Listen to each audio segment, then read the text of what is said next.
Wei Yang, a young man beset by misfortune, found himself on the brink of bankruptcy and homelessness.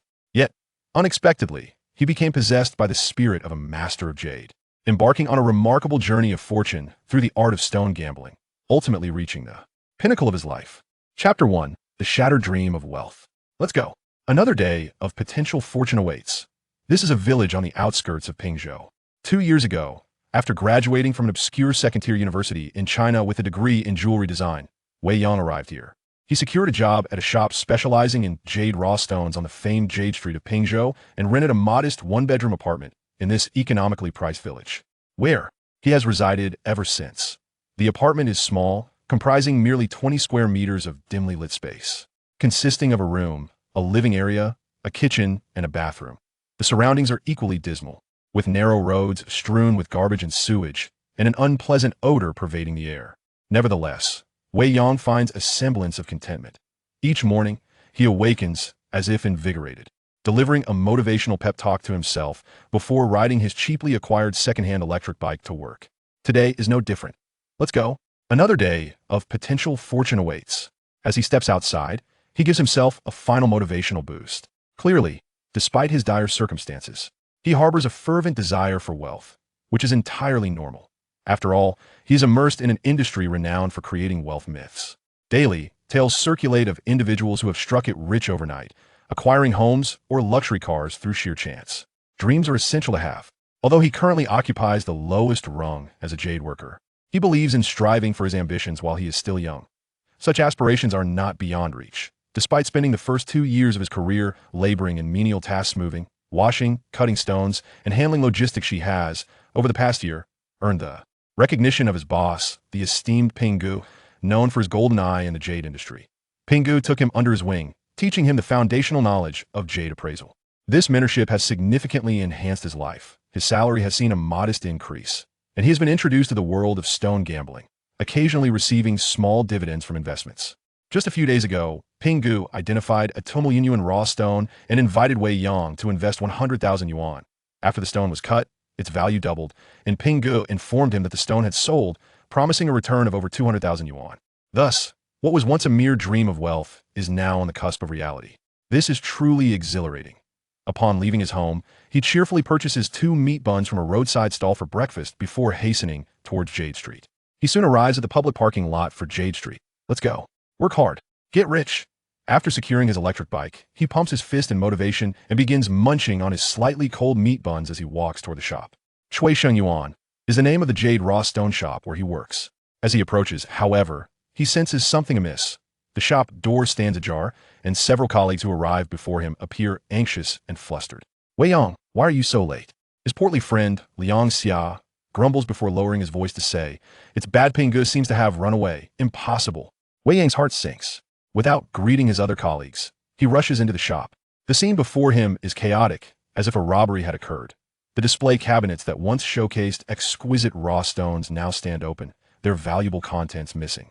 Scattered across the floor are various discarded items: stone bases, polishing cloths, registration books, and toppled trash bins. Further inside, the door to the boss office is also wide open, revealing an even greater disorder. The once organized desk, adorned with a computer monitor, folders, and teapots, now lies in disarray, with items strewn about, indicative of a frantic sweep. Most alarming, the 2 large safes behind the desk, typically kept under lock and key, now stand open, their precious contents collectible raw stones, jewelry, and cash vanished. Without a trace, if a robbery had indeed occurred, such safes would not have been so easily breached. Clearly, he has fled. Wei Yang struggles to accept this harsh reality, yet clings to a sliver of hope as he asks Liang Xia, who follows closely behind, "Have you contacted Pinggu?" "Yes, I called and sent a voice message on WeChat, but all lines are dead." Sister Zhang even checked upstairs, but his door was ajar, and he was nowhere to be found. Despair envelopes Wei Yang. It is well known that, due to the immense value of the shop's inventory, Pinggu resided directly above the Jade Street. If anything had occurred, he would have been there within moments. Now, with his absence, it is evident that he has fled. At this moment, doubt dissipates. In the jewelry industry, particularly in raw stone sales, it is not uncommon for bosses to abscond. Such incidents occur at least once or twice a year. The reasons for their flight are not always due to poor management, but are often a consequence of the industry's inherent nature collusion among peers. Raw jade stones command astonishing prices. A piece the size of a palm, if even marginally suitable for processing, typically starts at 5 figures. Higher quality stones can reach hundreds of thousands or even millions. Collectible pieces often begin in the millions and can escalate to tens of millions or even billions. Given these high stakes, the sales channels are not always straightforward, leading to a culture of peer collusion that if one possesses a high-quality stone but is set a prohibitively high price, it may not sell quickly. Thus, one might suggest placing it with another dealer to test the waters, with the hope of securing a sale for mutual benefit in the jade industry. Despite the substantial transaction volumes, the circle is relatively small. Those who have achieved a modicum of success generally know each other and engage in business dealings, making collusion a common practice. Because of the exorbitant prices of quality jade, trusted merchants often do not require deposits for short-term transactions, leading to situations where greed can prompt a boss to abscond with the goods. Yet, did Ping Gu truly need to flee? Logically, he should not have. Although Chuixing Yuan is not a large establishment, it has consistently performed well, particularly with mid-to high-end jade, yielding an estimated profit of nearly 10 million yuan annually. This success has instilled confidence in many peers who readily consign their goods to be sold here. So, why did Ping Gu run? An unsettling thought crosses Wei Yang's mind. Approximately 6 months prior, Ping Gu had met a significant client who invited him to Macau, introducing him to affluent business magnates from Hong Kong and Taiwan. The results were striking. Since Ping Gu ventured to Macau, the business at the store has flourished, and even some once unsellable collectible grade jade has gradually found its market. However, there are repercussions. Ping Gu himself has become increasingly enamored with Macau, making frequent visits almost every weekend. Could it be that he has gambled himself into a deep hole and is now forced to abscond with the merchandise? It is highly likely. A new hypothesis emerged in Wei Yang's mind. The more he pondered, the more plausible it seemed. Thus, Gao Ti became a bait, relentlessly encouraging everyone to procure goods from familiar colleagues. Even Wei Yang managed to acquire a piece of spring material valued at over 3 million through a classmate who assists a prominent figure in the industry.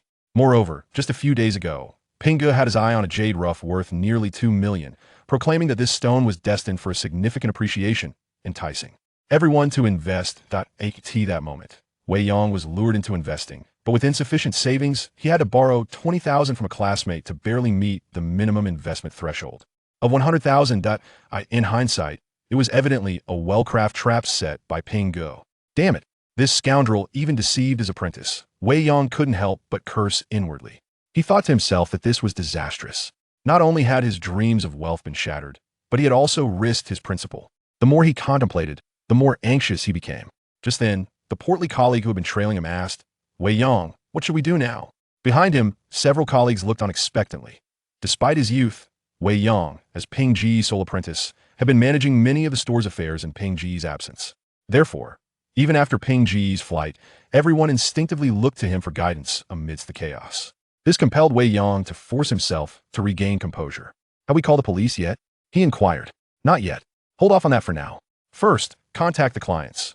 Whoever supplied you with the stones must be informed immediately. We shall decide once they arrive." Wei Yang quickly formulated a plan. Ping Gu had truly led everyone into a dire predicament. Not only had he swindled their investments, but he had also caused them to borrow substantial goods from their peers.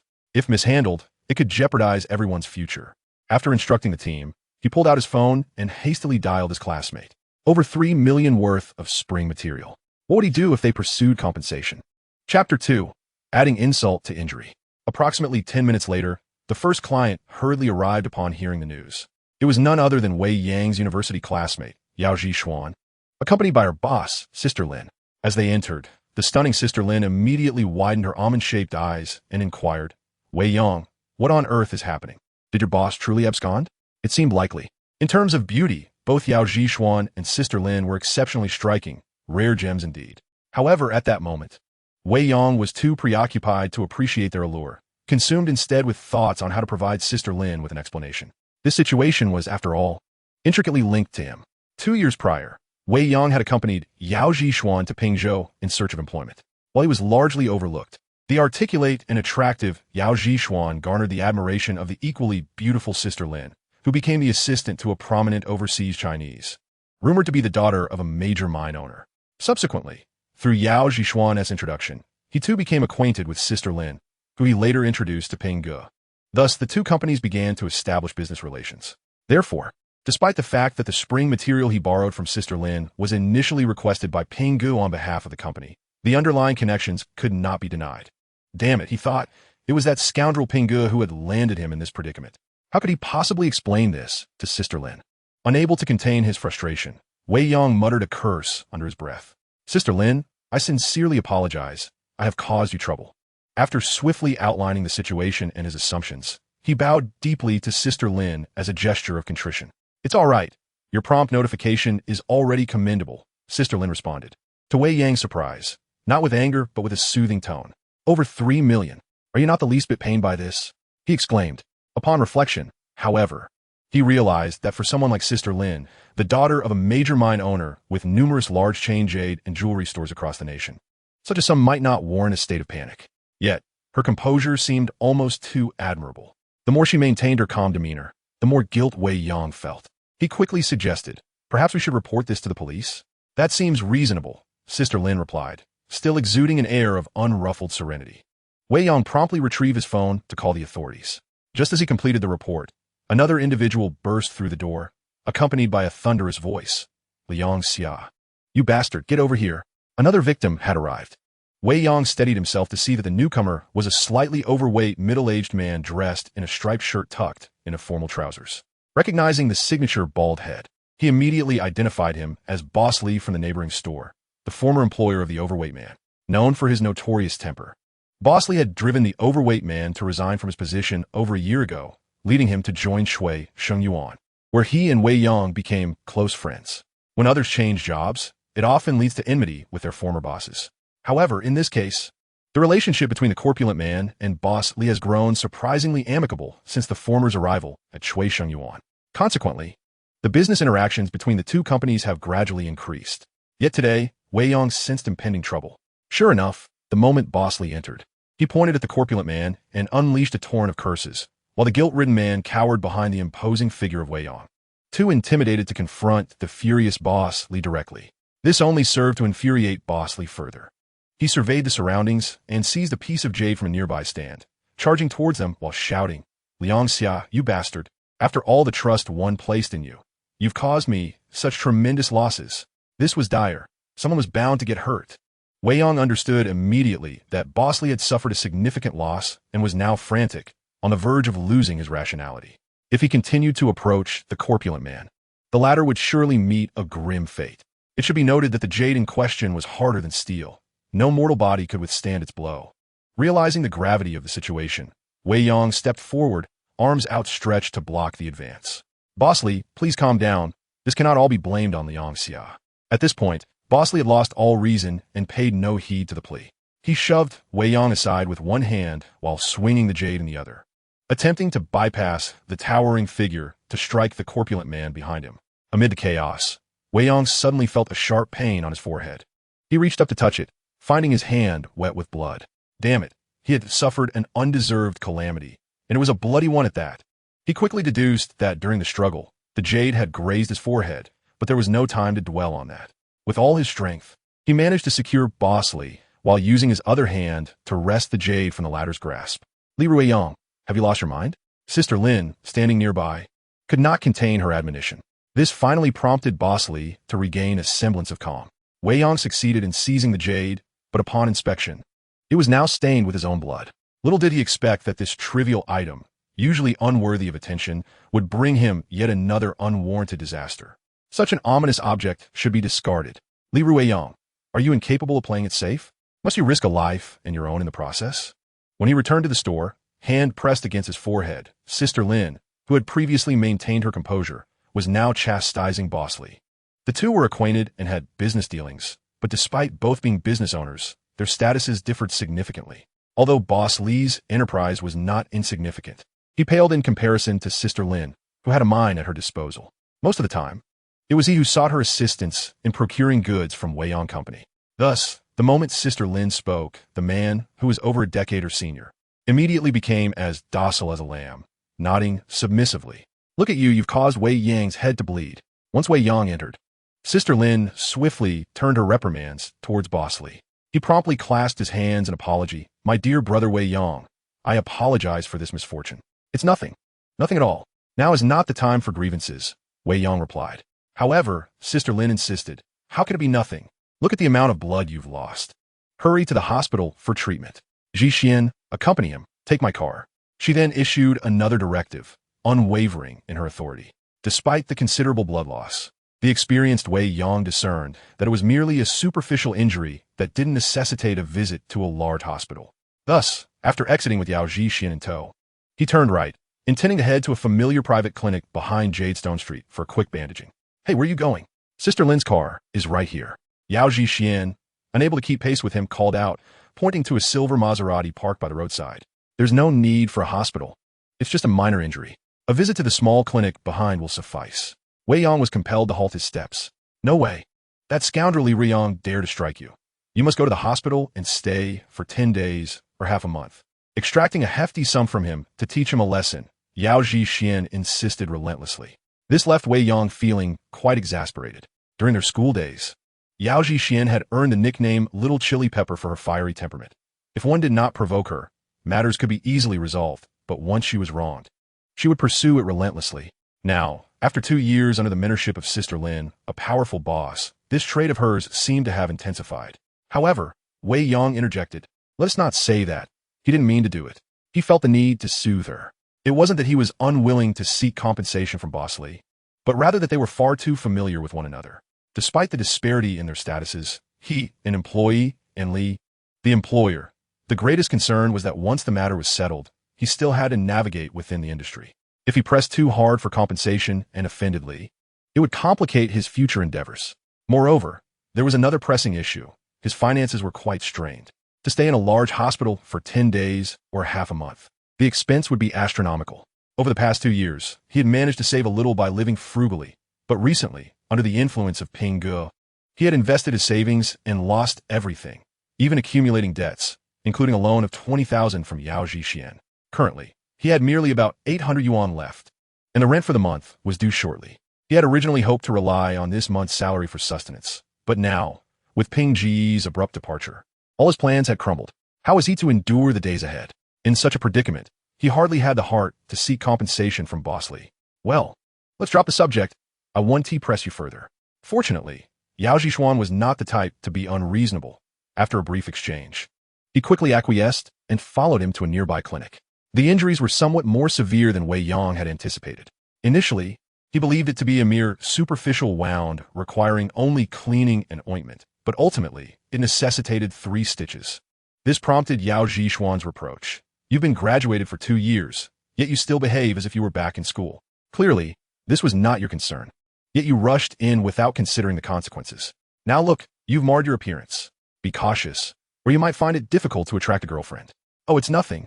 Wei Yang replied with a smile. You know me. My skin is tough, and this minor injury is merely a trivial matter. It will heal in about 10 days or so. He had to force another smile. This was indeed the truth. Back in school, he was an avid sports enthusiast, whether on the basketball court or the soccer field. He was always the one who played with utmost zeal, and injuries were a common occurrence. The police had arrived. Chapter 3, A Turn of Events. More victims soon gathered upon hearing the news. Due to the considerable number of complainants and the significant losses incurred, the police cordoned off the entrance of Chui Shengyuan and set up a temporary office within the establishment, calling individuals in one by one to take statements. Meanwhile, Sister Lin stood quietly to one side, accompanied by the taciturn Mr. Li. Wei Yang, how are you? Is it serious? Upon noticing the bandage on his forehead, Sister Lin again inquired with concern. It's nothing significant. Adhering to the principle that amiability fosters prosperity, Wei Yang sought to minimize the situation. However, Sister Lin was not having any of it. She turned to Mr. Li and asked, Li Ruoyang, what do you intend to do about this? As a man, you must take responsibility, don't you? She adopted a stance as if to defend Wei Yang. This left Mr. Li in an awkward position. He could only sheepishly respond. I sincerely apologize, Wei Yang. It was a moment of impulse. I did not mean for it to happen.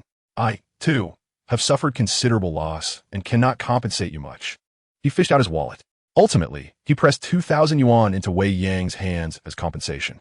To be honest, if one were to account for the costs associated with facial disfigurement, such as medical fees, lost wages, nutritional expenses, transportation costs, future cosmetic procedures, and compensation, that 2,000 yuan would scarcely cover the dental gaps. Given Mr. Li's stature, it indeed seemed rather paltry. Nevertheless, Wei Yang considered the possibility of future encounters and refrained from further protest, reluctantly accepting the sum. Better to have something than nothing at all. With this 2,000 yuan, he would manage to scrape by for another month, he mused. Soon, it was his turn to provide a statement. As Liu Guoping's sole apprentice, Wei Yang was a key subject of inquiry, and he made no attempt to conceal anything, recounting all he knew and even what he surmised. Indeed, Brother Ping was quite ruthless. The police informed him that, aside from the employees who were shareholders in the establishment, there were over a dozen victims. With the total value of the embezzled jade raw stones exceeding 30 million yuan, the most significant victim is Mr. Li from the neighboring shop, who has suffered losses exceeding 5 million. Approximately half an hour later, he emerged, cradling a cardboard box filled with his personal belongings. According to the police, after taking his statement, Cui Shengyuan would be temporarily sealed off, barring anyone from entering. This meant he was now unemployed. Not only was he jobless, but he had also lost the savings he had painstakingly accumulated over the past 2 years and incurred a debt of 20,000. What was to come next? He felt utterly lost. Normally, with 2 years of work experience, finding another job on Yushi Street should pose no problem. However, would potential employers view him with disdain upon learning he had come from Cui Shengyuan? This possibility was indeed not to be dismissed. It is essential to understand that those in this profession often harbor superstitions. As he stood there, trapped in a daze, the police completed their documentation. After providing a brief explanation to the victims, they began to seal the shop. The crowd gradually dispersed. Only Wei Yang remained, clutching a cardboard box, gazing vacantly at the shop sign above. Wei Yang, we're leaving now, Lin Jie and Yao Zhixian announced as they prepared to depart. Before getting into the car, Yao Zhixuan remembered to greet Wei Yang. All right. This scene touched the softest part of Yao Zhixian's heart. After a moment's contemplation, she climbed into the vehicle and said to Lin Jie, Sister Lin, why don't we simply bring Wei Yang into the company? Known for her professionalism. This was her first impulsive request to her superior. Huh? What do you mean? It was indeed an inappropriate suggestion, leaving Lin Jie somewhat astonished. Yao Zhixian continued. Haven't you always wanted to place someone in the raw stone division? Wei Yang has relevant experience. Why not arrange for him to come in and test the waters? Is he capable? Lin Jie furrowed her brow, though her tone softened noticeably. Seizing the opportunity, Yao Zhixian quickly added, I can't guarantee much, but in terms of character, he is undoubtedly reliable. At the very least, since he and I are classmates, he won't collude with that crowd. Well, if that's the case, I will ask him. Thus, Lin Jie, who had already entered the car, stepped out again and called to the still-dazed Wei Yang. Wei Yang, what are your plans moving forward? He looked at Lin Jie in surprise. He felt a profound sense of guilt towards this elegant and generous boss, thus offering another apologetic smile. I suppose I'll just take it one step at a time. How about this? Why don't you come work for me at Wei Yan? Consider a debt to me? Lin Jie unexpectedly suggested. Huh? This left Wei Yang utterly bewildered. It was worth noting that Lin Jie's Wei Yan Jewelry was a well-known company in the industry, its business encompassing not only jade raw stones, but also stone processing, finished jade products, and jewelry setting. In terms of strength and scale, it far surpassed Cui Shengyuan. It is precisely for this reason that the recruitment standards are exceedingly high, making it difficult for even the most seasoned professionals to gain entry. Now, having inadvertently caused Sister Lin a substantial loss amounting to several million, she astonishingly still wishes for me to join Wei Yan. Wei Yang felt so mohat Blood Red. He could not help but wonder if Sister Lin truly intended for him to repay a debt. It was evidently not the case. Despite having been in the industry for 2 years, he was acutely aware that the limited skills he had acquired would amount to little at Wei Yan. He would likely only manage to perform menial tasks. Therefore, this was not a matter of debt repayment, but rather an act of continued favor, possibly due to his connection with Yao Zhixian. Wei Yang hesitated, uncertain whether to respond affirmatively or to engage in polite conversation. Just then, a venerable voice suddenly emerged in his mind. Agree to her. Huh? Wei Yang quickly turned his head, realizing there was no one else nearby. Only the plump individual a short distance away, who was gazing at him with envy while clutching a cardboard box. This was clearly not the voice of the fat man. Could it be that he was experiencing auditory hallucinations after receiving a blow to the head from Boss Lee? Chapter 4. Who are you? I said, agree to her. You fool. Just as he believed he was imagining things, the elderly voice emerged once more, its tone rather irritable. At this point, Wei Yang was convinced that this was not a figment of his imagination, but rather someone genuinely speaking to him. He desperately wished to inquire, who are you? However, such a question would undoubtedly seem rather foolish. He resolved to dismiss Sister Lin first before addressing the matter. She then returned to her Maserati and gracefully departed. Though as the car started, she could not resist turning to Yao Jixuan and saying, "Do you think he is truly capable? He seems rather foolish." It was evident that she was not entirely satisfied with Wei Yang as a choice. Once Sister Lin's vehicle had left, Wei Yang's companion, the plump man, approached him, expressing gratitude. "Wei Yang, I owe you one today, otherwise I would have been finished." Clearly, this was an expression of appreciation for Wei Yang's timely intervention that had spared him from a calamity. Indeed, Liang Xia had not yet left because he wished to thank Wei Yang. Had it not been for Wei Yang's assistance, he might have been struck down by Boss Li. "Let us go, I'll treat you to a drink at noon," was the most he could think of as a means of gratitude. However, still feeling somewhat despondent, Wei Yang was reluctant and politely declined, saying, "Oh, there's no need for such formalities between brothers. That won't do, we must go. We can't let the company's downfall ruin our brotherhood." The plump man insisted stubbornly, providing a rationale that Wei Yang found impossible to refuse. It was true. With the closure of Quishenjuan, the camaraderie he shared with his colleague was on the verge of dissolution. If they did not take this opportunity to strengthen their bond, they would inevitably drift apart. Very well then. Noting that it was nearly mealtime, he reluctantly agreed. As the chubby man interrupted, he momentarily lost track of his thoughts.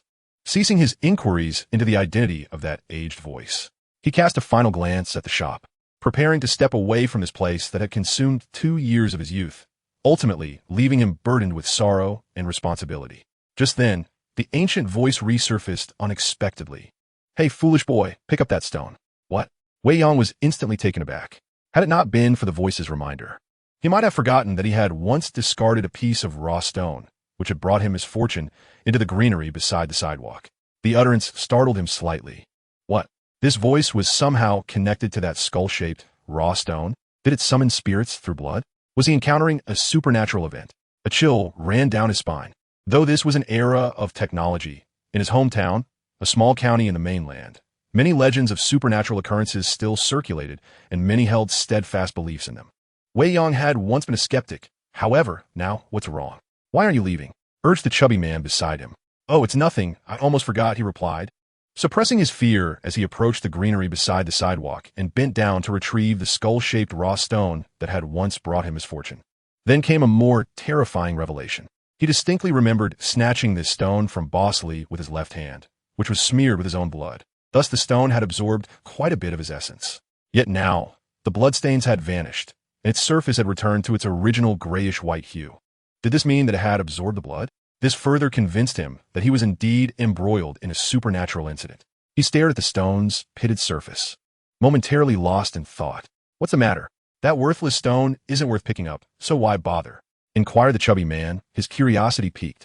Awakening from his reverie, Wei Yang recalled the old saying from his hometown. Encountering a supernatural event should never be casually discussed, or calamity would surely follow. Hence, he feigned calmness, discreetly placing the stone into a cardboard box. The chubby man suspected nothing. Their lunch was consumed at a nearby, bustling eatery. Perhaps due to the loss of his job and the money he had been swindled out of, the equally disheartened chubby man insisted on dragging Wei Yang to drink. Soon, they were both quite inebriated. Then, he grasped Wei Yang's hand earnestly. "Wei Yang, you are my brother for life. If there's anything you need, just command me, and I will brave any danger for you." Naturally, Wei Yang, who had not drunk excessively due to his encounter with the supernatural, merely smiled at the chubby man's sentimentality. A brother for life? He chuckled internally, reserving judgment based on concrete actions. He remained unperturbed by the chubby man's emotional display for the jade industry, entwined with colossal amounts of money, was indeed a realm that tested the very essence of human nature. Although he has not spent a considerable amount of time in this industry, he has already witnessed the distortion of human nature driven by profit motives. Thus, he merely listens to the words of the chubby man without taking them too seriously. "Really, don't laugh," Liang Xia insisted with stubbornness. "All right, we'll be brothers for life. What are your plans moving forward?" Wei Yang promptly diverted the conversation. This inadvertently pricked yet another sore point for the chubby man. Normally, in the jade industry, anyone with a modicum of experience need not worry about finding employment. This field is never short of people, but there is a scarcity of seasoned professionals. However, there are exceptions. For instance, those like them, whose bosses have absconded, have already become the talk of the town. If not for their established connections, there are few willing to take them on due to the fear of bad luck. The chubby man, who has been in this line of work longer than Wei Yang, clearly understood this reality. Thus, when Wei Yang posed his question, the once passionate chubby man immediately deflated. With a sigh, he muttered, "Why is President Lin so good to you? Is it because you're exceptionally handsome?" His tone dripped with envy. This made Wei Yang ponder yet again. Why indeed does Sister Lin treat him so well? He certainly did not believe it was due to his looks, even though he considered himself somewhat handsome. With a sun-kissed visage and an athletic stature of 182 meters cultivated through regular exercise, he was, physically speaking, quite impeccable, save for a slightly darker complexion. Had his conditions been a tad better and his spending more extravagant, he would have ample reason to believe he was the ideal object of affection for countless young women. However, he was equally convinced that his appearance, in Sister Lin's eyes, could only serve as a minor advantage and was by no means a decisive factor. The reasoning was simple. Individuals of Sister Lin's stature have encountered countless handsome men. But what was the true reason? He did not know. He only understood that aside from her identity as the daughter of a mining magnate, Sister Lin was genuinely amiable in their private interactions, gentle, kind, approachable, and not overbearing. The traits she exhibited starkly contrasted with the arrogant heiresses often depicted in novels and on television. Yet this was only in private. Once business commenced, Wei Yang had witnessed her sharpness, assertiveness, and even ruthlessness. She was someone who distinctly separated her personal life from her professional endeavors. Thus, he had no reason to believe that Sister Lin had taken him on out of sympathy. What could the true reason be? Perhaps only by joining the Wayne Company would he discover the answer. Consequently, he merely chuckled at the chubby man's question. "I've decided not to go anywhere and to venture out on my own," the chubby man declared, revealing his intentions. Going solo, Wei Yang had to admit that this might indeed be the chubby man's best option at present. Unlike him, the rotund fellow came to Pingzhou immediately after graduating from middle school, and by now, he has been entrenched in this industry for 6 or 7 years. Consequently, aside from his comparable proficiency in evaluating stones, his network is significantly more robust. In the realm of Jade, sustenance relies on both skill and connections. Thus, possessing sharp insight and a strong network ensures that even a solitary endeavor can yield sustenance. With a modicum of diligence, it may even prove more lucrative than working for someone else. To be candid, had Sister Lin not extended an invitation, Wei Yang might have considered venturing out on his own, whether through street vending or assisting others in procuring and delivering goods, essentially engaging in the practice of buying low and selling high to earn a modest profit or commission. Therefore, he had no arguments against the rotund fellow's decision, only advice. "That is fine, but since you regard me as a brother, allow me to counsel you. Do not be greedy." This was the sole piece of wisdom Wei Yang could impart to him. A knife can render one poor, or it can make one rich. It can lead to heaven or to hell. The jade industry is rife with legends of overnight riches. Yet only those truly versed in the craft recognize such tales as mere fabrications designed to entice the unwary. Who stands a chance of becoming an overnight millionaire? Only the true connoisseurs, those seasoned players capable of discerning what others cannot. For individuals like him and the rotund fellow, it is akin to scaling the heavens to unearth a bargain from genuine experts, let alone for the uninitiated, regardless of their half-baked expertise or complete ignorance. The reason for their descent into ruin invariably stems from one word: greed. Abstaining from greed is the paramount truth for enduring in this field. This was the only lesson he could impart to the rotund fellow. Once the door closed, he eagerly retrieved the skull stone that had brought him misfortune, inquiring, "Who are you?"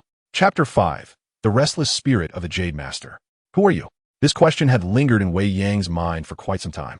Although he was typically quite audacious, it did not imply that he was entirely unconcerned about the supernatural occurrences he had experienced. "Who am I? Huh? Have you heard of a restless spirit? You may consider me a spirit that refuses to depart." The response came again, the same aged voice resonating. A restless spirit. According to the dialect of his hometown, a restless spirit is one of the most perilous phenomena, often signifying a tragic death and lingering resentment. Once possessed by such a spirit, it is nearly impossible to rid oneself of it. An omen of doom. "Why would you choose to inhabit me? I bear you no malice." He bravely retorted. "Who compelled you to activate me with your blood? I have awaited this day for over 20 years, and now that the opportunity has finally arrived, should I not inhabit you?" This left Wei Yang utterly speechless. "So because I activated you with my blood, you are obliged to possess me?" He could not help but examine the pale, grayish stone, turning it over and over in his hands. Based on his limited knowledge of raw stones, he deduced that this was a first-layer stone from the Mashi Sand Quarry. The surface was somewhat coarse and uneven, with an odd shape that immediately suggested it was of little value. However, He did not anticipate that within such an unsightly stone resided a restless spirit. Now, this spirit had attached itself to him. What did this mean for him? Were you afraid? Perhaps it was due to not having spoken for over 20 years. But the spirit seemed somewhat loquacious. As Wei Yang remained silent, the spirit took the initiative to inquire. Why would a living person like me fear a dead ghost? In truth, he felt a twinge of apprehension. It's good to not be afraid. As the saying goes, grievances have their origin, and debts have their owner. Since you harbor no animosity towards me, I have no reason to harm you. The spirit spoke again, which allowed Wei Yang to breathe a sigh of relief. Gathering his courage, he asked, "What is it you wish for me to do?" "Cooperate. I will assist you in achieving wealth, and you will aid me in seeking revenge." A mutually beneficial arrangement. For a moment, Wei Yang was at a loss for words. You will help me become wealthy, and I will help you with your vengeance? Achieving wealth was indeed his dream, yet he was reluctant to entangle himself in another's grievances as he was uncertain of the risks involved. After all, one cannot earn money without risking their life to enjoy it. Furthermore, why should he trust a spirit to help him attain wealth? There are many who can make grand promises, yet Wei Yang was not fond of empty promises. "Do you not believe me?" the spirit asked. Wei Yang replied, "You refer to helping me become wealthy, which means assisting me in stone gambling." He felt a bit resistant. He had tried his hand at gambling stones before, but each time he had suffered significant losses. Later, his friend Ping advised him that until one thoroughly grasped the intricacies of stone gambling, it was best to stay away. The reasoning was simple. Those in the trade had often spent years honing their skills, paying hundreds of thousands in tuition, and rarely misjudging the stones. To find a bargain from such seasoned veterans was nearly impossible. Hence, even those experienced in the same industry, such as those dealing with refined materials and finished products, would seldom venture into raw stones. This is the essence of specialization. Nonetheless, he had heard countless tales on television and in novels about spirits possessing individuals with extraordinary abilities, leading them to wealth through stone gambling. Now, it seemed such fortune had befallen him. At this moment, he hesitated. He tentatively asked, "Are you certain?" "Rest assured, I have spent over a decade in the mines and have engaged in raw stone appraisal for more than 10 years. In life, I was already a renowned master in the field. Would I deceive a mere child?" The spirit was indeed quite talkative. Yet, Wei Yang felt a stirring within him. A master appraiser. In the realm of Jade, the term Jade Appraiser carries immense significance. Without decades of experience, a track record of successful predictions, recognition from industry peers, a commendable reputation, and sufficient renown, few dare to label themselves as such. Take, for instance, individuals like Ping Gu, Boss Li, and Sister Lin. Despite their considerable expertise and extensive knowledge, they would never casually refer to themselves as Jade Appraisers for fear of ridicule from their peers. This profession, which requires no initial investment and thrives solely on keen perception, allows one to lead a prosperous life.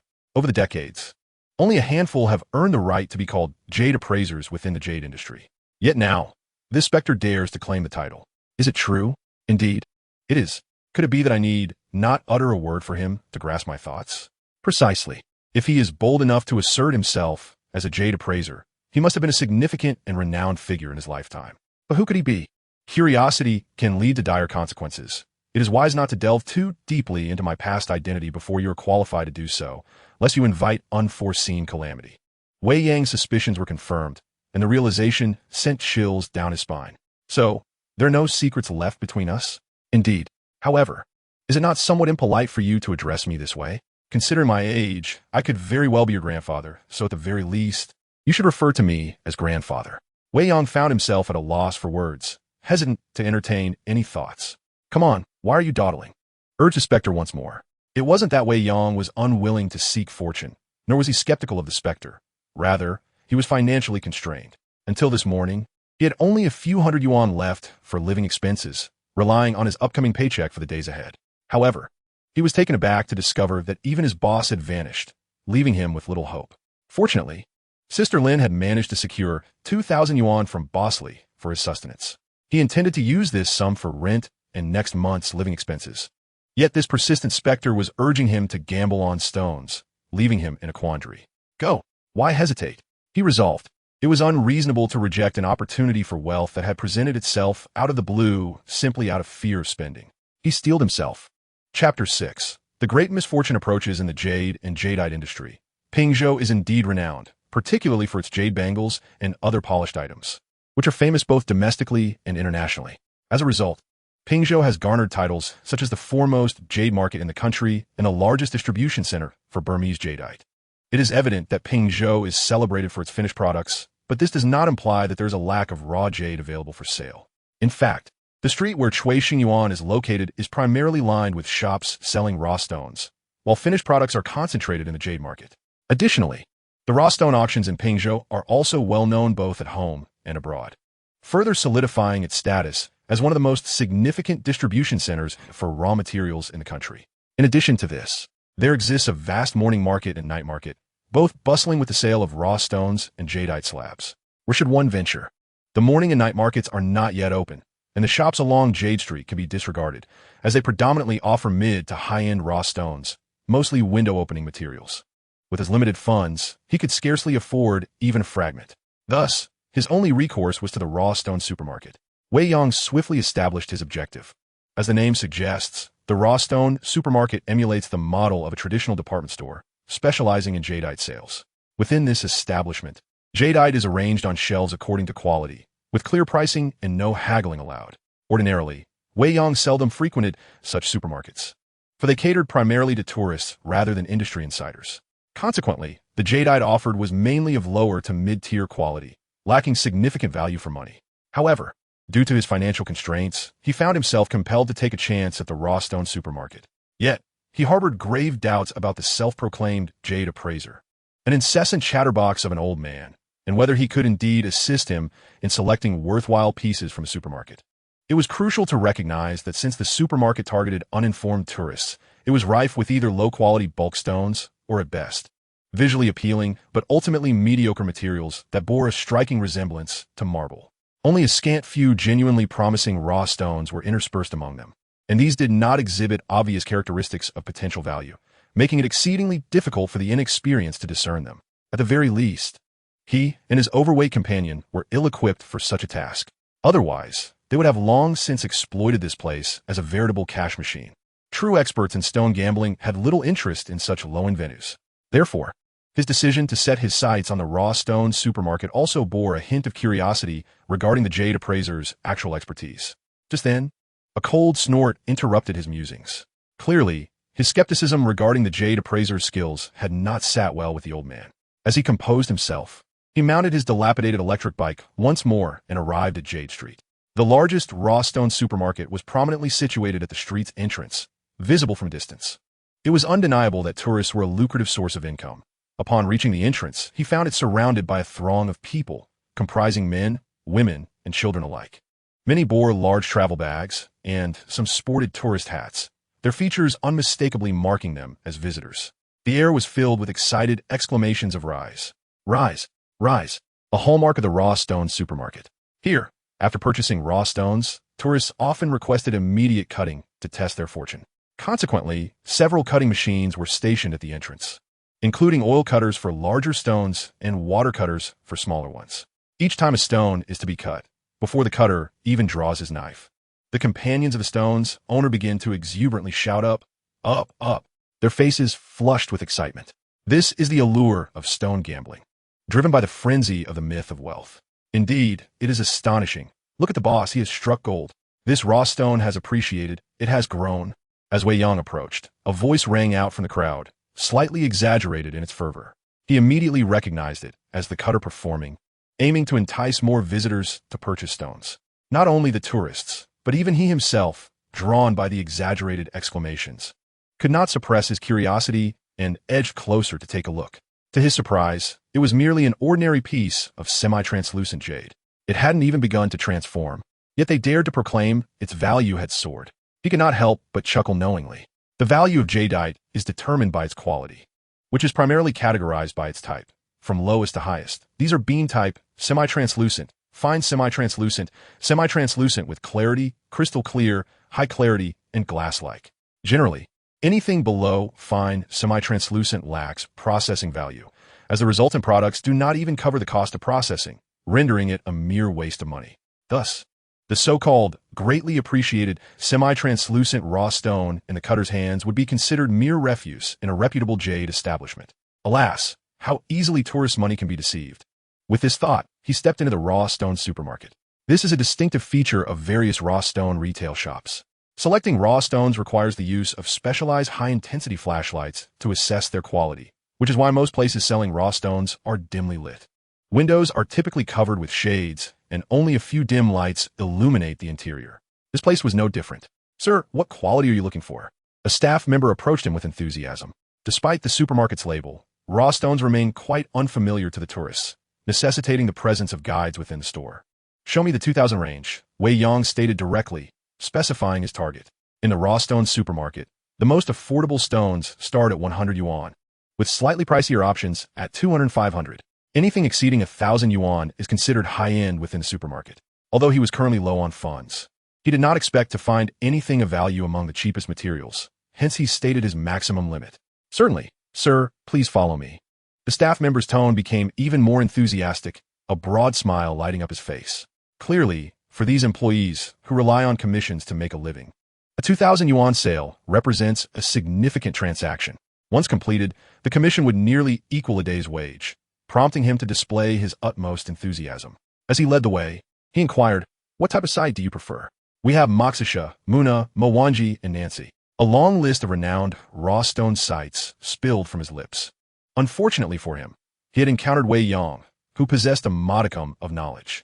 Did this raw stone supermarket truly carry authentic stones from reputable sites? Most of these are likely to be of significantly inferior quality from the lesser mines, aren't they? Even if there are any, they would merely be the kilogram stones that the discerning gem selectors overlook. The term kilogram stones refers to raw gems sold by weight in bulk, typically priced between 20 to 300 per kilogram, varying according to their quality. Generally, kilogram stones are synonymous with low-end materials. However, this begs the question, could it be that this fellow does not even know how to choose a mine, perhaps rendering him a complete fool? A true victim of deception? The attendant felt a surge of delight within. It is well known that in the realm of raw gems, those priced lower are quite in demand. Customers often make their purchases without hesitation upon entry. In contrast, stones priced above 1,000 are not as easily sold. After all, at such prices, they're no longer considered affordable, and customers engaging with such quality typically possess a certain level of expertise in stone gambling. They tend to be meticulous, often scrutinizing for long periods only to ultimately walk away, citing quality concerns. Only those utterly ignorant would allow themselves to be duped. With a transaction seemingly imminent, the attendant became even more enthusiastic, exclaiming, "Let me take you to see the Moksha mine." Soon, he led Wei Yang to the darkest corner of the supermarket. Chapter 7. A humiliation of epic proportions. "Boss, this is the raw stone from the Moksha mine. Among the many mines in Myanmar, Moksha is undoubtedly the most renowned, famous for producing high-quality jadeite, often referred to as the king of water and dubbed the divine mine for its exceptional stones." As soon as the moment arrived, the attendant began to prattle on incessantly. It was evident that he regarded Wei Yang as an unsuspecting novice. One must understand that the more naive the customer, the more attention they require. Only by providing exceptional service can one truly awaken their desire to purchase, potentially leading them to buy one piece after another, endlessly. Thus, he fervently flaunted his memorized knowledge of the mines before Wei Yang. Indeed, it was knowledge that he had merely committed to memory. Typically, those who work as attendants in such raw gem supermarkets earn modest wages, making it unlikely to hire experienced individuals well-versed in the intricacies of stone gambling. Therefore, the supermarket could only recruit newcomers, compelling them to memorize essential information. This rote knowledge suffices for dealing with tourists, but when faced with genuine connoisseurs, it becomes an embarrassing display of ignorance. Hence, Wei Yang found him somewhat tiresome. It was not a matter of impatience. Rather, the attendant's incessant chatter made it challenging for him to communicate with the spirit of the self-proclaimed Jade Master lingering nearby. "Silence. If you continue to prattle, I shall request a different attendant." With that, he articulated the most effective phrase. The attendant's voice abruptly ceased. At last, tranquility enveloped Wei Yang's ears as he retrieved a powerful flashlight from his pocket, slowly scanning the pile of stones labeled as Moksha raw gems. As he examined them, he muttered to himself, "Are these suitable? All rubbish." But soon he paused. "Wait, look at that piece." "Which one?" The stone before him was characterized by a pervasive skin, marred by numerous cracks, with a prominent rust line running across its surface. This so-called pervasive skin refers to the first layer of stone from various quarries, typically exhibiting a lighter hue, predominantly yellow or white sandskins.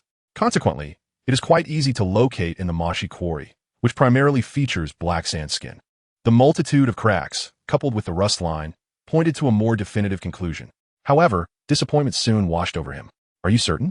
he questioned, for the granules of this raw stone were evidently uneven, suggesting a variant type. The finer sand was not compact, indicating it was still tender, and the abundance of cracks was alarming. He lifted the raw stone, scrutinizing it closely with a powerful flashlight, only to voice his skepticism immediately. After all, this was a sum of 2,000 yuan, sufficient to sustain him for at least half a month. Though he did not consider himself a master in the stone gambling trade, having spent considerable time with Pingu, he possessed a modicum of knowledge. From a professional standpoint, selecting raw stones involves several meticulous steps. First, one must assess the skin under distant lighting, examining the uniformity of the sand granules, the compactness of the sand, and the sharpness of the stone's shape. Only if these characteristics align can the stone warrant further examination. Clearly, this stone did not meet those criteria. The granules were insufficiently uniform, and the likelihood of it being a variant was high. The finer sand felt entirely unyielding, indicating it was likely tender, while the coarser areas offered no promise of utility. The stone itself felt overly smooth, lacking any sharp edges, further evidencing its inadequacy. Crucially, the numerous cracks suggested that a complete piece might not even be extracted. Thus, he dismissed the next step of examining the stone under closer light. "Are you questioning me? What do you know?" The voice of the grumpy old man, seemingly perturbed by the inquiry, erupted with expletives. Sensing the tension, Wei Yang quickly abandoned his doubts and complied with the man's instruction to illuminate the stone. The outcome of this illumination seemed to further corroborate his initial assessment. He focused the light on the area with the finest sand. Admittedly, the water clarity revealed was decent, but the light appeared murky, lacking any brilliance, an indication of insufficiency. As for the coarser areas, the light was even murkier, with a short water clarity clearly indicating a variant. Notably, under the illumination, the mist layer exhibited a rich yellow hue, suggesting a significant possibility of yielding yellow jade. However, even if it were to produce yellow jade, its worth would be negligible if the quality was inadequate. It was undoubtedly worthless trash, not deserving of 2,000 yuan. Wei Yang's further judgment was rendered. "This is the one," but unexpectedly, the grumpy old man disregarded his assessment entirely and abruptly interjected once more. At this point, Wei Yang could no longer remain passive. After all, it was his money being spent, and this was to cover his living expenses for the next 2 weeks. Unable to contain himself, he muttered, "Are you sure?" "Nonsense. If everyone could comprehend it, how would you have the chance to score a bargain?" The crude remarks returned. Wei Yang thought, if everyone could understand it, how would you have the opportunity to seize the deal? This statement certainly held merit. Initially, he had intended to continue the debate, but then he reconsidered. "It's merely 2,000 yuan. I can afford to take the loss. Let it be a lesson learned." Thus, he turned to the diligent assistant beside him and declared, "This one will do." This was an unmistakable intention to purchase. However, the assistant was taken aback. "What? After all that pretense, you chose this shabby item?" In that instant, a trace of mockery crossed his face. "You see," when Wei Yang had instructed him to be silent and pulled out a powerful flashlight from his pocket, he had initially assumed he was dealing with a seasoned expert. Little did he know, Wei Yang had not scrutinized the selection at all. He merely swept the flashlight over the stones and picked this cracked piece. What could this possibly be? It was clearly just a subpar material meant to fool tourists. Thus, he drew a conclusion. "Damn, I thought I had encountered a master. But instead, I've met a pretentious fool." He secretly scorned. Nevertheless, despite his disdain, he promptly led Wei Yang to the payment counter. Once Wei Yang paid without hesitation, the assistant's eagerness resurfaced. "Boss, would you like it cut fresh?" Unbeknownst to him, Wei Yang, with a small bandage on his forehead, was feeling quite embarrassed. If he hadn't purchased a sun hat to cover his wound earlier, he would have wished to find a hole to hide in. "What? You want me to cut it in public? I've mingled in the jade market for 2 years, and now I'm buying such a worthless stone and cutting it in front of others? If I run into someone I know, how will I ever show my face in the jade market again?" He truly didn't want to lose face in public. However, a dilemma arose. If he didn't cut the stone at the raw stone supermarket, where else could it be cut? Had it been before today, he would have had options, particularly at Chuisheng Yuan, a store specializing in jadeite raw stones, equipped with all necessary tools, be it window cutters, water cutters, or oil saws. Unfortunately, Chuisheng Yuan had recently been shut down. What to do? Reluctantly, Wei Yang dialed Liang Xiao once more. "Hello, Fatty, where are you? I'm at home. Who is this? It's Wei Yang. Wei Yang, you son of a gun. What is up? Clearly, the tipsy Fatty was still asleep and answered Wei Yang's call in a daze, nearly cursing him for interrupting his sweet dreams. Regardless, at least there was now a place to cut the stone. Fatty's residence was conveniently located near the Jade Market. Compared to the shabby building in the outskirts where Wei Yang lived, Fatty's abode, having accumulated years of savings, was significantly better, clean, hygienic, quiet, and notably more spacious. This also created conditions for the stout fellow to procure a stone-cutting machine and a window-opening device for his residence. However, he quipped, "Hey brother, have you also taken a playing with rough stones? Surely, you haven't become so desperate as to rely on gambling with stones for fortune, have you? Come on, let me see what you've picked. I'm curious to assess your stone selection skills and whether you've improved." Upon encountering Wei Yang again, the stout one's tone brimmed with mockery. Despite having declared at noon that he would regard Wei Yang as a lifelong brother, come the sobering effects of alcohol, he resumed his relentless teasing without an ounce of decorum. Fortunately, Wei Yang had long grown accustomed to this. Alas, the true blow was yet to come. The moment the rough stone was in the stout one's hands, he exclaimed, "What the hell? Are you out of your mind? You bought this worthless piece of junk to play with?" Immediately, he shoved the stone into Wei Yang's hands, saying, "Hey brother, if you're truly in need of money, just let me know. Although I'm not affluent, I can certainly lend you a hand. Is it necessary for you to gamble like this? Even if you were to gamble, do it with some expertise. After all, you've been playing with stones for 2 years." It was evident that he held even less faith in this stone than Wei Yang did. Wei Yang thought, "Damn it, this is utterly humiliating. That old man." Chapter 8. The slap in the face comes so swiftly. Indeed, it was somewhat embarrassing. It must be noted that he was no longer dealing with a stranger from the rough stone supermarket, but rather a fellow colleague whom he had known for nearly 2 years. Presenting such a meager stone before the stout one, how could he not be subjected to ridicule? The humiliation was far from over. "How much did you pay for it?" 2,000. "What the hell are you insane? I wouldn't take this worthless piece for 500. When he truthfully disclosed the acquisition price of the stone to the stout one, the blow struck again, leaving Wei Yang nearly blushing crimson. Fortunately, his wheat-colored skin concealed it well. At that critical moment, the foul-mouthed old man chimed in, "Humph, another self-righteous fool." The metaphorical machine gun fired, knocking down 2 in a single sweep. Wei Yang truly did not understand how, at such a decisive moment, he could still possess such fervent confidence. Was it possible that both he and the stout one had misjudged the stone? With a blend of skepticism and a glimmer of hope, he began to rationalize his actions. "It's nothing. I was simply feeling down and randomly selected a stone to vent my frustrations." "Oh, is that so? Then you handle it." The stout one finally relented. Yet it was clear he still held no optimism for this stone. Otherwise, he would have eagerly taken the initiative to open it himself. "You can make a cut if you wish. The cutting machine is in the restroom." He gestured towards the restroom's direction. "No, I think I'll first make a preliminary incision," Wei Yang replied, shaking his head. Although Ping Ge had fled, he had imparted some wisdom to him. For instance, one must approach rough stones with reverence. Upon encountering a quality rough stone, it is essential to first open a window to observe its color and texture before deciding how to proceed with the cut, rather than proceeding recklessly. Wei Yang had initially been skeptical of this rough stone, but given the foul-tempered old man's unwavering confidence, he could not afford to treat it lightly. He might question the old man's judgment, but he could not dismiss it entirely. However, one must never lose the reverence for the raw stone. "Do as you please," he said, pointing to the window-opening machine on the workbench in the corner of the living room. Wei Yang promptly approached the workstation, took the stone, and sat down with practiced ease. He skillfully fitted an appropriate T-pin into the machine and activated the main unit. The window-opening handle began to hum and spin rapidly.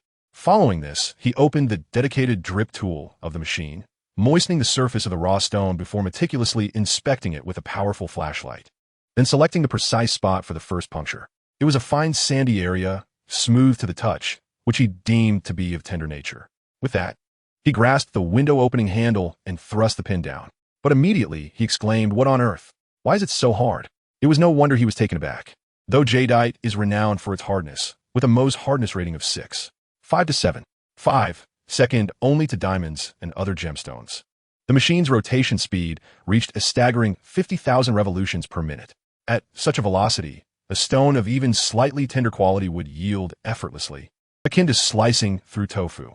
Yet, the tactile sensation he experienced suggested that this particular stone was not only tough, but exceedingly so. Had he truly misjudged it?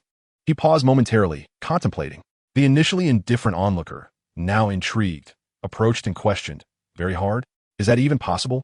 Regrettably, Wei Yang had no time to engage with him. He applied a bit more force and continued to puncture the stone. Indeed, it was remarkably hard. Nevertheless, he managed to pierce through the stone's grayish-white surface, revealing a glistening golden-yellow jade interior.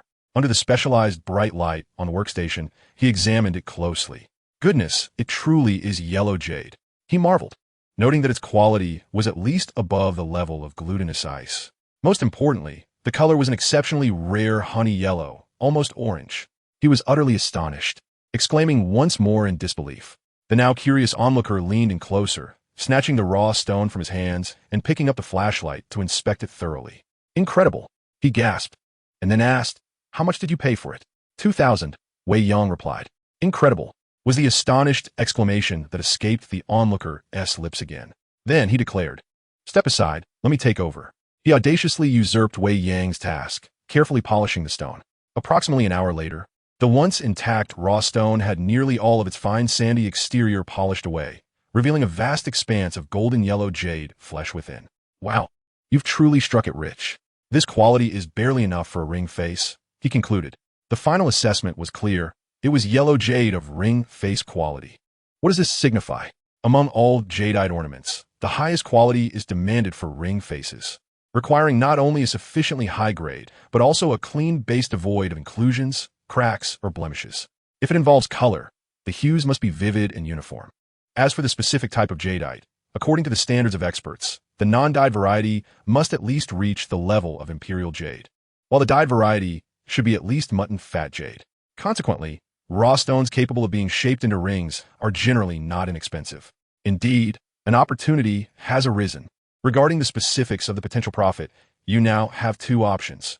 First, you could sell it as it is, likely fetching at least 30 to 40,000, thus minimizing your risk. Second, you might opt to slice it further, hoping that the thickness of the yellow mist layer is sufficient, which could potentially double the price.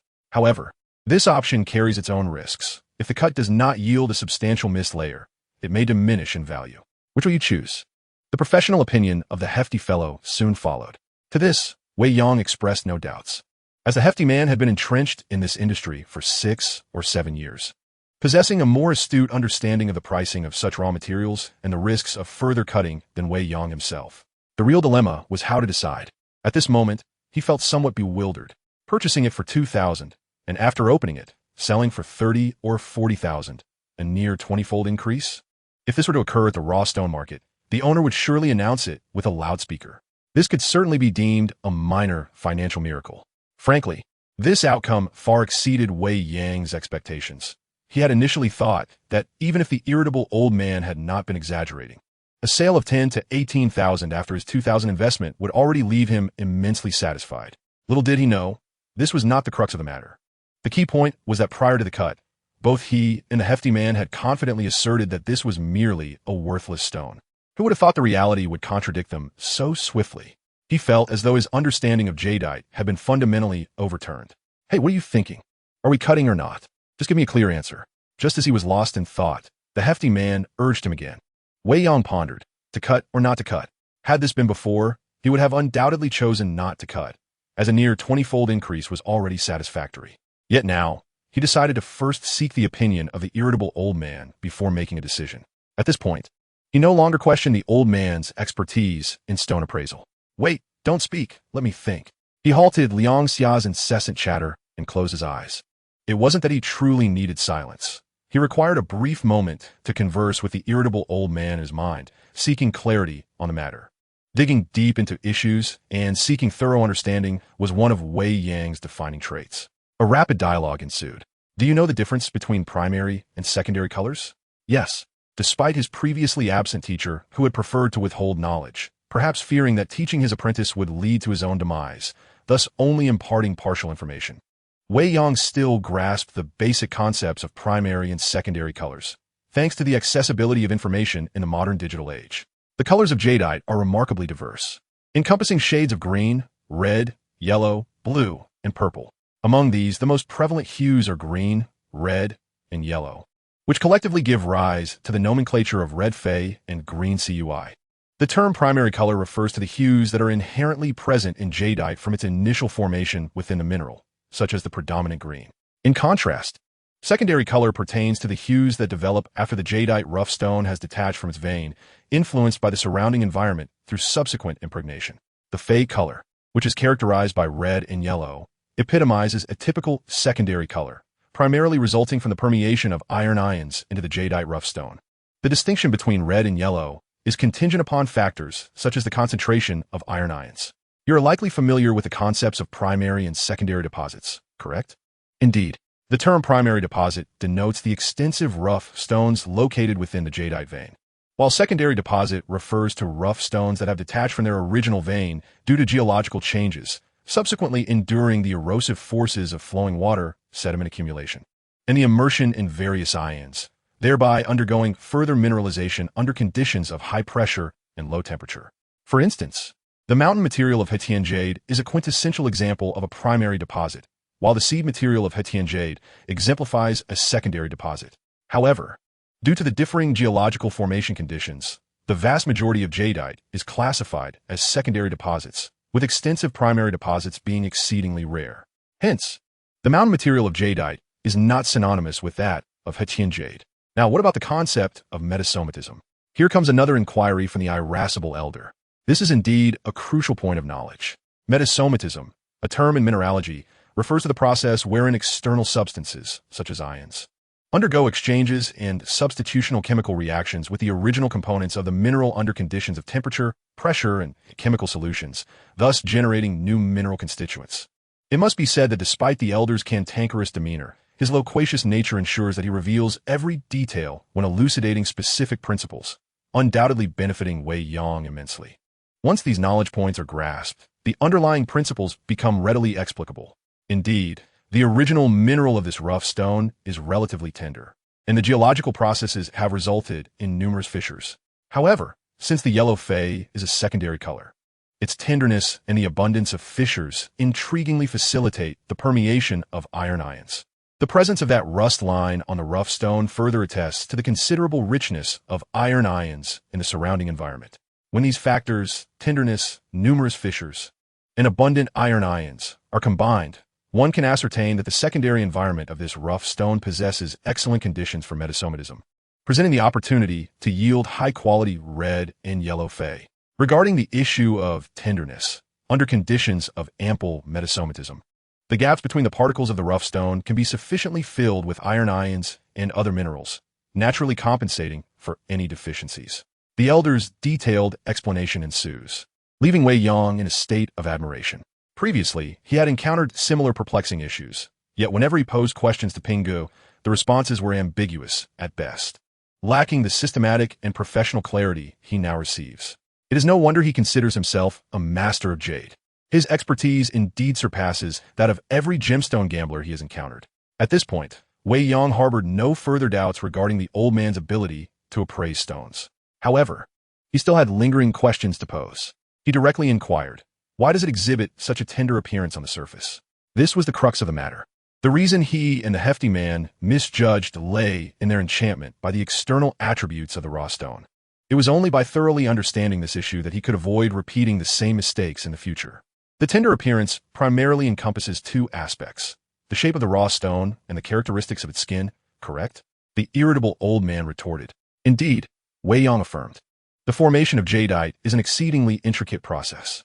Generally speaking, the genesis of jadeite deposits necessitates a critical condition: high pressure and low temperature. Consequently, jadeite typically forms at the junctions of major geological plates undergoing compression. For instance, Myanmar is situated at the intersection of the Pacific and Eurasian plates. Similarly, countries such as Russia, Japan, the United States, and Guatemala, located at the boundaries of geological plates, possess limited jadeite deposits. However, the jadeite veins found in these regions are of inferior quality compared to those in Myanmar, due to the less intense collisions of the plates. It is noteworthy that the compression between the Pacific and Eurasian plates has given rise to the renowned Tibetan Plateau and Mount Everest, with Myanmar lying at the tail end of this geological belt. Of course, the jadeite available in the market is exceedingly rare, as most of it is a secondary mineral. The formation of secondary minerals typically undergoes a process of hydraulic transportation, eventually settling in riverbeds. Subsequently, geological shifts caused by the pressure of the plates continue to alter the landscape, redirecting rivers and elevating the original riverbeds, from which the jadeite is ultimately extracted. This is also a protracted process. Moreover, because most secondary jadeite has experienced hydraulic transportation, there exists a fundamental tenet in the industry for judging whether jadeite is of old variety: the sharpness of the raw stone's shape. The rationale is that only jadeite of old variety, with a hard texture, can retain its sharp edges during the transportation and collision processes in the river. In contrast, jadeite of tender variety becomes rounded and smooth, akin to ordinary river pebbles. Upon reflecting on this, Wei Yang realized that the smooth and rounded nature of this raw stone stemmed from its tender primary mineral, which was initially smoothed by the river water and subsequently aged through secondary mineralization in an elevated riverbed. He experienced an epiphany, a teachable spirit indeed. His newfound understanding remarkably earned him a compliment from the old man, a rare occurrence given the old man's previous disdain for his stone appraisal skills. Thus, Wei Yang promptly continued to inquire, what explains the smoothness of its skin, devoid of any significant signs of erosion, and its murky appearance under light? This, too, is a characteristic of the weathered skin of a raw stone with tender primary mineral. Due to the inherent softness of the original mineral, its outer shell is easily subjected to weathering, which subsequently leads to the formation of a delicate, powdery skin, such as limeskin. When illuminated, this manifests as a lack of transparency and cloudiness, which can easily mislead observers. The old man's explanation has returned, once again elucidating the matter with utmost clarity. Yet, a question arises in tandem. I must inquire, should this raw stone be further carved? The question previously posed by the stout man is once again presented before Wei Yang. Wei Yang contemplates, is this a further test of my capabilities? Chapter 10. The tension escalates. Carve. What is the rationale? The old man, indeed, possesses a desire for deeper inquiry. However, this does not daunt Wei Yang. Given that this raw stone's original mineral is soft, it implies that during the process of secondary mineralization, the infiltration of iron ions is facilitated, which also indicates that the yellow mist layer of this stone is unlikely to be thin. His response nearly escapes his lips. The yellow mist layer refers to the yellow jade flesh beneath the jade skin, as the yellow hue is a result of post-formation coloration. And a significant portion of raw stones exhibit a yellow mist layer when illuminated, hence industry practitioners commonly refer to it as such. A teachable spirit. He continues, I can assure you that at least half of this stone's thickness is yellow jade, and with favorable fortune, it could be entirely yellow. His final conclusion emerges, it is possible it is fully yellow. At this moment, Wei Yang no longer doubts the expertise of the irritable old man. He promptly opens his eyes and asserts decisively, Carve, are you certain? This startled the stout man slightly. Carve. As the saying goes, fortune favors the bold. After all, this raw stone was acquired at a modest price, so there is little to lose, and thus, there is no reason not to take a daring gamble.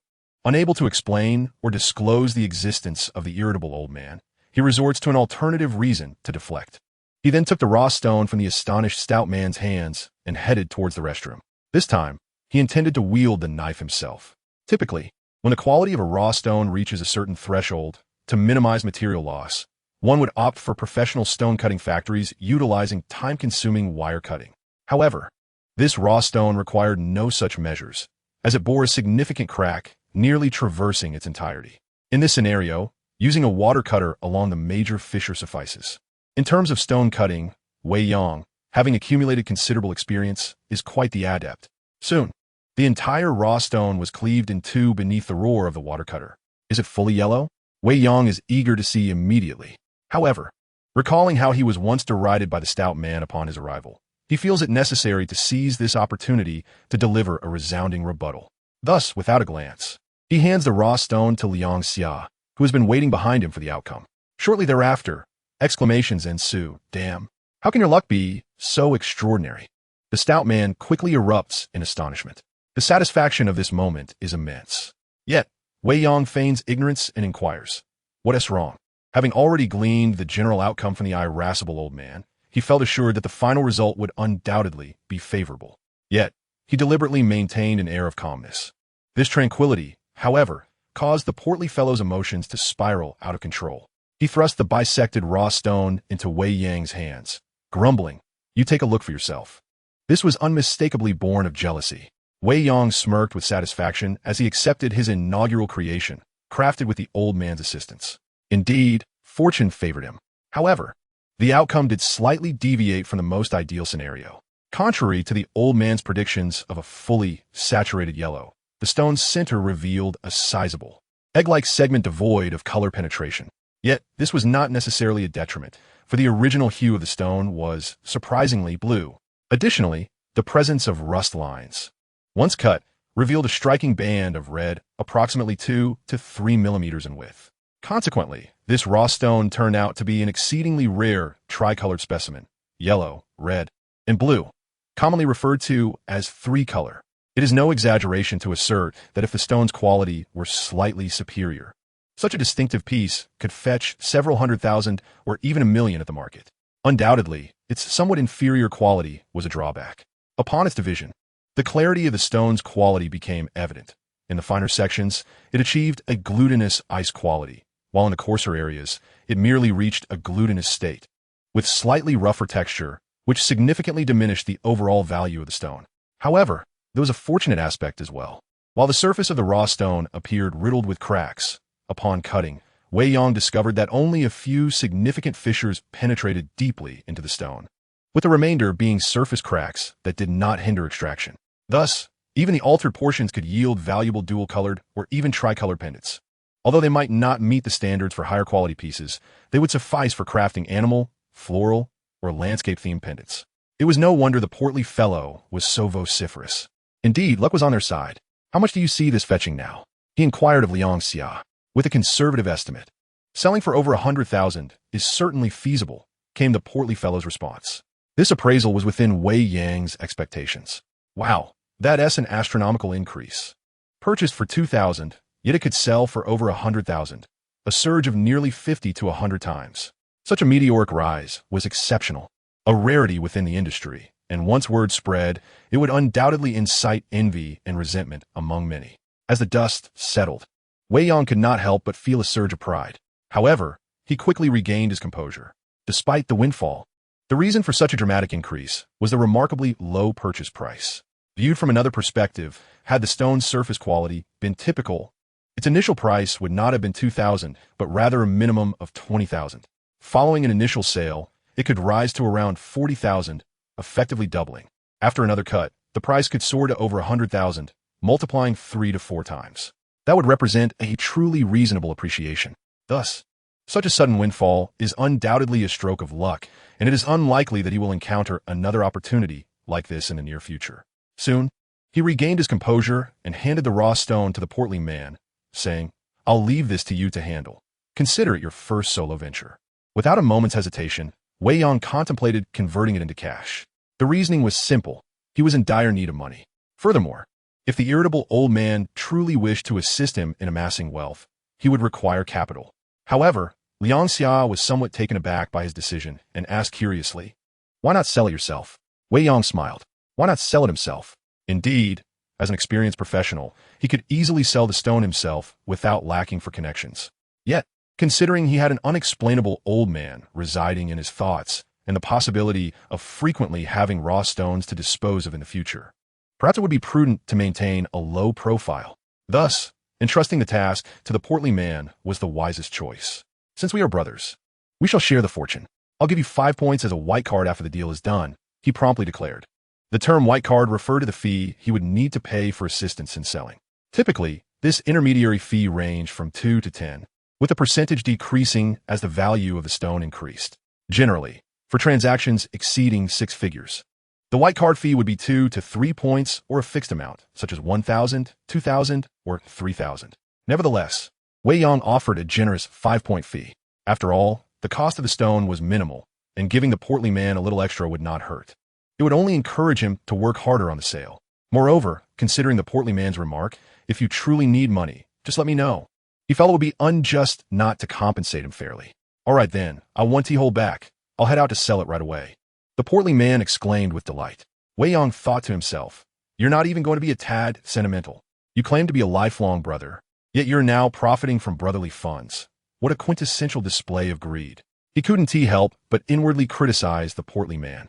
Next, it was time to consult the irritable old man, or rather, the incomparable grandpa known for his extraordinary skills in stone gambling, revered as a master of jade. Chapter 11, Conditions. Wealth has arrived. It truly has. After leaving the portly man's residence, the previously nonchalant Wei Yang could no longer contain his elation, raising his fist in exhilaration. One could hardly blame him for being so unrestrained. Earlier that very morning, he had experienced an unwarranted calamity, plunging from a position of modest savings to being heavily in debt, nearly unable to sustain his existence. Yet by the afternoon, he had been met with such astonishing good fortune, transforming his dire situation into a modest surplus. The roller coaster of his life was astounding, having plummeted to the depths. He now soared to new heights. How could he possibly remain composed?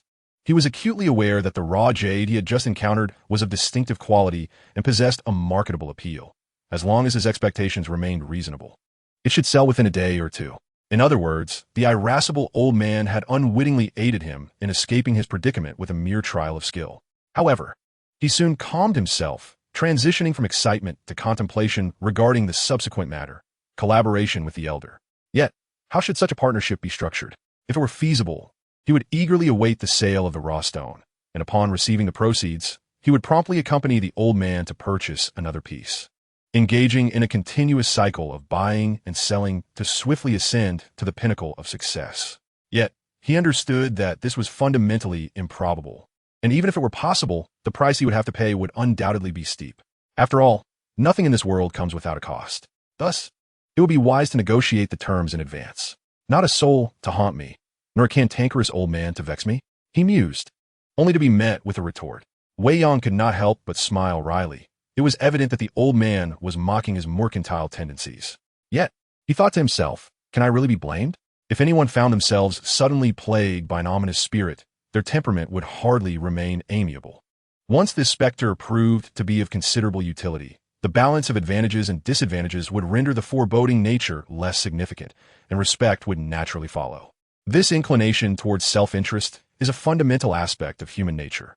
Wei Yang saw nothing amiss in this, so he chose not to elaborate, silently contemplating the notion of discussing collaboration. In truth, he need not provide an explanation, with the old man residing in his thoughts. It seemed that a mere shift in his mindset conveyed his intentions. This was becoming somewhat irksome. Do you think I'm not vexed? You overthink too much, leaving me in disquiet, unable to find peace even in sleep. Indeed, Wei Yang pondered, who could be blamed for this? Another scoff escaped the elder, followed by, my demands are simple. Once you have matured, you must assist me in seeking vengeance. Was it truly that straightforward? Certainly, there were a few additional stipulations. What conditions? Wei Yang inquired. First, I shall assist you only once a day. Second, you must not employ me for nefarious deeds. Third, on crucial matters, you must heed my counsel. The specifics soon followed, and they appeared quite straightforward. Yet, Wei Yang found himself pondering the deeper implications of these terms. The prohibition against engaging in immoral acts alone was a significant relief. His greatest fear in collaborating with the old man was succumbing to the allure of vast wealth. Losing his sense of self and becoming a pawn in the elder's schemes, compelled to undertake actions he would otherwise abhor. It now seemed that this concern need not weigh heavily on his mind. With this assurance, the third point ceased to be a concern for him, for the other party possessed both a moral compass and a wealth of life experience. Moreover, Wei Yang was not an overly assertive individual who preferred to take charge of every decision. As for the first point, it was hardly an issue. The limitation of acting only once a day, to him, that was more than sufficient, as he was not particularly greedy. While he harbored aspirations of prosperity, he never envisioned achieving it all at once. Naturally, he was also curious. Why the restriction of a single action per day? As a disembodied spirit, do you think I have boundless energy? Do you suppose my assistance in examining stones comes without effort? Yet, Wei Yang found himself somewhat perplexed. Examining stones requires effort? I notice you've been lecturing me for quite some time today, yet there are no signs of your vitality waning. This is different. Interacting with you occurs within your body, requiring little exertion, whereas aiding you in examining stones necessitates projecting my spirit outward, which naturally consumes far more energy. The explanation was forthcoming. Wei Yang, I see. With a tinge of sympathy, he couldn't help but inquire. Is there a way to help you restore your vitality? The method is quite simple. I can draw energy from you. The response came once more, yet this time it startled Wei Yang considerably. Draw energy from me? What difference is there from drawing my blood? He immediately envisioned himself becoming a mere husk. Indeed, there was little distinction. Therefore, if you wish to avoid becoming a mere shell, there is another option. Accumulate a collection of top-tier jade stones, as the essence of jade can nourish me as well. Fortunately, the old man's explanation quickly followed. However, Wei Yang felt even more troubled. Nourishing with jade essence is feasible, but the question remains, what grade of jade qualifies as top tier? How much must one collect to be considered ample? What capital is required to amass a significant collection of top-tier jade? He could almost see himself making a modest profit, only to be compelled to spend it all on acquiring top-tier jade, ultimately filling a room with stones while his funds dwindled to mere pennies. Was he to become a top-tier collector? If top-tier jade cannot be liquidated, what difference does it make from worthless stones? His head began to throb. He thought to himself, indeed, there is no such thing as a free lunch. Keep at it, young man. I have high hopes for you, the old man remarked. Yet to Wei Yang, it sounded heavily laden with sarcasm. In response, he could only manage a wry smile, silently contemplating. Very well. May I propose a humble request? Speak. Could you take me on as your disciple? He articulated a condition he had long considered. It was a pitiful situation, for although the old man claimed their relationship was a partnership, with both parties benefiting, Wei Yang understood all too well that their positions were inherently unequal. As the weaker party, he had no right to make extravagant demands. It was futile to even attempt. Thus, he had already devised a condition that he believed the old man would find hard to refuse. Can one rely on others for a lifetime? Certainly not. At critical moments, one must ultimately rely on oneself. Therefore, it is imperative to leverage the old gentleman's profound knowledge of gambling stones to cultivate one's growth as swiftly as possible. Coincidentally, he has just lost a mentor who was rather secretive. While the absence of a master is regrettable, he assuredly stated that I could approach him with any inquiries. This revelation was somewhat unexpected for Wei Yang. Rejected? However, it matters not, as long as I can seek guidance at any time. The distinction of a master-apprentice relationship holds little significance for me, and I am indifferent to such titles. Is it finished? If there are no further issues, please retrieve that skull. It is rather noisy here, and I find solace in residing within it. A delightful surprise soon followed. Wei Yang mused. Is this possible? No wonder the old gentleman insisted I bring along that utterly worthless piece of stone. It all makes sense now. His heart was finally at ease. It was time to contemplate the matter of reporting to Wayne tomorrow, redirecting his thoughts toward another pressing issue. Chapter 12. Lin Lin's Predicament. Just as Wei Yang was preoccupied with his impending employment at Wayne, Lin Lin was similarly engrossed in thoughts of the same matter, specifically concerning the arrangement of Wei Yang's position. What role would be suitable for him? Assuming there were no extraordinary circumstances, her plan was straightforward. She would assign him to the raw stone division, allowing him to return to his former profession, aiding Wayne in the sale of stones. Yet, there existed a complication. In truth, had there been no special circumstances, she would likely not have hastily recruited Wei Yang. The specifics of this exceptional situation pertain to the operations of Wayne.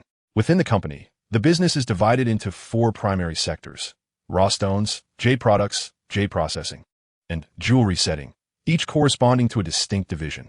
Among these sectors, raw stones and finished products are of paramount importance, representing the company's principal sources of revenue. Regrettably, the raw stone division currently faces significant operational challenges. It has become, without exaggeration, Lin Lin's foremost concern, and she is eager to resolve these issues. To understand the situation, one must start from the beginning. 4 years ago, upon graduating from university, Lin Lin entered her family's company. Initially not as the overseer, but by delving into the raw stone business, which she was most familiar with. Despite her youth, as the daughter of a Burmese-Chinese mining magnate, she was practically raised among stones, absorbing knowledge from an early age, and she possesses a deeper understanding of raw stones than many industry insiders in her homeland. To state it plainly, had she not pursued higher education, she would have followed the path of other mining heiresses, leaving school after middle or even primary education to immerse herself in the jade industry, soon becoming a well-known figure in the field.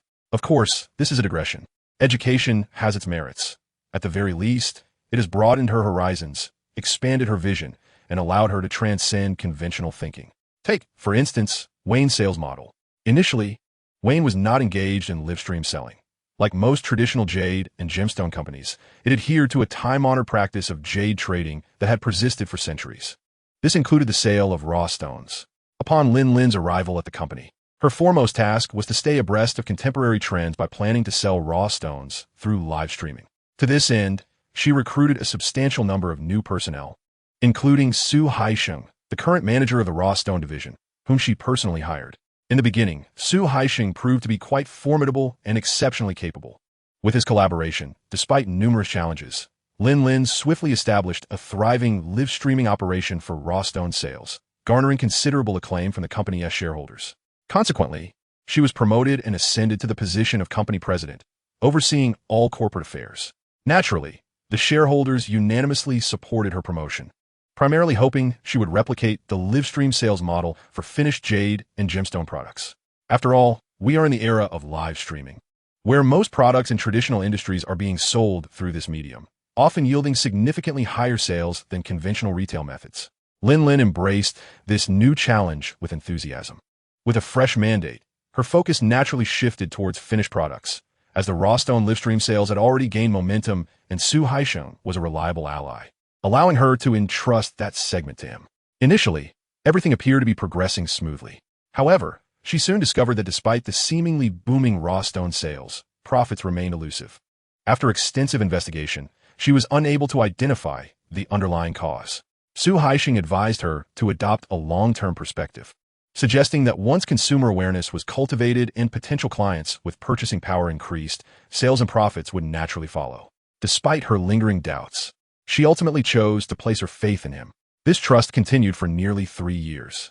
Recently, during an encounter with a former client from the same industry, she came across a former group leader who had resigned from the company a year prior. This individual had been among the first she personally recruited.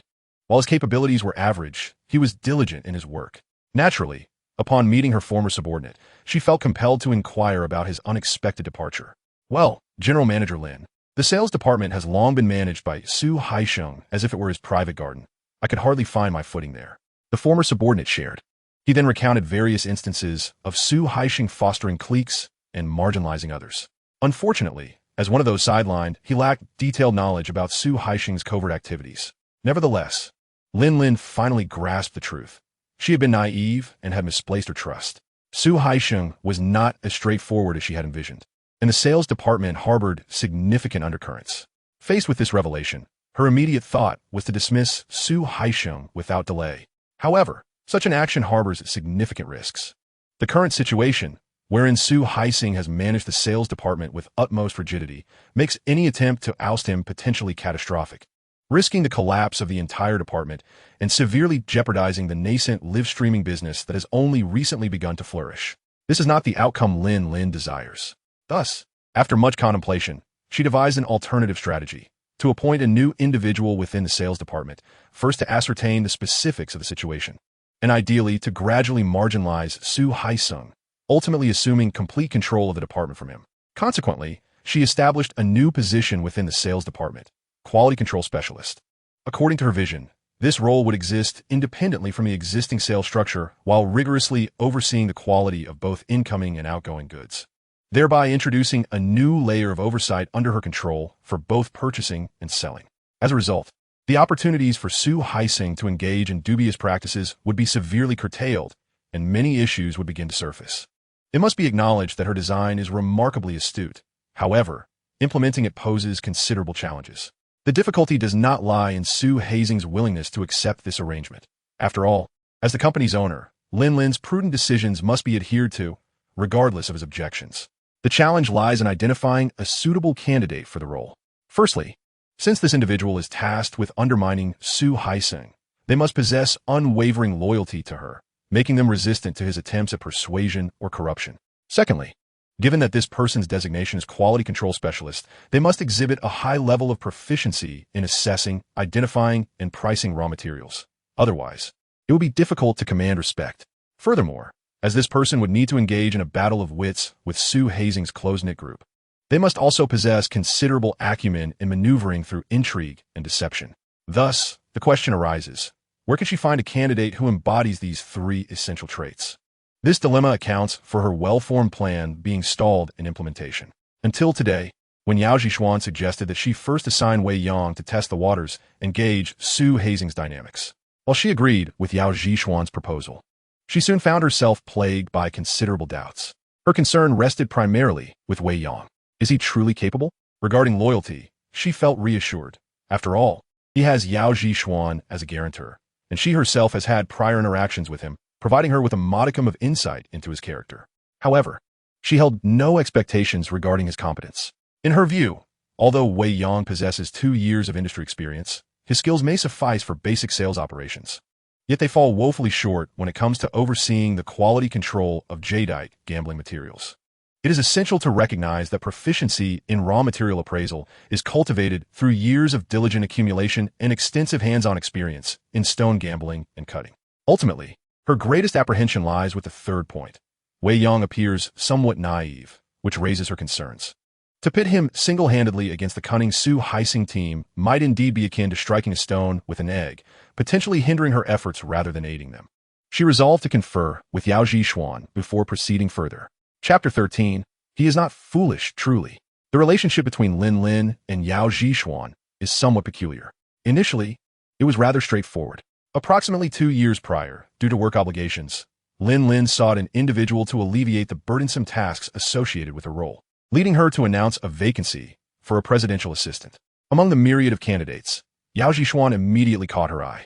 In terms of overall qualifications, Yao Zhishuan was not the most outstanding among the hundreds of applicants. However, she possessed several qualities that Lin Lin greatly admired.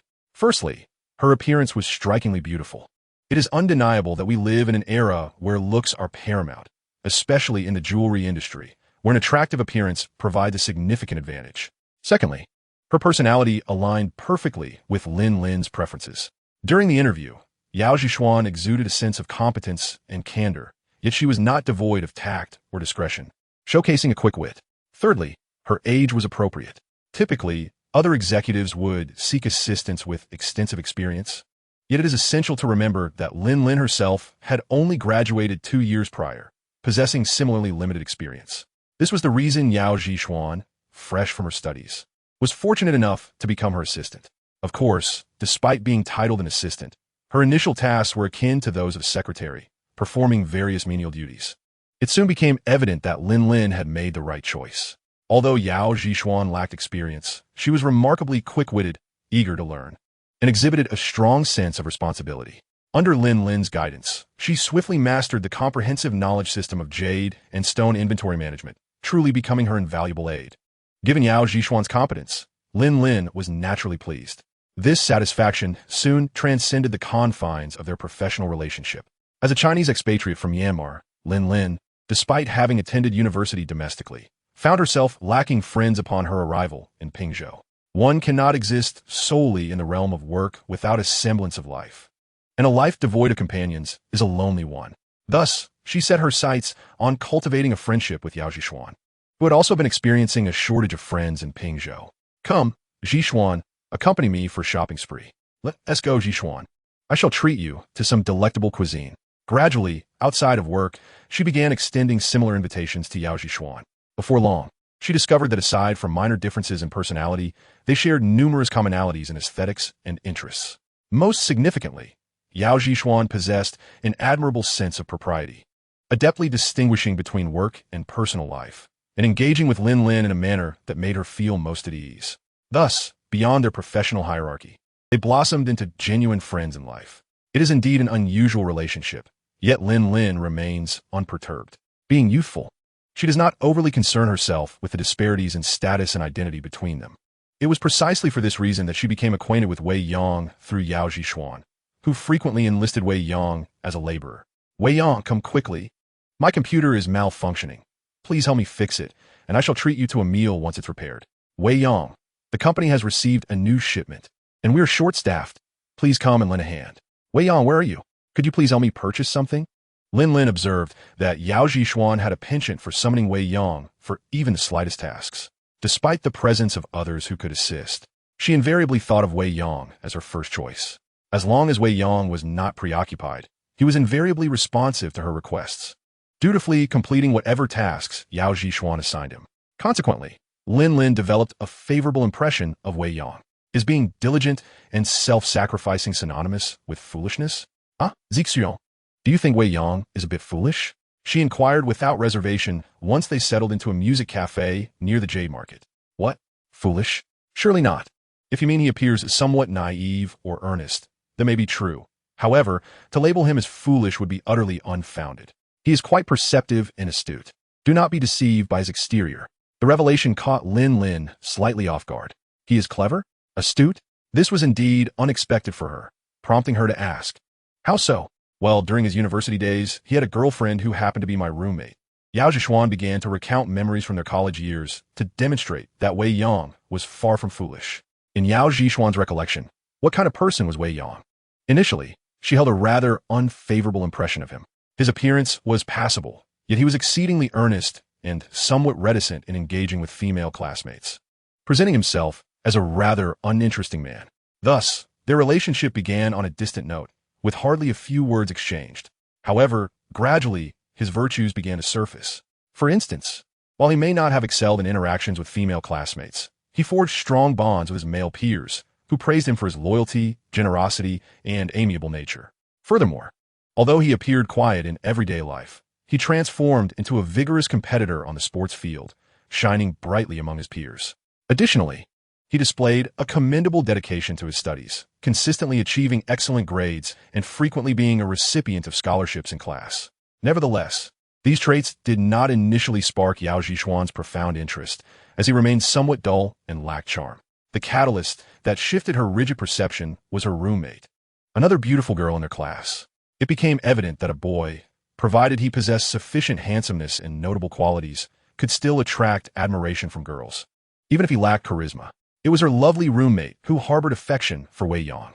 In her sophomore year, unable to capture Wei Yang's attention, her beautiful roommate took the initiative to pursue him and quickly succeeded, subsequently flaunting their relationship in front of their peers.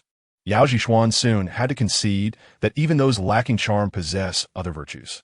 For instance, although the female roommate had a rather disagreeable temperament and could be quite demanding, Wei Yang always acquiesced to her whims, dutifully attending to her needs. He displayed genuine care, thoughtfulness, and meticulousness, willingly taking on all the arduous tasks for her. This led Yao Zhishuan to acknowledge that having such a boyfriend could indeed be quite advantageous. However, there were drawbacks. Wei Yang hailed from a modest background, with limited financial resources that could not satisfy the beautiful roommate's desires for finer cuisine, clothing, and luxuries. Over time, she began to voice her grievances to her dormitory mates. This dissatisfaction marked a potential threat to their relationship. In their junior year, a new suitor emerged in the beautiful roommate's life, one whose wealth far surpassed Wei Yang's and who could easily fulfill her material aspirations.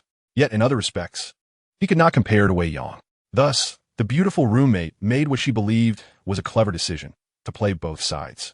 To her surprise, within a fortnight, before Yao Zhishuan and their other roommates even caught on, Wei Yang noticed and promptly initiated a breakup. This was precisely why Yao Zhishuan asserted that Wei Yang was far from foolish. How could a keen observer be so naive? Initially, Yao Zhishuan struggled to comprehend his actions, deeming him stubborn.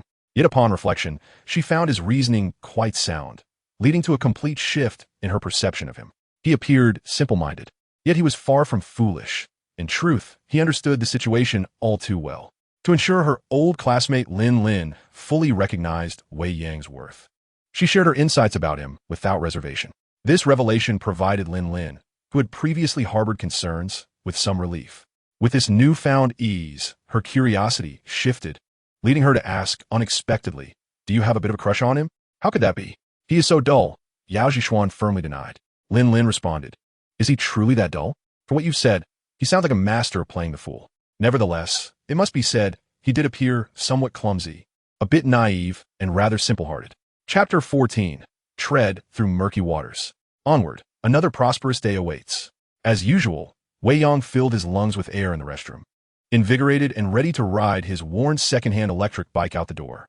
What set today apart, however, was the broken stone he carried in his backpack. According to an agreement made with the old man the previous night, the old man usually resided within the jadeite raw stone he had grown accustomed to, only transferring to Wei Yang when necessary. The elder gentleman found him overly clever, with a mind that was excessively active, often disturbing his peaceful dreams. In response, Wei Yang expressed understanding. It was an unavoidable circumstance. After all, no one wishes for their innermost thoughts to be laid bare before another. He also acknowledged that his thoughts indeed tended to be rather restless. For instance, at this very moment, while riding his electric scooter, he was daydreaming about the splendid prospects of working at Wang. Why would he still seek employment at Wayne? Had he not already been possessed by the Master of Jade? Ensuring that wealth was only a matter of time? Did he truly need to toil for someone else, earning a meager salary? He had contemplated this matter the previous night. The reasoning was quite straightforward. Regardless of his abilities, he required a significant platform to facilitate his rapid advancement. It must be said that in the jade industry, having a robust platform is crucial. The materials he encountered were mostly mid to low-end specimens, and at best, he could only glimpse the ordinary high-end stones. As for viewing collectible-grade jadeite rough stones, sorry, he did not meet the qualifications. Similarly, if he wished to access jade auctions with stringent entry requirements, he would find no access there either.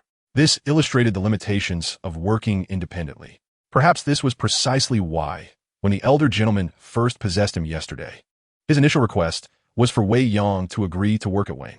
The elder required his assistance for revenge. The prerequisite for that revenge was that he must grow swiftly, acquiring the capability and strength to enact it. The abilities and strengths the elder referred to encompassed not only the skill of gambling on stones, but also work proficiency, knowledge, connections, and the accumulation of wealth. Thus, going to Wayne was indeed his best option at present. As a renowned company in the industry, Wayne offered a sufficiently large platform with extensive operations, ranging from rough stones to finished jade products, jade carving, and jewelry setting. It even ventured into the recently burgeoning realm of jade live streaming, excelling in it considerably. Its subsidiaries were scattered across major jade markets. For instance, in Myanmar, they not only owned mines, but also had a company dedicated to procuring jade rough stones from others. Likewise, in major jade and jewelry distribution centers such as Sihuai and Jiang in Guangdong, and Ruili in Yunnan, they had operational points or branches. Such a grand platform indeed provided ample room for him to showcase his talents, as long as he possessed sufficient capability. He must have it. He silently bolstered his resolve and drove toward the jade market. As far as he knew, Wayne had offices in both the Jade City and the Street of Jade, with the Jade City location serving as the headquarters. On the first floor of the Jade City, there was a substantial sales booth for finished products, while the upper floors housed nearly 1,000 square meters of office space. Sister Lin typically resided at the Jade City location, only venturing to the Street of Jade office for significant transactions involving rough stones. Soon, he arrived at Wayne Company with familiar ease. As a former regular, he smoothly reached Sister Lin's office after notifying the front desk. "President Lin, I have arrived." Upon seeing Lin, he instinctively altered his form of address. "Please, have a seat." Lin adopted a demeanor of formal business conduct. Normally, since Wei Yang was recruited by her and positioned as an essential pawn within the rough stone sales department, she ought to treat him as a trusted confidant. Furthermore, she should have clearly communicated her specific requirements and the current situation within the sales department to him. However, after her conversation with Yao Zhishuan last night, she had a change of heart. Wasn't Yao Zhishuan the one who suggested that this seemingly simple fellow was, in fact, quite astute? Thus, she decided not to disclose anything to him. Let him navigate the murky waters on his own. This was her latest resolution. After all, she held no expectations for Wei Yang's proficiency in stone appraisal. Yet even this felt insufficiently ruthless. There was more to come. "Wei Yang, let me briefly outline your position based on your past experiences. You will be appointed as the sales director in the rough stone division. The specifics of your compensation will be discussed with you shortly by the HR department, but the actual work will be arranged by the sales department. Are you able to accept this?" She succinctly conveyed her arrangements to Wei Yang. Given that Wei Yang's appraisal skills were significantly lacking compared to those of a quality control specialist, she naturally would not assign him to such a critical role, instead designating him as an ordinary member of the sales department. Within the internal hierarchy of Wei Yan, sales-related positions are categorized into 3 tiers: sales assistant, sales director, and sales manager, with the department manager rank above them. Specifically, the sales director position implies the ability to independently complete sales tasks, and it may even involve overseeing 1 or 2 inexperienced sales assistants, yet not capable of managing a small team. It was a middle ground arrangement. All right, that's fine. Unaware of the underlying dynamics, Wei Yang was quite pleased with this arrangement. It must be said that aside from the influence of the elderly gentleman, his own abilities and work experience were indeed only commensurate with this position. "Good, please hold on." Lin promptly picked up the phone and began to summon someone. "Zaheo, please come here." A more severe measure was about to unfold. Normally, upon completing their onboarding procedures of the HR department, new employees would be escorted to their respective departments. However, Lin felt that this was insufficient. Therefore, she called in another assistant of hers, Zhang Ziheo. He was her short video assistant. Indeed, this is the era of the internet. The rise of the web has completely transformed and influenced the sales models of traditional industries, including Jadeite. Consequently, Wei Yang not only initiated live streaming services, but also established multiple accounts to produce short videos for the promotion and traffic generation of the company's products. Lin herself personally managed one of these short video accounts, specifically dedicated to filming high-end Jadeite rough stones, in which she starred as both the protagonist and narrator. Zhang Zihao was responsible for filming her and managing that account. This was, in fact, a rather relaxed position, given the brevity of a short video, which typically ranges from less than a minute to a maximum of 5 minutes. It follows that the entirety of the production process, from conceptualization to filming and subsequent editing, requires no more than 2 hours of Zhang Zihao's daily labor. This has led to him being notoriously regarded as a slothful individual within the company. However, his familial ties to a shareholder render him somewhat untouchable. Nonetheless, this does not deter Lin from enlisting his assistance. She promptly stated, "Zihao, this is Wei Yang. You are acquainted, are you not? He has now joined our company. Please take him to the Human Resources Department for onboarding and afterwards escort him to Manager Su in the Raw Stone Division." This is her astute maneuver, as she intends to signal to Su Haisheng that this individual has been deliberately assigned to him. Wei Yang, delve into the murky waters, she seems to imply. Chapter 15. None are to be underestimated. It must be acknowledged that in a large company, the onboarding procedures are rather intricate. When Wei Yang reported to Chui Shengyuan 2 years prior, he hardly engaged in any formalities. He merely accompanied Ping Gu on a brief tour, meeting a few colleagues, which sufficed for his onboarding. Completing the entire process took him over an hour. Naturally, the compensation is significantly different. For instance, he has been appointed as the sales director in the Raw Stone Division, with a probationary base salary of 6,000, plus bonuses and commissions, post-probation. His base salary may rise to 8,000. In contrast, his previous position at Chui Shengyuan offered a mere 4,000 base salary, with bonuses and commissions entirely at the whim of the owner.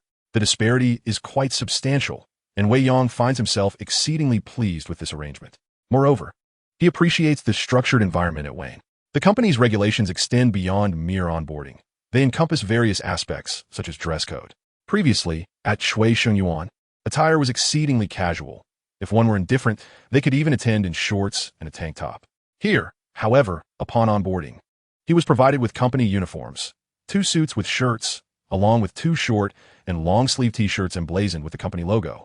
The company stipulates that casual pants and t-shirts may be worn on regular days, yet formal occasions necessitate a suit and tie. Such stringent regulations may be disconcerting for those accustomed to freedom, yet for Wei Yang, it is precisely what he desires. Upon graduation, entering a prestigious company was his aspiration.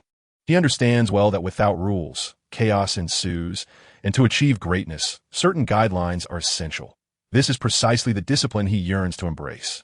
Truly, this company is remarkable. He cannot help but marvel at it, still unaware of the underlying circumstances. Next, it is time to report to the sales department. Once again, his acquaintance Zhang Zihao appears just in time and says, "Let us proceed. I will take you to the Raw Stone Division." "Thank you, Brother Zihao," he expresses, acknowledging their familiarity due to prior encounters through Yao Zhishuan and Lin Jia. Yet he still extends the courtesy of gratitude. "No problem." Zhang Zihao's reaction was somewhat indifferent. Why? It undoubtedly relates to his perception of Wei Yang. This fellow is undeniably quite handsome, and not only that, he possesses an aura of masculinity that surpasses my own. This is precisely what Zhang Zihao was contemplating at that moment. As someone who has been by Lin's side for nearly 3 years, he is acutely aware of a lesser-known trait of hers. She is exceedingly fond of good looks. Zhang Zihao had long since noticed that anyone deemed worthy of accompanying her or having the opportunity to get close to her was invariably a strikingly attractive individual. This included Yao Zhishuan, as well as himself, Zhang Zihao. Conversely, those within the company who possessed skill but lacked in physical appeal could expect to manage independently, but they should not harbor hopes of lingering by her side for long. Moreover, this particular trait of hers extends beyond the confines of the office. As a businesswoman, Lin has numerous clients, yet she differentiates between them based on their appearances. Those who are less fortunate in looks may engage in regular business interactions. But any hope of personal relations is futile. She would readily concoct excuses to decline even a casual meal together. In contrast, Those who are exceptionally attractive not only can conduct business with her, but may also cultivate a favorable personal rapport with her. This brings us to a pressing question. Why would Lin Lin hire Wei Yang, who had just caused her to incur a loss exceeding 3 million? Could it be that Lin Lin has taken a liking to this individual? Zhang Zihao couldn't help but speculate. This notion is precisely what he most dreaded. The reason for his apprehension lies in his own secret affections for Lin Lin. She is truly remarkable, beautiful, capable, with a gentle disposition in private, and hailing from a wealthy family. Where else could one find a potential partner who could alleviate a lifetime of toil? Hence, Zhang Zihao had harbored feelings for her for quite some time, but he refrained from expressing them until he had absolute certainty. Now, it seemed a threatening potential rival had emerged. In Zhang Zihao's view, despite Wei Yang having caused Lin Lin a significant financial setback, the mere fact that she chose to bring him into the company suggested her genuine interest in him. Under such circumstances, should Wei Yang exhibit even a modicum of competence at work, he would swiftly become another figure close to Lin Lin. This simply could not be allowed to happen. He needed to devise a plan to undermine him. As he pondered this, he led Wei Yang toward Jadestone Street. The rough stone division of the Wei and Company is situated at the far end of Jadestone Street, within a large independent courtyard featuring a storefront. While one might wonder, does a single company operate from two distinct locations? The answer is clear.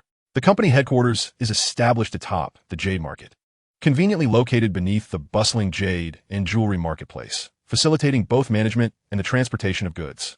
Conversely, while rough stones may primarily consist of small pieces, there are also many larger specimens weighing hundreds or even thousands of kilograms, making their transport to the upper floors exceedingly cumbersome. Moreover, the cutting and processing of raw stones generate considerable noise. Thus, at the outset, Wayne opted to lease a spacious courtyard on Jade Street expressly for the storage and processing of raw stones.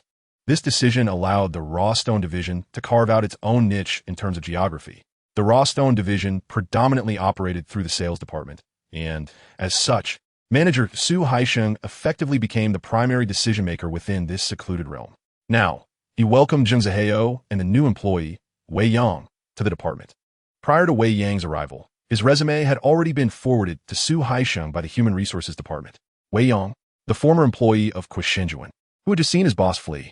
What prompted the sudden insertion of such an individual into the sales department?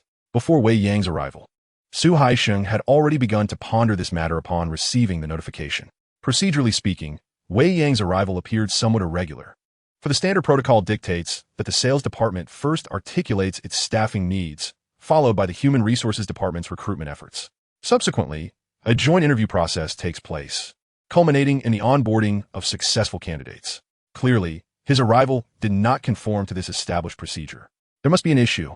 Indeed, Su Haisheng soon observed that it was not a representative from the Human Resources Department, but rather Zhang Zihao, a trusted aide of General Manager Lin, who brought the newcomer on board.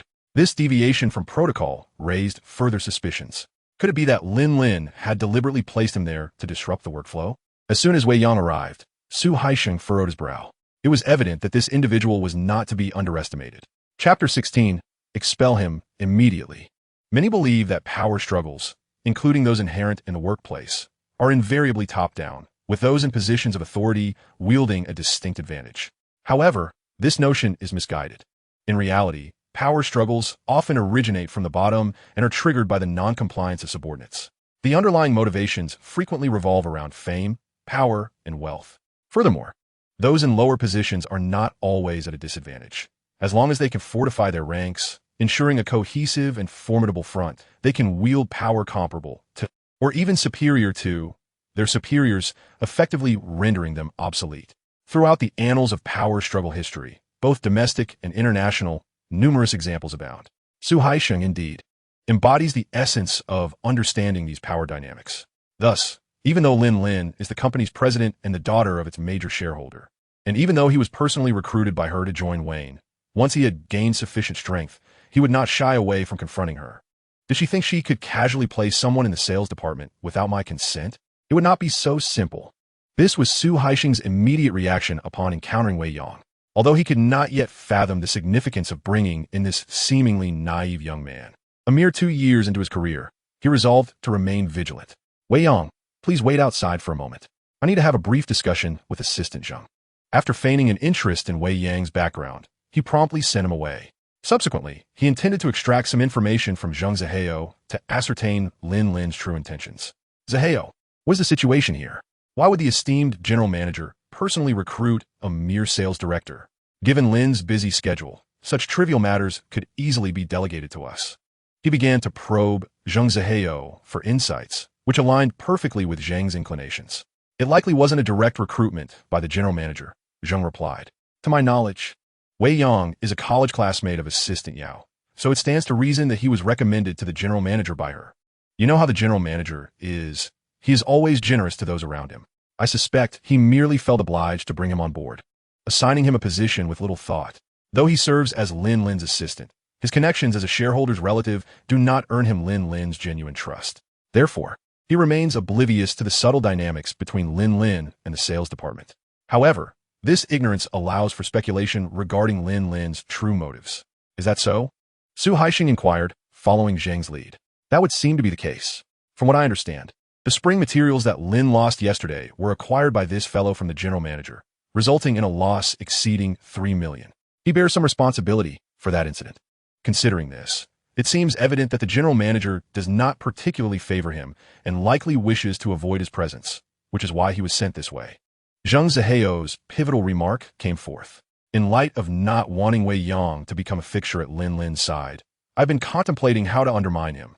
After much deliberation, I settled on the notion of using others to accomplish this.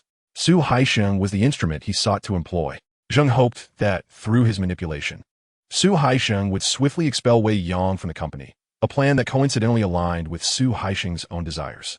Although he harbored serious doubts regarding the veracity of Zheng's claims, he was nonetheless eager to see Lin Lin refrain from placing anyone in the sales department.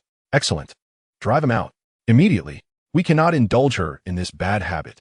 Su Haixing resolved decisively. As a subordinate bold enough to challenge his superior, he was no naive player in the corporate arena. Well-versed in the intricacies of workplace rivalry, he understood that any compromise on his part would only lead to an influx of others being embedded within the company. Therefore, regardless of whether Wei Yang was someone Lin Lin admired or detested, he would echo Zheng Zihao's sentiments and endeavor to expel him with utmost swiftness and precision. This was his retaliation. Thus, he signaled to Zheng Zihao with a gesture. Ah, I see. Zhang Yang, please come in. After Zheng Zihao departed, Su Haixing did not immediately summon Wei Yang into the office. Instead, he called upon a trusted confidant. Due to business necessities, his sales department was subdivided into 3 groups. Group 1 primarily focused on the offline sales of mid to high-end raw stones, targeting peers and major offline clients. Group 2 was responsible for the online sales of mid to high-end raw stones. The primary approach involved live streaming to sell mid to high-end jadeite rough stones primarily to individual clients who are not from the same industry. The third team is also responsible for online sales, but their focus lies on selling mid to low-end jadeite rough stones. Zhang Yang, who has been introduced to the scene, is the leader of the third team. Typically, someone like Wei Yang, with experience in sales within the same industry, will be rightly placed in the first team. However, the challenge lies in the fact that expelling him swiftly is not an easy task. After all, Wei Yang was recruited by Lin Lin, and any attempt to dismiss him must be executed flawlessly to avoid scrutiny. Thus, he summoned Zhang Yang and meticulously provided instructions. Soon, Wei Yang learned that he had been assigned to the third team. At this point, he remained unaware that he had become a pawn in the workplace rivalry between Lin Lin and Su Haixing, and a conspiracy was unfolding against him. Consequently, when Zhang Yang informed him of his assignment to the third team and offered to introduce him to his colleagues, he eagerly followed along. What followed was a series of introductions, including a self-introduction and the arrangement of his workspace, all of which proceeded smoothly.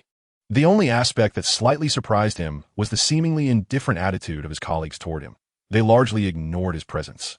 Is this the atmosphere of a large corporation? He found himself somewhat unaccustomed to it. Wei Yang, take some time to acclimatize. It will soon be lunchtime, and I will assign you tasks this afternoon, Zhang Yang remarked, displaying a relatively favorable attitude. Yet, he pondered what he should do next. Just as confusion settled in, a colleague from the adjacent desk approached him. Hey, Wei Yang. You seem familiar. What did you do before? Finally, someone was engaging with him.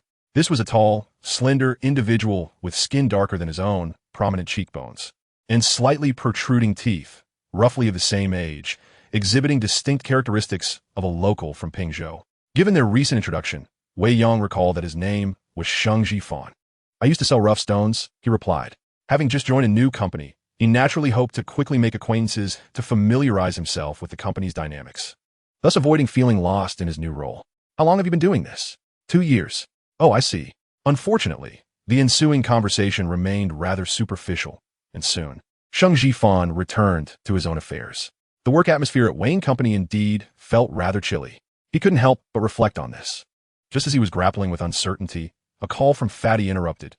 Hey, Wei Yang, regarding that stone of yours, I've shown it to 5 or 6 buyers, and the highest offer has reached 148,000. What do you think of that price? Finally, some good news arrived. Wei Yang was taken aback by Fatty's diligence.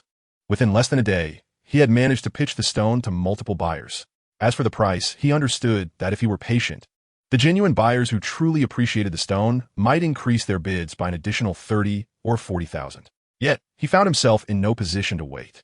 Soon, a screenshot of the transaction records from the chubby individual arrived, followed by a substantial sum of 140,600 yuan being transferred to his WeChat account, which reflected the balance after deducting the 400 yuan for the white card. He had struck it rich. Truly, he had hit the jackpot.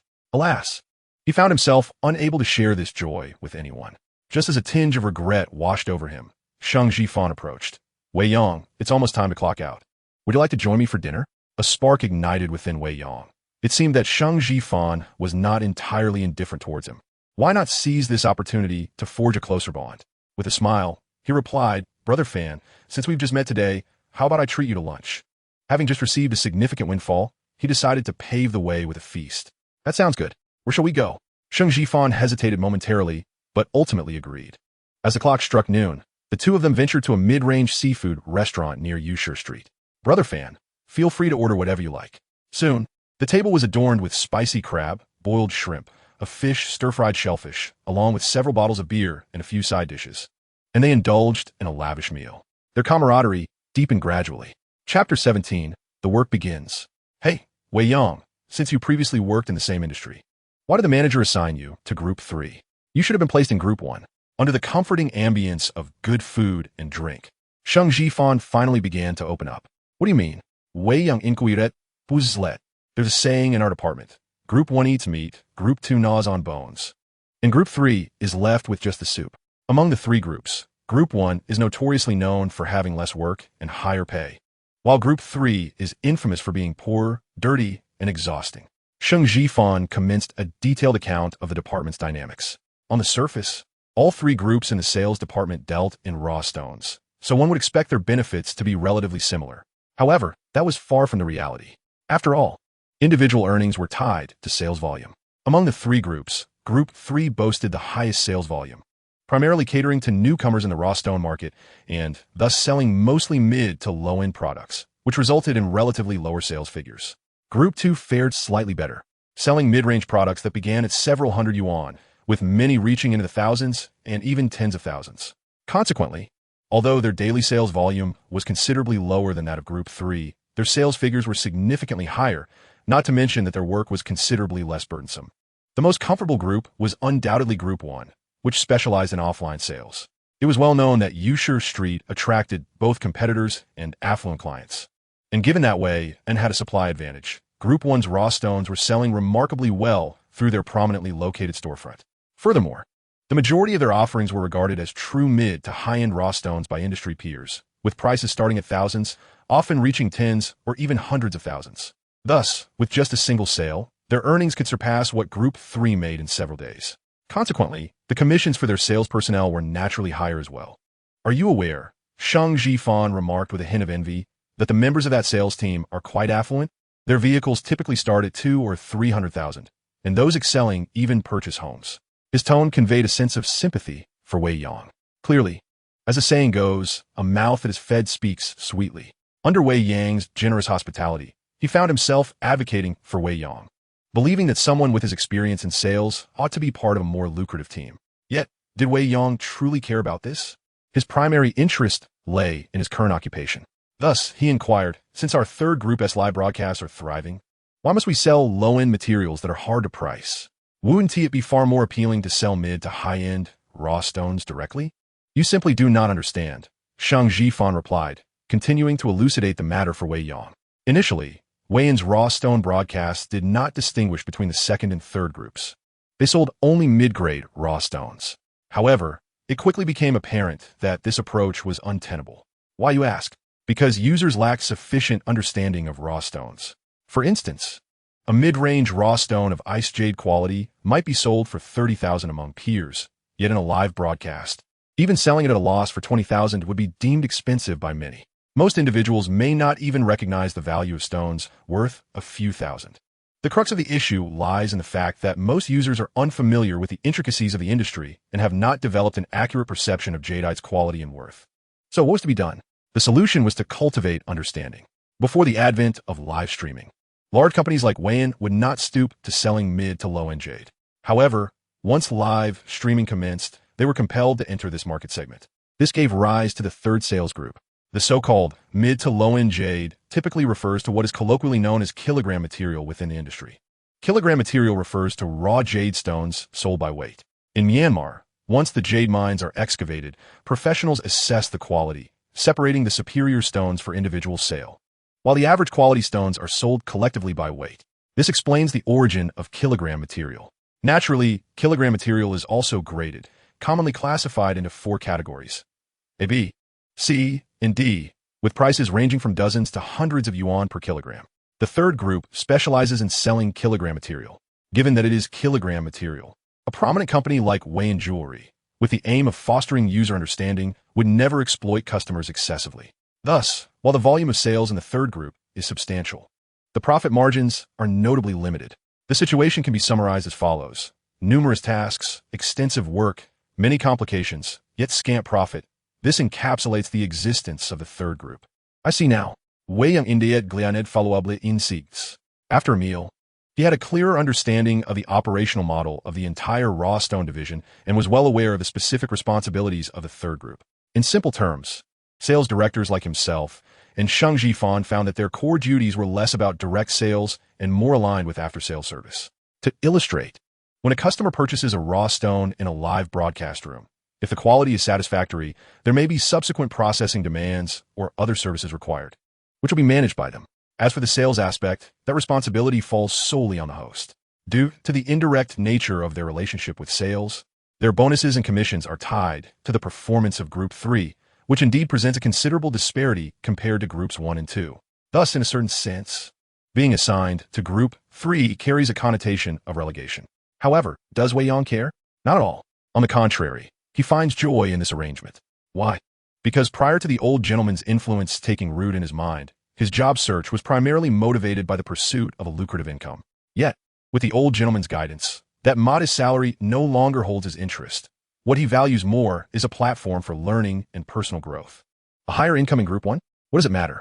For him, it would merely mean earning a substantial salary while repeating familiar tasks. In contrast, in Group 3, he can immerse himself in the burgeoning realm of live sales, and mastering this model may yield invaluable insights for him. Work soon came his way. Yes, the team leader may not be exceptionally experienced, but he is competent enough. Wei Yang immediately adopted the appropriate demeanor expected of a subordinate. All right, I'll assign you a particularly important task shortly. What exactly will it entail? Sorting materials, separating the items needed for tomorrow's live broadcast. Understood. Upon hearing that he would be sorting materials, specifically the inexpensive kilogram items for the broadcast, Wei Yang readily agreed without a moment's hesitation. Just as he was about to follow Zhang Yang into the company. However, Sheng Jifan, who had been accompanying him, tugged at him. Wei Yang, don't rush in just yet. Join me for smoke outside. Smoke? I don't have a habit of smoking. He quickly discerned that Sheng Jifan had something to discuss, so he complied and halted. Wei Yang, why do you accept every task that comes your way? As soon as Zhang Yang's figure vanished, Sheng Jifan lowered his voice to express his discontent. This left Wei Yang quite puzzled, prompting him to ask, what is wrong? Do you think just anyone can handle this task? Our previous group leader was forced to resign because he failed to execute it properly. Wei Yang was taken aback. Really?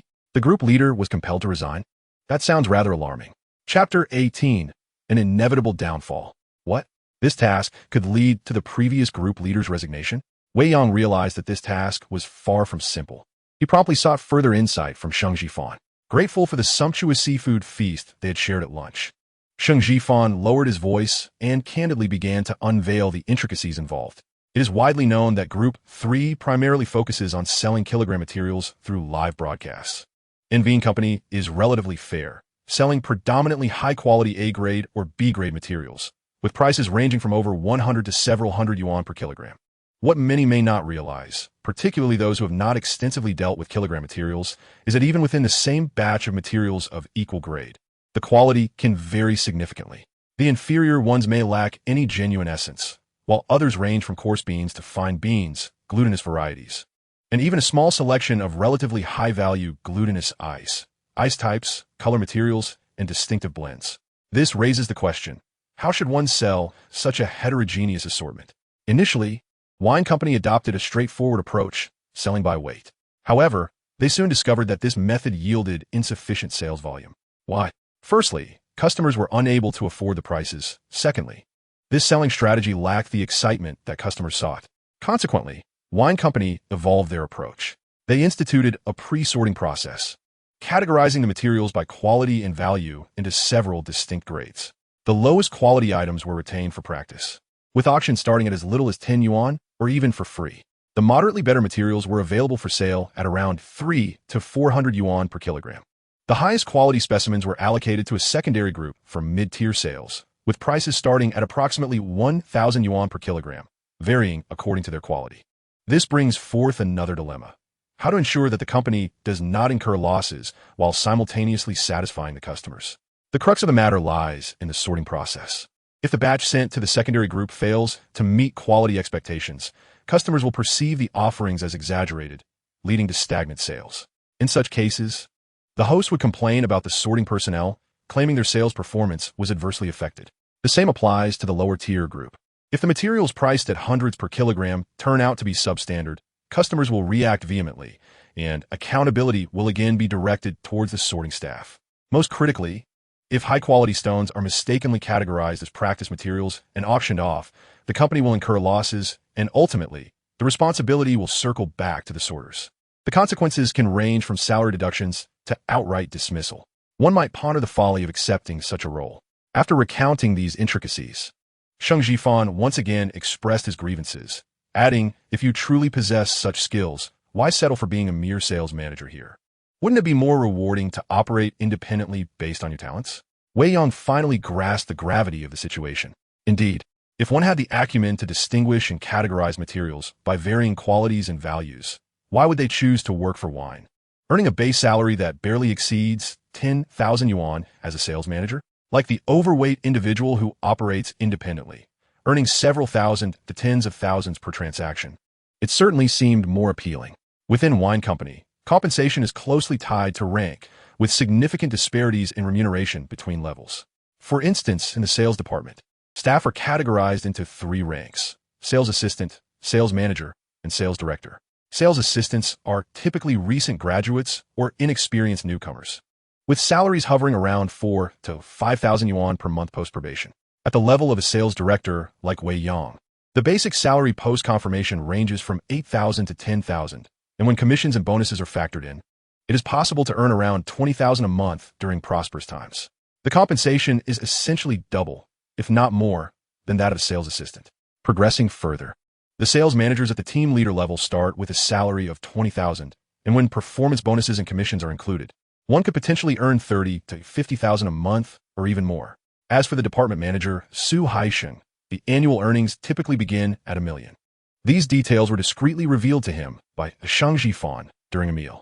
This implies that while he is currently receiving a monthly salary of a few thousand, the team leader expects him to undertake tasks that are typically suited for someone earning a salary in the tens of thousands. What should he do? Should he approach the team leader to express his inability to fulfill this role? In his desperation, he turned once again to the seasoned Shang Jifan, who was well-versed in the department's intricacies. "Naive," remarked Shang Jifan. "What's wrong? Didn't you just say that this task is meant for someone at the team leader's level? Is there any company regulation stating that only sales managers can handle it?" He continued unabashedly, "You just arrived, and now you're backing out of what you agreed to. Do you still wish to fit in with the team? If you truly provoke Zhang Yang, and he decides to escalate the matter to the manager, what will you do then?" Wei Yang was utterly taken aback. He never anticipated that matters in a large corporation could be so convoluted. So what should he do next? "Team leader, is it possible to assign this task to someone else?" I fear I may not perform adequately. Despite Sheng Jifan's prior warnings that backing out was likely futile and could potentially offend Zhang Yang, Wei Yang still sought out Zhang Yang immediately. This was, after all, a matter of great significance. Naturally, this surprised Zhang Yang. Oh, a fish already on the hook wishes to escape? He surmised that Sheng Jifan must have spilled some details, making Wei Yang aware of the gravity of the situation. Zhang Yang quickly pinpointed the issue. However, a fish that is already hooked cannot hope to flee. As a trusted confidant of Su Haisheng, Zhang Yang was duty-bound to carry out the orders issued by his superior. Therefore, he promptly donned a most affable smile and said, Wei Yang, there is no need for modesty. I've heard you're a protege of Boss Liu, although he has since departed. He was a notable figure in the circle before his exit. How could a disciple of his possibly falter at such a task? He immediately placed a lofty accolade upon Wei Yang. In response, Wei Yang felt rather speechless. Indeed, Boss Liu was exceptionally talented. In just a few short years, he had transformed from a mere worker into a multi-millionaire through astute buying and selling. Had it not been for gambling, he might have achieved even greater heights. Yet, the reality remained that even as a disciple, Liu was not one to readily impart his true skills. After 2 years, Wei Yang had only learned from Boss Liu the essential knowledge required for distinguishing between different materials and assessing the general quality and value of clear materials. However, when it came to accurately judging the quality and worth of raw materials, he still felt inadequate. Therefore, he hesitated again, saying, to be honest, group leader, my previous experience has primarily involved clear materials. I have never actually sorted kilograms of material, and I truly fear that I might not perform well. Rest assured, I will teach you how to do it shortly. I firmly believe that with your abilities, you will excel at it, especially since you are so familiar with mid to high-end individual materials. Handling this kind of bulk material should be a piece of cake for you. Zhang Yang complimented him again.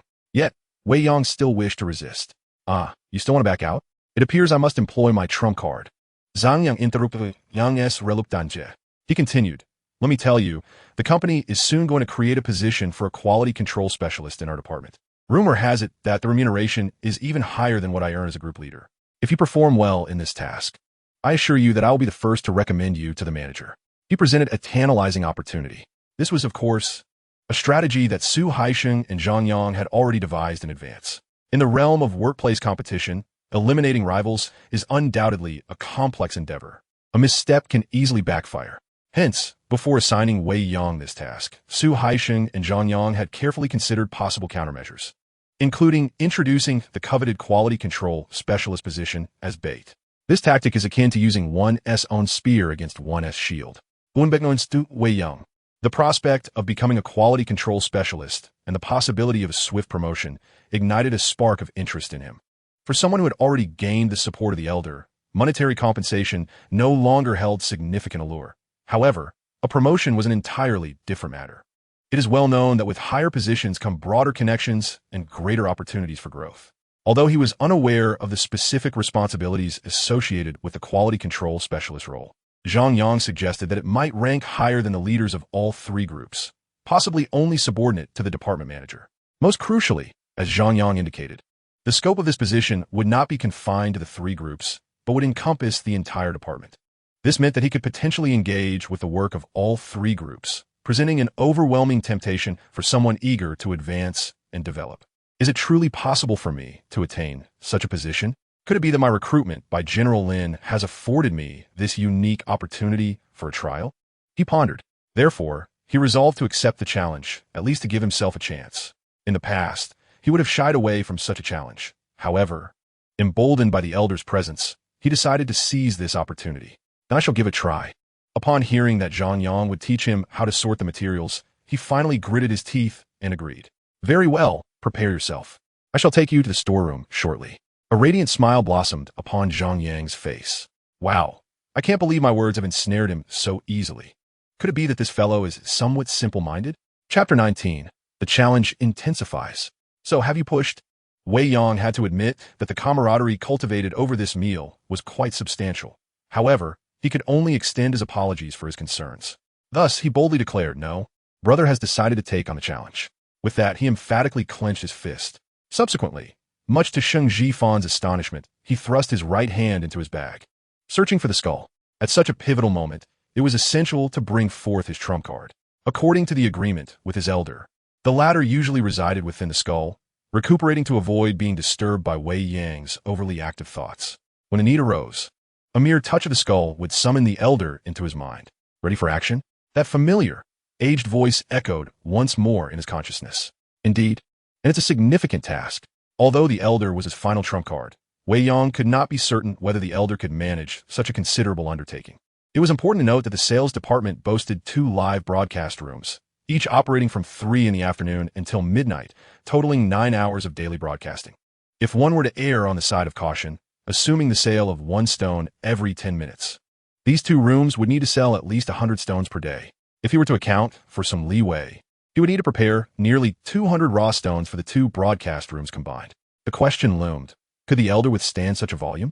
Nay, it was a matter of whether he himself could endure it.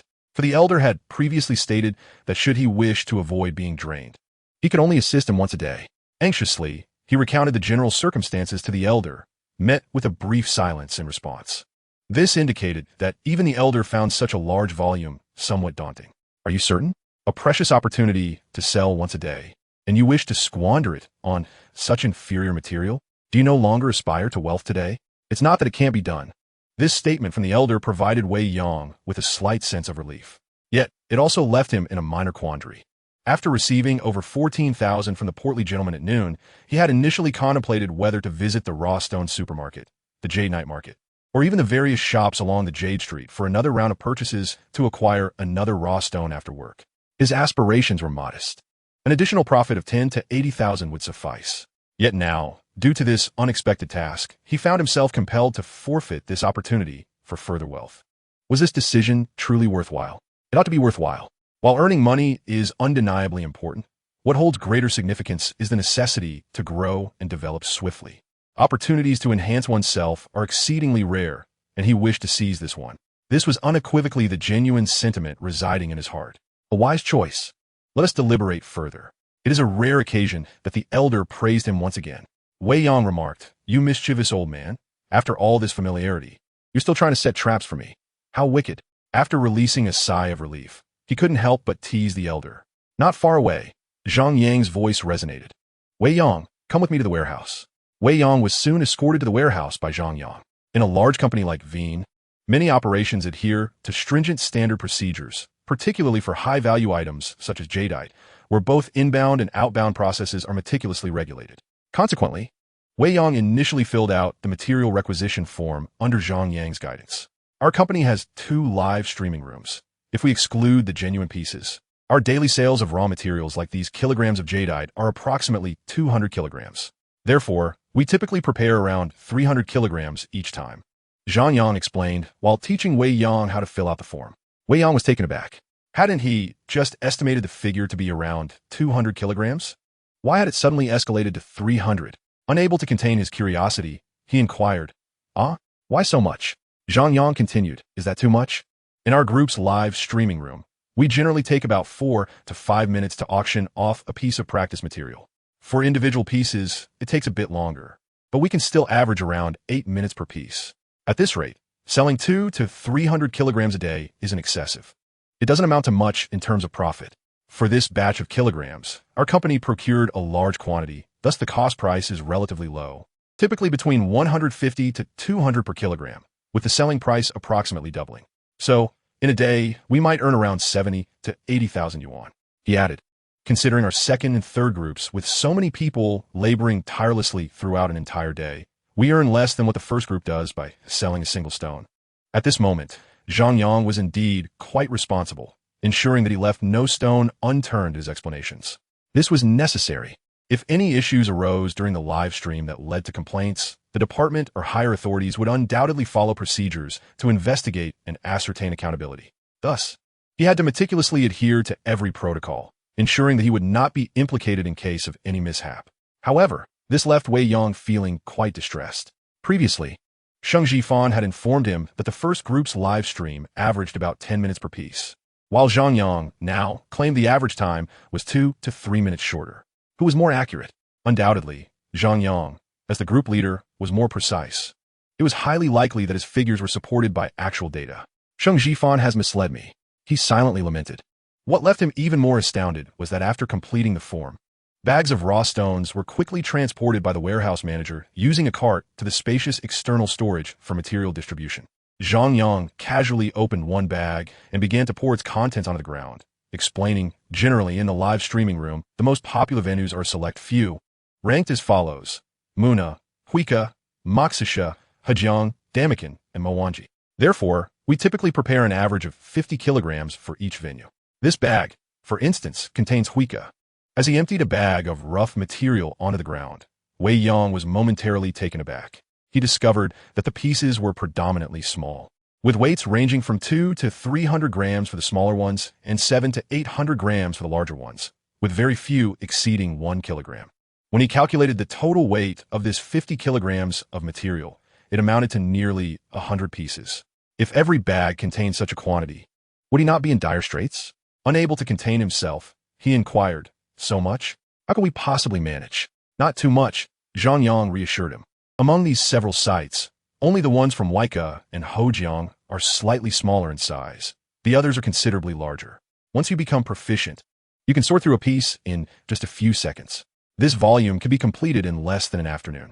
Wei Yang responded, "But you're speaking under the assumption that I'm already skilled. The reality is, I am a novice." He sensed that, even with the old gentleman's assistance, he would not be able to leave on time today. "I will now instruct you on how to sort." Wei Yang began as he poured out 6 bags of rough stones into 6 separate piles, officially commencing his teaching on sorting. The most crucial principle in our stone sorting is to ensure that when this batch is sold, we at least make a profit. Ideally, we should not incur any losses. The benchmark for profitability is that the final selling price should be approximately double the purchase price. For instance, this 300 kilograms of stone has a purchase price of around 50,000 yuan. If it sells for 50,000, it is still inadequate because other costs have not been factored in. If it sells for about 70,000, it is only marginally acceptable. If it reaches 100,000, then you have excelled. He first articulated this vital principle and emphasized, "We absolutely cannot afford to incur losses." Chapter 20. There is no turning back. We absolutely cannot afford to incur losses. This was Wei Yang laying the groundwork for a meticulously planned, seemingly inescapable predicament. Why is this so? The reason lies in the design of the Wei Company's live-streaming profit model for jade rough stones. Ordinarily, even for rough material of average quality, it would be impossible to sell below the purchase price, as one must account for other costs, with the aim of breaking even at best. However, if such a strategy were employed, while it might be possible to sell, the pace would be painfully slow, rendering the live-streaming room rather desolate. What then was to be done? After countless explorations, the sales department devised a strategy to lose money in order to attract attention. Here's how it worked. During the live streams, the 3 groups of hosts predominantly auctioned off the rough material designated for practice, which was of the most ordinary quality. Given its average quality, the starting bid could not be high, typically around half the purchase price. For example, a 500-gram rough stone with a purchase price of 200 yuan per kilogram would have a break-even price of 100, but the hosts would typically start the bidding at around 50 yuan. If necessary, they would even initiate bids at 0 to create excitement and stimulate the audience's desire to bid. The selling price was lower than the purchase price. In this manner, the merchandise within the live streaming room appears to possess remarkable cost-effectiveness, and over time, the popularity rises, leading to an increase in sales volume. As the name suggests, the term individual materials refers to personalized materials that possess a certain level of quality.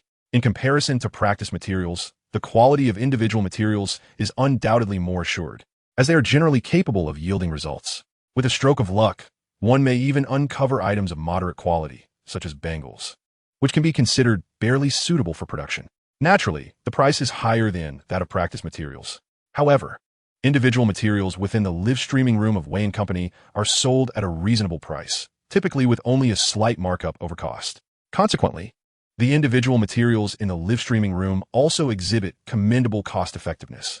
This raises a pertinent question, with practice materials sold at a loss and individual materials barely breaking even.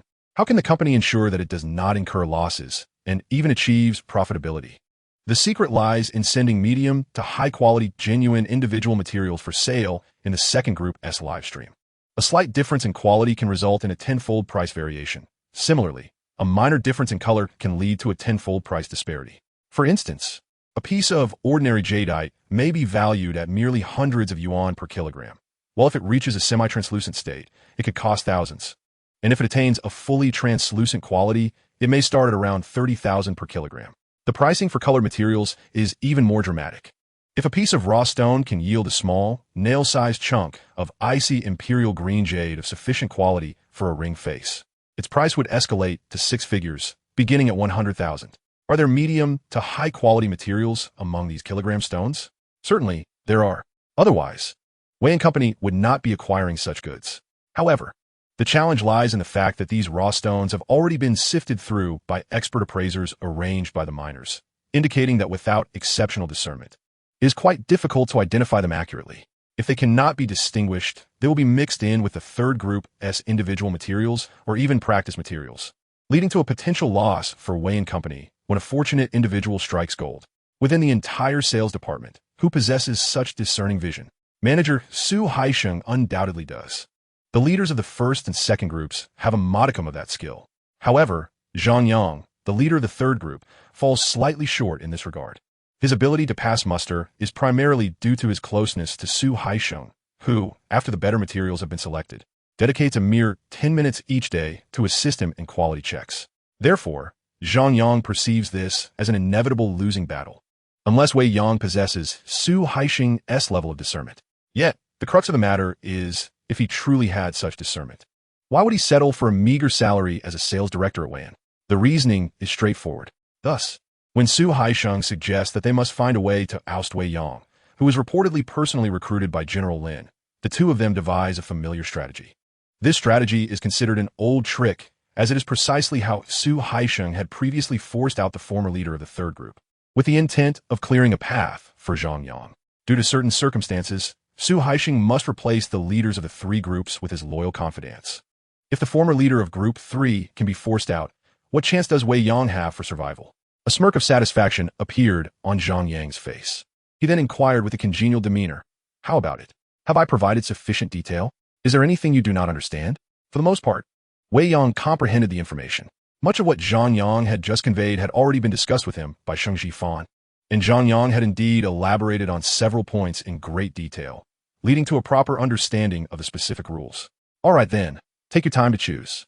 I have other matters to attend to," Zhang Yang added. Wei Yang was taken aback. "What? Did you not say you would teach me how to sort? Why are you leaving after merely discussing the principles of sorting?" Isn't that a bit hasty? He finally sensed something amiss and made a reasonable request.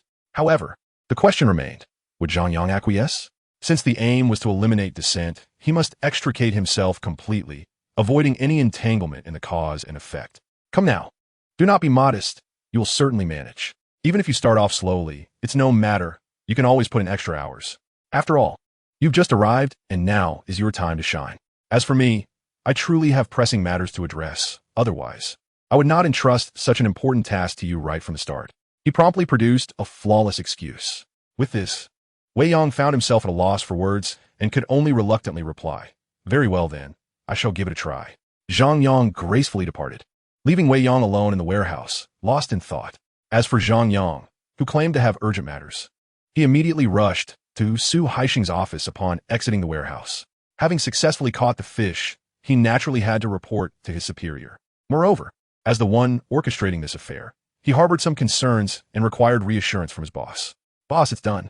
Upon entering Su Haisheng's office, he joyfully proclaimed his achievement. "That's good," Su Haisheng responded with a calm demeanor. In fact, he was so engrossed in his work at the computer that he did not even lift his head. This left Zhang Yang in a slightly awkward position. Sensing the impending silence, he mustered the courage to ask, "Hey, boss, are we really going to be this ruthless?" Forcing him out upon his arrival. What if President Lin gets angry? He voiced his greatest apprehension. He cannot be blamed for such concern. Although he held Su Haisheng in high regard and followed his orders without question, the opponent was the company's president. He feared that while deities might clash, it would be he, a mere soldier under Su Haisheng, who would ultimately bear the brunt of the fallout. Can we afford to be lenient? Su Haisheng finally reacted, turning to fix Zhang Yang with a piercing gaze that sent shivers down his spine. "Tell me, do we have any retreat left?" Zhang Yang could not help but ponder. Chapter 21. Intrigue. Is there still a path of retreat for us? Under the formidable aura of Su Haisheng, Zhang Yang found himself compelled to contemplate this question with utmost seriousness. He swiftly came to the realization, there is none. In truth, Those who have entered a situation of certain demise are not merely the newly recruited Wei Yang from the department, but also himself, and even Su Haisheng along with others in their line. From this moment onward, the dynamics between them and General Manager Lin have likely transitioned into a precarious state where it is a matter of either one's survival or the other's demise. Why is this so? This is undoubtedly tied to vested interests. On the surface, the sales department of the Raw Stone Division appears to be operating seamlessly under Su Haisheng's stewardship, flourishing in business. However, the profits generated have persistently failed to ascend, barely managing to break, even while only yielding meager returns. This, of course, is due to the majority of profits lining personal pockets. For instance, consider the procurement of kilogram materials. Under Su Haisheng's meticulous orchestration, the volume generated by Wayne's live broadcasts is undeniably substantial. Zhang Yang conducted a simple calculation. 2 live streaming rooms could average sales of around 400 kilograms daily, culminating in 10 to 12 tons per month, translating to a starting sum of approximately 2 million. Such a quantity would render any wholesaler of kilogram materials reluctant to overlook them as a significant client. Thus, the opportunity for manipulation arises. For instance, the third group typically sells B-grade materials, which are of relatively good quality within the kilogram category, with a market price hovering between 150 to 200 yuan per kilogram.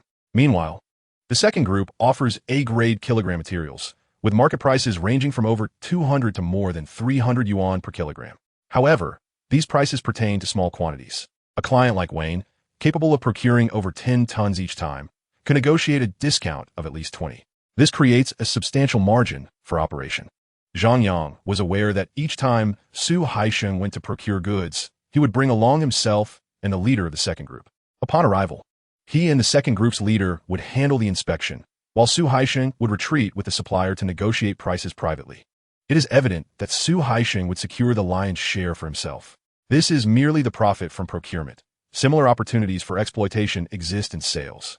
Ordinarily, most companies would assign serial numbers to quality materials upon receipt and maintain thorough records for inventory and sales, thereby minimizing the avenues for deceit. Indeed, Wayne's operation adheres to this protocol. Yet, kilogram materials are an exception. Are there no quality goods within kilogram materials? Certainly not. With a discerning eye, it is entirely feasible to uncover treasures among kilogram materials, occasionally identifying pieces worth several thousand or even tens of thousands. This opens avenues for deceit. Among the vast quantities of materials, those tasked with sorting occasionally conceal the most valuable pieces, leaving others oblivious to the ruse.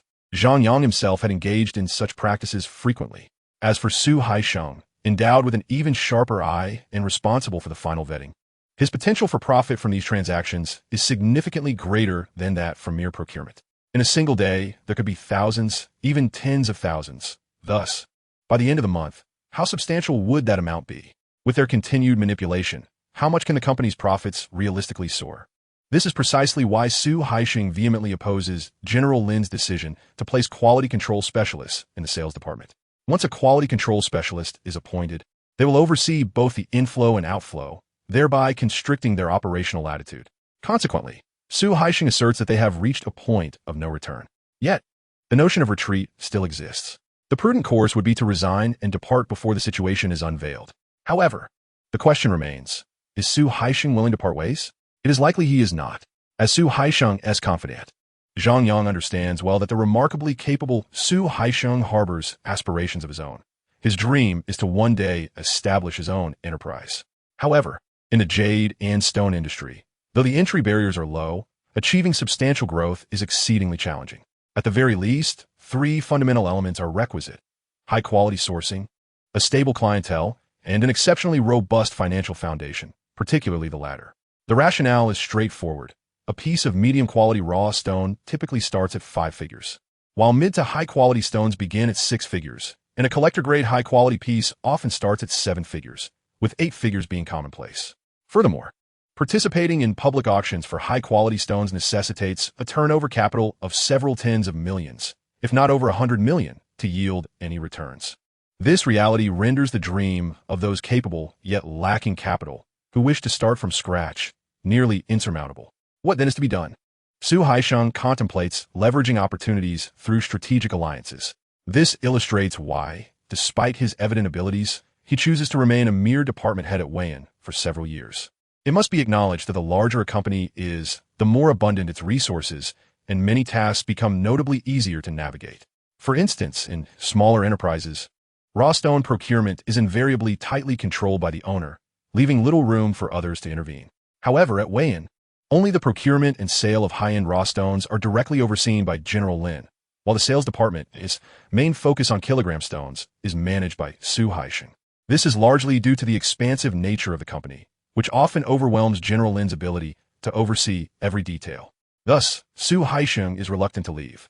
He aspires to remain for another year or two, accumulating further capital, and then to venture forth with the second group leader and a few trusted associates to establish a new company.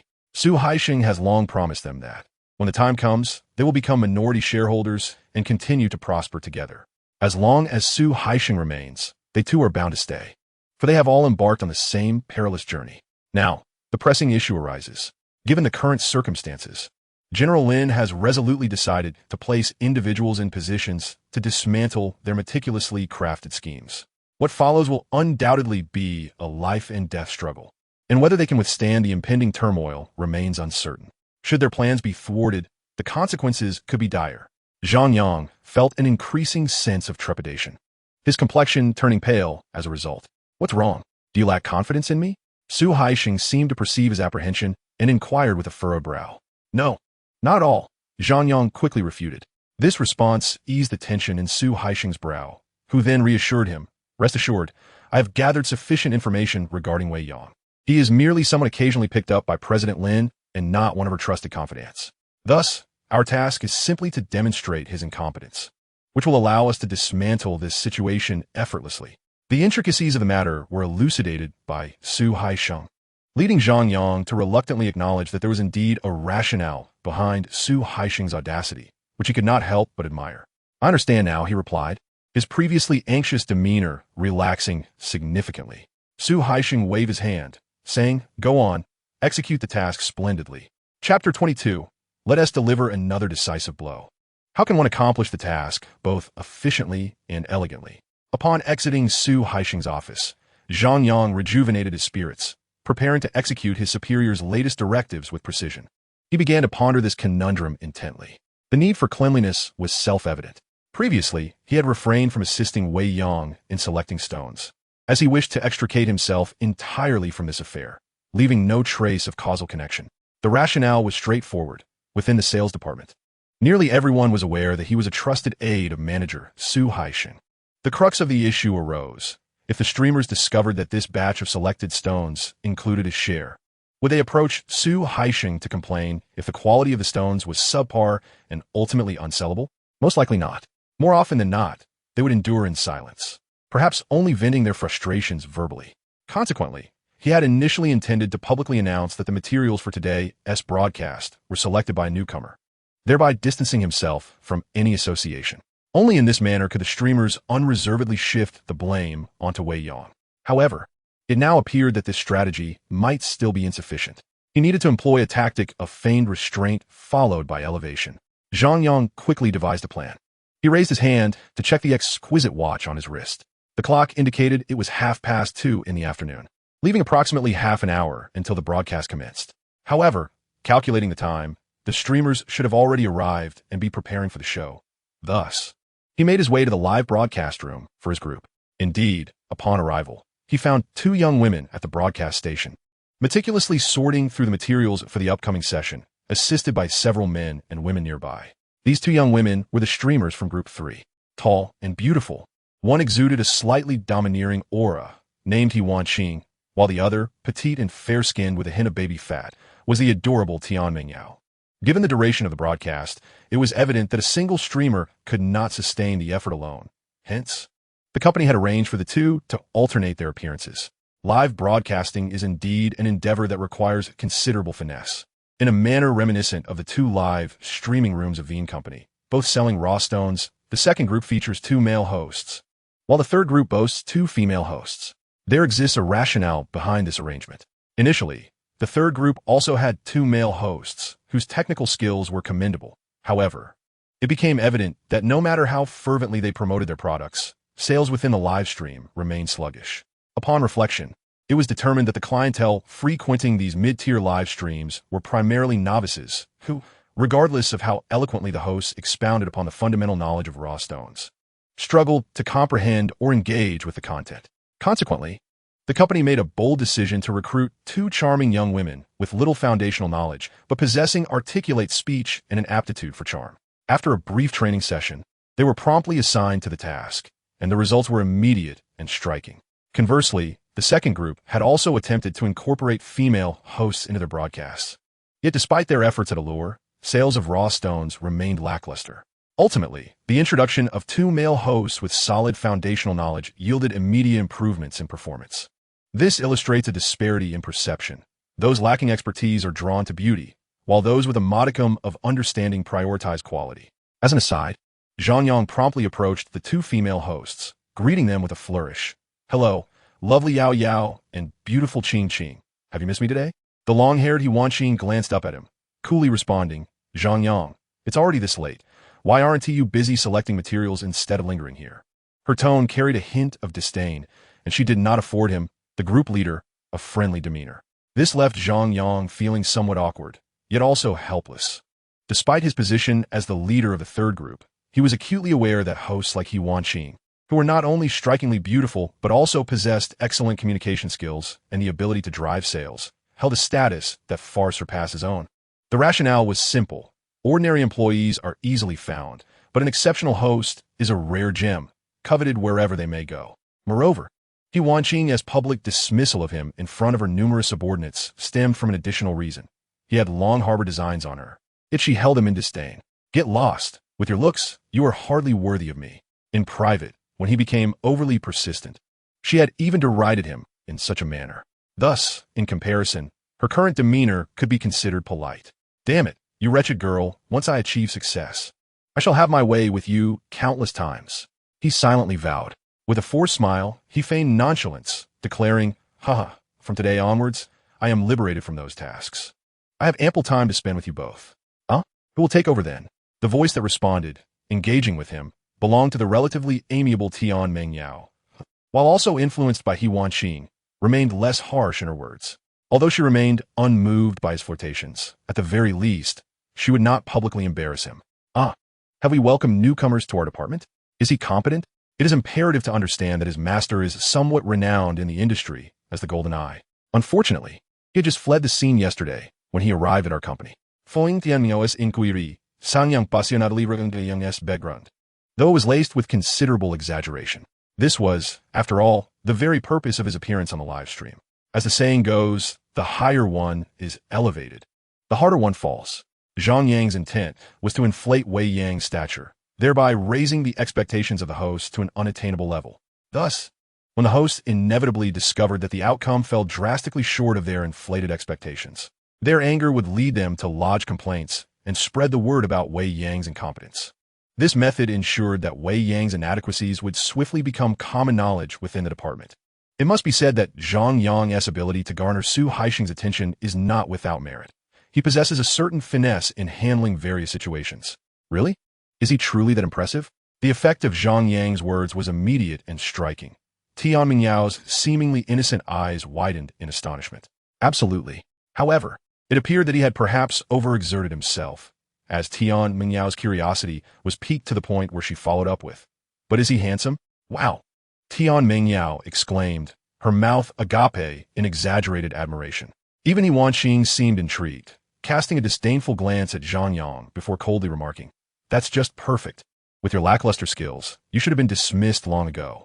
Her palpable disdain was enough to make Zhang Yang's teeth grind in frustration. Does being handsome put food on the table?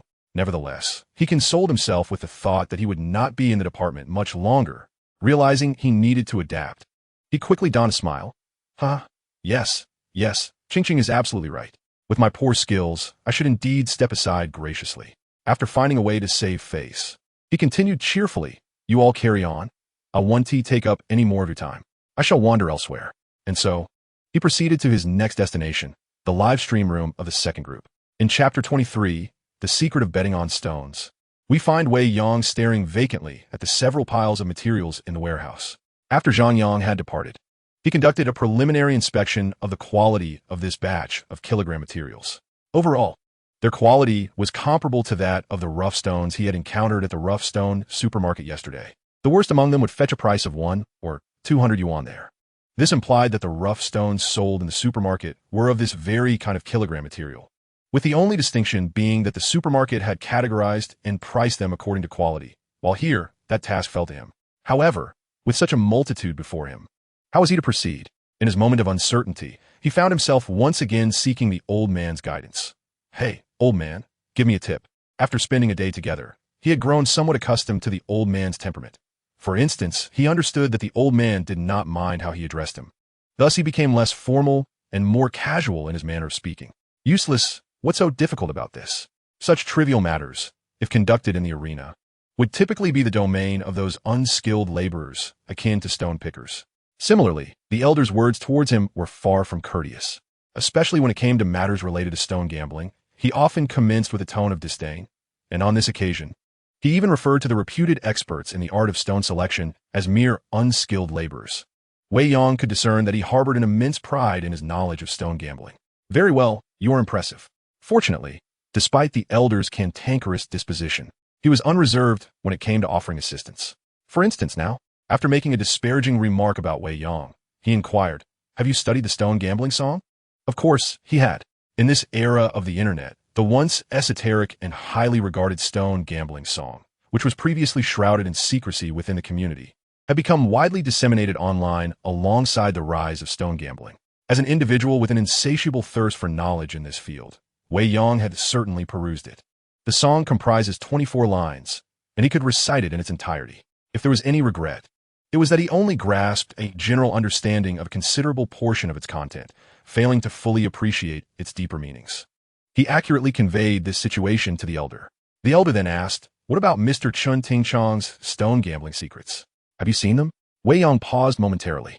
Chun Tingchong, reputedly a scholar during the reign of Emperor Xianfeng, was not particularly renowned for his literary prowess, yet he possessed remarkable skills in jade identification, significantly contributing to the proliferation of jade in the country. After his death, he left behind a set of closely guarded stone gambling secrets. It was only after the liberation that these secrets were gradually revealed by his descendants within a limited circle, thereby benefiting many in the jade community. Regrettably, as Chen Tingchong was an ancient figure, his stone gambling secrets were penned in an obscure style reminiscent of 7-character verse, making them even more perplexing than the stone gambling song. What was the first line again?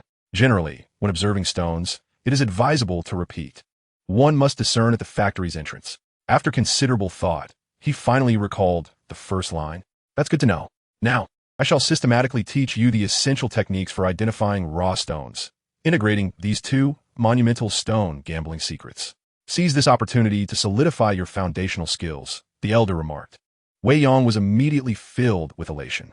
It is worth noting that while numerous individuals have read the stone gambling song, the number who truly become masters in stone gambling is exceedingly rare. This is primarily due to the lack of a knowledgeable mentor. Without guidance, one can only grasp the superficial meanings, unable to comprehend the true essence. Yet now, a top-tier expert in jade identification was prepared to instruct him from the ground up. This opportunity was invaluable. Whether one considers the stone gambling song or the stone gambling secrets, they are both general in nature. However, each venue possesses its unique characteristics. Thus, it is prudent to consider the specific venue. Let us begin with the Muna venue. The phrase "the sea and sky merge into one," with flurries of snowflakes, evokes a sense of serenity. In the nascent moments of understanding, the distinguished Muna venue possesses a remarkable trait that sets it apart from other locations. It is a hub of profound knowledge. Thus, the elder commenced his inaugural teaching session. Although he did not formally acknowledge Wei Yang as his disciple, his instruction was thorough. He elucidated the distinctive characteristics of the Muna venue, delving into the shell features of the raw stones, and subsequently, he explained how to discern jade through the examination of these features. Finally, he discussed how to assess the quality of the raw stones by analyzing their luminescence.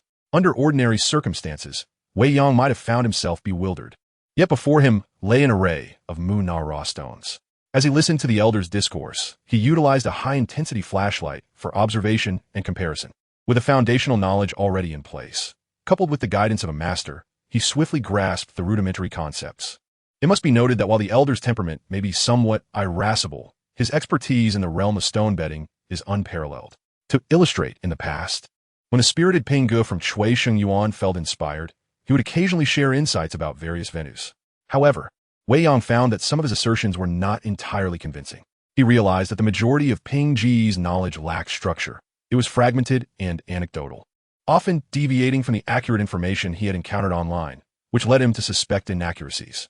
Consequently, he concluded that while Ping Ji's skills were honed through extensive practice, they lacked the professionalism and systematic approach that Wei Yang sought. In contrast, the elder addressed these issues with clarity. For example, when discussing the Muna venue, he began with its geographical location, progressed to the topographical features of the surrounding area, and then articulated the relationship between the raw stone shell characteristics and the various mineral layers. When necessary, he would even weave in relevant geological, physical, and chemical knowledge. Whenever Wei Yang had questions, the elder provided articulate and comprehensive explanations. This led Wei Yang to another conclusion. The elder's acumen in stone betting was not merely a result of decades of experience, but was also underpinned by a solid foundation of systematic knowledge. He even speculated that the elder possessed a commendable level of education, possibly being a professional who transitioned into this field. For instance, the legendary figure in the industry, known as the King of Jade and the esteemed Jade Appraisal Master, Mr. Ma Chongren, who authored The Art of Jadeite, was a geology graduate and a renowned geologist prior to his foray into jade. This piqued his curiosity. What was the elder's true background? Alas, this curiosity was swiftly quelled by the elder, compelling Wei Yang to redirect his focus toward the study of fundamental knowledge regarding various venues. Time flew by, and Wei Yang reaped tremendous rewards. He felt that the knowledge acquired in that brief afternoon surpassed the entirety of his 2 years of accumulated experience. This exemplifies the impact of guidance from renowned mentors. Naturally, there's a cost to this, as by the time the workday draws to a close, he has yet to complete the fundamental knowledge of the 6 major classic venues, resulting in his stone sorting tasks remaining uninitiated. It is around this moment that Zhang Yang, who had mysteriously vanished for an afternoon, reappears. "Wei Yang, how's it going?" he exclaims before even entering. Upon stepping inside, he gasps, "So, why haven't you started sorting yet?" "Oh, it's nothing. I've already reviewed all the rough stones. I'll work overtime tonight and will soon have it sorted," Wei Yang replies. However, by this time, Wei Yang exhibits a remarkable calmness compared to before. When he encounters Zhang Yang again, he no longer pleads for assistance, which surprises Zhang Yang slightly. Yet, a smile quickly graces his face as he says, "That's good. Make sure to hurry. I'll head home first and await your good news tomorrow." In truth, Zhang Yang's purpose was never to assist, but rather to validate Wei Yang's ineptitude. The unfolding scene allows him to release the tension he had been holding. After Zhang Yang departs, Wei Yang prepares to commence his work when his phone rings. It is a call from Yao Zhishuan. "Hello, Wei Yang, have you finished work? How was your day?" "Not yet. I might have to work late tonight." "Soon." Upon learning of Wei Yang's forced overtime, Yao Zhishuan hastened from the Jade City to appear before him. Chapter 24, I Don't Believe It. Upon entering the warehouse, Yao Zhishuan inquires with genuine concern, which touches Wei Yang slightly. This is, after all, a chance to vent his frustrations in front of a familiar classmate. By now, he has surmised that Zhang Yang assigned him such a challenging task, not out of belief in his capabilities, but rather to deliberately complicate matters for him. However, the motive behind this malice eludes him. Yao Zhishuan, on the other hand, comprehends the situation. She snorts in disdain and remarks, "These guys are indeed up to no good." This reaction leaves Wei Yang somewhat taken aback. Shouldn't she be sympathizing with me and expressing her indignation? Why this response? Alas, it is entirely my fault. Yao Zhishuan proceeds to recount the circumstances.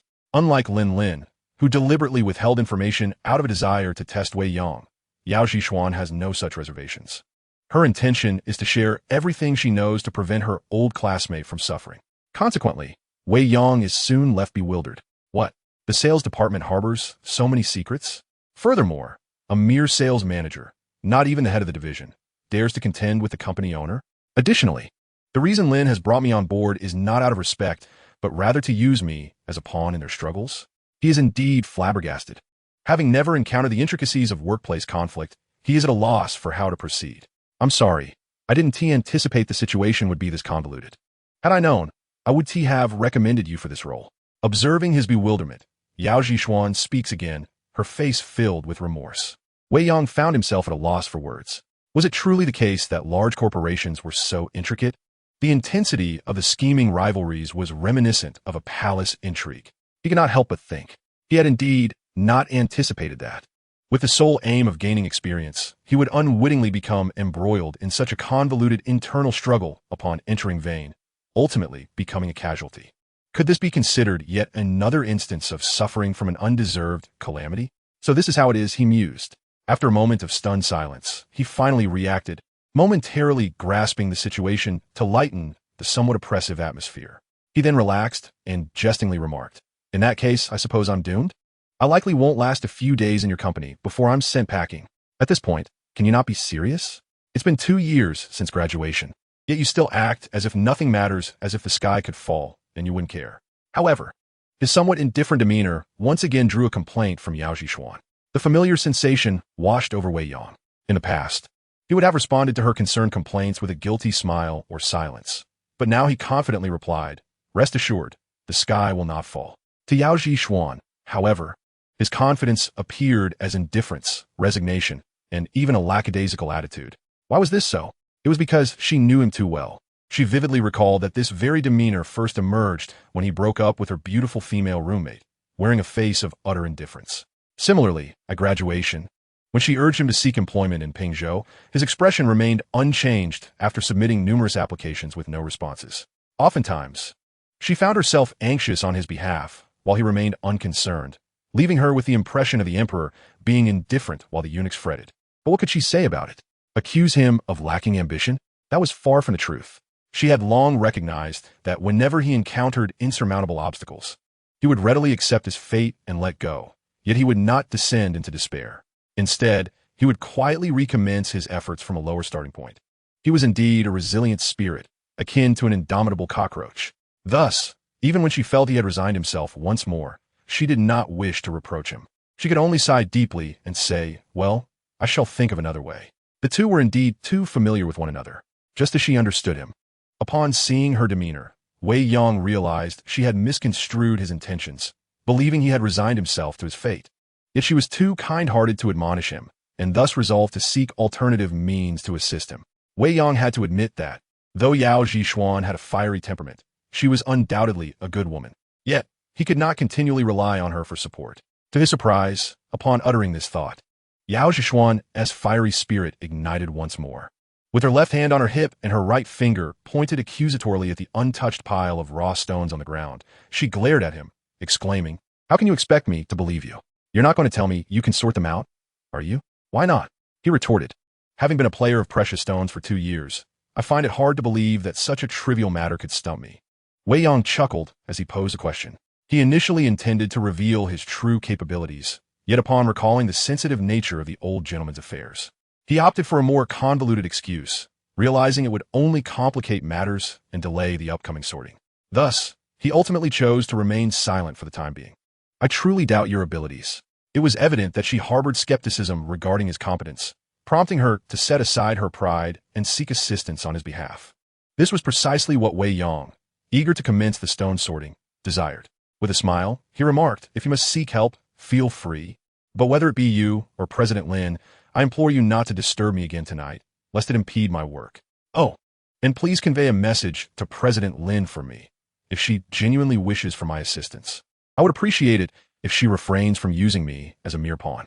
Even if she insists on doing so, I would prefer to be a directed weapon rather than a blind one." He added this sentiment, one he yearned to express to Lin after uncovering the truth. His gratitude towards Lin was sincere, yet did not imply that he was willing to be manipulated as a tool. Even though she was now his employer, he wished to be a purposeful instrument rather than one wielded haphazardly. This was a perfectly reasonable request. However, the issue lay in Yao Zhishuan's complete disbelief in his capability to sort effectively. After casting him another skeptical glance, she sighed, "Fine, I shall speak with you tomorrow." With a long exhale, she turned away, visibly frustrated.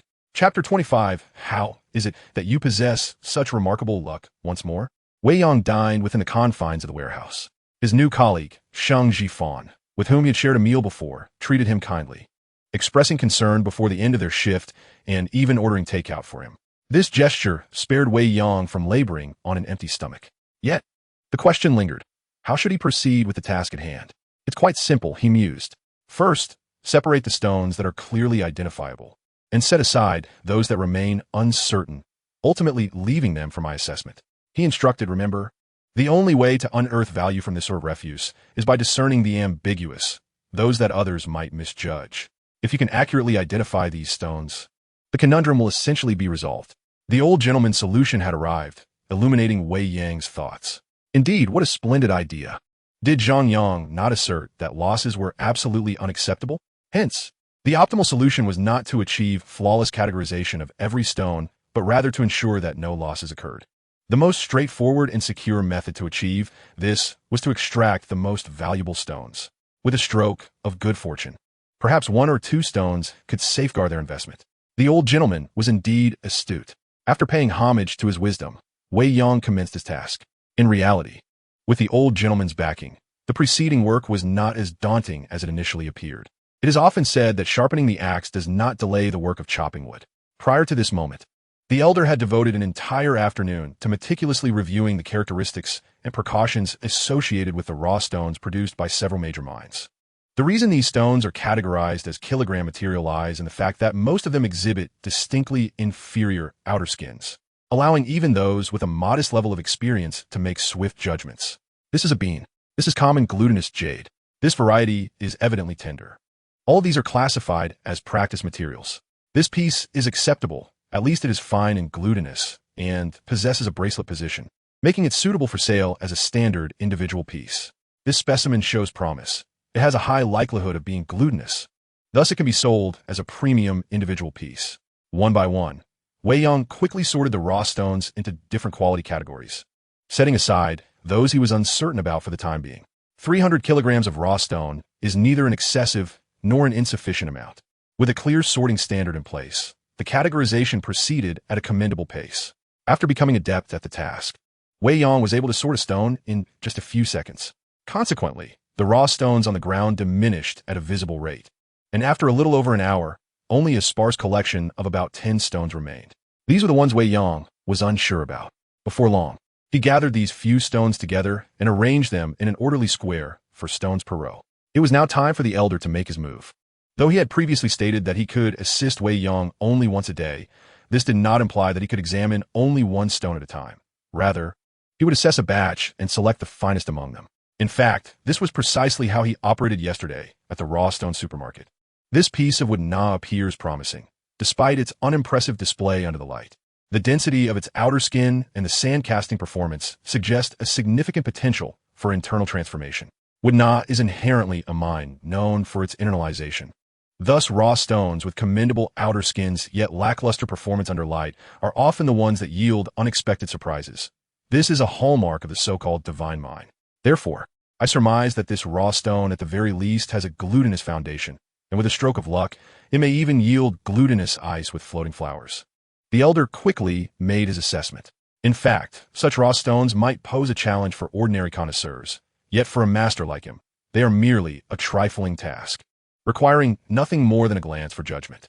So at ease was he that he took the opportunity to impart additional insights on stone gambling that lay beyond basic knowledge to Wei Yang, instantly alleviating the tension that had built up within him. What? This unremarkable raw stone has the potential to yield glutinous ice with floating flowers? How fortunate we are! He could not help but vigorously pump his fist, a triumphant smile illuminating his face. His ease was certainly not unwarranted. According to market trends, should this stone possess a bracelet position and be categorized as glutinous ice, its price would start at a minimum of 30,000 per kilogram. If it were to feature floating flowers, the price could potentially double. It's a sure thing. In his delight, he picked up the next raw stone.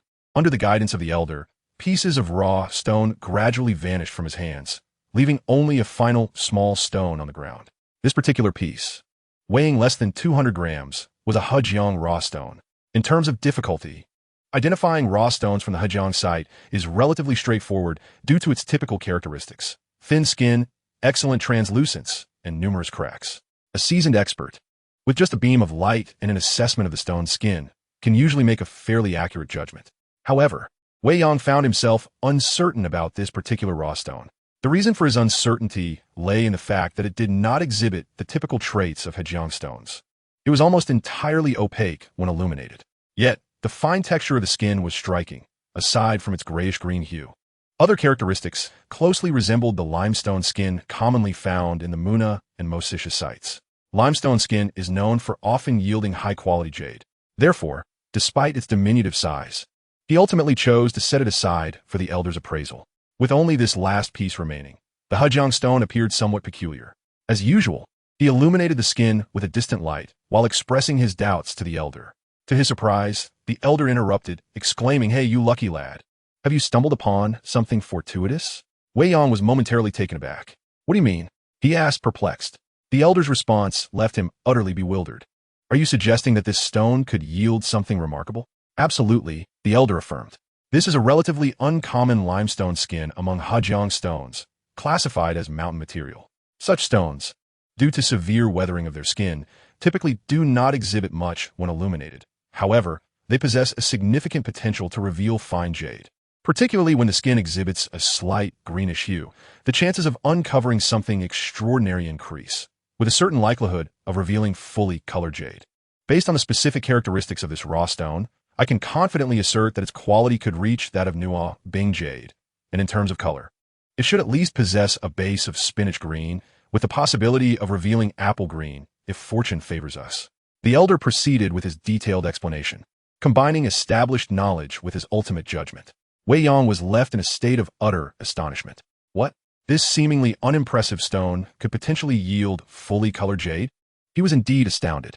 In the jade industry, there exists a saying, "A single color is worth a fortune." Any material that possesses even a hint of color sees its price escalate exponentially, often to staggering levels. Just how staggering?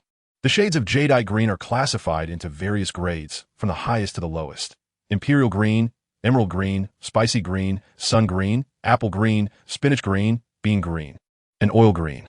The most expensive, an imperial green jadeite the size of a pigeon egg, typically starts at several million, with prices potentially reaching tens of millions. In contrast, a small icy apple green jade ring, roughly the size of a fingernail, usually begins at 6 figures. The colors of spinach green and apple green, as mentioned by the old man, may only be considered mid-tier shades of emerald, yet their price is anything but modest. Should the piece possess a full hue and exhibit the quality of glutinous ice, even a mere 200 grams would command a price starting from 6 figures. Thus, despite its diminutive size, its true worth may well exceed that of the stone he purchased yesterday. Wei Yang felt a surge of temptation. Instinctively, he recognized that the old man was deliberately testing his character. However, he had already drawn a conclusion. The old man, despite his mischief, possessed a moral compass. Much like himself. Clever of you indeed. Chapter 26. All were stirred as he contentedly sorted through the stones. Yao Xuan, who had finished her workday, took it upon herself to seek out Lin Lin, who was still at the office, to advocate for him. How dare they bully someone I recommended? Do they not regard me as a person? Tonight, she was genuinely furious. Although her responsibilities lay with the finished products and jewelry setting, and did not directly correlate with the raw stone division, she was, after all, the nominal assistant to the president and not someone to be trifled with. Moreover, from the perspective of the company and Sister Lin, it was essential to report such incidents promptly.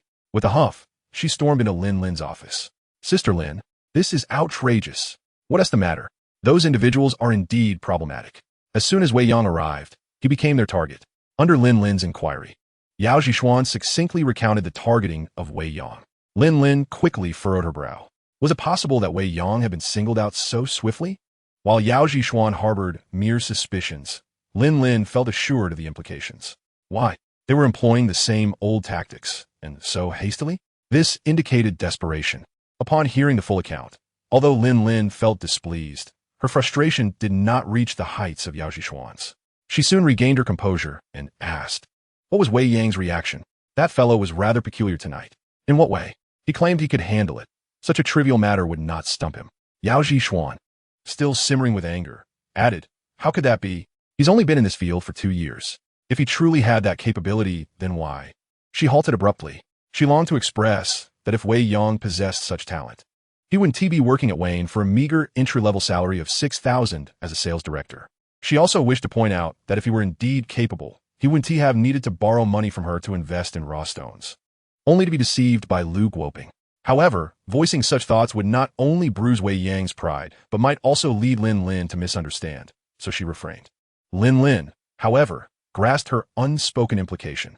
Indeed, if he were truly so adept, why would he choose to toil as a mere sales director? She too was skeptical that Wei Yang, having only entered the industry for 2 years, could successfully navigate this challenge. Did he say anything else? She inquired. He said that neither he nor you should disturb him tonight, lest it disrupt his work. Yao Zhishuan managed to squeeze out another remark. After some contemplation, she finally mustered the courage to say, he also asked me to relay to you that if you wish for his assistance, it would be best not to keep him in the dark. It was evident that Wei Yang's message was tinged with dissatisfaction towards Lin Lin. She originally ought not to have said it, yet after much deliberation, she chose to express it. After all, she believed that Lin Lin's silence in unceremoniously relegating Wei Yang to the sales department indeed suggested he was being used as a mere tool. She had initially expected Lin Lin to feel awkward upon hearing this. To her surprise, Lin Lin was not only unfazed but seemed to find amusement in it. This left Yao Zhishuan perplexed, prompting her to inquire, Sister Lin, aren't you at all concerned? Rest assured, the sky will not fall, Lin Lin replied. Yao Zhishuan thought to herself, these two are remarkably carefree. Why do I sense they are cut from the same cloth? Around the same time, Zhang Yang was also busy. Is that so? In that case, immediately inform Xin Wei Fan that neither of you should go to the office tomorrow morning. If anyone calls asking, just say you're outsourcing goods, came Su Haixing's latest directive.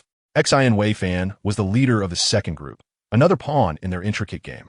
Upon hearing that even Xin Wei Fan was to be notified not to go to the office, Zhang Yang expressed his confusion, asking, why is that? Are you foolish? If you go to the office, won't you need to follow up on the progress of the materials right away?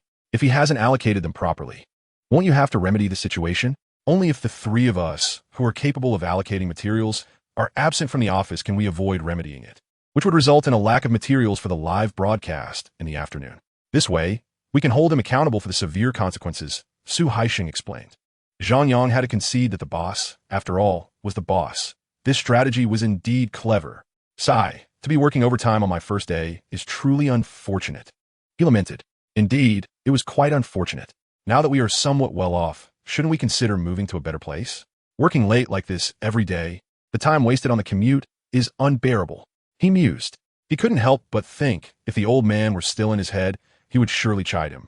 You rascal, why are you overthinking everything? Even while riding a bike, you have to ponder so much. Yet, one cannot entirely blame him. Ever since the old man's appearance, his once tranquil life had been disrupted, bringing forth too many upheavals. So, how shall I cope tomorrow? He wondered. Should I simply allow them to treat me as a fool? His thoughts swiftly transitioned to another dilemma. In matters of conduct, Wei Yang had always been kind-hearted, striving to avoid offending others and reluctant to engage in conflict. However, this did not imply that he was the type to passively accept mistreatment. There's a saying, you can be kind, but your kindness must carry a hint of sharpness. This can be regarded as his motto. Thus, in a situation where victory seemed assured, it was difficult for him to refrain from contemplating a slight counterattack. Yet, how should he retaliate? That night, he fell asleep with this question lingering in his mind. Chapter 27. First, enlist a pig teammate. Come on, another day of potential fortune awaits. Although today was destined to yield no riches, and despite having worked late the previous night, Wei Yang still awoke to his alarm, ensuring he was fully energized before heading to work on time. There was no other choice. After all, he was not only a newcomer, but also the target of other schemes. Being targeted was undoubtedly unpleasant. Hence, he was eager to observe the reactions of Zhang Yang and his colleagues upon discovering that he had already allocated the materials, and he awaited the subsequent moves they would make. He longed to slap them with the undeniable facts. Unfortunately, his well-laid plans seemed to have come to naught. Upon learning the underlying circumstances, a moment of contemplation allowed him to grasp the logic behind it all, igniting a fire within him. What if Zhang Yang and Su Haixing were his direct superiors? Did he not have anyone backing him? Let us not forget that he had Lin Lin, the company's ultimate boss, standing behind him. Even though he recognized that Lin Lin was utilizing him as a pawn, he still held a sense of gratitude towards her for the assistance she had provided and the opportunities she had afforded him at critical junctures. Thus, he ultimately resolved to serve well in this capacity. When one lacks the ability to wield others as instruments, one must first become a valuable instrument oneself. This logic had crystallized in his mind the previous night. Consequently, in Zhang Yang's absence, he set his sights on the punctual Sheng Jifan. Brother Fan, come. Accompany me outside for a smoke. He was ready to cultivate allies to bolster his strength. This was undoubtedly necessary. He was about to confront a formidable adversarial team that was tightly knit, one that dared to challenge even the company's owner. And he could not afford to fight alone. At the very least, he needed to ascertain their underlying dynamics. As a seasoned member of the department who was clearly not one of their own, Sheng Jifan was undoubtedly a suitable candidate. Let us go. Sheng Jifan, eager to inquire about the progress of the material allocation, set down his bag and followed him outside, simultaneously asking, Wei Yang, how is the material distribution coming along? It's all been effortlessly managed. Otherwise, would I have the leisure to invite you for a smoke? Seriously, you actually pulled it off? Sheng Jifan displayed a face of disbelief. As Wei Yang retrieved a pack of cigarettes from his pocket, deftly tearing open the packaging, he handed one to Sheng Jifan. This was a purchase he had made that very morning. Although he did not have a smoking habit, he understood from his background in business that cigarettes and alcohol served as excellent tools for fostering interpersonal relationships. Hence, upon realizing Sheng Jifan's inclination towards such indulgences, he had made a point of buying them. A tiger-striped cigarette was produced, which was also imperative.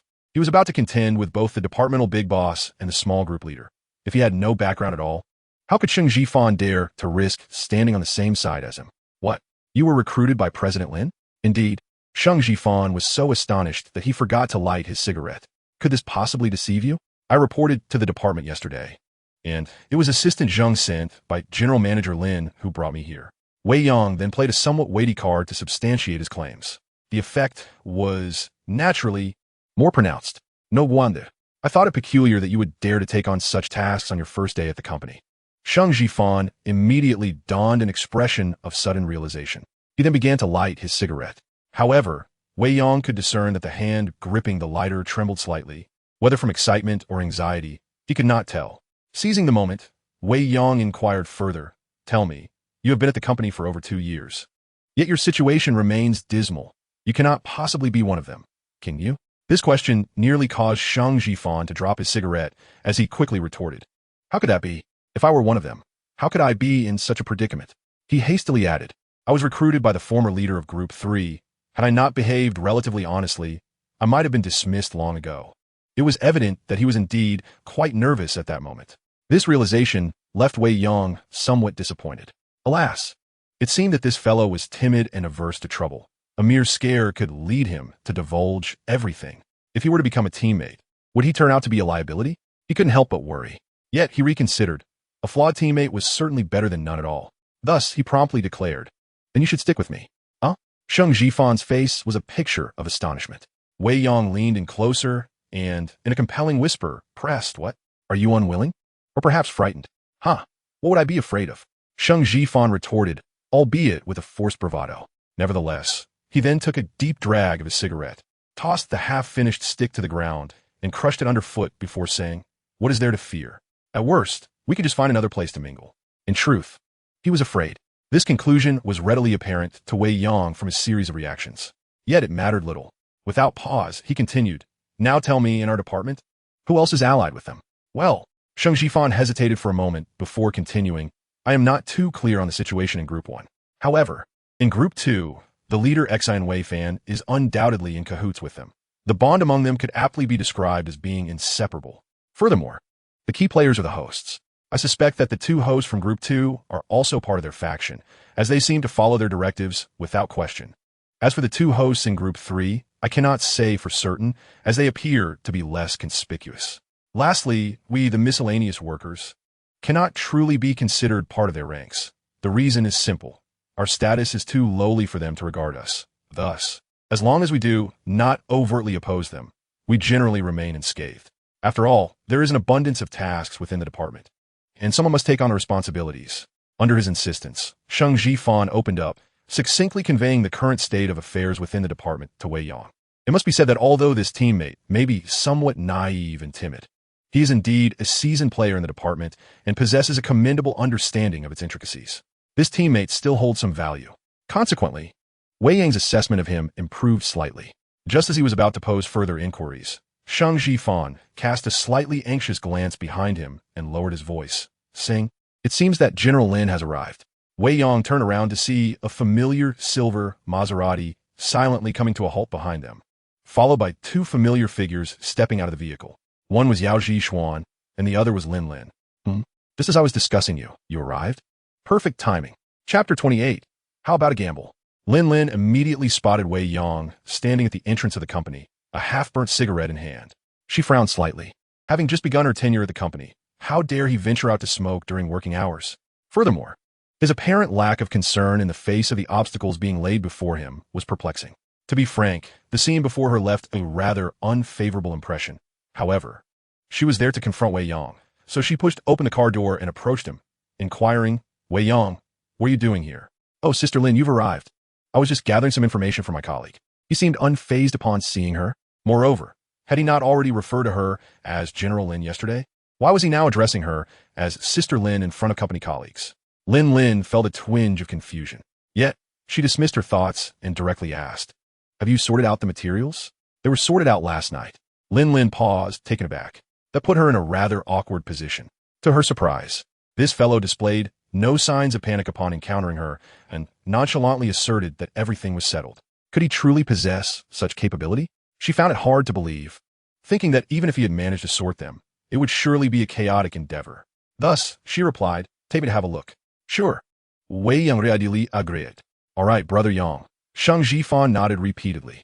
In truth, he was also quite eager to accompany them to the warehouse to see how Wei Yang had organized the materials. However, he realized that he was in the presence of the company's big boss, General Lin, who was 4 levels above him. Best to cling to Brother Yang's coattails. Shang Jifan thought to himself. Do not assume he willingly accepted the role of the somewhat marginalized veteran in the department. If given the opportunity, he too hoped to be entrusted with greater responsibilities, to be promoted and enjoy higher earnings. Now he saw hope in Wei Yang, prompting him to respectfully address him as Brother Yang. This surprised Lin Lin slightly. Oh, this guy has only been at Wei Yan for a day, yet he has already gathered a subordinate in the department? It seems he possesses some skill in managing people. Certainly, this was not her primary concern at the moment. Her focus remained on the sorting of the materials. Accompanied by Wei Yang and Yao Zhixian, she quickly arrived at the sorting warehouse. Before her lay an array of neatly arranged boxes on the ground, each containing a considerable amount of rough stones. Without the need for Wei Yang to elaborate, Lin Lin promptly retrieved a powerful flashlight from her pocket and crouched down to examine them closely. Having grown up amidst piles of stones and possessing a rich family heritage in this field, her skills in identifying raw stones were undoubtedly exceptional. It would not be an exaggeration to assert that within the entire Wayne Company, aside from the seasoned gem advisors responsible for procurement in Myanmar, none could surpass her expertise, including Su Haisheng. Therefore, even though Wei Yang had already sorted the materials, she could easily discern the quality with just a brief glance. However, her expression soon transformed into one of astonishment. What was happening? The sorting of these materials was nearly flawless. Hadn't Yao Zhixian mentioned that this individual hadn't begun sorting until after work yesterday? How could the results be so impressive now? She had to admit, after conducting several random checks, she found that the sorting was so impeccable that even she could not find fault with it. In her astonishment, she incredulously asked, "Did you really sort these?" Wei Yang relished the surprise he evoked. In Lin Lin's presence, he found himself increasingly at ease. This was due not only to his possession of a trump card and an escape route, but also because Lin Lin had employed him as a tool without informing him of the underlying circumstances, nearly leading him to suffer a loss, which soured his mood. Lin Lin was momentarily rendered speechless. Indeed, he had only joined the company yesterday, and aside from her, who else in the company was capable of assisting him and familiar with him? Moreover, this was a secure storage area with surveillance cameras at the entrance. Not even unrelated personnel could enter without proper guidance. How could anyone have helped him? This perplexed her. Wasn't this individual merely 2 years into the industry? How could he have developed such skills in such a short time? Could it be that the fugitive Lu Guoping had imparted his knowledge to him? If he possessed such discernment, why would he settle for a meager salary as a sales director at Wayne? Surely, he could earn far more by going solo. Countless questions surged through her mind. She decided to pose the one question that intrigued her the most. If you have such abilities, why come to Wayne? Wasn't it you who asked me to come? He replied. You said I should come to assist you, as if I owed you a favor. I reasoned that, regardless of the circumstances, my master fled and caused you a loss of over 3 million, and he was the one I introduced you to. So this burden must fall upon me. Lin, so that was the case? Suddenly, she found herself at a loss for words. Yes, she had indeed told Wei Yang to come to Wayne to help her, treating it as a debt owed. Her intention in saying so was merely to provide a rationale for both parties, but unexpectedly, he had taken her seriously. In light of this, does my decision to employ a sales director with a meager salary of 6,000 seem to reflect a lack of ambition on my part, akin to dismissing a beggar? For a fleeting moment, a pang of shame surged within her. Yet, she found herself unable to articulate these feelings. Redirecting her gaze once more to the rough stones encased in the display. In this shift of focus, she made a new discovery. How curious that these two particularly valuable stones are housed separately in this frame. She immediately adopted a strategy of changing the subject to alleviate her discomfort. Wei Yang followed her gaze, and indeed, it was those two most precious stones. Is that so? As Lin continued to speak in an effort to dispel the awkwardness. She reached into the frame and retrieved the larger piece of wood skin, examining it closely. Soon, a look of astonishment returned to her face. This piece held a certain mystery. With her level of expertise, it was only necessary to pay a little attention to discern the uniqueness of this rough stone. However, she feigned ignorance and inquired, "What is so special about this piece?" This was a question Wei Yang could easily answer. After all, the old gentleman had elucidated the reasoning behind this stone's value quite clearly the previous evening. Lin was further astonished. Her pretense of misunderstanding was merely a ruse to ascertain whether Wei Yang's ability to select this stone was a stroke of luck or genuine skill. This contemplation led her to ponder. If you possess such talent, why endure this humiliation at Veen? Although your master has fled, it is he who has absconded, not you. You have derived no benefit from this, so why take it so seriously? In that instant, her feelings of guilt deepened. Still, she wished to conceal them and turned her attention to the solitary, diminutive rough stone within the frame, lifting it for a closer inspection. This time, her pretense of ignorance was genuine. Despite having grown up amid stones, she was still youthful and had not encountered every type of rough stone. This particular piece was indeed atypical. Ah, so this is what it is. This is a rare limestone rough stone from the Hojang market. Though it may appear unremarkable under light, once opened, its quality is typically commendable. Particularly, this limestone with a hint of green has a significant likelihood of yielding vibrant spinach green or even apple green hues. Wei Yang's explanation flowed effortlessly. Lin responded, "Is that so? How is it that I was unaware of this? If it were to yield a stone of medium quality or higher, even if just spinach green, wouldn't that be a tremendous gain?" This time, her skepticism toward Wei Yang's earnestness began to surface, prompting her to ask, "Are you certain?" Wei Yang proposed, "If you have doubts, shall we wager a small bet?" Lin was momentarily taken aback. She was struck by the casualness with which Wei Yang addressed her now. It was only yesterday that he had referred to her with utmost respect as General Lin. Yet today, he casually called her Lin Jie and even suggested a wager, seemingly disregarding her status as a superior. Anger flared within her as she questioned, "What shall we wager? What about the position of quality control inspector? What? That fellow actually has his sights set on the role of quality control inspector?" At that moment, Lin was utterly taken aback. Equally stunned was Yao Zhishuan, who had been by Lin's side, her heart brimming with confusion yet maintaining her silence. Finally, unable to contain herself, she exclaimed, "Wei Yang, have you lost your mind?" It was evident that she found today's Wei Yang rather unfamiliar, a tad overconfident, and somewhat audacious. Who dares to seek a promotion from the boss after merely one day at the company? Moreover, the position of quality control inspector is of utmost importance. Wei Yang, however, merely smiled in silence, waiting for Lin's response. Chapter 29. Should we just cook the rice before it's even made? Upon discovering that he had been used as a pawn by Su Haisheng and others, with Lin employing him as a tool, Wei Yang had envisioned countless counterattack strategies. Still, the principle remained. One may be kind-hearted, but that kindness must possess a hint of sharpness. One should not be easily manipulated unless utterly powerless. Dealing with Lin, who had used him as a pawn, was not so straightforward.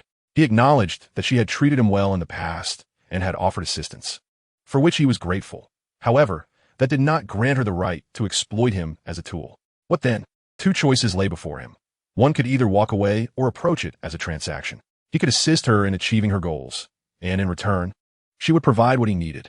His intention in joining Wayne was simply to seek an opportunity for personal growth and a broader scope for learning and practice. seizing the moment while Lin Lin remained skeptical. He had a sudden inspiration to wager using this opportunity, betting on the very position of quality control inspector that he had set his sights on. The question remained, would Lin Lin dare to take the bet? At that moment, Lin Lin indeed hesitated. It was crucial to understand that the role of quality control inspector was key to her breaking through Su Haisheng and the other scheme. Thus, the selection of candidates required high standards across the board. Not only must one possess exceptional stone appraisal skills, but they also needed the capability to contend with Su Haisheng and his ilk. As for Wei Yang, while his appraisal skills had given her a slight surprise, what of his experience in conflict? Could this young man truly contend with a cunning old fox like Su Haisheng? She held serious doubts. After a moment of careful consideration, she inquired in a notably cautious tone, "Do you believe you are capable of fulfilling that position?" "Certainly," he replied. This response took Lin Lin slightly by surprise. In her previous impression, he had appeared rather simple-minded and harmless. Yet now he exuded an aura of unwavering confidence akin to that of a victorious general. The contrast was indeed striking. She then asked, "If you were to be appointed, what would you plan to do?" The reason the sales department, despite having a hot product, fails to yield significant profits is, after much contemplation, likely due to their manipulations, siphoning a considerable portion of profits into their own pockets. Only under the lure of substantial profit would they dare to confront someone like you, their boss. To break the impasse, the solution is quite simple. Grant me sufficient authority, and I shall take it upon myself to meticulously oversee the intricacies of procurement, sales, and inventory, thereby eliminating any opportunity for malfeasance on their part, and thus, the stalemate will be resolved. Wei Yang's strategy flowed forth almost effortlessly. One cannot deny the advantages of an overly active mind. It often leads to a propensity for deep contemplation when faced with challenges. Just yesterday, he pondered why Su Haisheng and his associates chose to oppose Lin Lin and why they sought to undermine him. The answer soon emerged. As for the countermeasures, they're even more straightforward, closely tied to his previous experiences.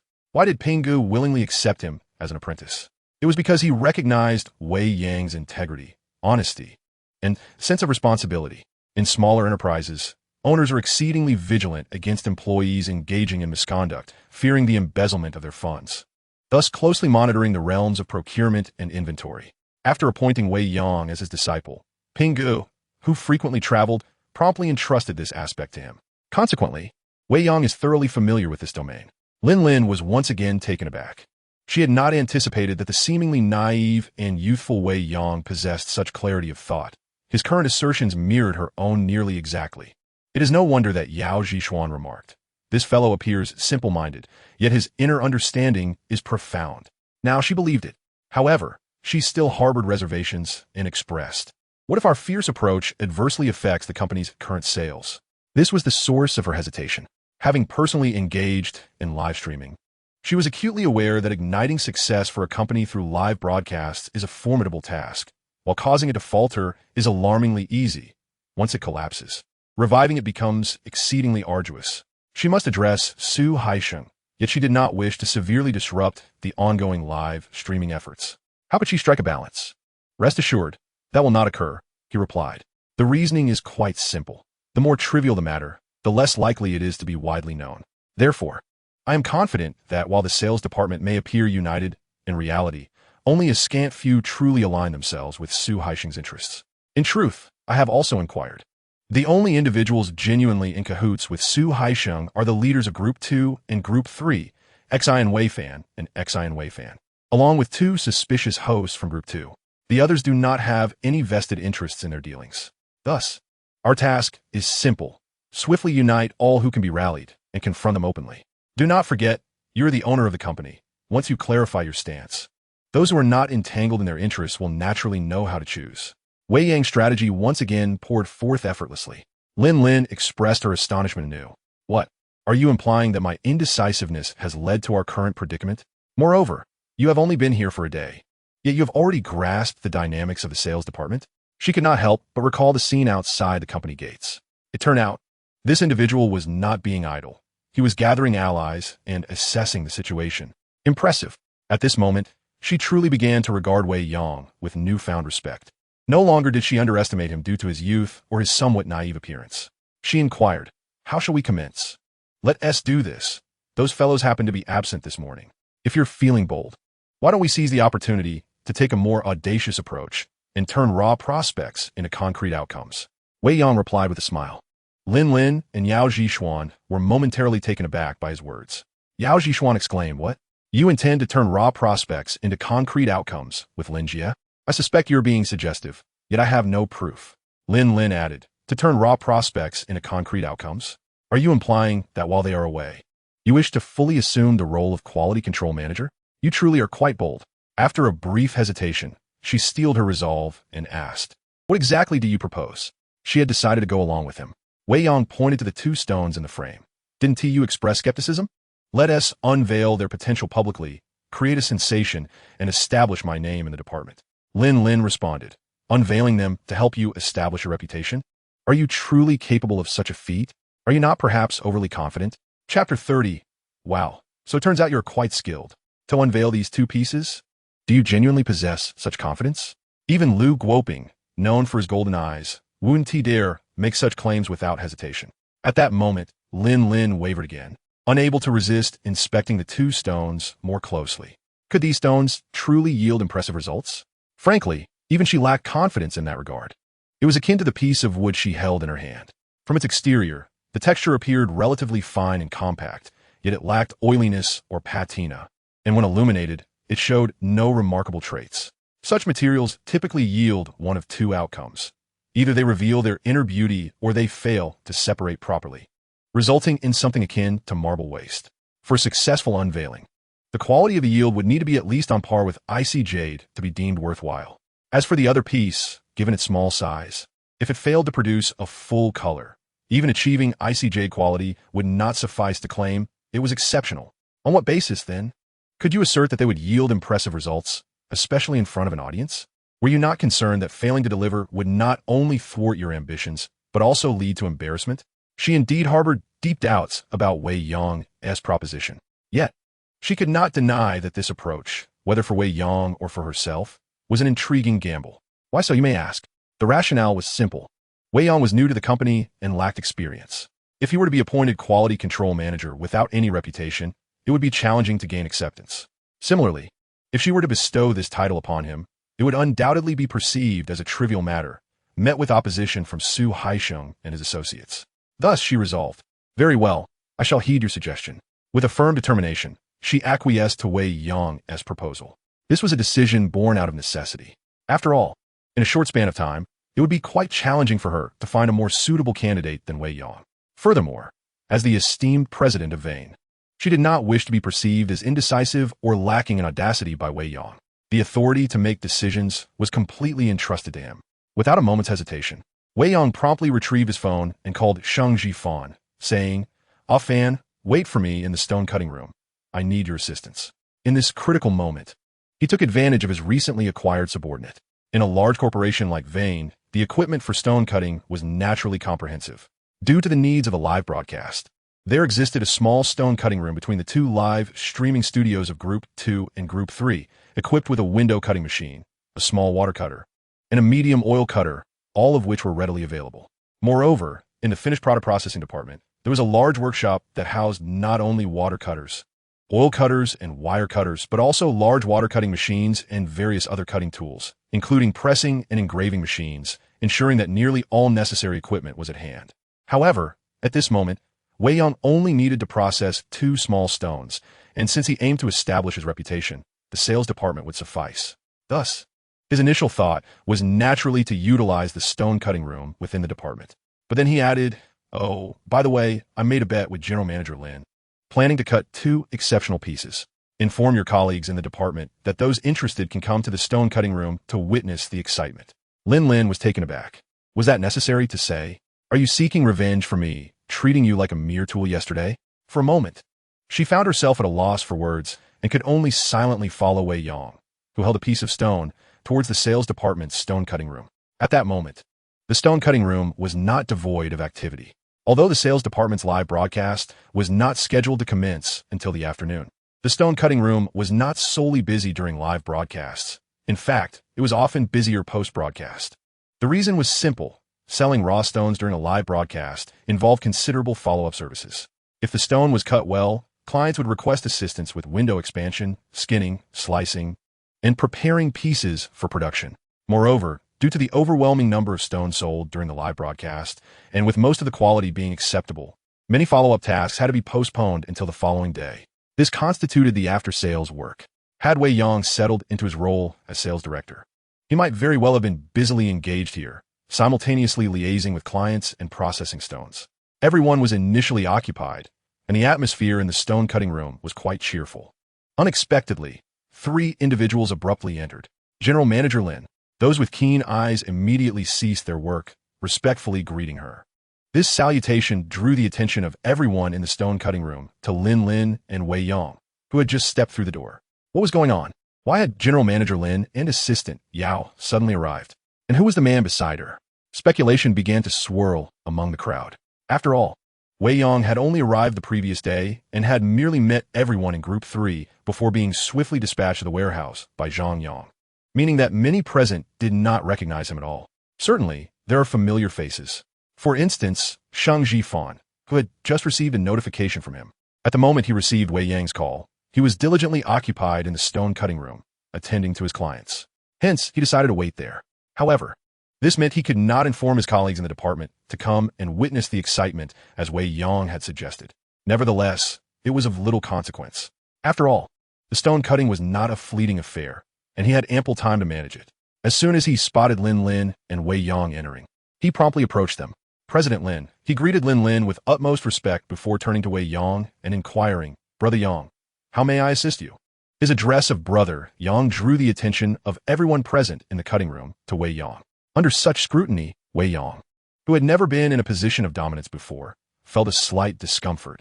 Fortunately, his strong composure, coupled with Lin's presence lending him an air of authority, allowed him to feign calmness as he handed him a piece of wood material, saying, "Please help me cut this stone with the oil saw."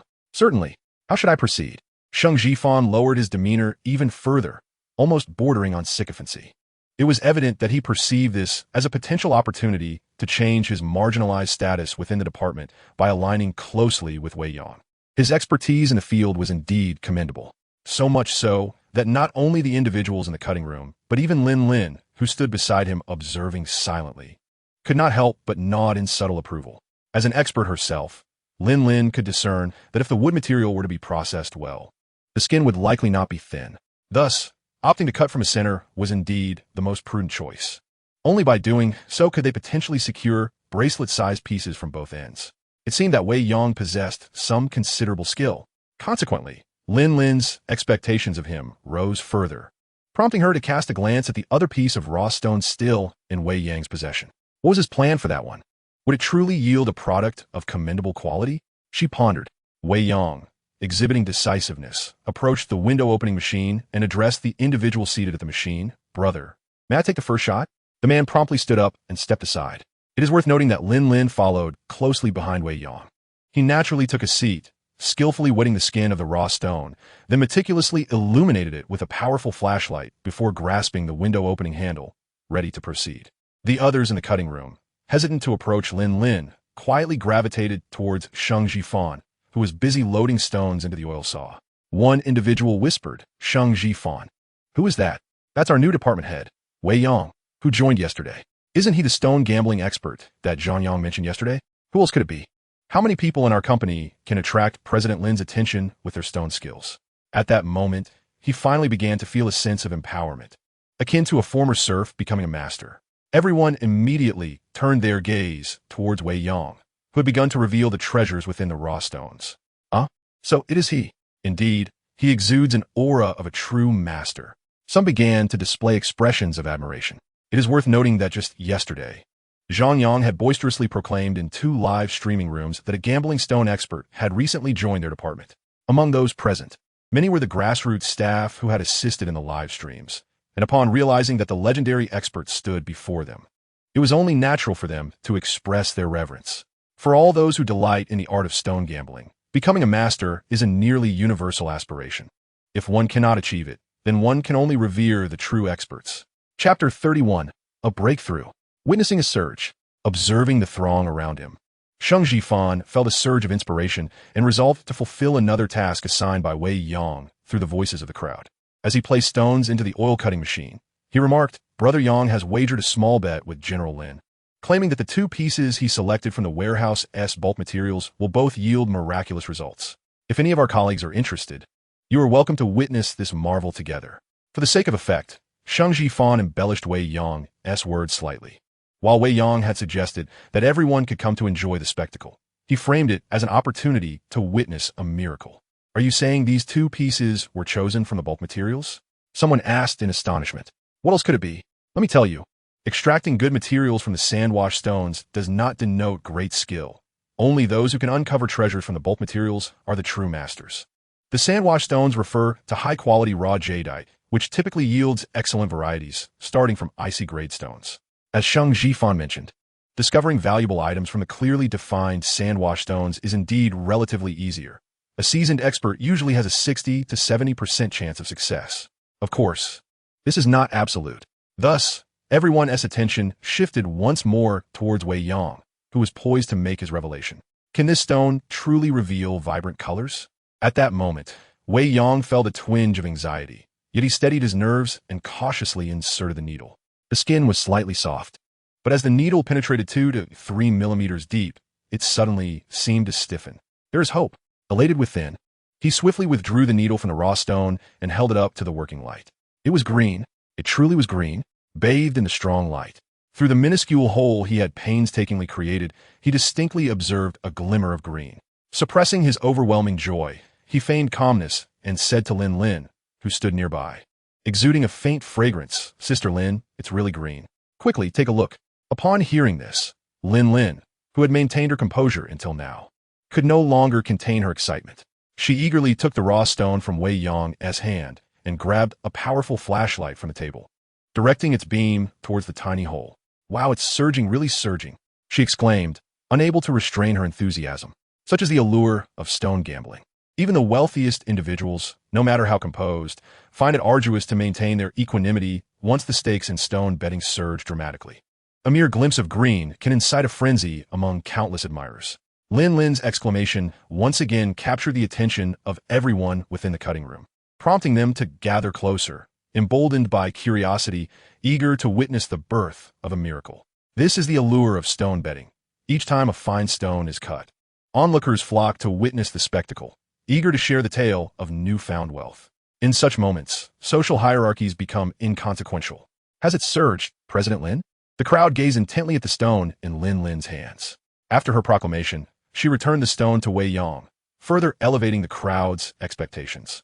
Upon hearing of the potential for a full hue, whispers of excitement spread as some began to stealthily make their way toward the office to relay the news. It is essential to understand that while color materials are commonplace in the jade industry, full hues are a rarity, often heralding the birth of a dramatic wealth narrative, particularly when it comes to the most expensive shades of jade green. Once the possibility of such a remarkable surge arises, even before the stone is cut, those present are quick to spread the word, and after the myth takes shape, the enthusiasm only amplifies. In the age of information, the ease of communication has magnified this phenomenon. In recent years, a new term has emerged in the realm of jade stones, internet celebrity material born from this very trend.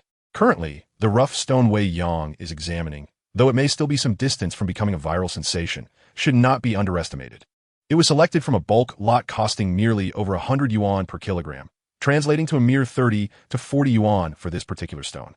However, should it reveal a full hue, and provided the quality remains decent, even a slightly inferior spinach green would command a starting price in the 5-figure range. If it were to unveil an apple green, 6 figures would be quite plausible, and in the case of a yellow green, it could soar into the realm of 6 to 7 figures. As for imperial green, a substantial piece could fetch several million to tens of millions. The pricing of color materials is indeed astonishing, escalating from a cost of under 40 to a starting price in the 5-figure bracket, an undeniable surge. Thus, as the stone begins to reveal its secrets, and with President Lin declaring a significant rise, many in attendance could no longer contain their excitement. Eager to broadcast this thrilling news within the company before the stone was fully unveiled. Soon, more individuals burst from the office into the cutting room, surrounding Wei Yang to an almost suffocating degree, were it not for Lin's presence, which tempered their eagerness. Wei Yang might have found it difficult to focus on the task at hand. "Please be patient. Let Wei Yang reveal it first, and then we shall all take a closer look," Lin Lin urged, understanding the crowd's fervor and encouraging them to remain calm. Time ticked steadily onward. Unexpectedly, the first breakthrough did not occur with the piece that Wei Yang was currently working on, but rather with another stone, the one that Shang Jifan had assisted in cutting. Compared to the manual water saw, the oil saw is relatively slow. Even a stone weighing 2 to 3 kilograms requires at least 20 minutes to cut. However, the issue lies in the fact that the color materials are even slower to process. Any slight damage to the jade flesh during the cutting of color materials could result in losses far exceeding that of an equivalent weight in gold.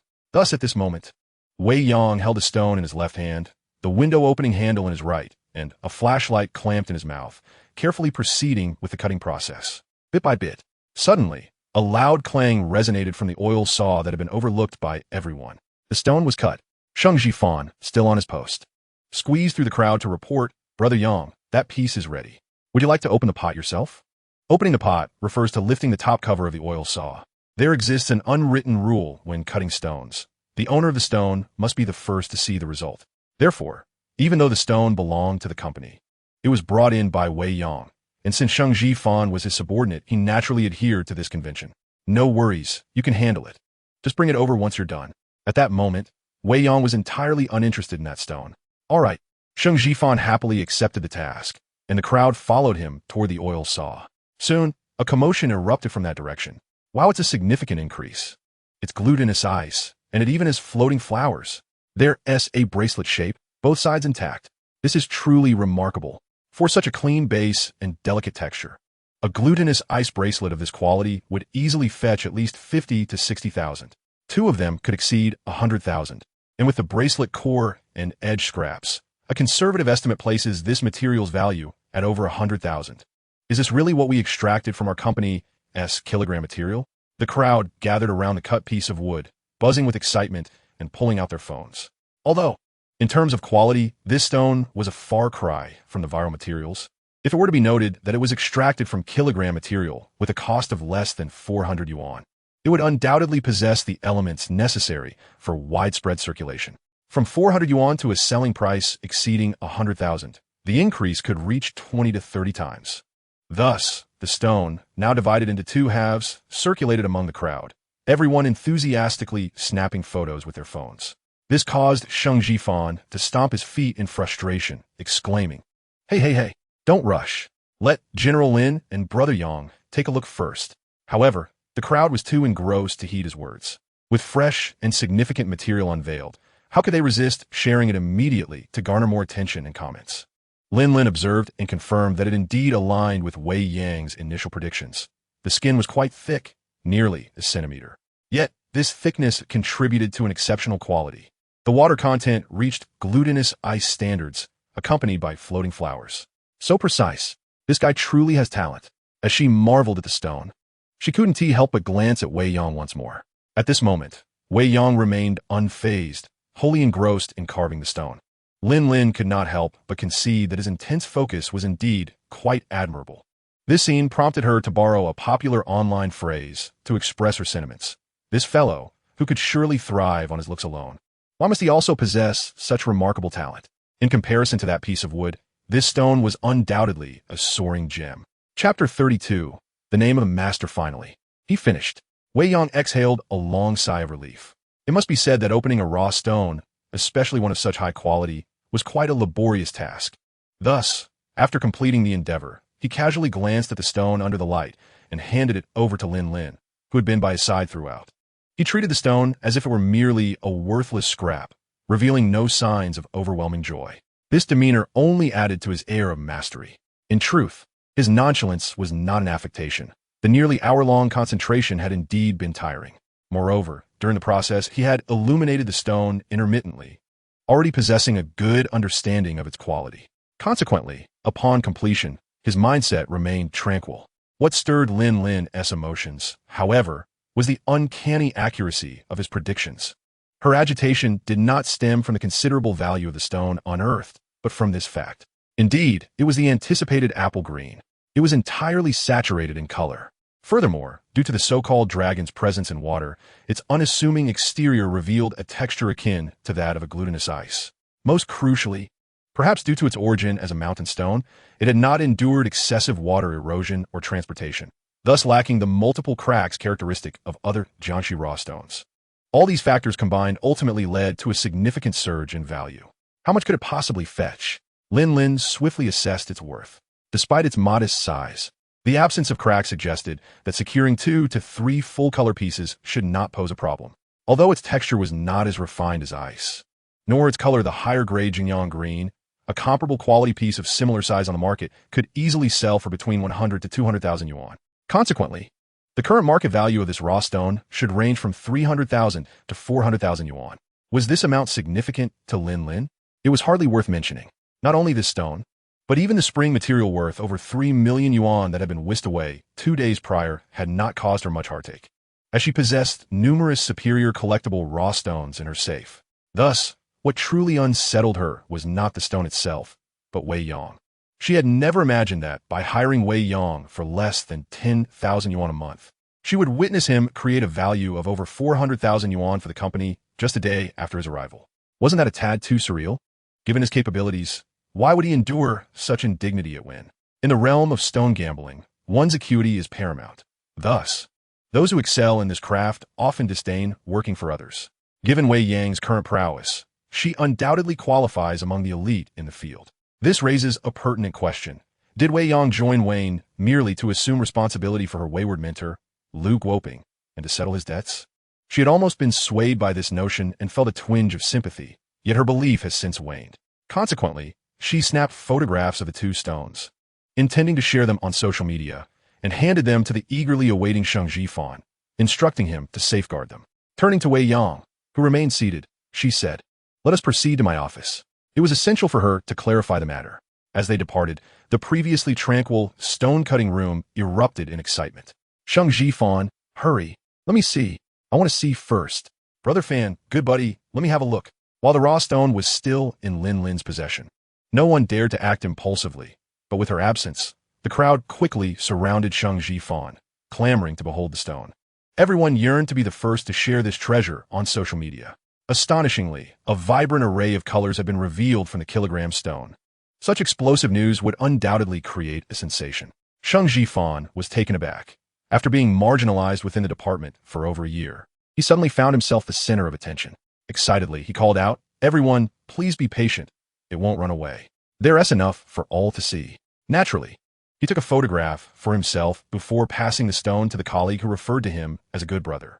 Without delay, he edited the photo and posted it online, stating, "A mysterious expert has joined the company, expertly uncovering top-tier raw stones from kilogram material, increasing in value 1,000-fold. Similar announcements swiftly emerged in other social media feeds, leading to the rapid dissemination of this news within Wayne Company. Even those temporarily away from the office soon learned of the development. For instance, Tian Mingyao, who had streamed live until midnight, awoke at 10 o'clock that morning. Habitually, she reached for her phone to browse her social media, and shortly after, she initiated a voice message to He Wonking. "Sister Qing, have you seen the news on social media?" "No, I haven't fully woken up yet." "Why are you making such a fuss this early? You need to check it out." "What's going on?" "Our company has struck gold. Just yesterday, Zhang Yang mentioned that expert, and today, 2 remarkable stones have surfaced." "Really?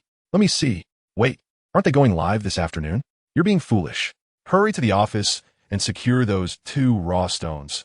We can display them on the live stream later. And we'll sell out today. Quickly, don't let those 2 from Group 2 beat us to it." Thanks to He Wonking's reminder, Tian Mingyao finally grasped the situation. The practice of stone gambling necessitates a certain emotional stimulation. Consider a shop specializing in the sale of such stones. Typically, the stones within remain unsold. Yet if one were to suddenly reveal a remarkable specimen, it would incite a frenzy, leading to the rapid depletion of the entire stock. The same principle applies to live streaming sales of raw stones. Even though Wayne's current live broadcasts have gained considerable traction, the mere presence of an exceptional stone, accompanied by enthusiastic remarks such as, "Everyone look, these 2 pieces exploded this morning from the same batch," would undoubtedly lead to a significant surge in sales. Furthermore, stones that might ordinarily fetch 50 yuan could easily command prices exceeding 100 yuan following such promotion. Their proposals are intrinsically linked to the revenue generated from these live streams.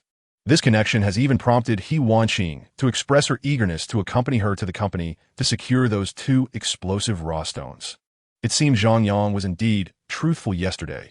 The individual is undeniably skilled, truly a master. I've heard he is quite handsome as well. I wonder if he has a girlfriend? Is there a possibility of sharing a meal with him at noon to foster a closer relationship? Lost in these daydreams, Tianming Yao, who possesses a naturally exquisite appearance and typically eschews heavy makeup, hurriedly freshened up and set off for the company. Many others within Wayne's company share similar intentions of forging a closer connection with Wei Yang, particularly within the sales department. The rationale is straightforward. Although a superior can influence task assignments, commissions, and bonuses within their department, their impact is limited, leading many to refrain from compromising their integrity in an effort to curry favor. However, the dynamics change with a stone gambling expert. For instance, if you were to have a friend proficient in this realm, and on a whim, they took you to explore the raw stone market, offering guidance at pivotal moments, the profits you could accrue from such an experience might equate to several years' worth of salary. Consequently, everyone yearns for the companionship of a stone gambling savant. Today's remarkable discoveries have solidified Wei Yang's reputation as such an expert. Thus, even in his absence, it does not diminish the fact that he has become highly sought after within the sales department, and even those close to him, like Sheng Jifan, have found themselves in greater demand. Brother Fan, are you quite close with Wei Yang? Perhaps you can introduce us? Jifan, shall we have lunch together? Could you possibly invite Wei Yang as well? However, not everyone is enamored by Wei Yang's impressive feat of unveiling 2 raw stones in a single morning. Take Zhang Yang, for example. Following his superior's instructions, he took the morning off, but, wishing to avoid any accidental exposure of his whereabouts, remained at home, engrossed in his phone. As he scrolled through social media, he was quickly taken aback. What? Wei Yang actually unveiled 2 stones this morning? Realizing the potential ramifications of this event, he promptly contacted Su Haixing to inform him of the situation, urging him to check social media immediately. At this moment, Su Haixing was fishing at a farm near Pingzhou. Su Haixing had no other hobbies, aside from earning money. He found pleasure in fishing. He particularly relished the sensation of a fish biting the hook and the thrill of skillfully reeling it in. This pastime also served as a means to temper his occasionally overly aggressive and reckless nature. However, he did not anticipate that just as he was engrossed in his fishing, a call from Zhang Yang would bring him unwelcome news. What? The newcomer from yesterday had already unearthed 2 valuable stones by this morning? His expression darkened immediately. After hastily browsing through his social media, he called his department assistant to inquire about the details. What? President Lin had sought out that newcomer first thing this morning? And those 2 stones were revealed before numerous witnesses, with President Lin having wagered against the newcomer beforehand? The entire sequence of events was quickly clarified to him. Yet, this revelation plunged his good spirits into despair. The tranquility he had while fishing was shattered, and he could no longer focus on his pastime. How could this be? Hadn't Zhang Yang mentioned that the newcomer had yet to begin sorting the stones as of yesterday's end? How could he have suddenly uncovered 2 stones by this morning? Although feeling a surge of agitation, he forced himself to regain his composure and ponder the implications of these developments and their potentially grave consequences. The ramifications were indeed dire. He harbored an ominous premonition. Starting today, the sales department might gradually slip from his grasp, a loss of control that could lead to significant calamity. Where had the issue arisen? Why had a well-laid plan suddenly unraveled? His first instinct was to seek the root cause. Gradually regaining his composure, he began to retrace the events leading up to this moment. It all began yesterday, when Zheng Zihao brought Wei Yang in for orientation. Upon learning that Wei Yang had been specifically recruited by President Lin, he immediately became wary. He was aware that President Lin had been keenly observing recent developments and was intent on placing individuals within the sales department. Despite Lin being the company CEO, Su was merely a modest department head. However, he understood that once he had solidified the sales department's operations, any attempt by President Lin to undermine him would necessitate caution, as it would invariably disrupt the entire raw stone sales business. Thus, when Zheng Zihao informed him that Wei Yang had been brought into the company out of personal obligation to Lin, who harbored resentment towards the individual responsible for a previous loss of over 3 million, he immediately resolved to swiftly sideline Wei Yang from the department. Even for a special recruit, the Human Resources Department would provide his personnel file before the newcomer's arrival. He promptly reviewed Wei Yang's file. A graduate in jewelry design from an obscure second-tier university in the country, he had directly entered the industry. working in jade raw stone sales for 2 years. Wei Yang's resume is rather unremarkable. At the time, he believed that a mere apprentice with only 2 years of experience in a small shop could hardly possess any substantial skills in stone appraisal. Thus, his immediate thought was to employ the well-worn tactic of driving him away. Subsequently, Wei Yang's performance seemed to confirm this judgment. Yesterday evening, upon learning from Zhang Yang that Wei Yang had yet to begin sorting materials after an entire afternoon, he felt assured of his victory.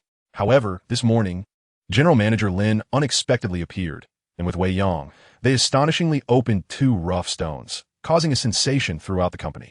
This encapsulates the entire sequence of events. His miscalculations were twofold. First, he had not anticipated that the seemingly quiet and unassuming Wei Yang, who appeared easily manageable, possessed such remarkable talent. How could an apprentice with merely 2 years of experience sift through a heap of inexpensive raw materials and accurately select 2 stones for cutting? Even now, he found it hard to believe, as he himself would not dare to guarantee such a feat. Could it be that General Manager Lin had assisted him? Initially, he thought so, for the department assistant informed him that Lin had only arrived after work began and spent less than 10 minutes with Wei Yang in the warehouse before they both appeared in the cutting room. Witnessed by many as they unveiled the 2 stones. To accurately select 2 stones from a large pile within 10 minutes? He believed that not even the most skilled gemologist in the world could achieve this, unless that individual truly possessed the extraordinary ability to see through all stones at a glance. Upon further reflection, it seemed improbable that Lin would orchestrate such a foolish arrangement. The reasoning was straightforward.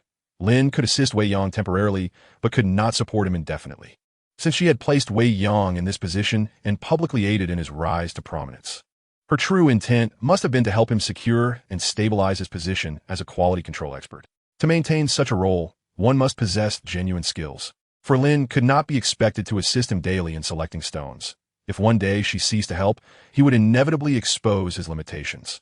The logic was that simple.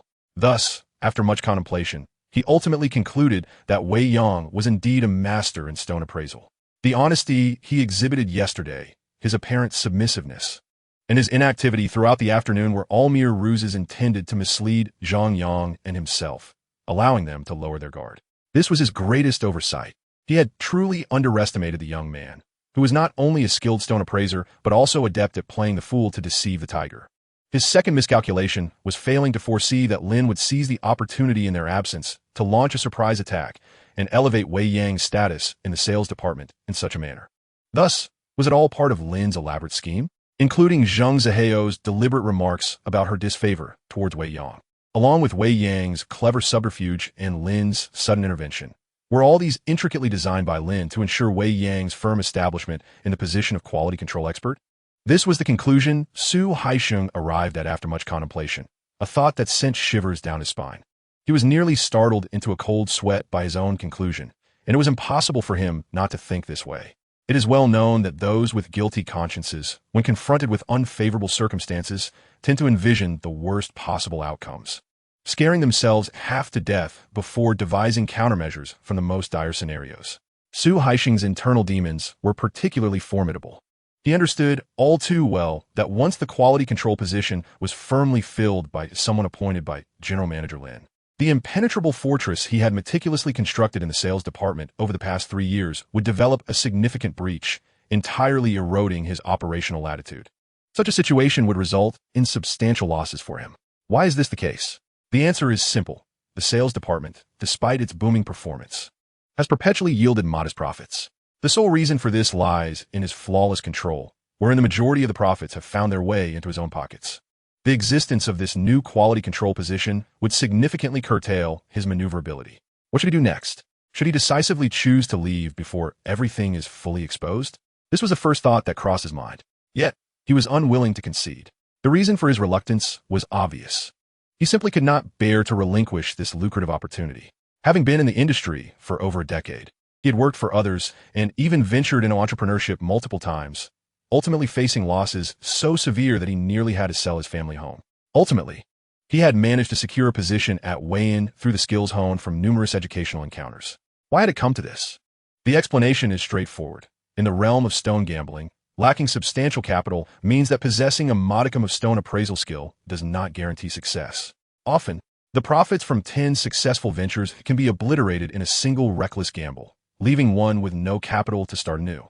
Thus, he had preferred to work for others until he had amassed sufficient capital. At Wei Yang, Lin's youth and trust afforded him ample operational space, enabling him to earn far more in a year than he ever could through minor hustles.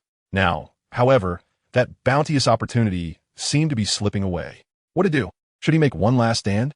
Resolutely, he made up his mind. Just then, Zhang Yang's call came in. "Boss, what should we do now?"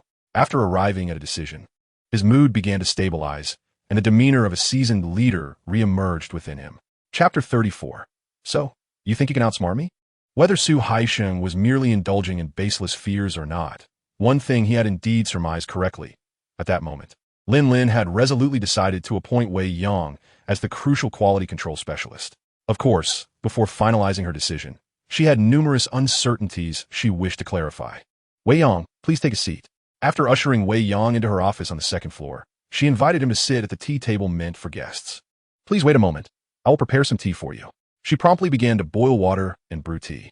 It is evident that she no longer regards Wei Yang merely as an employee, but rather as a distinguished guest or a friend. From another perspective, one might describe this as a display of humility in recognizing talent. This shift is not a deliberate act, but rather a reflection of her character. Despite her Burmese nationality, her identity as a Chinese person has deeply rooted her in the traditional values of Chinese culture.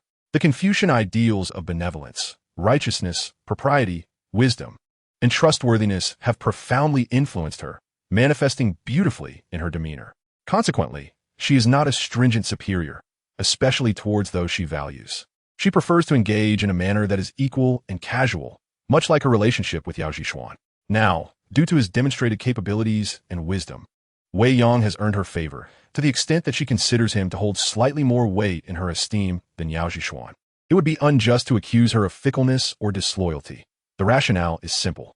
Although Yao Zhishuan is indeed competent, can she generate substantial profits for the company by the second day of her employment, as Wei Yang has? Even now, does she possess the prowess to confront Su Haisheng and his associates single-handedly? She clearly does not hold much faith in that regard. Otherwise, she would have already assigned Yao Zhishuan to the task. Thus, having witnessed Wei Yang's remarkable gambling stone skills, particularly as he prepares to dismantle the sales department scheme, she perceives it as justifiable to extend him the courtesy he deserves. Of course, her curiosity compels her to inquire further. "Wei Yang, when did you acquire such skills?"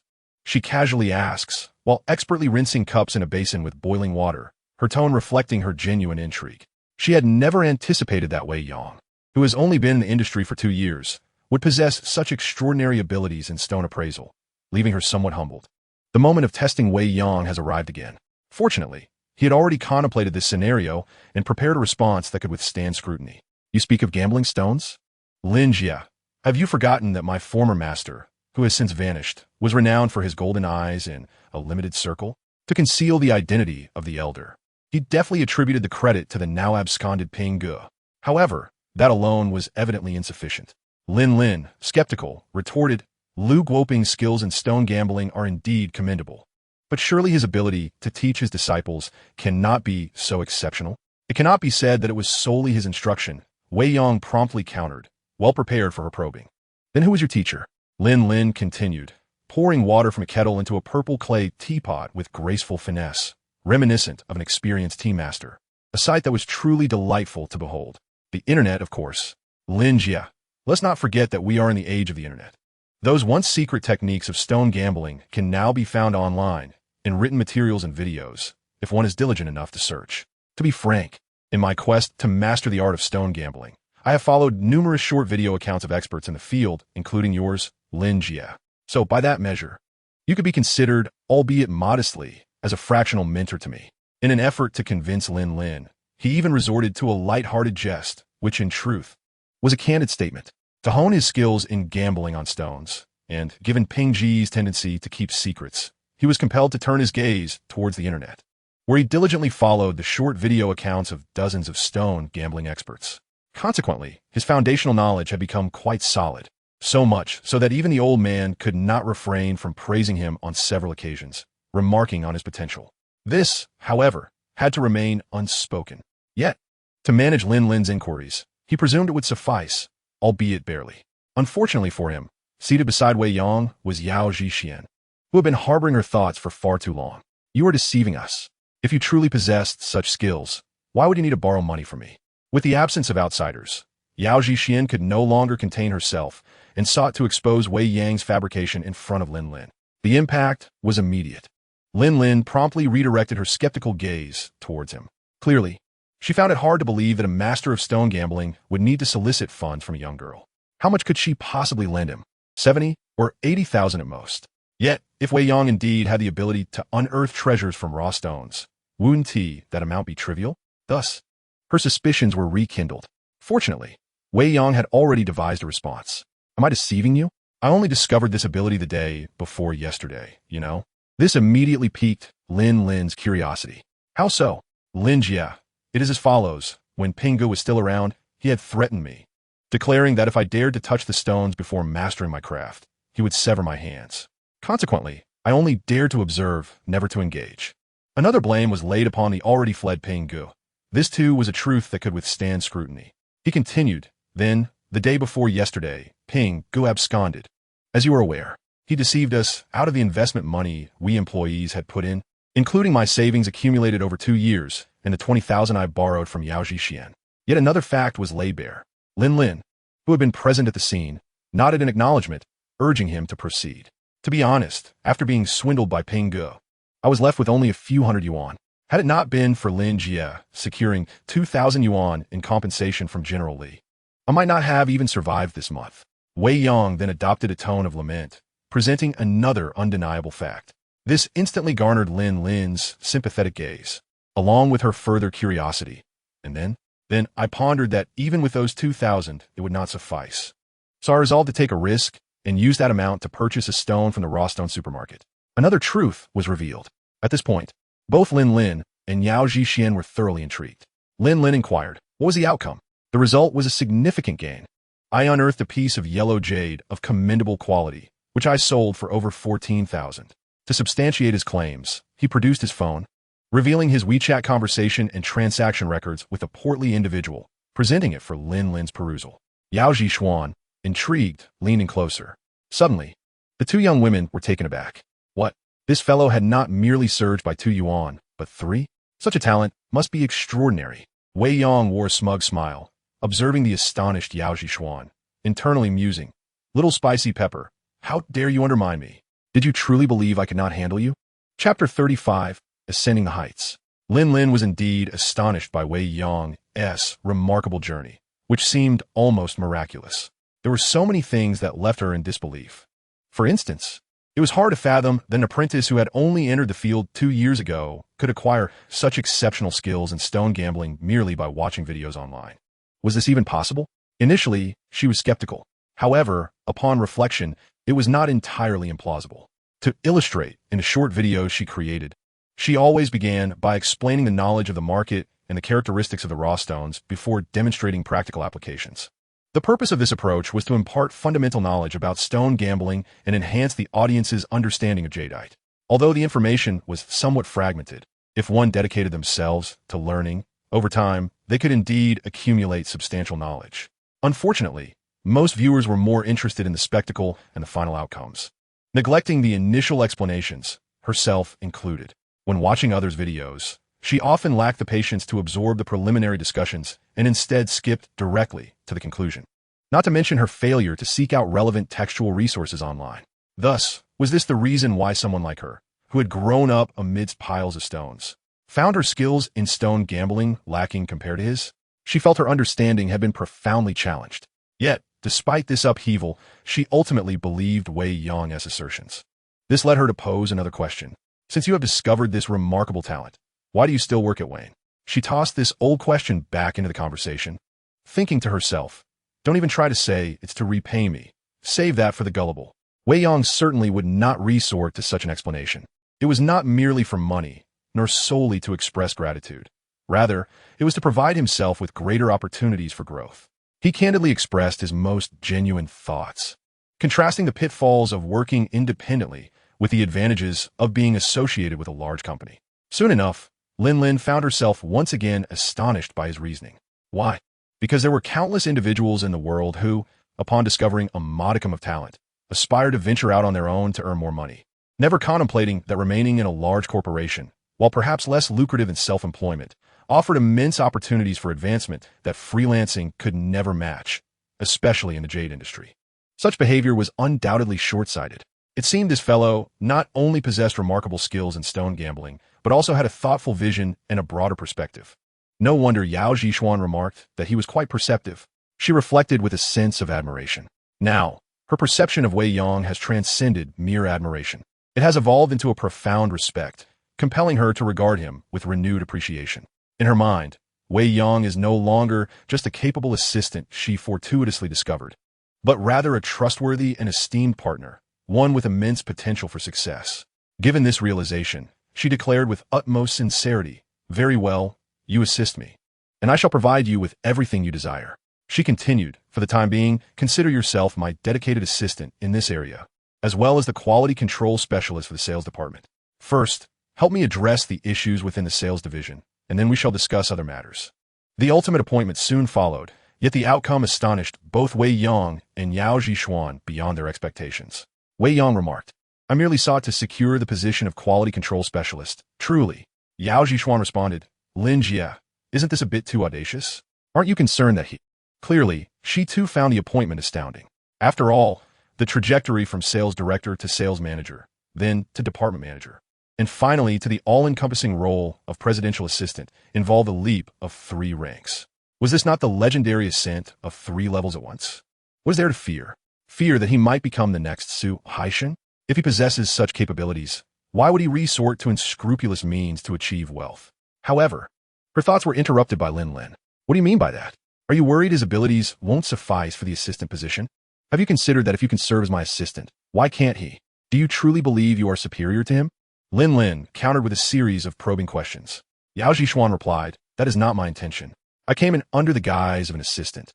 Yet I have been performing secretarial duties for quite some time, gradually receiving your trust and authority. How is that comparable to him, who ascends directly to such heights?" Yet, these words remained unspoken, and she could only sheepishly close her mouth. Seeing her flustered demeanor, the once sharply incisive Lin Lin broke into a smile and asked, "Do you understand why I arranged it this way?" Yao Zhishuan shook her head. "The reasoning is quite simple. If I were to appoint Wei Yang solely as the quality control specialist for the sales department, he would nominally still be under Su Haisheng's influence, making it difficult for him to fully exercise his capabilities. Moreover, if I were to merely designate him as the quality control specialist, I would need to consult Su Haisheng regarding the appointment, and he might very well seek reasons to resist it. This current arrangement changes everything. I appoint my assistant without needing his consent. Consequently, with Wei Yang as his superior and also the quality control specialist for the sales department, he can now legitimately engage with the sales division. Is this not a seamless transition?" Lin Lin's final explanation rendered Yao Zhishuan speechless, and even Wei Yang could not help but regard her with newfound respect. Wow, this beautiful sister, who usually appears gentle and delicate, possesses formidable strength when she is earnest. No wonder she has attained the position of CEO at such a young age. Her insight, vision, and decisiveness are indeed unparalleled. At this moment, he indeed regarded Lin Lin with newfound admiration, consequently discarding the faint trace of disdain he had previously harbored towards her. With a smile, he remarked, "Sister Lin, are you not concerned that I may disappoint your expectations?" He articulated what Yao Zhishuan had intended to convey, prompting an enthusiastic nod of approval from her. However, Lin Lin retorted, "Oh, please. Yao Zhishuan has said that you may seem somewhat simple-minded, yet in truth, you possess a keen understanding and cunning nature. My only concern now is that you mustn't play any tricks on me." Yao Zhishuan interjected, "Are you really going to sell me out like that? Sister Lin, you truly are lacking in integrity." Wei Yang responded, "Ah, so, in the eyes of the little firecracker, I am perceived in such a manner? That is quite reassuring. Let us engage in mutual honesty, without any deceit between us." This sentiment was a promise Wei Yang made to Lin Lin. After all, just yesterday, she had attempted a slight game of wits with him, which resulted in his displeasure, and she had to subtly convey this through Yao Zhishuan.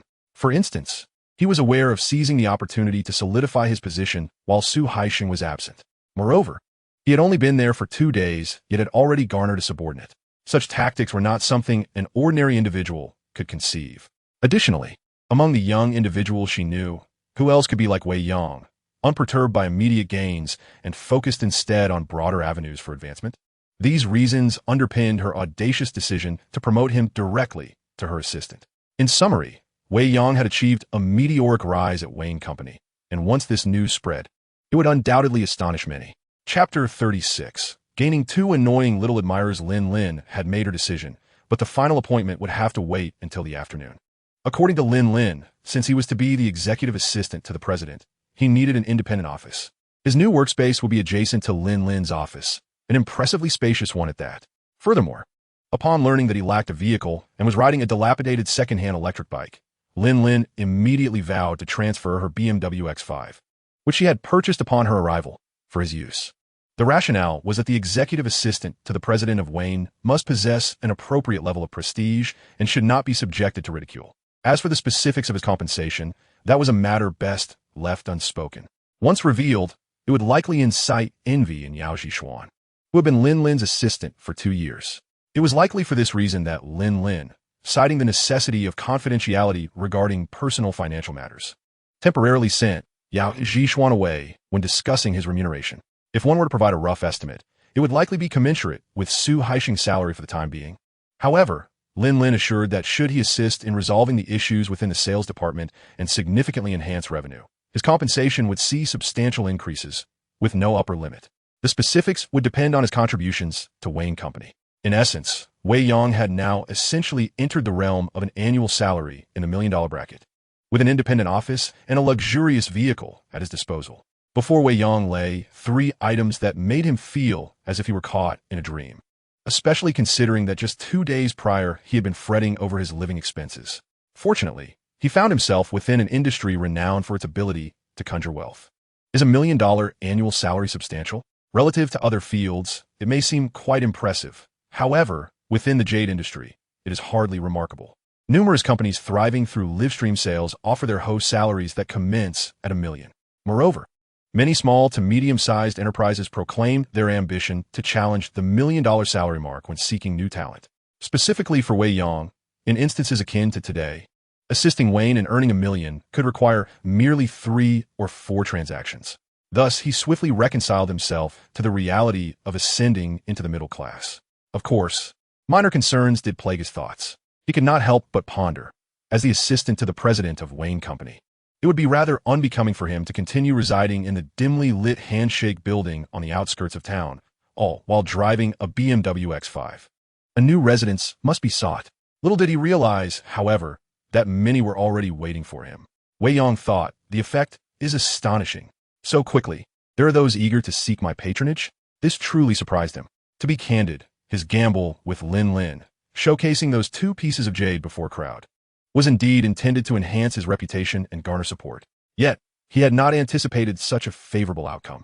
With even 2 striking female hosts, who typically overlooked Zhang Yang in their department, hastening to invite him to dinner. Should he accept? He must. From this moment on, if he wished to dismantle Su Haixing and his cohorts, he needed to unite all available allies, and these 2 hosts were paramount in his strategy. After all, they were the core figures of the live streaming business. Their cooperation would ensure that any changes within the department would not disrupt existing operations. But how should he initiate a conversation with them? In this regard, Wei Yang found himself somewhat lacking. Just as he felt a twinge of embarrassment, the adorable host with a hint of baby fat suddenly sprang to her feet, exclaiming, "Wow, you are truly handsome."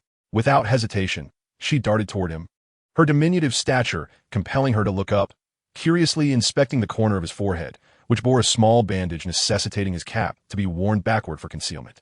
She exclaimed in astonishment, "Even injured, you are still so handsome." E.M. smitten. Her demeanor was unmistakably infatuated, nearly reaching out to caress his face. Wei Yang told, "Well, are all hosts this bold?" This startled him, prompting him to take a step back, momentarily at a loss for how to respond, his ears tinged with warmth. Fortunately, at that moment, another tall, long-haired beauty stood up, reprimanding the besotted host. Yao, could you refrain from being so infatuated? What if you frighten Wei Yang?" Soon after, she approached him, extending her slender, fair right hand with poise and grace, saying, "Hello, Wei Yang, I am Qing. May I have the honor of inviting you to lunch today, so we can become better acquainted?" It was evident that she was an educated and well-mannered individual. making her appear quite amiable. Wei Yang felt a slight sense of relief and reached out his right hand, gently grasping the offered hand of friendship, striving to maintain his composure as he responded, "Of course, but allow me the pleasure of treating you." After speaking, he prepared to release her hand. Her grip was soft and pleasant. However, Wei Yang felt a rush of anxiety, his demeanor slightly faltering. The long-haired beauty chuckled softly. "Oh, I didn't expect you to be a bit shy, Wei Yang." The plump-faced beauty chimed in with feigned astonishment. "Wow, I adore this." Truly, Wei Yang thought to himself, these infatuated girls are no easy opponents. He had heard that any woman capable of becoming a streamer possessed a rather bold personality. And while he had previously doubted this notion, he now found himself compelled to believe it.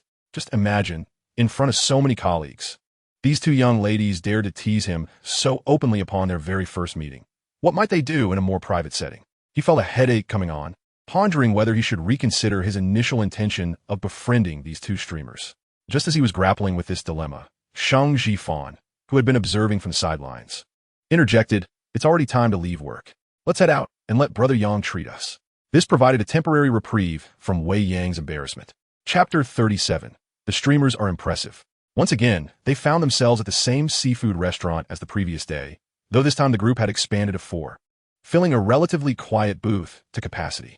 Wei Yang had intended to sit beside Shang Jifan, but to his surprise as they settled in, He Wanqing unabashedly declared, "Shang Jifan, you sit over there with Yao Yao. I want to sit with Wei Yang." This nearly made Wei Yang squirm in discomfort. To be candid, he had only ever had one girlfriend throughout his life, and the only other woman he frequently interacted with was Yao Jixuan, known for her demure demeanor, which was far less unabashed than the two present. Consequently, Wei Yang felt a twinge of panic due to his lack of experience in such situations. Fortunately, He Wanqing's teasing did not persist, and instead, she began gossiping about the events of the morning. "Wei Yang, how are you so impressive? You joined the company just yesterday and already dropped 2 major revelations." "Well, it was nothing much." "What do you mean, nothing much?" "It was utterly amazing. Originally, Zhang Yang had told them that you were skilled, but I didn't believe it at first. Now, I am thoroughly impressed. Indeed, truly remarkable. Even more so than Manager Su."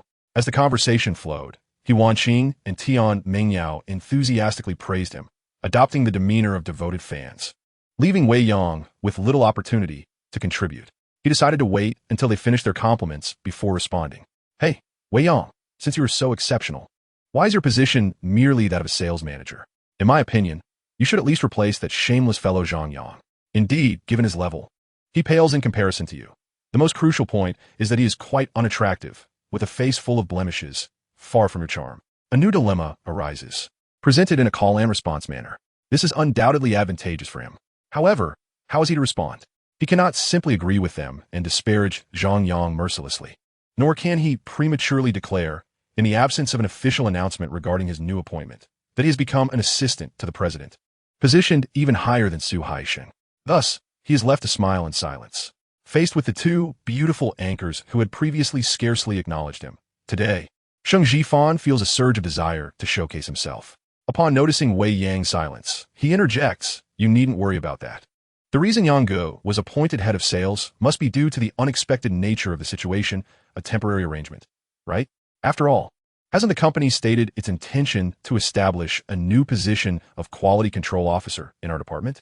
I believe this position is certainly meant for Yang Ge. Is that so? Really?" The 2 beautiful anchors simultaneously shifted their gaze to Wei Yang, seeking confirmation from him. Wei Yang, however, could only maintain his silence, smiling. "It must be true. Haven't I told you?" After those 2 stones were dealt with, Yang Ge was promptly taken to the office of General Manager Lin, right? I suspect he was most likely summoned to discuss this matter. This forced Wei Yang to concede that Shang Jifan indeed possesses a modicum of insight. Regrettably, he still underestimates me and General Manager Lin's resolve. "Ah, I sense from your tone that you don't seem to hold Zhang Yang in high regard." He finally broke his silence, steering the conversation in the desired direction. "We aren't gossiping behind his back. Honestly, his capabilities fall far short of our former team leader in the 3rd group. He is hardly qualified for this leadership role. If it weren't for his good rapport with Manager Su, we would have lodged countless complaints by now." It was He Wanqing who responded to him. Wei Yang then purposefully remarked, "Oh, is that so? I thought he was quite articulate. He can talk, but that's merely a matter of superficial charm. When it comes to sorting stones, it truly leaves one speechless."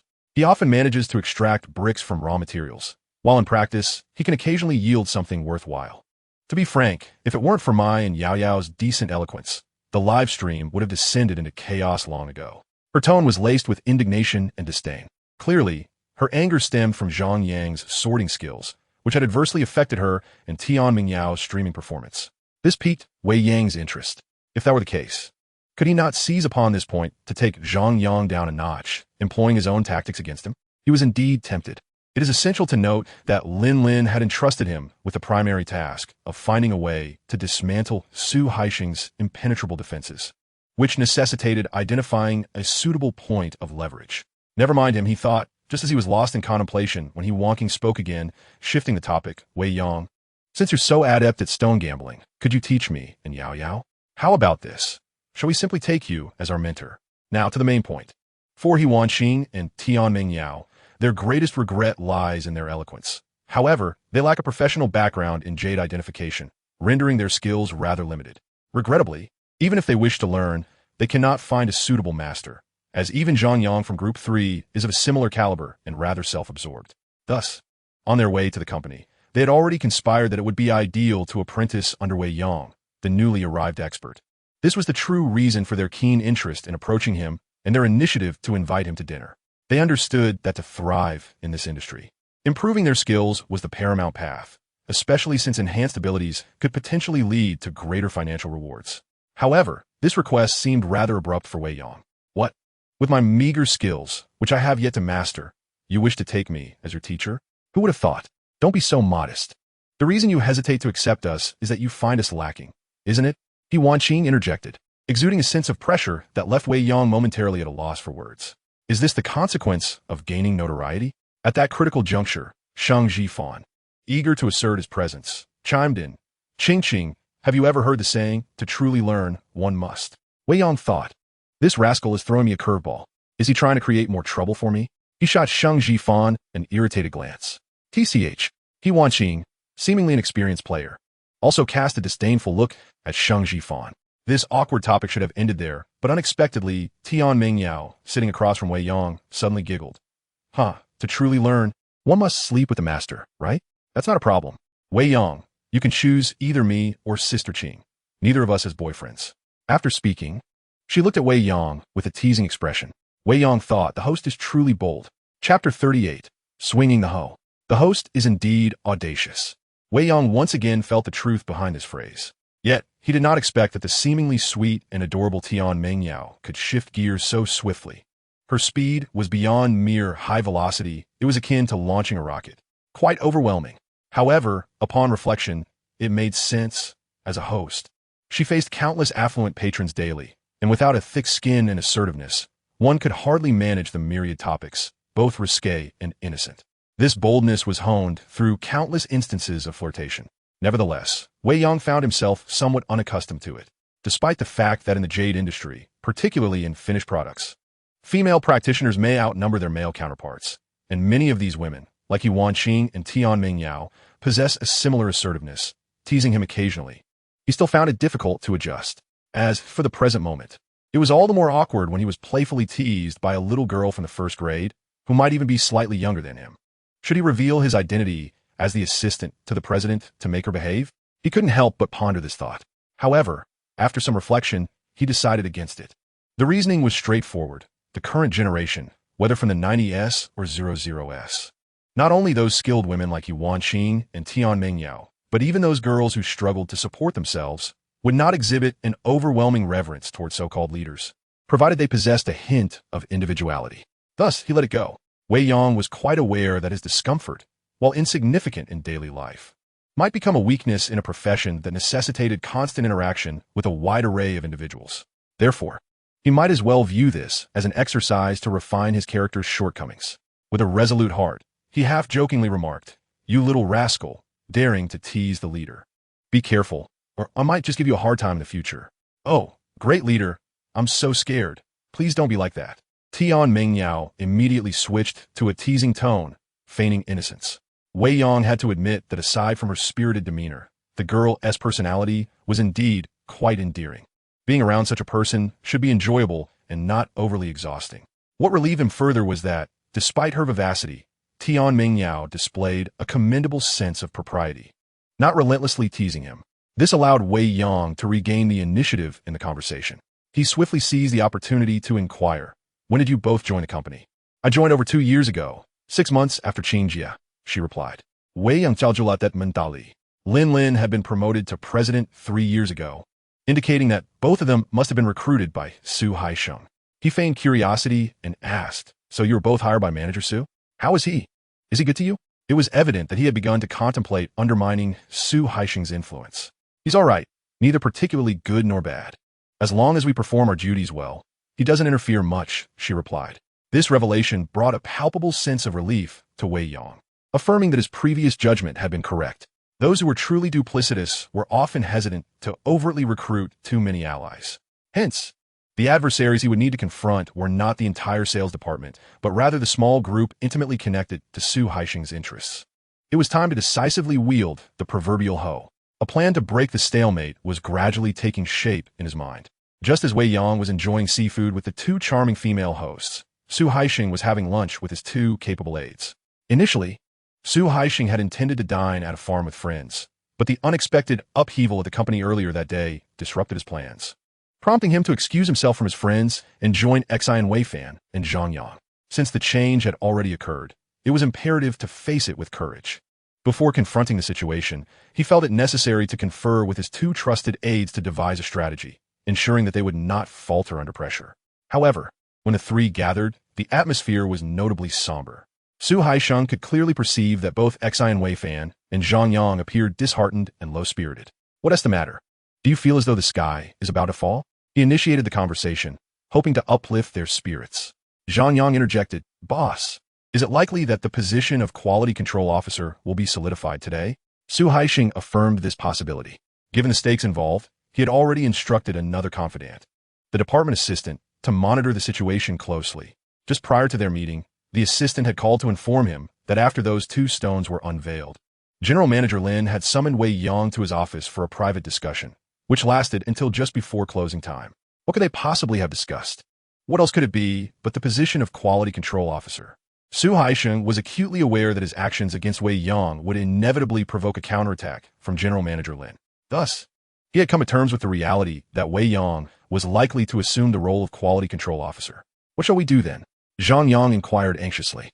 "Rest assured, even if Wei Yang becomes the quality control officer, the sky will not fall," Su Haisheng reassured them, adding, "Do not forget, no matter how independent the quality control officer may seem, he remains a part of the sales department, which ultimately falls under my jurisdiction. If he cooperates, then all is well. If not, I have my methods to deal with him, and he will inevitably be shown the door." He sought to comfort his 2 confidants, clarifying the hierarchy and providing them with a sense of security. He continued, "However, you must tread carefully. Do not overtly oppose him. Temper your actions, and wait until his initial fervor as a new appointee subsides. Moreover, it would be wise to cultivate a good relationship with him to better understand his interests and preferences, and, if possible, to win him over to our side." His strategy was thus formulated, which was precisely why he felt it necessary to convene with them beforehand. Since the event had transpired, they must confront it with courage, employing the appropriate tactics. The least effective method would be to confront him head-on. A moderate approach would be to sidestep his strengths, and the best strategy would be to undermine, entice, and convert the adversary into an ally. He was prepared to treat this as a formidable battle. Zhang Yang, however, questioned, "Is that even possible? He is someone appointed by General Manager Lin." Su Haisheng felt a pang of disappointment at Zhang Yang's fearful demeanor, and he countered, "So what if he was appointed by Lin? He is not family. Can we truly expect him to be wholly devoted to her?" Yet, he quickly tempered his disappointment, reassuring them, "Do not worry. I have learned that before Wei Yang joined Veen, his interactions with General Manager Lin were merely superficial. Their relationship is not deeply rooted. Given this, everyone has their vulnerabilities. Why not identify his weaknesses and turn him into one of our own?" Having spoken, he fixed his gaze upon Zhang Yang. Noticing the fear on Zhang's face had somewhat eased, he felt reassured and said, "Let us dine. Once we are well fed, we shall properly confront them." This statement implied that a new round of conflict was about to ignite. Chapter 39. Do not rejoice too soon. Coincidentally, as they parked their car at the company entrance, they spotted Lin's Maserati gliding towards them, followed closely by a white BMW that Lin had driven some time ago. Soon, Both vehicles came to a halt nearby. Lin Lin emerged from the front car, while from the rear vehicle descended two colleagues from the HR department, along with Lin Lin's driver. Upon witnessing this spectacle, Su Haixing immediately realized that this was to announce a new position for Wei Yang. Damn, they are truly impatient, not allowing me a moment's respite. He cursed inwardly. However, he soon forced a smile onto his previously tense face and approached with an air of enthusiasm. President Lin, I hear you uncovered two exceptional pieces of material this morning. Indeed, she replied. Congratulations, President Lin. You have truly struck gold this time. I had always said that Wei Yang's mentor, Lu Guoping, is renowned for his golden eye. Although he has fled, his skill at discerning jade remains unparalleled. Just yesterday, I mentioned to Zhang Yang that a strong mentor implies a capable apprentice. Hence, I encouraged him to allow Wei Yang to handle the sorting work. At that time, Zhang Yang was still skeptical. Haha, and what is the outcome now? Doesn't this affirm that my judgment holds merit? Su Haixing rambled on, buoyed by his own words. Initially troubled by the events of the morning, he now sought to present himself favorably before Lin Lin, adopting a demeanor that suggested he was a supportive subordinate with both capability and insight. Little did he realize that his relationship with Lin Lin had become adversarial. This misunderstanding stemmed from a lack of awareness regarding workplace dynamics. Many believe that the most intense corporate rivalries manifest as overt conflicts, rife with tension and hostility. Yet, Su Haixing viewed such displays as utterly foolish. He preferred a more subtle approach to undermining his opponents. For instance, when Lin Lin proposed establishing a quality control position within the sales department, he internally resisted vehemently, but outwardly expressed agreement. That makes sense. I wholeheartedly concur. I have long believed that the sales department's apparent success, yet persistent lack of profitability, stems from deficiencies in quality control. First, he would feign support. On the surface, he would agree, while covertly complicating matters. This tactic had served him well against Lin Lin for 2 to 3 years. One must acknowledge that in comparison to him, Lin Lin was still rather inexperienced.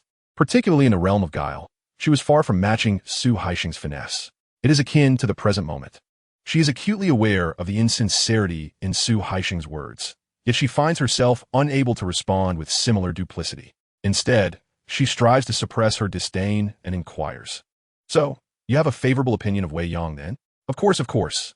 With his remarkable talent, how can I not be optimistic? Su Haixing adopts an expression of unwavering support, fully aware of the circumstances at hand. Very well, follow me to my office, Lin Lin commands, turning toward the company. Su Haixing promptly trails behind her. The group swiftly ascends the stairs. Upon reaching the long vacant office adjacent to Lin Lin's, she halts and instructs her two colleagues from Human Resources. You two, please take the afternoon to arrange this office according to the highest standards.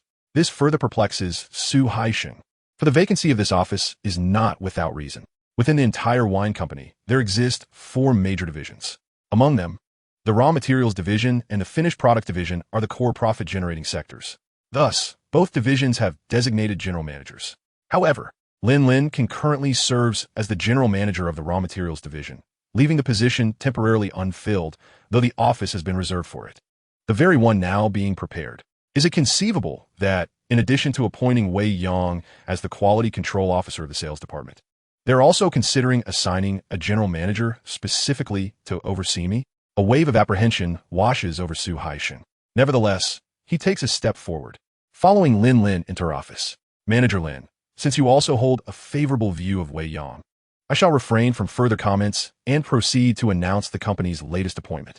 Effective immediately, Wei Yang will serve as my assistant in this location. In my absence, he will be entirely responsible for managing affairs here. Henceforth, any matters should be reported directly to him, Lin Lin declares, revealing the appointment she had long since determined.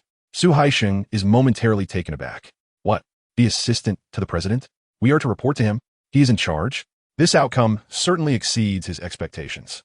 Yet, a secret delight begins to swell within him. It appears that the adjacent office is indeed intended for Wei Yang. Thus, rather than relegating him to the sales department as a quality control officer, he is placed as my superior. At that moment, his mood shifts from dark to bright. From his perspective, Wei Yang, who had only joined the company yesterday, has ascended 3 levels, leaping from sales director to his direct superior, the assistant to the president, an enviable advancement. However, from another angle, this may not bode ill for him. Why?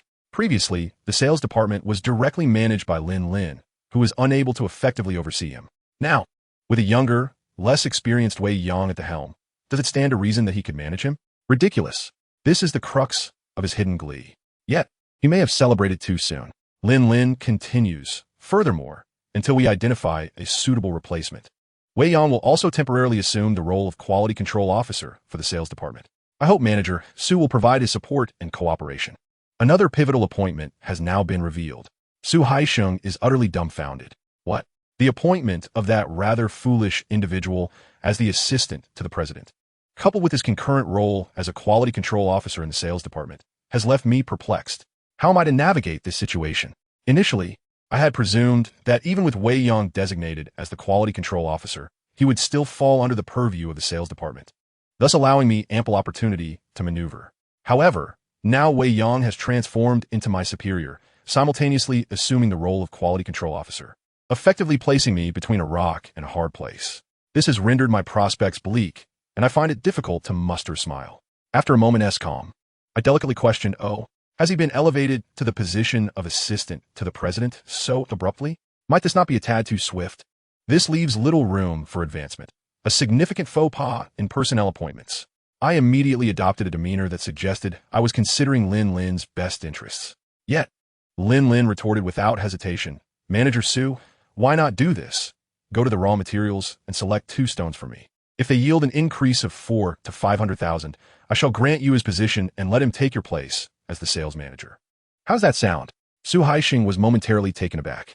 He could not help but think, if I possessed such abilities, would I still be here, risking everything to undermine you? Frankly speaking, while I consider my skills in Jade Appreciation to be commendable, I do not possess the talent to select 2 stones from raw materials that would immediately appreciate by 4 to 500,000.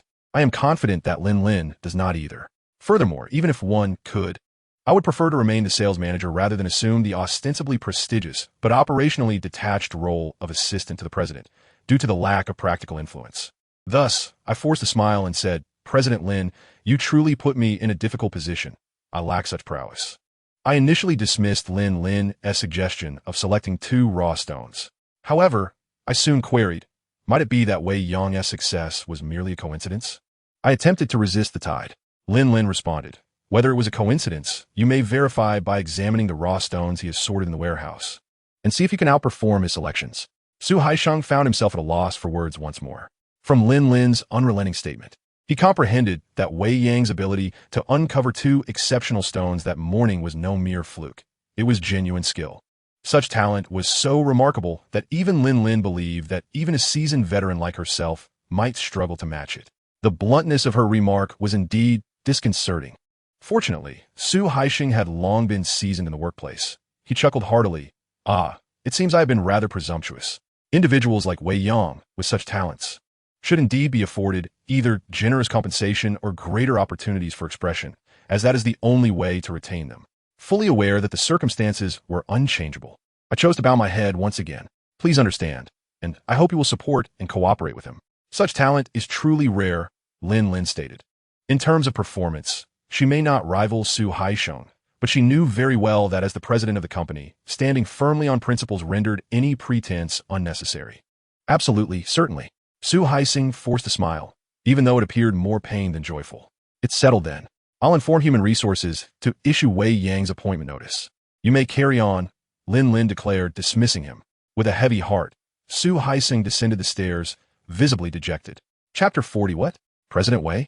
In any organization, significant personnel appointments are steeped in consideration. Take for instance the position of assistant to the president held by Wei Yang. Nominally, he shares the same rank as Lin Lin's other 2 assistants, Yao Zhishuan and Zheng Zihao, yet there exists a substantial distinction.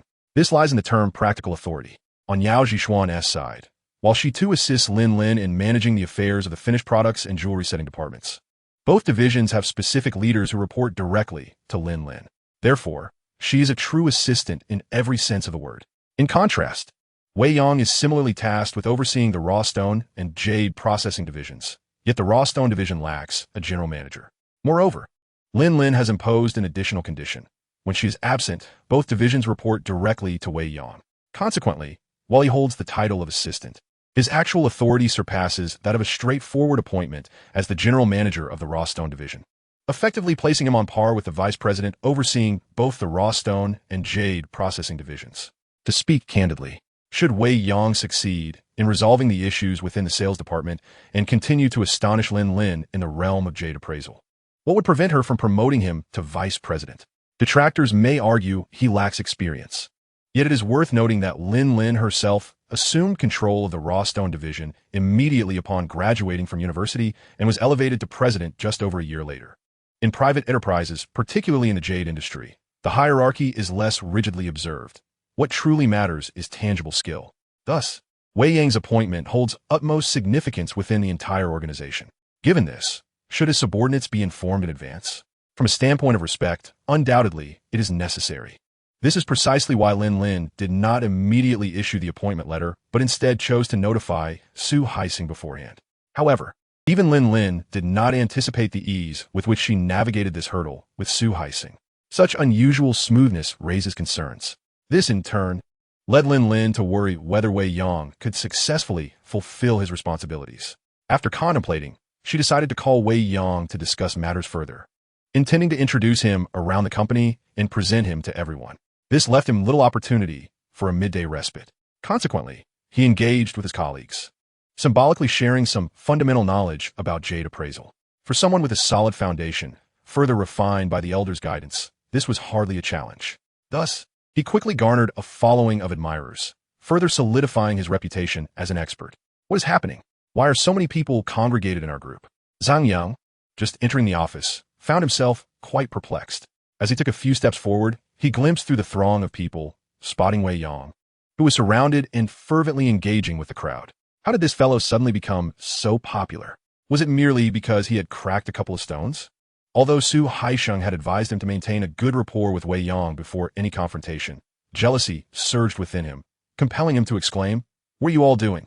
Isn't it time for work?" He adopted a manner that would not directly offend Wei Yang. At his rebuke, the crowd finally dispersed. He then approached Wei Yang, feigning enthusiasm as he said, "Wei Yang, congratulations. I hear you cracked 2 pieces of material this morning. Where are they? Let me have a look." Jealousy aside, he was indeed curious about the 2 pieces that had been cracked open.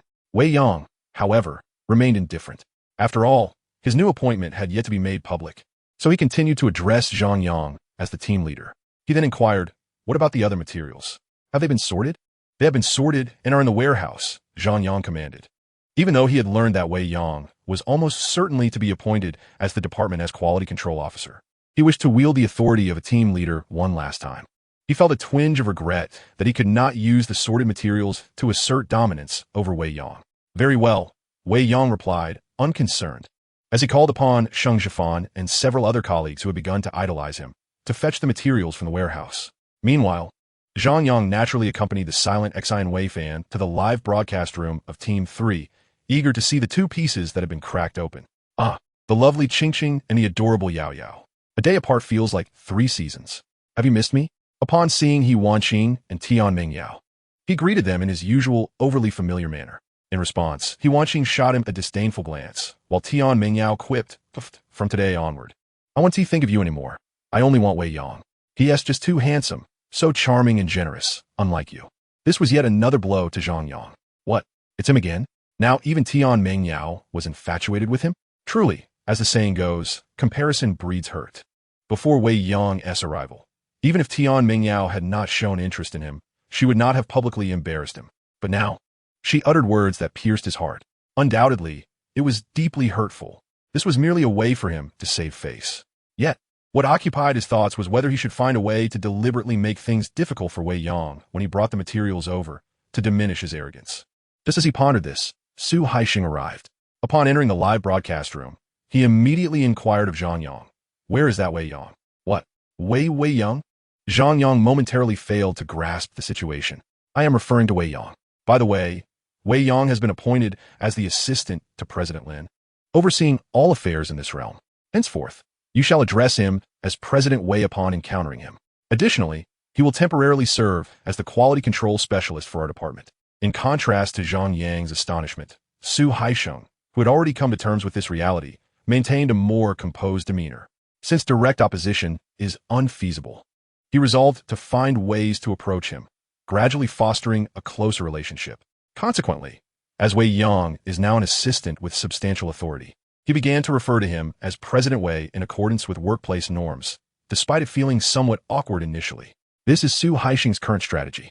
Therefore, as soon as he descended from Lin Lin's office, he made a beeline for Wei Yang, ultimately arriving at the live broadcast room, where he shared this news. However, the announcement was indeed sensational. Zhang Yang, what? Xian Wei fan, what? President Wei? Wasn't he supposed to be the quality control specialist? Now he's the assistant to the president as well? Both were momentarily taken aback. As for He Wonking and Tian Mingyao, who had just dined with Wei Yang, they were exuberantly amazed. Wow, that's incredible, exclaimed Tian Mingyao dramatically. As for Wei Yang, who was in the warehouse handling supplies, he did not immediately encounter Su Haixing, who intended to befriend him, as Lin Lin called him. He instructed Sheng Jifan to send the supplies to the live broadcast room while he hurried upstairs to meet Lin Lin once more. Congratulations on your new position, President Wei. Upon seeing him again, Lin Lin could not help but tease him, as he appeared utterly unfazed. Fortunately, Wei Yang had just endured a round of even more intense teasing from He Wonking and Tian Mingyao at noon. Otherwise, he might have struggled to respond. Haha, Sister Lin. From now on, every time you see me, you must address me as President Wei, even in front of the staff. You wish, Lin Lin retorted, tossing the car keys in front of him and continuing, the office should be ready by tomorrow morning. I've instructed the administrative team to procure the finest office furniture. It will be done swiftly. By the way, do you have any specific requirements? Nothing particularly special, but I do need a window opener in the office. Having always occupied a regular employee space, he had no particular demands for office equipment, yet a window opener was indispensable. After all, with his newfound authority, he would likely be opening numerous premium materials daily. Going downstairs publicly every time would be excessively ostentatious. The office assigned to him was sufficiently spacious. Placing a workstation in a corner along with a small window opener would not interfere with normal operations. Oh, you're not planning to hide in the office every day? Secretly profiting from materials, are you? Lin Lin immediately inquired with surprise. Clearly, she had a fair inkling of Wei Yang's intentions. That is a possibility. In other industries, engaging in personal business within the confines of an office is generally considered taboo, particularly when it involves covertly earning extra income. However, within the jadeite sector, such concerns are largely absent. This industry thrives on one's discernment and skill, and it is not perpetually busy. Thus, as long as one does not disrupt normal operations or engage in self-serving practices, most employers remain indifferent. After all, mere salaries are insufficient to retain truly capable individuals. It appears I must pay closer attention to you in the future.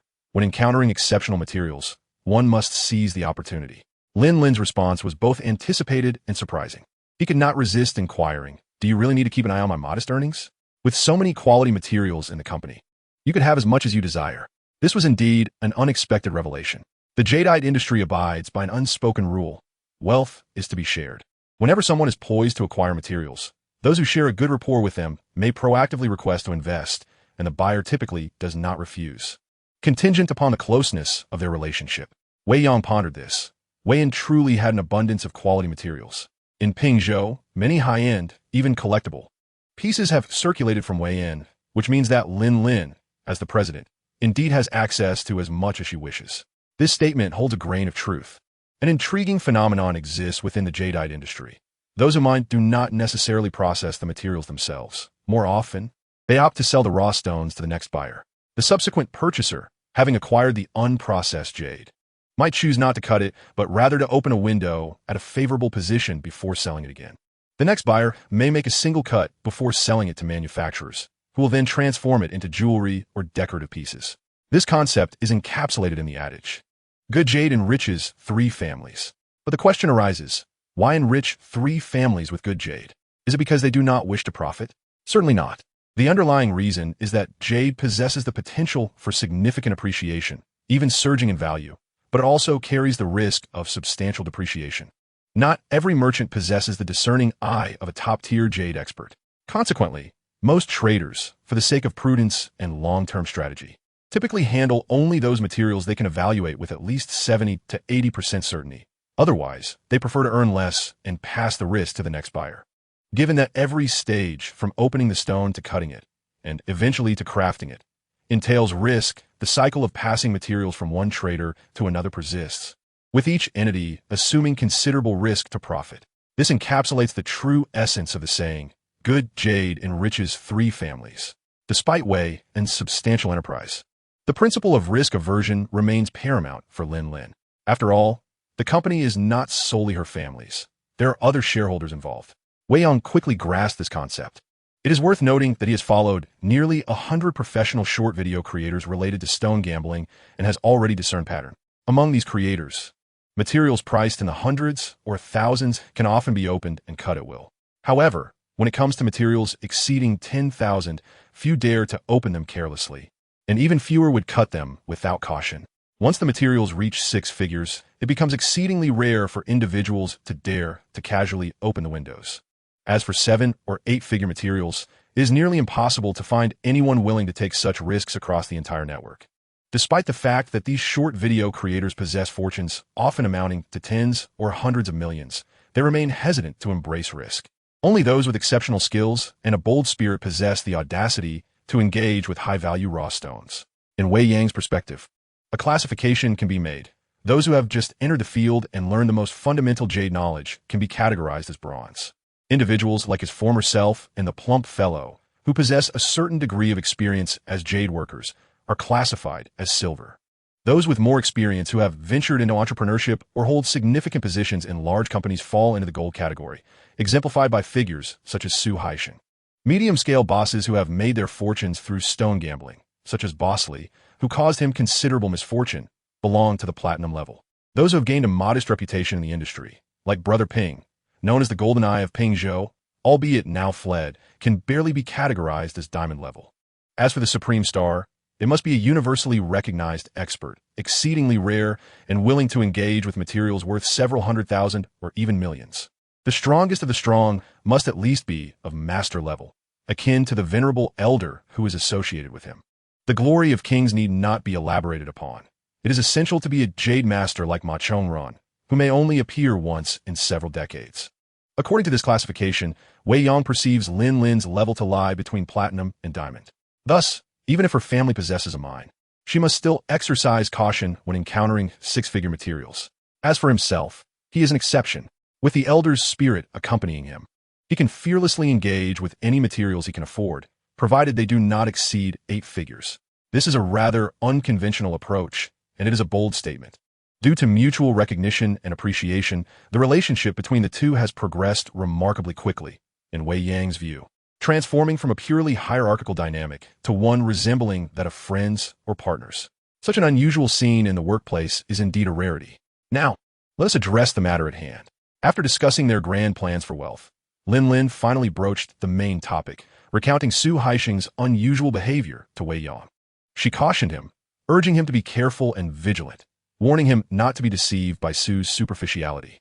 To put it plainly, she has come to trust Wei Yang's jade-reading abilities, yet she remains concerned about whether he can outsmart the cunning old fox, Su Haixing, especially since she herself had been duped by him for several years. With newfound confidence, Lin Lin inquired, "What do you intend to do? Didn't you say I seem rather simple-minded?" Wei Yang replied, "Then I shall continue to present myself as simple-minded before him." Lin Lin paused for a moment before asking, "Are you suggesting we feign ignorance to catch the old tiger off guard?" Wei Yang nodded, having indeed prepared himself mentally for this strategy. The reasoning behind it is quite straightforward. A man capable of deceiving Lin Lin and managing to sustain this ruse for 3 to 4 years cannot be underestimated. Consequently, from the outset, he had no intention of confronting Su Haixing head-on. Rather, he devised a strategy of feigning ignorance, aiming to obscure his true intentions before delivering a decisive blow at the opportune moment. He had already formulated preliminary ideas regarding the specific methods to employ and, lowering his voice, he began to articulate his thoughts to Lin Lin. Before long, Lin Lin's eyes sparkled with intrigue. Rising from her seat, she exclaimed, "Let us go. I want to show you off." She was palpably eager to witness how Wei Yang would embody the strategy of the cunning underdog. Chapter 42. The Childish Rogue and the Performance Master. While Wei Yang was engaged in discussions with Lin Lin regarding his deceptive strategy, Su Haixing was busy inspecting the materials that Wei Yang had sorted, accompanied by Zhang Yang and Xian Wei Fan. The question lingered in his mind. Was this a display of genuine skill or mere luck? His curiosity persisted, even though Lin Lin had previously extinguished his last glimmer of hope with her blunt remarks. Thus, When Sheng Jifan and the others brought the materials into the live broadcast studio and informed him that Wei Yang had been summoned by Lin Lin, he simply squatted down to meticulously examine the materials that Wei Yang had already sorted. After a brief moment of scrutiny, he spoke up.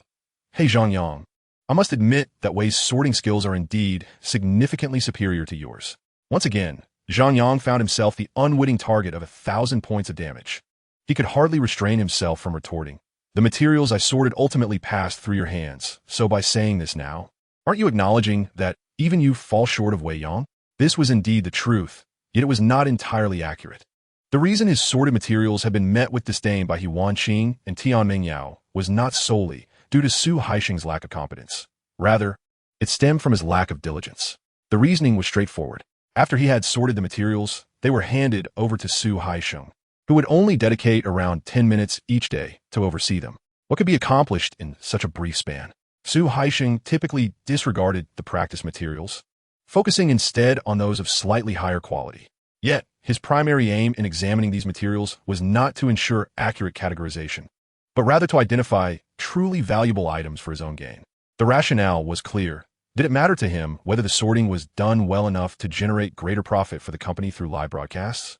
Furthermore, since he was nominally in charge, would the dissatisfied hosts approach him with complaints if the sorted quality fell short? Thus, Su Haisheng's so-called oversight was little more than a facade. As Su Haisheng examined the materials he had sorted while awaiting the arrival of Wei Yang, the latter, under Lin Lin's guidance, was making appearances in the capacity of a presidential assistant. In the realm of Jade Street, aside from the Roughstone Division and the Processing Division, there were also several auxiliary departments, such as warehousing, finance, administration, and security. Lin Lin first led him on a tour of these auxiliary departments. Subsequently, they made their way to the Processing Division to familiarize themselves further.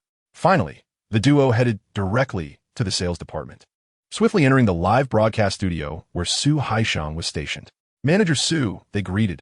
Upon entering, Wei Yang first greeted Su Haisheng before hastening towards the poised Tian Mingyao, ready to commence her broadcast. Haha, Yao Yao, I believe I warned you. Dare to tease me, and I might just make things difficult for you.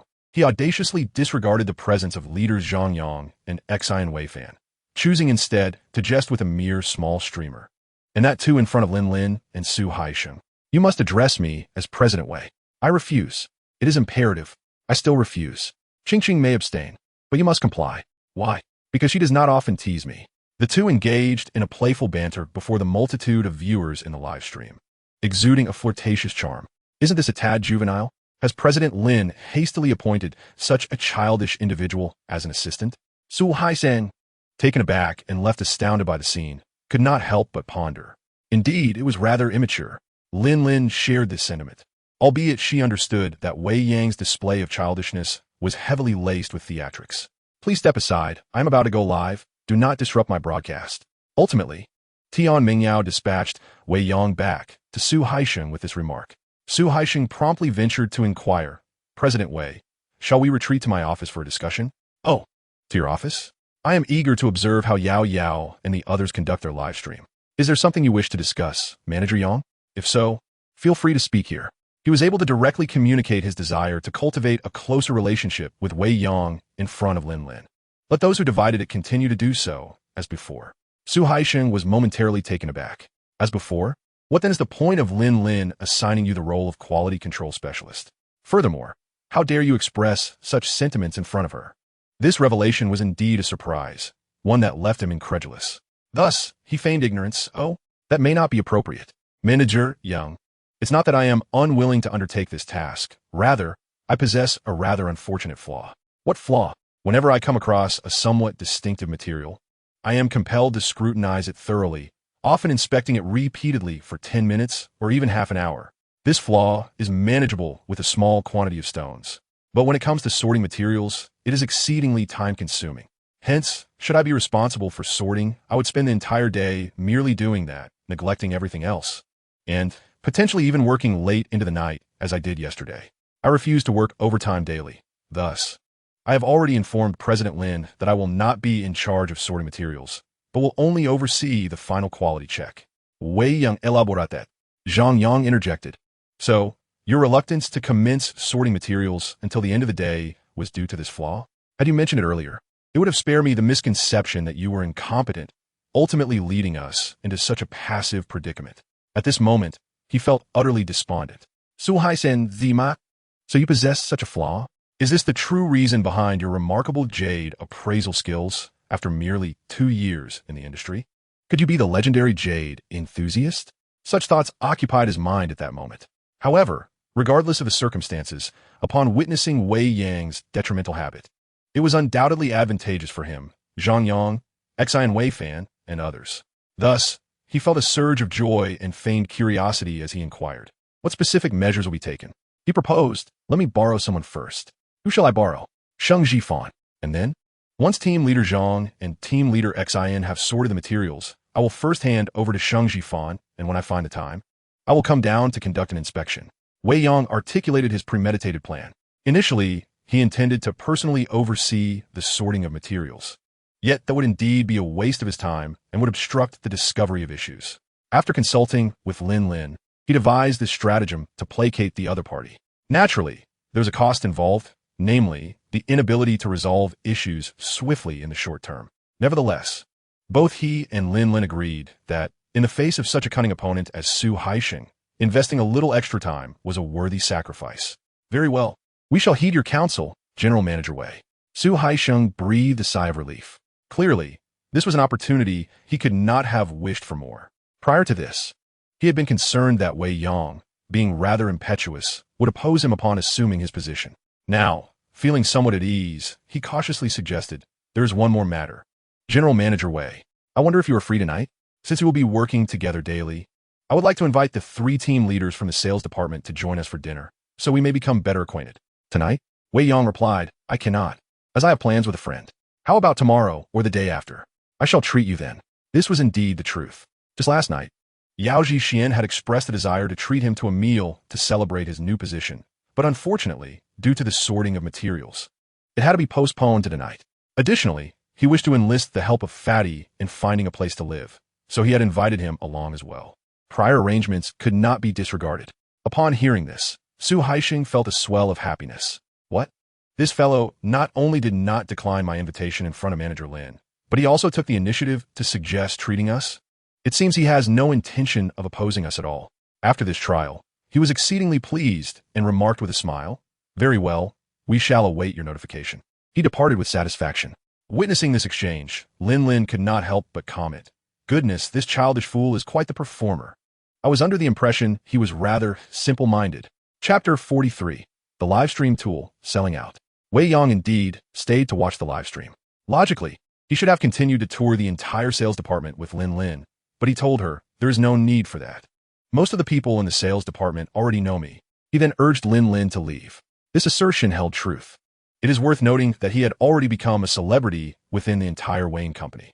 Just at noon, nearly everyone from the 3 teams of the sales department had come to report to him, many staying behind to hear him impart knowledge about Jade. What more was there to explore?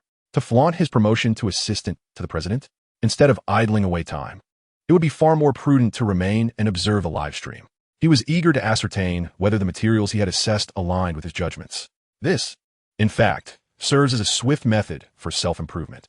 It is noteworthy that many experts within the industry, in the absence of esteemed mentors, have gradually honed their skills by extensively cutting materials, accruing substantial tuition fees in the process. In this instance, however, he could validate his findings at no cost. A most advantageous opportunity indeed. Yet his decision to linger brought immense joy to He Wanqing and Tian Mengyao. Come, Wei Yang, sit between us. Even before the formal commencement of the broadcast, He Wanqing eagerly seized him. At Wei Yan, the collaboration between these 2 enchanting hosts is quite intentional. Typically, one is tasked with presenting while the other manages the back end, working in seamless harmony, and they alternate roles approximately every hour. To ensure a successful sale during the live stream, it is imperative to generate hype and intrigue. He Wanqing was well-versed in this art. Today, her initial gimmick revolved around the 2 remarkable pieces that Wei Yang had unveiled. Now, an additional element had emerged, Wei Yang himself. Originally, she lacked the audacity to enlist the esteemed President Wei as her assistant. Yet after witnessing the playful exchange between Wei Yang and Tian Mengyao, she realized that the Wei Yang serving as president's assistant bore little distinction from the one acting as sales director. Thus, she felt no hesitation. Wei Yang exclaimed. Somewhat taken aback, He Wanqing unabashedly continued, no more dilly-dallying. You promised us that you would teach us about Jade Appreciation. Are you now contemplating backing out? Indeed, do you wish to be a scoundrel? Tian Mingyao chimed in. Reluctantly, Wei Yang acquiesced and settled between the two alluring women. The live broadcast soon commenced in earnest. It must be said that, at least in terms of popularity, Wei Yan's previous streams had garnered considerable attention. As soon as He Wanqing began, a significant influx of viewers poured in, most bearing Wei Yan's light sticks, unmistakably loyal fans and regulars. Upon entering, they clamored for a glimpse of Qingqing and Yao Yao, eager to see the two stunning beauties and requesting their appearances on camera. Today, I won't be showing my face just yet. First, let me present these two incredible pieces. He Wanqing tantalizingly raised one of the remarkable items before the camera, exclaiming, Do you see this? Can anyone identify it? If you do, let me know in the comments. Wow, what a treasure. Who cut this? Oh, it has a bracelet too, and it's stunning with its flex. Does this water reach ice quality? This one is mine. Everyone, don't fight over it. You can have anything else. I only want Qingqing, the beauty. The live chat erupted into a lively frenzy, with various comments flying in. Meanwhile, He Wanqing continued to tease the audience. Let me show you an even more astonishing piece. She then revealed the exquisite material from the post-broadcast Jiang color. Without a doubt, the excitement in the live stream reached a fever pitch, nearly bursting with enthusiasm. The exquisite color materials are indeed a rarity, even within the true circles of the industry, and are exceptionally scarce in live streaming settings aimed at mid to low-end consumers. Particularly in low-tier live streams like those of Sanzu, they can be considered precious commodities that incite fervor among all. Therefore, once these materials make their appearance, it becomes exceedingly difficult to contain the excitement of the audience. After tantalizing their anticipation, He Wanqing finally announced, Do you know where these two pieces originate? They have been extracted from a batch we are auctioning today. Next, let us invite the expert who unearthed these two materials. Our company's most skilled gemologist and assistant to the president, Wei Yang. He Wanqing then shifted the camera to focus on Wei Yang, who was still engrossed in the excitement. Caught off guard, Wei Yang awkwardly waved at the camera, saying, Hello everyone, I am Wei Yang. Thankfully, he was merely a supporting character. He Wanqing, behind the camera, inquired, What do you think? Handsome, right? Isn't he more charming than those two stones? This alleviated Wei Yang's awkwardness. Soon after, He Wanqing redirected her attention back to the two raw stones on the auction table, continuing, Mr. Wei, from your professional perspective, what is the current value of these two raw stones? At this point, Wei Yang felt completely at ease. He first picked up the wooden raw stone and, adopting an expert tone, analyzed this one from the Muna mine, has a precise texture of glutinous ice with floating flowers, each side featuring a bracelet position. According to current market trends, such a delicate, clean glutinous ice bracelet can fetch between 50 to 60,000, considering the bracelet core and other scraps. This piece is accurately valued between 100 to 120,000. He Wanqing then picked up the other piece from the Hojiang material. This piece also has a glutinous ice texture, and its color is accurately described as apple green, just a notch below yang green. For a piece of this size, the market price typically ranges from 100 to 200,000. Given its current condition, it should yield around 3 pieces of the same size, along with some scraps suitable for pendants. Therefore, if the purchase price does not exceed 400,000, there is considerable profit to be made. As long as he was not facing the camera, his delivery was impeccable, providing a sense of professionalism to the audience unfamiliar with the intricacies of the industry. Seizing the moment, He Wanqing exclaimed, Did you hear that? These two materials were selected by Mr. Wei from today's auction batch. The starting price for what you can normally acquire is just a few hundred, and the final price won't exceed 2,000. What are you waiting for? Wei Yang had to concede that the popularity of He Wanqing's live streaming had its justifiable reasons. At the very least, she excelled at stoking the flames of enthusiasm. On the surface, her extensive introduction of the two raw stones and her interaction with him seemed like a waste of time, yet in reality, she had effectively stimulated the audience's desire to purchase. Just wait and see. However, the audience's reaction in the live stream took him somewhat by surprise. Oh, how delightful. Quickly, let's not waste time. Focus the camera on Mr. Wei. I am not interested in the stones. I wish to see Mr. Wei. Let us raise the bidding for him. Indeed, we do not desire raw stones. Our interest lies solely with Mr. Wei. Start the bidding at 500. Yes, indeed. Let's feature Mr. Wei. This gentleman could easily thrive on his looks, yet he is so talented. My interest in raw stones has waned considerably. Everyone, do not compete. Mr. Wei is mine. To Wei Yang's surprise, the audience began to cheer for him. It appears that the enthusiasts of stone gambling are not exclusively male. There are indeed many female fans. Upon reflection, it makes sense. The true aficionados of jewelry and gemstones are predominantly women. Most men, after acquiring jade, ultimately transform it into jewelry for their girlfriends, wives, or children. Thus, it is only natural that there are numerous female supporters in the audience. He began to comprehend why the young Tian Mengyao was so spirited. It was all due to this lively group of female fans. Everyone, please calm down, Mr. Wei is not for sale. It would be more pragmatic to have him assist you in selecting a few high-value raw stones while he is present. At a critical moment, it was Yuanqing who alleviated his predicament. The long-awaited excitement had finally arrived. In the ensuing time, the audience expressed their desires on-screen, while Wei Yang helped select raw stones. Once the selection was complete, he provided a professional analysis and predictions regarding the stones, which Yuanqing then auctioned. The sales were indeed explosive. A piece weighing approximately 1 kilogram began at an opening bid of 300 and swiftly sold for nearly 800 after his commentary. As each raw stone was unveiled, the results aligned almost perfectly with his predictions, leading to even higher transaction prices. Wei Yang could not help but urge caution. Everyone, please be moderate and engage in rational spending. Excessively high bids diminish value. However, his words only served to incite the crowd. What? Rational spending? Mr. Wei, do you look down upon us? Those who indulge in stone gambling often invest hundreds of thousands as tuition fees. What do a couple of thousand yuan matter? Certain affluent female consumers were indeed stimulated, leading them to raise their bids fervently. A raw stone costing 200 to 300, which would typically sell for 500 to 600, easily soared above 1,000 due to their enthusiastic bidding. Though in the subsequent hours, no stones comparable to the two exemplary pieces were opened, let us not forget that the majority purchasing raw stones through live broadcasts are not primarily seeking wealth. Rather, they pursue value from money and the thrill of gambling. If they can also glean knowledge about stone gambling, that would be an added bonus. Wei Yang's presence as a facilitator aptly fulfilled this demand. Under such circumstances, it would be challenging not to achieve extraordinary sales. After over 3 hours, the so-called selected pieces curated by Wei Yang were nearly sold out, while the practice materials remained almost untouched. What shall we do? What will you sell tonight? Wei Yang asked with evident concern. Indeed, today had proven to be exceedingly profitable. According to Zhang Yang's assertions, the batch of raw stones he has sifted through, combined with a small quantity of high-quality materials sent to the second group, would merely require a sale of 70,000 to break even. And reaching 100,000 would yield a substantial profit, thus qualifying as exceptional. However, as it stands, preliminary estimates indicate that, excluding the materials sent to the second group and the minimal unsold practice stones, the sales revenue has already approached 120,000. This does not even account for the two pieces that Wei Yang had explosively revealed earlier in the morning. Perhaps this is the confidence that allows Yuanqing to sell so nonchalantly. Very well, I shall take my leave. Wei Yang indeed prepared to depart, heading to meet Yao Xuan and the chubby one. Yet, Yuanqing interjected, do not forget, you must come again tomorrow. If you dare not show up, I shall tease you daily. Tian Mengyao chimed in as well. Wei Yang remarked, so, it appears you have grown addicted to treating me as a mere tool? Do you truly not regard me as President Wei? Chapter 44.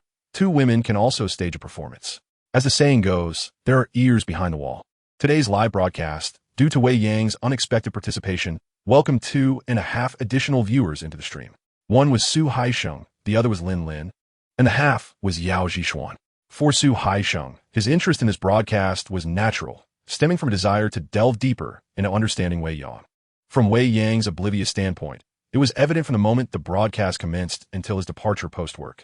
How might one articulate Su Haisheng's feelings after witnessing the event? A complex emotional state would suffice. On one hand, he discerned that Wei Yang was genuinely naive, as innocent as the boy next door. Faced with the numerous fan provocations in the live stream, he displayed a touch of shyness, and when confronted with the subtle seductions of the two beautiful female hosts, he appeared quite oblivious. On the other hand, he was indeed very professional concerning Jade, articulating many fundamental concepts that even he himself found enlightening. Moreover, he demonstrated remarkable dedication. Despite holding the prestigious title of assistant to the president, he exhibited no signs of lethargy during the extensive 3-hour live stream, fully cooperating with the two hosts in their selling endeavors. This led him to ponder that had Wei Yang been a subordinate he personally recruited rather than one arranged by Lin Lin, he would undoubtedly hold him in high regard. He could not help but think, how is it that Zhang Yang lacks Wei Yang's capabilities? Such thoughts were unavoidable. It is essential to recognize that Lin Lin's suspicions regarding the sales department and her decision to place a person within stemmed from unsatisfactory sales revenues. But what of today? Even though Su Haixing could not yet perceive the specific sales income, he was certain that, based on the explosive activity of the afternoon, the livestream's revenue would not fall below 100,000. He had initially believed that employing 2 beautiful women for the broadcast would yield satisfactory results. Yet he was unprepared for the astonishing success of the combination of 2 women and 1 man, far exceeding his prior designs. The reason for this remarkable success lay in Wei Yang's expertise, combined with the eloquence of the 2 female hosts. Head Zhang Yang posese Yang talents. He would not find himself in such a state of trepidation. As he directed his ire towards Zhang Yang, who had just finished sorting the materials, Zhang Yang promptly approached him to report, "Boss, I have completed the sorting, but just as I finished, Shang Jifan has already accepted it. What should I do now?" It was evident that with Wei Yang's emergence, Zhang Yang could no longer follow the previous protocol of submitting the sorted materials to Su Haixing for approval, leaving him feeling uncertain and fearful that Wei Yang might take the opportunity to complicate matters for him or seek revenge. What else was there to do? Simply endure. His annoyance was palpable. In his eyes, Zhang Yang was only somewhat competent in his verbal skills and adept at flattering him, but in every other respect, he was utterly inept. The notion of Zhang Yang attempting to cultivate relationships with the 2 anchors from Group 3 was laughable. All he seemed capable of was taking verbal advantage of them. Truly a waste. Zhang Yang, consequently, suffered a significant blow to his morale. Lin Lin had observed similarly throughout the afternoon, albeit her reasons for watching the live stream were far less intricate than Su Haixing's. In truth, Lin Lin was not particularly busy at the moment. The rough stone division had become largely hands-off for her due to Su Haixing's lack of cooperation. On the finished product side, with the division general manager already in place and Yao Zhishuan providing assistance, coupled with the lower risks and greater transparency compared to rough stones, the matters at hand were straightforward once organized, affording her ample time to enjoy Wei Yang's performance. What was the outcome of her enjoyment? She found herself utterly captivated. What attracted her? The live streaming income was one factor. She had not expected that this individual's abrupt involvement would lead to a dramatic surge in streaming revenue. Previously, Group 3 streams might have generated around 30 to 40,000 in an afternoon. Now, they were surpassing 100,000. It was more than just a doubling of income, an astonishing surprise indeed. Yet, this was not the most compelling aspect for her. For Wei Yang, an additional few tens of thousands in daily income was merely a drop in the bucket.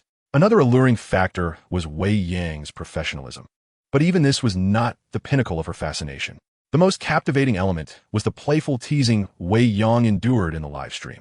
During He Wanqing's broadcast, things were relatively tame, but once Tian Mengyao took to the screen, the atmosphere transformed dramatically. "What? Sister, do you fancy Mr. Wei? Are you trying to attract him? That simply won't do. I like him too. What should I do? Should I lure him in? I already tried that for an entire afternoon. But he didn't take the bait. Not only did he not fall for it, but he also threatened me, saying he would make things difficult for me. What now? Should we switch to Qingqing? That won't work either. I tried that too, giving him a choice, but he refused. Should we dazzle him with money? That seems improbable. Given his skills, he can effortlessly earn hundreds of thousands from a single stone. Money won't tempt him. Do you think he might prefer men? Haha, I suspect so. How about we bring in a handsome guy to test the waters?" Tian Mingyao's broadcast was thus characterized by its brazen exuberance, resulting in a rapid-fire exchange on the public screen, filled with humor and wit. The most amusing part was how Tian Mengyao occasionally turned the camera toward Wei Yang, capturing his exasperated expressions for all to see. It was truly delightful, causing Lin Lin to stifle her laughter incessantly. She found herself unable to resist the temptation of creating a new account to tease that fellow in the live stream. Of course, it was merely a fleeting thought. Ultimately, this trivial matter led her to spend nearly an entire afternoon engrossed in the broadcast, feeling that watching alone was insufficient. She called upon Yao Zhishuan to join her in the viewing experience. "Zhishuan, look at this. I never imagined he would be so popular in the live stream. Didn't you say he was dull and unattractive to women?" This was the point she wished to share with Yao Zhishuan, as the latter had previously mentioned that the guy was rather lackluster and not appealing to the fairer sex. She aimed to provoke Yao Zhishuan a little. Since their conversation revolved around gossip rather than work, Yao Zhishuan's tone was somewhat more relaxed. Lin Lin further incited, It seems you have a point, but aren't you worried? Worried that he might be taken by another woman? What would I be worried about? If I were interested in him, I would have made my move long ago. Rather than waiting until now, Yao Zhishuan retorted, unfazed. Did she truly feel nothing for Wei Yang? Certainly not. Unfortunately, just as she began to develop a slight interest in this oblivious fellow, her beautiful roommate had already made her move. After Wei Yang's breakup with her attractive roommate, Yao Zhishuan gradually distanced herself from her friend, instead drawing closer to Wei Yang. Once again, she seized the opportunity to speak with him. Wei Yang, hasn't enough time passed? There are so many wonderful girls in the world. Shouldn't you forget the past and seek someone new? He replied, I'm not looking anymore. I've come to realize that the poor do not deserve to pursue a girlfriend, especially not an exceptional one. This statement effectively extinguished any lingering hopes Yao Zhishuan had. As graduation approached, finding a job proved challenging for graduates like them from second-tier universities. Ultimately, she persuaded Wei Yang to accompany her to Pingzhou. Upon arrival, she secured a position at Wayne as Lin Lin's assistant, while he took a menial job at Shui Shengyuan as a jade worker. After that, she refrained from discussing matters of the heart with him. Instead, she chose to care for him quietly. This was how they continued their relationship until now. Little did she know, he had suddenly transformed overnight from a jade worker into a master of stone gambling. And, thanks to Lin Lin's recognition, he ascended to a position as a corporate assistant with far better perks than hers. Lin Lin even allowed him to drive her own vehicle. This sudden shift left her somewhat disoriented. Consequently, when faced with Lin Lin's deliberate provocations, she firmly denied any implications. Lin Lin then remarked, Aren't you seriously considering this? You seem to be getting on in years. Aren't you a year older than me? Why are you not anxious? Yao Zhishuan couldn't help but think to herself. She decided to hold off until she encountered that guy to settle the score. Having felt provoked by Lin Lin, Yao Zhishuan resolved to direct her anger towards Wei Yang. Chapter 45. A series of 3 punches, each striking with the softness of cotton. Wei Yang has finally acquired his first car, which he can somewhat claim as his own. When it comes to driving, he is not entirely inexperienced. Back in school, Yao Zhishuan insisted that driving was an essential skill for life after graduation, compelling him to join her in learning to drive. At that time, they had already parted ways, yet he found himself with some spare funds and acquiesced to her request. It turned out that Yao Zhishuan's assertion was indeed valid. Once he began working at Shui Shengyuan, despite being merely a helper, the nature of dealing with raw stones, whether purchasing or delivering, often required transporting large quantities, which an electric bike could not manage. Thus, the second-hand van at the shop quickly became Wei Yang's practice vehicle. Later, after becoming a disciple of Ping Gu, he frequently accompanied him to meet clients. And whenever the journey extended even slightly, Ping Gu would appoint him as the driver. This is how his driving skills were honed. Therefore, upon acquiring Lin Lin's BMW X5, he was not overly concerned about his abilities leading to any mishaps. However, the moment he settled into the car, he couldn't help but feel a surge of emotion. Had he truly joined the ranks of car owners so swiftly? And not just any car, but a vehicle worth at least 600,000 to 700,000? This realization stirred a whirlwind of feelings within him. Just days ago, he was fretting over living expenses, and that very morning, he had ridden a dilapidated second-hand electric bike. The stark contrast was indeed overwhelming. Calm down, calm down. He had indeed leveled up in life, and this was simply a pre-owned BMW. No need for such excitement. After soothing himself in a rather Versailles-like manner, he started the engine, preparing to pick up Yao Zhishuan. Yao Zhishuan was already waiting for him by the roadside outside the Jade City. Although she holds the esteemed position of an executive assistant, she has yet to purchase a car. It is not that she cannot afford even the most economical vehicle. In terms of income, she ranks quite favorably among her peers. When she first arrived at Veen, Lin Lin offered her a monthly salary nearing 10,000, and after 2 years of growth, her earnings have risen in tandem with her capabilities, now nearing 30,000 monthly. With such a substantial income, acquiring a modest vehicle should pose no challenge. Yet, Lin Lin has chosen not to buy one, nor does she plan to in the immediate future. Why? Firstly, it seems unnecessary. Her residence is conveniently close to the office, merely a 10-minute walk away, eliminating the need for daily commuting. Furthermore, the company has ample vehicles available for work-related travel, which she can access at any time.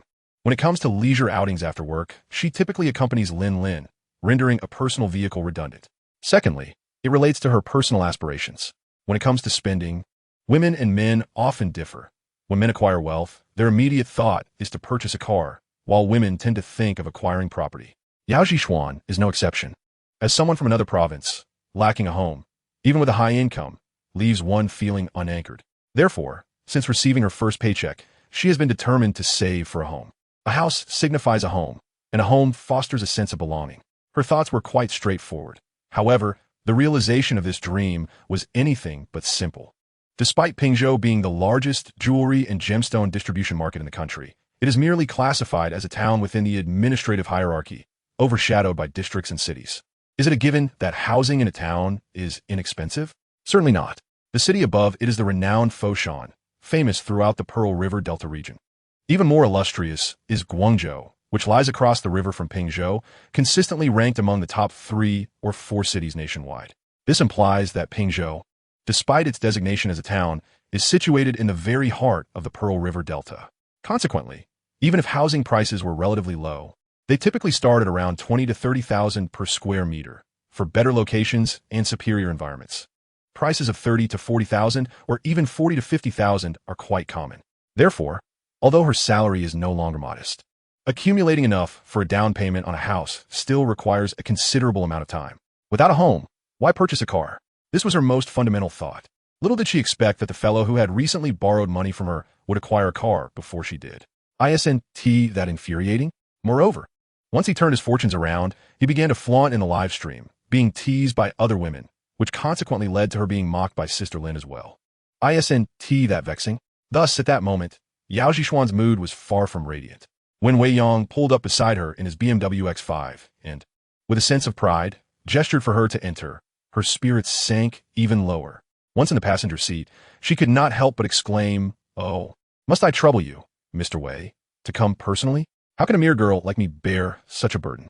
Though it sounded like playful banter, it was, in fact, a subtle mockery of his newfound popularity in the live stream. Unfortunately, Wei Yang had already endured a day filled with jests from Qingqing and Yao Yao to Lin Lin, and even the boisterous ladies in the live stream, leaving him nearly desensitized to further teasing. Hence, he dismissed Yao Zhishuan's sarcasm as mere jest and inquired, "Where would you like to eat?" "Anywhere you choose." Yao Zhishuan felt a bit exasperated, as if her words were falling on deaf ears. "Un perturbet, Wei Yang continuet. Let us pick up Fatty and head straight to the food city. We can eat whatever you desire." While he may have overlooked her sarcasm, Wei Yang believed that his swift rise within Weiyan and his imminent status as a car owner owed a great deal to Yao Zhishuan. Thus, the decision of what to eat tonight must rest in her hands, relegating Fatty to a mere accessory with no say in the matter. This attitude somewhat alleviated Yao Zhishuan's irritation. "Humph, this oblivious fellow actually knows how to cater to my tastes. You've shown some sense." Yet, recalling Sister Lin's earlier jests, she could not restrain herself from throwing another barb. "I truly did not see it coming. You are quite the sensation in the live stream. Aren't you? How does it feel to be adored?" This was, of course, a case of irony. His focus remained fixated on the success of the live stream. Such behavior was, after all, entirely expected. Ultimately, Lin Lin entrusted him with the task of transforming the long-standing phenomenon of meager profits in the sales department. And today, a successful live broadcast bestowed upon him immense confidence. His characteristic demeanor is one of precision in business, yet clumsiness in daily life. However, this predicament left Yao Zhishuan feeling as though her efforts were akin to striking a fist into cotton, an utterly unsatisfying experience. She resolved to press on. "General Wei, now that you are no longer impoverished, shouldn't you consider finding a girlfriend?" She posed, her question laden with significance. For Wei Yang, who was meticulously focused on driving, this inquiry came as a surprise, prompting an initial, "Ah?" followed by, "I haven't really thought about that yet." This was a candid truth. Even though he was on the cusp of prosperity, and it seemed improbable that he could not afford a girlfriend, his mind was preoccupied with addressing the current issues at Wei & Company and striving for personal advancement to meet the elders' expectations of his growth. Thus, Yao Zhishuan's repeated attempts felt like futile strikes against cotton, deflating her spirits entirely. Alas, he is as wooden as they come. Never mind, I shan't bother with him any longer. It is what it is. With that, she relinquished her intention to continue her teasing and probing. Chapter 46, The Dilemma from the Plump One. Liang Xia was also awaiting Wei Yang's arrival, though he found himself perplexed. Why did Wei Yang insist he wait downstairs instead of simply treating him to a meal? Did he possess a car? This thought puzzled him greatly. Just yesterday, while transferring funds to Wei Yang, he had casually inquired about his role at Weiyan and the accompanying salary. Wei Yang had informed him that he held the position of sales director, earning between 8 to 10,000 monthly, potentially more upon official confirmation. It was merely a modest sales director position, although the compensation was slightly better than what he received at Shui Shengyuan. It paled in comparison to the profits he could earn by selling stones for others. Liang Xia had envied Wei Yang's entry into Wei in the day prior, and despite deciding to pursue his own path afterward, the first sum he earned was generously shared by Wei Yang. Thus, he could not fathom that a mere sales director would be provided with a company car upon joining. Nor could he believe that Wei Yang would rush to buy a vehicle after receiving that substantial 14,000. The logic was simple. In the jade industry, particularly in raw stone dealings, initial capital is of utmost importance. Consequently, those with aspirations and a bit of financial means would prioritize making their money work for them rather than indulging in luxuries like cars. Spending what little funds one had on a vehicle was, in his view, foolish. He could not conceive that Wei Yang would be so imprudent. Just as he pondered this, a white BMW pulled up beside him, conveniently obstructing his view. Just a trivial X5, what is there to flaunt? Liang Xia muttered in annoyance. In his view, the car was parked rather inconsiderately. There was ample space both in front and behind, so why must it obstruct his line of sight? It could only be a display of arrogance. One cannot blame him for such thoughts, as over the past few years, numerous traffic incidents involving BMWs had garnered a notoriously negative reputation. Thus, to Liang Xia, those who drove BMWs, which he considered merely quasi-luxury vehicles, were essentially nouveau riche and lacked refinement. Within the jade industry, the BMW X5 could hardly be deemed a luxury car when a plethora of superior vehicles existed. For instance, the now absconded brother Ping drove a Mercedes-Benz G-Class, which, among the affluent, was merely an entry-level luxury vehicle, with far more extravagant options available. Take, for example, President Lin, who owned a Maserati, and notably, he maintained a relatively low profile. Just as he was seething, the passenger window of the BMW descended, revealing Yao Zhishuan and Wei Yang, who leaned out and called to him, "Hey, chubby, what are you daydreaming about? Get in the car." Liang Xia was momentarily taken aback. What? This wretched X5 belongs to Wei Yang? He hastily opened the rear door and climbed inside, inquiring, "Hey brother, whose car is this?" "Mine," Wei Yang replied. "You must be joking. Can you even afford this car? It's provided by the company. Who are you fooling? You just arrived at Veen, and they already assigned you a car? And such a fine one at that? You don't honestly believe you're the boss there, do you?" His disbelief prompted him to mock Wei Yang. Seated in the front passenger seat, Yao Zhishuan was displeased. While she could tolerate Liang Xia's jibes at Wei Yang, she felt it was unjust for him to ridicule someone she had introduced to the group, despite their acquaintance being somewhat superficial. Liang Xia was still in a state of shock. What? Wei Yang? Hadn't he just claimed the day before that he was merely a sales director at Veen? If Wei Yang had told him this, he would have certainly doubted it. However, the current speaker was Yao Zhishuan, assistant to President Lin at Veen, whom he had seen just 2 days prior arriving at Shui Shengyuan alongside Lin. "Hey, Wei Yang, what is going on?" Not being particularly close, he felt hesitant to press Yao Zhishuan for answers. Thus he turned back to Wei Yang. "Let's discuss it later," Wei Yang replied, seemingly unperturbed, as he drove toward the food city. This left Liang Xia in a state of frustration, having no choice but to sit in the car, glancing around and wistfully contemplating when he might also drive such a splendid vehicle. Previously, he had dismissed the X5 as just an ordinary car. However, now, upon learning it was Wei Yang's, he suddenly found it quite appealing. Of course, what piqued his curiosity even more was Wei Yang's sudden transformation in status. Hadn't he just mentioned on WeChat that he was earning a meager salary of 6,000 as a sales director at Veen, and expected to earn around 10,000 after confirmation? How had he suddenly elevated to the status of President Wei and acquired such an impressive vehicle? Moreover, this fellow did not inform me at the earliest opportunity. How unbrotherly of him. He could not help but think thus. In truth, this cannot be solely blamed on Wei Yang. One must understand that if Wei Yang wished to elucidate the reason behind the sudden elevation of his position to the fatty, he would inevitably have to delve into the matter of the 2 exceptional stones he had unveiled that morning. Although he had smoothly navigated the situation with Lin and Yao Zhishuan the previous day, persuading the fatty would prove to be a more formidable challenge. The rationale is straightforward. Despite Yao Zhishuan being his university classmate and possessing a deeper understanding of him than the fatty, this does not extend to his ability in Jade Appraisal. In stark contrast, the fatty has been his colleague for nearly 2 years and possesses a reasonable grasp of Wei Yang's prior Jade Appraisal skills. Under such circumstances, how could Wei Yang possibly convey to the fatty, in mere words, that his Jade appraisal prowess has significantly advanced. It is indeed a daunting task. Even now, Wei Yang continued to contemplate how best to articulate a situation in order to leave the fatty speechless. The vehicle swiftly arrived at the culinary city, not far from the Jade City, and with Yao Zhixian's approval, the trio settled into a popular barbecue restaurant. Quickly, what's the situation? Before they had even settled in, the fatty's inquisitive nature re-emerged. Oh, it's nothing much. It's just that Sister Lin thinks I'm handsome and talented.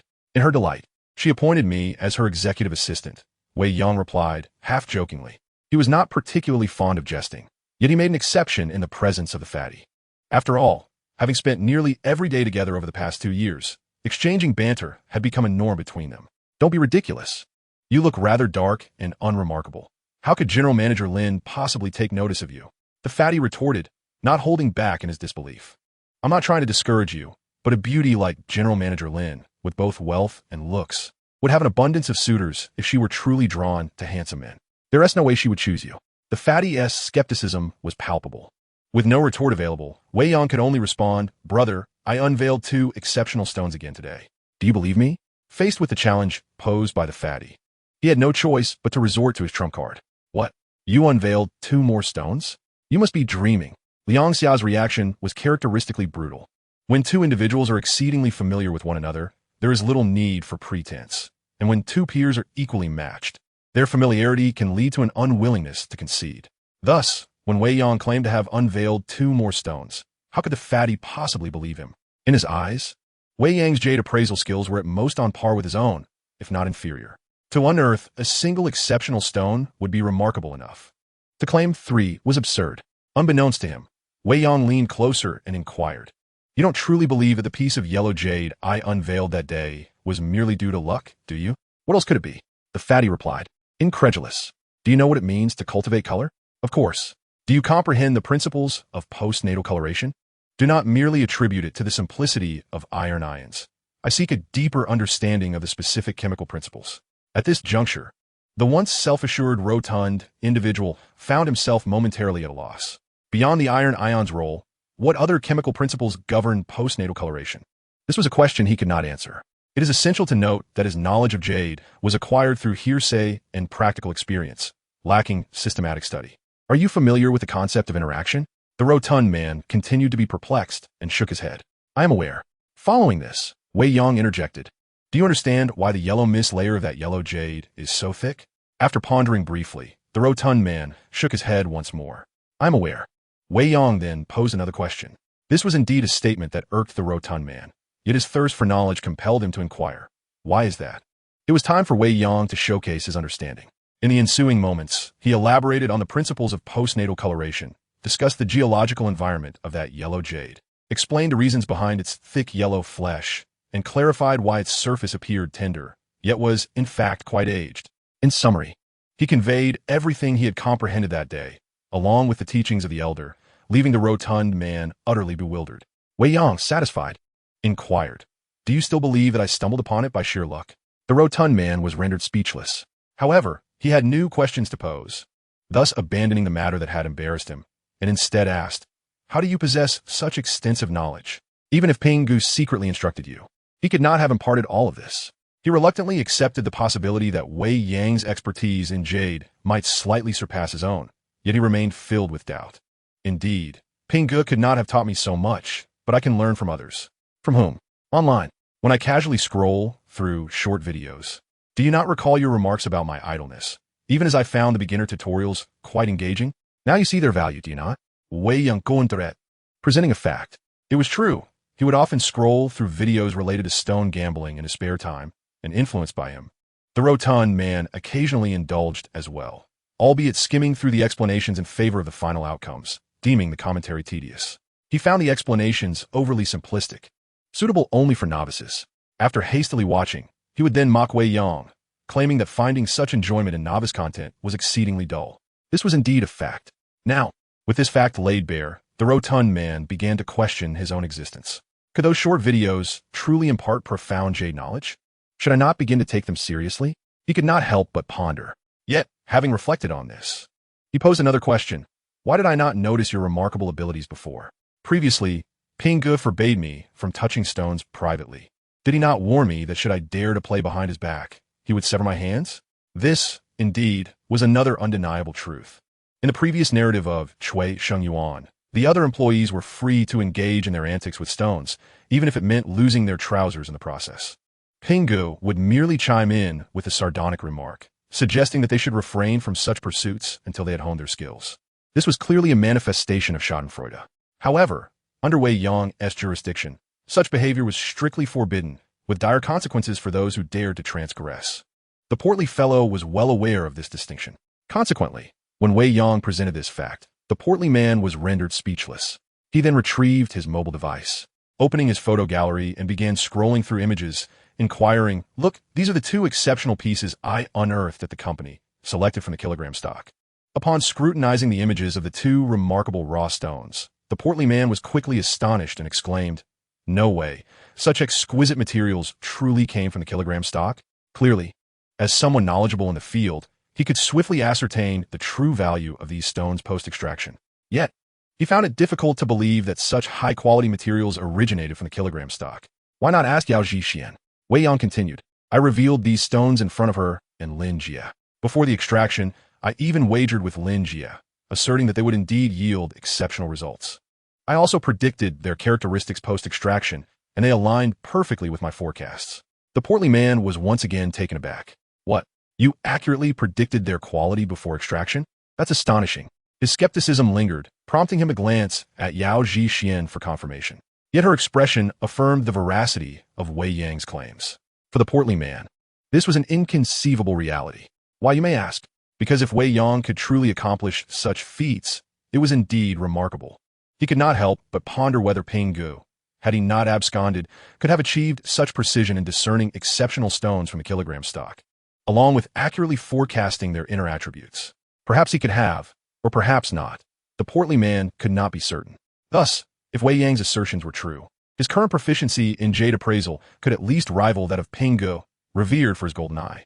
This realization was undeniably a harsh truth for the portly man. Why, you may inquire? Because for a lasting friendship between two closely knit individuals, it is preferable that their skills and standings are relatively equal. You can assist me, and I can assist you, with neither party feeling inferior or under pressure. For instance, although Wei Yang had recently risked his life to save him, the portly man had merely expressed verbal gratitude and treated him to a meal. Subsequently, he would continue to tease and critique Wei Yang without significant reservations. In fact, upon learning that Wei Yang might be financially strained, he could nonchalantly say, "Brother, if you're truly in need of money, just let me know." This sense of benevolence was rather gratifying. However, now, the portly man felt the weight of pressure looming over him. For those engaged in the jade industry, the art of jade appraisal is not merely a skill. It is a vital source of livelihood and a symbol of abundant wealth. Thus, anyone possessing superior jade appraisal abilities can flaunt their prowess, basking in the admiration, even adulation, of others. This raises a question. If Wei Yang's jade appraisal skills truly rival those of Pingu, will I, too, be compelled to revere and idolize in the future? This dilemma weighs heavily on the mind of the rotund individual. Consequently, despite the feast before him commencing, he suddenly found it unappetizing, his mood dampening considerably. His despondency led Wei Yang to misinterpret his silence as disbelief, prompting him to suggest, "What is wrong? Do you still not believe me? How about after we finish dining? I take you to the night market to demonstrate my abilities in person?" This statement jolted the plump man from his gloom, rekindling his spirit as he exclaimed, "All right. But I must warn you, be cautious of getting slapped in the face." The delectable barbecued dishes suddenly regained their allure, even stirring his desire for a drink. He waved his hand and called out, "Waiter, bring us a few bottles of cold Pearl River beer. Drink that by yourself. I'll have Wang Laoji with Yao Zhishuan." Wei Yang replied abruptly. This comment somewhat dampened the plump man's enthusiasm. Drinking is an activity best shared. Ideally, one would toast and share rounds, creating a lively atmosphere. Now, with Wei Yang, who usually joined him for a few drinks, opting out, how could he not feel let down? "Why not?" he queried, somewhat disgruntled. Wei Yang raised the car keys he had been toying with, saying, "I still need to drive later. Now that we are part of the car-owning populace, we must adhere to national laws and regulations. Drinking and driving is not an option." Unquestionably, this was a deliberate show-off in front of the plump man. After a moment of disdain, he felt it insufficient and continued to taunt, "Aside from this clunky car, what else has President Lin provided you?" Not much, really. Beyond this old vehicle, she arranged for me a small office of about 20 to 30 square meters, and I don't even have a secretary, he replied. Oh, she did mention that I would have full responsibility for the Wei in Jade Street location moving forward. Wei Yang deliberately provoked him further. Dream on. In your dreams. You have everything. It was evident that he utterly disbelieved this claim. One must understand, the Wei in establishment, while a mere fraction of the overall business, is still a titan within the industry. In the Jade Street, when merchants find themselves in need of materials, their first thought is to visit that location. Even his previous employer, Boss Lee, had procured mid to high-end raw stones from there, as did his former company, Chui Shengyuan. However, now Wei Yang has informed him that General Lin has entrusted him with complete responsibility over that matter. How could this be possible? Do you not believe it? If not, inquire with Yao Zhishuan, Wei Yang retorted. Once again, the portly man cast his gaze upon Yao Zhishuan, who had begun to elegantly relish her barbecue, seeking to confirm the truth from her. Why are you looking at me? Could he possibly deceive you about such matters? The appointment letter was issued this afternoon. Now, Wei Yang has become quite the sensation in the company, with countless admirers. Yao Zhishuan finally spoke up, her tone laced with a hint of sarcasm, perhaps in response to her disapproval of Wei Yang's display before the portly man. The portly man was momentarily taken aback. What? He truly found himself at a loss for words. A premonition washed over him. The days of idolizing and even fawning over Wei Yang were drawing near. This realization was somewhat difficult for him to accept, especially since he had previously held a slight sense of superiority in Wei Yang's presence, which now had vanished entirely. What then? Transform sorrow into appetite. He promptly seized the barbecue from the table, indulging heartily, devouring skewers of meat, savoring grilled oysters, and gulping down beer. It must be said that food and drink indeed alleviated his gloom. Before long, clarity dawned upon him. Worship was worship, and fawning was fawning. If Wei Yang had prospered, was it not a fortuitous development for his own aspirations of independence? What value did face hold? Would it not be more gratifying to exchange pride for profit? For instance, he could occasionally seek out Wei Yang to borrow a few stones from Wayne to trade, gradually building his own enterprise. He had indeed come to terms with it. Thus, he raised his glass. Wei Yang, your success brings joy to your brothers. Here's to you. May you achieve even greater heights and prosperity. In the delicate balance between interests and pride, he ultimately opted for the former, resolutely lowering his stance before Wei Yang. As someone who had navigated the jade industry for 6 or 7 years, once he grasped the situation, he knew how to proceed. While he professed this, a sense of pride swelled within him. Why the pride? Was it the chance to flaunt before the portly man? Certainly not. It must be acknowledged that although Ping Ge had deceived even him, over the past 2 years, he had imparted considerable wisdom.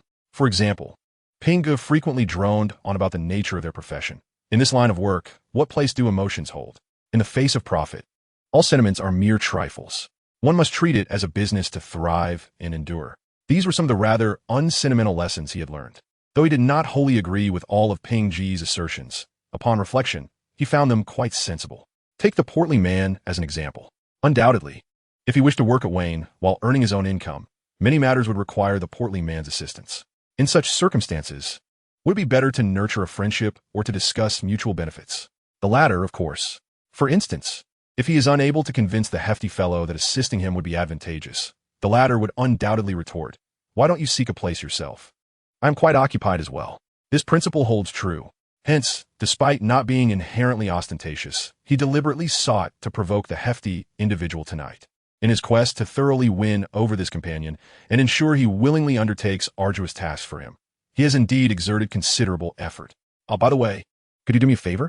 Once his objective had been achieved, he began articulating his own requirements. What do you need help with? Well, it's high time you upgraded from that dilapidated place of yours. Speak up. What are your specific demands?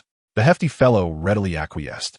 However, prior to his agreement, he instinctively made a quip to affirm the closeness of his relationship with Wei Yang. A community near Yusher Street would be preferable, with a pleasant environment.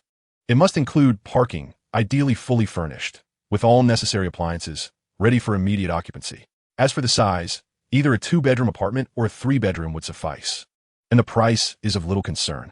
Oh, and once the rental is secured, please procure a decent window-opening machine and a water cutter for me. Wei Yang delineated his specific needs. Upon hearing this, the hefty fellow exclaimed, "Goodness, is this a case of having too much money?" He couldn't resist a moment of mockery. It is worth noting that, for laborers like them in the jade industry, Accommodations are hierarchically categorized. The most basic is the type of urban village where Wei Yang currently resides, followed by slightly better options like older residential buildings, then superior choices akin to youth apartments. And finally, upscale large communities equipped with comprehensive amenities and exceptional environments. Naturally, as one ascends this hierarchy, the costs escalate. A rental in the type of community Wei Yang described would easily command $4,000 to $5,000 a month. Transitioning from an urban village to a community residence is nothing short of extravagance. However, upon reflection, considering he is now the executive assistant to the president, the hefty fellow quickly came to terms with this and agreed with alacrity. Wei Yang mused, having someone run errands for you feels splendid. The next step was to continue executing his grand plan for financial gain. Chapter 49, The Jade Night Market. After dining, Wei Yang drove Liang Xia and Yao Jixuan directly to the night market. Following a brief interlude, he was set to resume his personal scheme for wealth accumulation. It's rather amusing when one thinks about it. Ordinarily, according to his initial strategy, due to his employment at Vane, he would have to pause his personal endeavors in profit-making. Yet, the unpredictability of circumstances proved otherwise. The appointment of Lin Lin as executive assistant prompted a shift in his intentions. Could he, as the executive assistant, continue performing tasks designated for the sales manager? He would not entertain such notions. Furthermore, even if he were willing, such an arrangement would pose a risk of stifling opportunities for Su Haisheng and Zhang Yang to engage in underhanded dealings, which would ultimately hinder his ability to identify underlying issues. Therefore, he revised his approach, delegating the material allocation to Zhang Yang and Xian Weifan while retaining final oversight. In this manner, the elder gentleman's daily opportunity to procure stones has reverted to him. How should he wisely seize this exceedingly precious chance? Initially, he contemplated continuing to scavenge at the rough stone supermarket, acquiring gems at the most economical prices, ultimately yielding stones that could appreciate exponentially. However, he swiftly dismissed this notion. Why? Because such opportunities are not guaranteed to present themselves daily. Even if they do, they may not always be worthwhile. For instance, suppose he were to seek a piece at the rough stone supermarket with a cost of $2,000, which then skyrockets 100-fold, culminating in a selling price of $200,000. Would this truly constitute maximizing profit? Perhaps not. The kilograms of rough stones available at the supermarket, even if they experience significant surges, have limited potential due to their low starting point. Conversely, should he invest $30,000 in a rough stone at the Jade Night Market, even with a mere 10-fold increase, the ultimate profit would still surpass that of scavenging at the rough stone supermarket. This explains why, despite the availability of opportunities, seasoned experts seldom frequent the rough stone supermarket. Once equipped with sufficient capital and insight, true connoisseurs no longer regard the meager prospects of the rough stone supermarket with interest. Wei Yang now shares this mindset. Although he currently possesses less than $140,000, this sum includes the $2,000 he owes to Yao Jixuan. Earlier that morning, when he mentioned the recently appreciated yellow jade to Lin Lin and Yao Jixuan, he had already indicated his intention to repay the $2,000 to Yao Jixuan. Therefore, unlike before, Wei Yang is no longer financially constrained. Given this circumstance, there is no need to rely on luck at the rough stone supermarket. Instead, it would be more prudent to explore the Jade Night Market, where the average quality is evidently superior. Soon, he arrived at the Jade Night Market with Liang Xia and Yao Jixuan.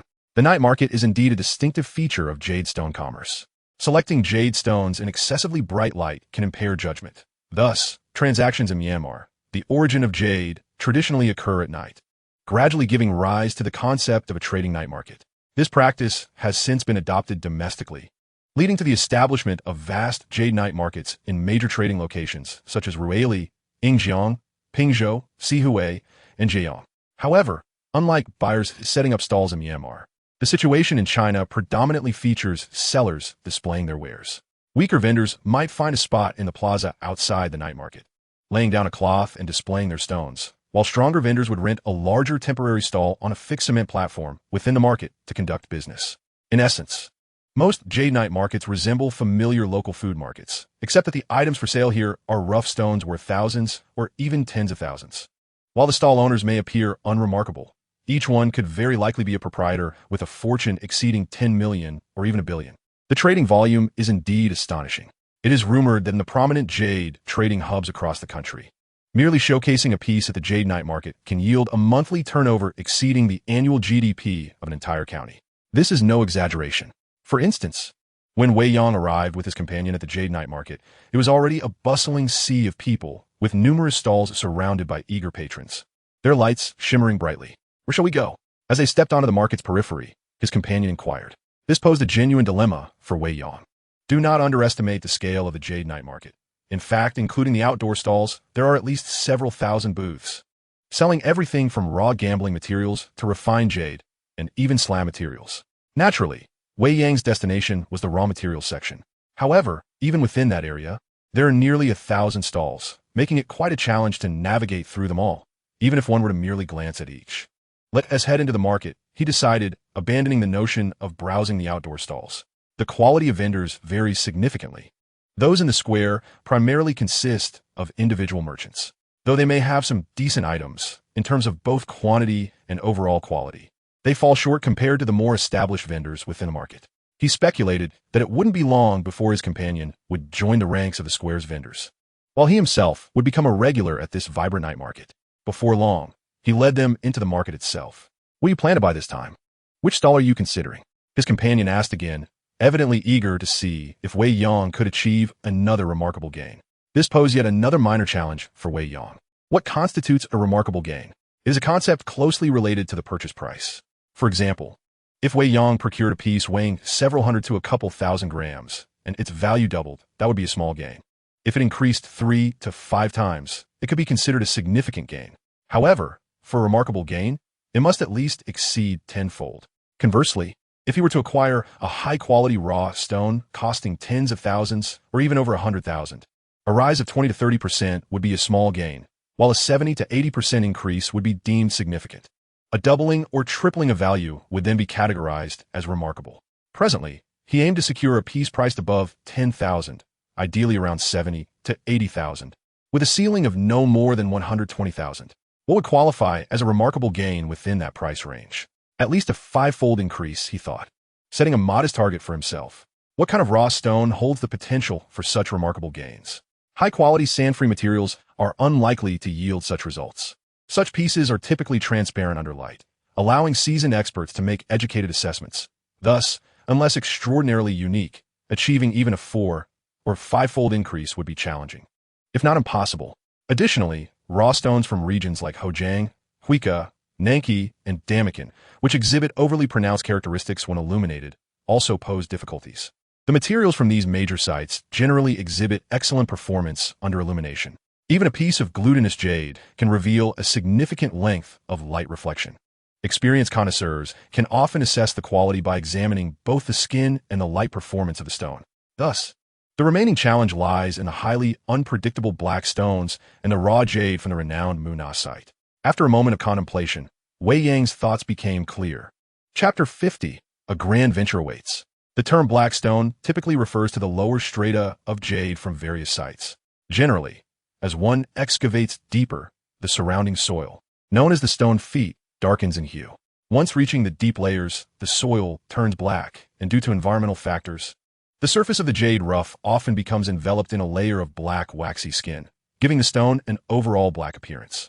Moreover, throughout prolonged geological changes, black substances from the surroundings infiltrate the jade flesh, resulting in a significant black mist layer that impairs light judgment. In more severe cases, even the inner jade flesh is affected, leading to the stone being cut open and revealing either a gray base or a complete blackness, resulting in what is referred to as black chicken jade.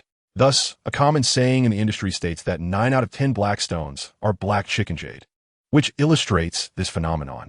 Opaque black waxy skin, severely obstructive black mist layers, and gray bases combine to create a scenario where even seasoned experts can easily misjudge, let alone ordinary practitioners. This explains the propensity for black stones to result in substantial losses.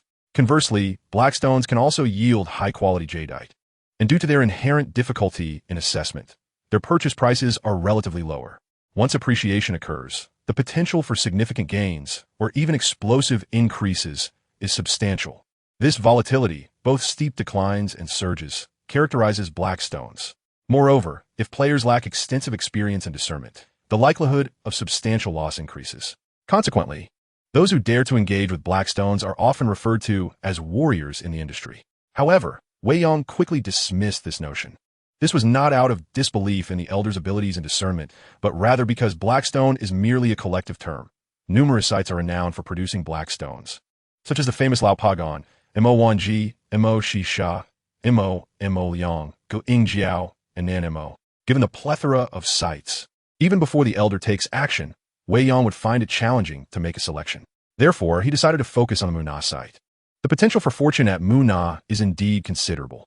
The reason for such promise lies in its unique characteristics.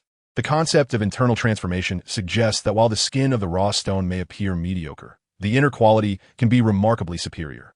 Not only can it yield ice jade, but it may even produce high-grade glass jade. Conversely, if the internal transformation is poor, a Muna raw stone that looks promising under light could result in a low-quality marble. Due to this characteristic, the Muna stone has earned the exquisite title of celestial stone, suggesting that even deities would struggle to discern its value, let alone ordinary connoisseurs. Conversely, if a player possesses sufficient skill, they can effortlessly uncover treasures from seemingly mediocre materials, much like Wei Yang's discovery today from a kilogram of stone. Hence, within the industry, there exists a saying that miracles can emerge from Muna. Let us pursue Muna, shall we? Our expectations are modest.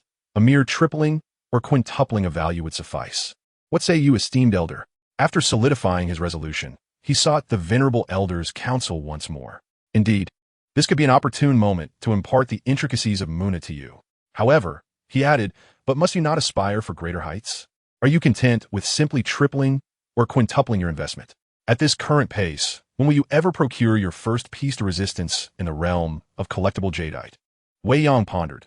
Is a raw stone priced around 100,000 not worthy of a 3- or 5-fold return? What lofty ambitions you possess. He mused further. To truly engage with genuine color materials? It seems tonight's endeavor might prove rather commonplace. For a moment, he became lost in thought. Why, you may ask? In the realm of stone gambling, there exists a well-known adage. One cut can lead to heaven, another to hell, indicating that a successful gamble elevates one to the pinnacle of life, while a loss may leave one destitute, potentially plunging them into despair. However, true experts understand that this phrase exclusively pertains to color materials. Just how vast is the potential of color materials? A raw stone purchased for several hundred thousand could, with a single cut, skyrocket to tens of millions or even billions. Conversely, a stone acquired for tens of millions could become worthless with a single cut, resulting in devastating losses. In contrast, the potential for such dramatic fluctuations is rare in water-grade materials. Moreover, colored materials possess a unique trait. Once color is present within the jade flesh, it typically manifests on the surface, such as with floral patterns or vibrant hues. As the saying goes, a single hue is worth a fortune. Thus, raw stones exhibiting these characteristics command prices far exceeding those of comparable water-grade materials. Because of this, even seasoned experts tread cautiously around color materials. Yet now, despite not fully grasping the nuances of water-grade stones, the elder insists on introducing him to the realm of genuine color materials. Is this leap not a tad ambitious? He initially believed that having explosively gained profits from 3 stones within 3 days and ascending to a prominent position was already a significant advance. Little did he know the elder found it lacking. How great must his expectations be? Without further ado, let's hasten. As these thoughts swirled in his mind, the elder's temper flared anew. Very well, you are the master. I shall heed your wishes. Wei Yang promptly led the rotund companion and Yao Zhishuan through the market, specifically focusing on stalls abundant with Muna raw stones. Ultimately, they halted before a stall primarily selling Muna stones. Do you have any with color? Select all of them for me. I shall scrutinize them thoroughly, Wei Yang promptly declared. The elder's intentions were distinctly clear, and thus, his directives were equally precise. The middle-aged vendor cast a skeptical glance in his direction. It was evident that Wei Yang's slightly elevated tone had aroused doubts regarding his capabilities. In response, Wei Yang brandished the key to his BMW, challenging, "What are you staring at? Are you concerned I cannot afford this?" The impact of his words was immediate. The vendor's demeanor shifted as he inquired, "What price range are you considering? Money is no obstacle, provided I find something appealing." Clearly, his remarks were not merely hyperbolic. In reality, the sum within his pocket barely allowed for an expenditure of around 110 to 12,000. Beyond that, he would face the dire straits of being unable to afford rent or other necessities. And should he falter, he might find himself bereft of even the capital to recoup his losses. Nevertheless, a touch of exaggeration was warranted. Despite their unassuming appearances, these vendors possessed a keen eye for discerning potential buyers. Should they perceive a lack of financial prowess, they would scarcely deign to engage further. Conversely, when an affluent patron appeared, their enthusiasm surged instantaneously. Indeed, upon hearing Wei Yang's proclamation, the middle-aged vendor's demeanor brightened, and he began sifting through the dazzling array of stones to find those that met his criteria. This one, and this one, he declared, presenting several rough stones with promising hues before Wei Yang. Many of these specimens bore commendable quality, indicating that the vendor had categorized him as a wealthy novice. Eager to finalize a transaction before closing for the night, the portly companion tugged at Wei Yang's sleeve, whispering, "Are you out of your mind? You're considering colored stones? Are you truly willing to risk all your funds?" His concern stemmed from the high-stakes Wei Yang appeared to be courting. Even the portly fellow felt a twinge of worry that his friend might squander the substantial earnings he had just accrued, leaving him devoid of the means to purchase even a single stone. "What nonsense are you spouting? Just a few worthless rocks cannot possibly deplete my finances," Wei Yang retorted with a raised voice. Embodying the persona of a cunning fox, he seemed to have delved too deeply into his role, unable to suppress the performance even in front of his companion. The portly man could only entertain silent grievances, his expression revealing his irritation.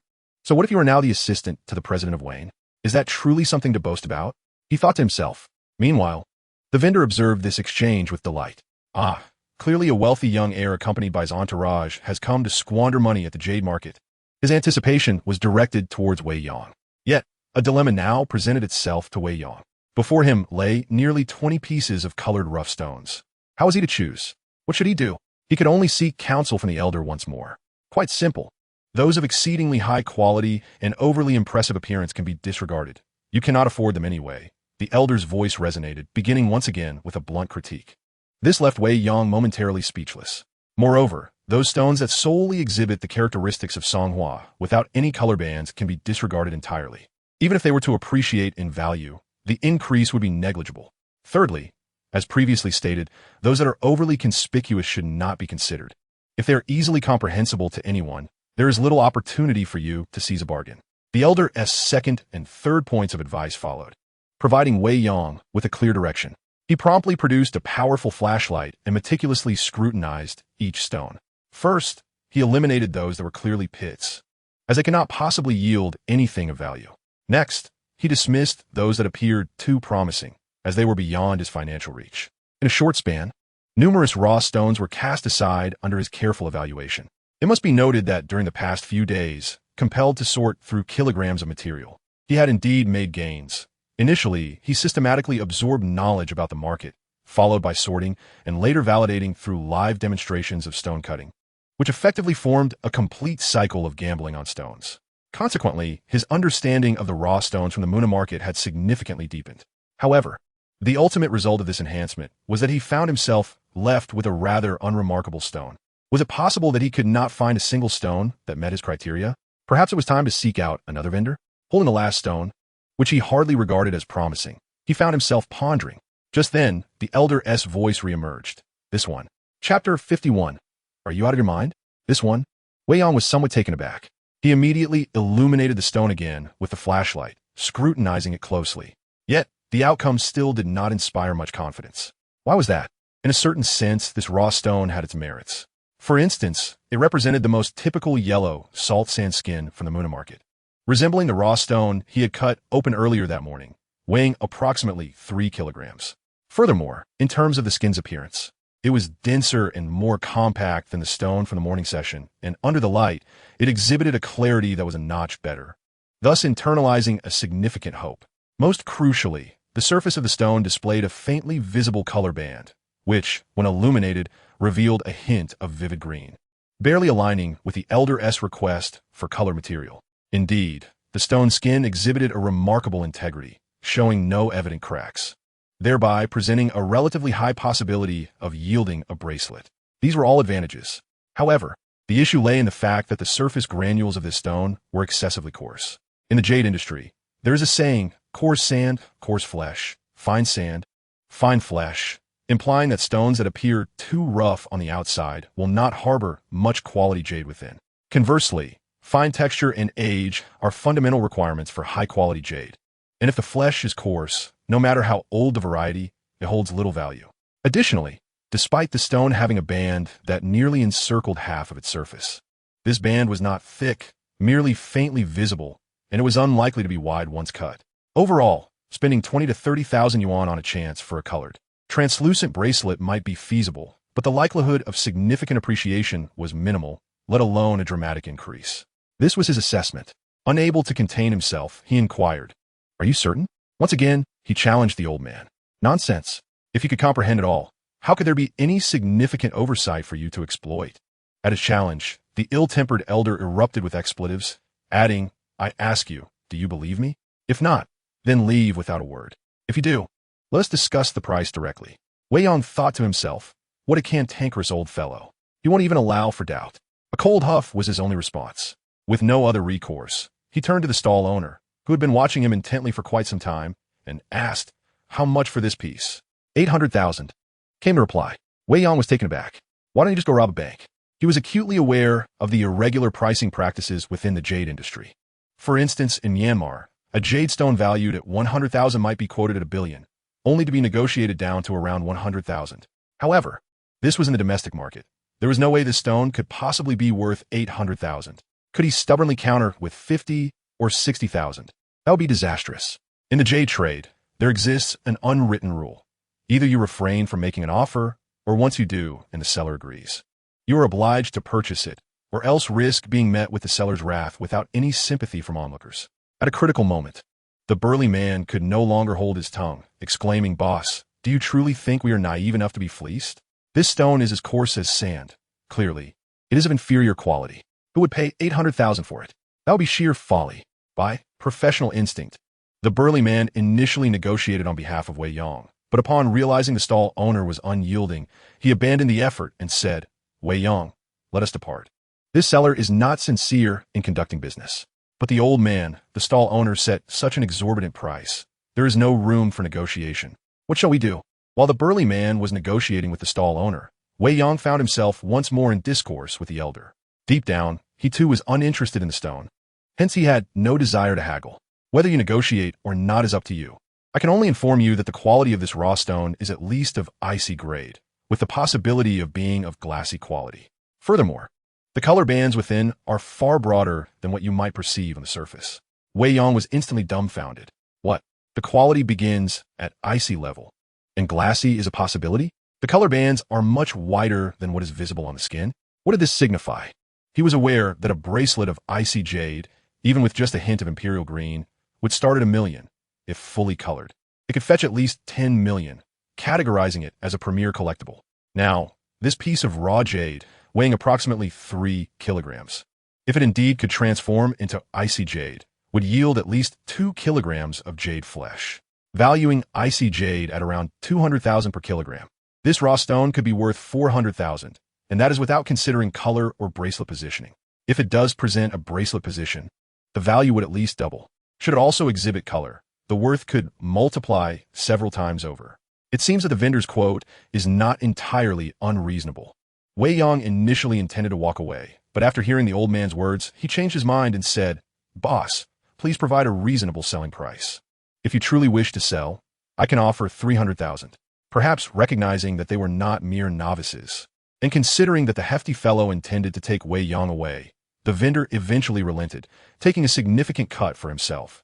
However, this still exceeded Wei Yang's budget, prompting him to reply, "I can't see that." "How much can you see?" 80,000. "That's not acceptable. Someone has already offered 120,000, and I didn't sell." Wei Yang was momentarily taken aback. "What? 120,000? You must possess mind-reading abilities to know my maximum psychological price."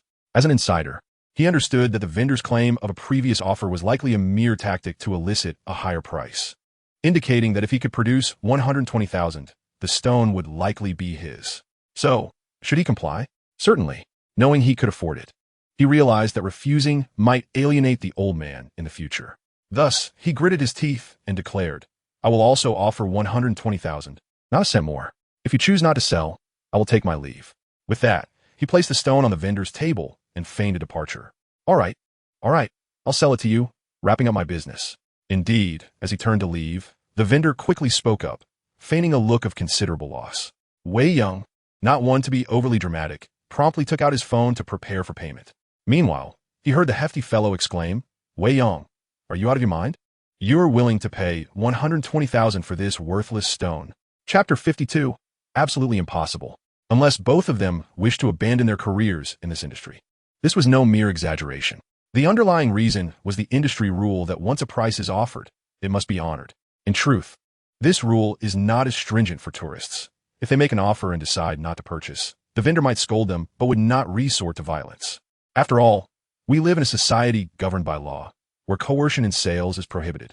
However, for industry insiders, the situation is quite different. Should an insider retract their offer, while they may not necessarily face physical repercussions, one certainty remains: the vendor will endeavor to amplify the incident, ensuring that it spreads throughout the community, effectively placing the individual on a blacklist. Why? To prevent price probing. For instance, if a rough stone is priced at 3 million, and you counter with 1 million, only for the vendor to agree to the deal, you may later feel you overpaid, backing out. The next time, you might bring someone along to quote 80,000, ultimately sealing the deal, thus saving 20,000. Conversely, the vendor loses that amount. Therefore, the existence of this rule is to ensure that industry peers respect the established pricing through continuous bidding, a principle all insiders must adhere to. As for the hefty fellow, soon to become a night market vendor, if his reputation were tarnished, how could he continue in this field? Thus, he could only watch helplessly as Wei Yang handed over that 120,000. Are you out of your mind? As the trio departed from the stall, preparing to venture into the night market, the portly fellow remained preoccupied with his earlier grievances, disregarding any thoughts of General Wei. Wei Yang, however, wore a knowing smile and inquired, "Fear not, I am not unhinged. Tell me, would you like to invest?" "Absolutely not. I am not foolish," replied the portly man, resolutely declining. Wei Yang chuckled once more, shifting his attention to another. "Yao Zhishuan, what about you? Would you like to invest your 20,000? He was adamantly adhering to the principle of shared fortune, believing that those who witnessed the opportunity should partake in it. Given the rapport he shared with both the portly man and Yao Zhishuan, it was only fitting he adopt such a posture. After all, his 12,000 included the 2,000 he owed Yao Zhishuan. "I'm indifferent. If you say invest, then let it be," she replied nonchalantly. In truth, she found Wei Yang's acquisition of the raw stone rather audacious. 12,000. Had he really disbursed that amount without a moment's hesitation?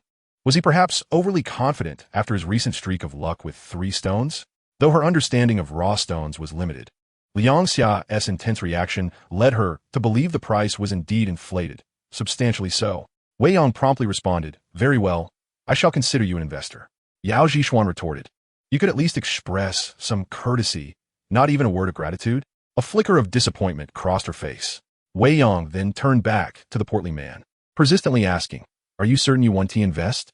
"I'd sooner die than invest," he declared. "You said that. Do not regret it." "I assure you, I will not regret it," he reaffirmed, once again rejecting Wei Yang's proposition. The reasoning was simple. He was currently unemployed, devoid of income, and could not afford to indulge Wei Yang's whims. Even a single share required 12,000, a risk he could not bear, especially with his scant savings reserved for inventory. Thus, he firmly declined Wei Yang's invitation to invest. Wei Yang shook his head in exasperation, internally lamenting, "I am genuinely intent on helping you prosper. Why must you refuse so decisively?" At that moment, he felt a tinge of helplessness. To be candid, he was not a charitable soul who felt compelled to share benefits indiscriminately. However, recognizing the portly man's call to him as brother, he genuinely wished to lend a hand. After all, the portly man had resolved to venture independently, and the lack of capital would pose a significant hurdle. As for himself, with the arrival of the elder, he had not intended to place undue importance on wealth. Did he resent having too much money? Certainly not. He recalled a content creator once stating, "Gambling on stones is not merely about the stones themselves or one's insight. It is a gamble on human nature, on the greed of hearts, both others and one's own." He found this sentiment profoundly insightful. Therefore, if one places too much value on wealth, human nature becomes distorted, which is a cardinal sin in the realm of stone gambling. He wished to avoid such a fate. Thus, let us offer the portly man another opportunity. He then said, "What if I told you that this rough stone, once cut, would at least reveal a foundation of ice type?" This was precisely what he intended to convey to the rotund gentleman. After all, he sought to validate his extraordinary jade appraisal skills in the presence of the gentleman, thereby justifying the recent and forthcoming events in his life. However, the gentleman adamantly retorted, "Impossible, absolutely impossible. If it could yield ice type, I would eat it whole." It was evident that the gentleman, having scrutinized the stone, harbored no faith in his words. Furthermore, he added, "I can guarantee that if this stone reveals even a glutinous ice type, it would be a remarkable achievement. Even then, you might still incur a slight loss."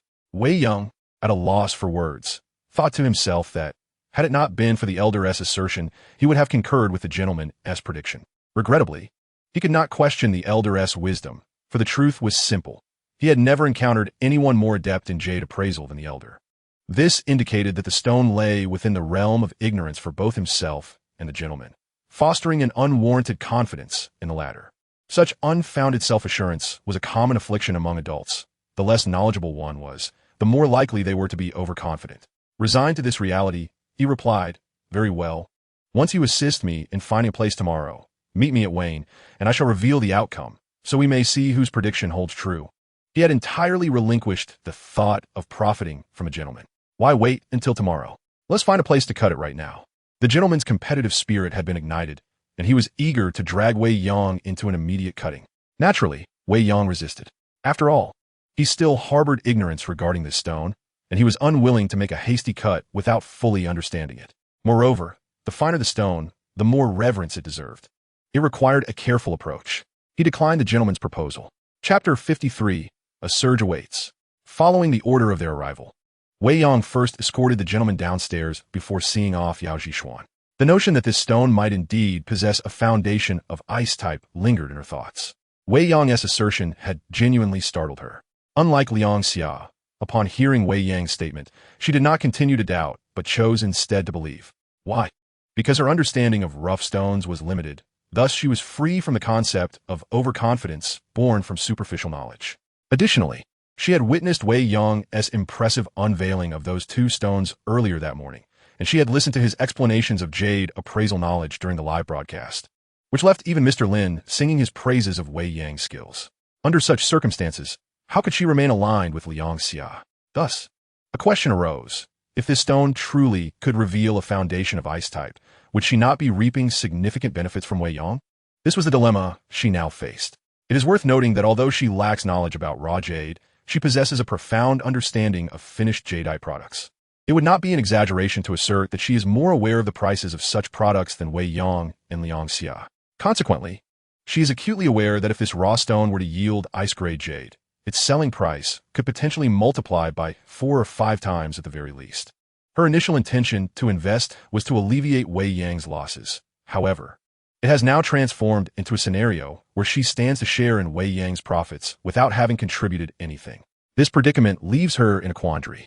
Thus, just before exiting the vehicle, she inquired, "Wei Yang, is it truly possible for this raw stone to produce ice-grade jade?" "Of course, you must trust my discernment."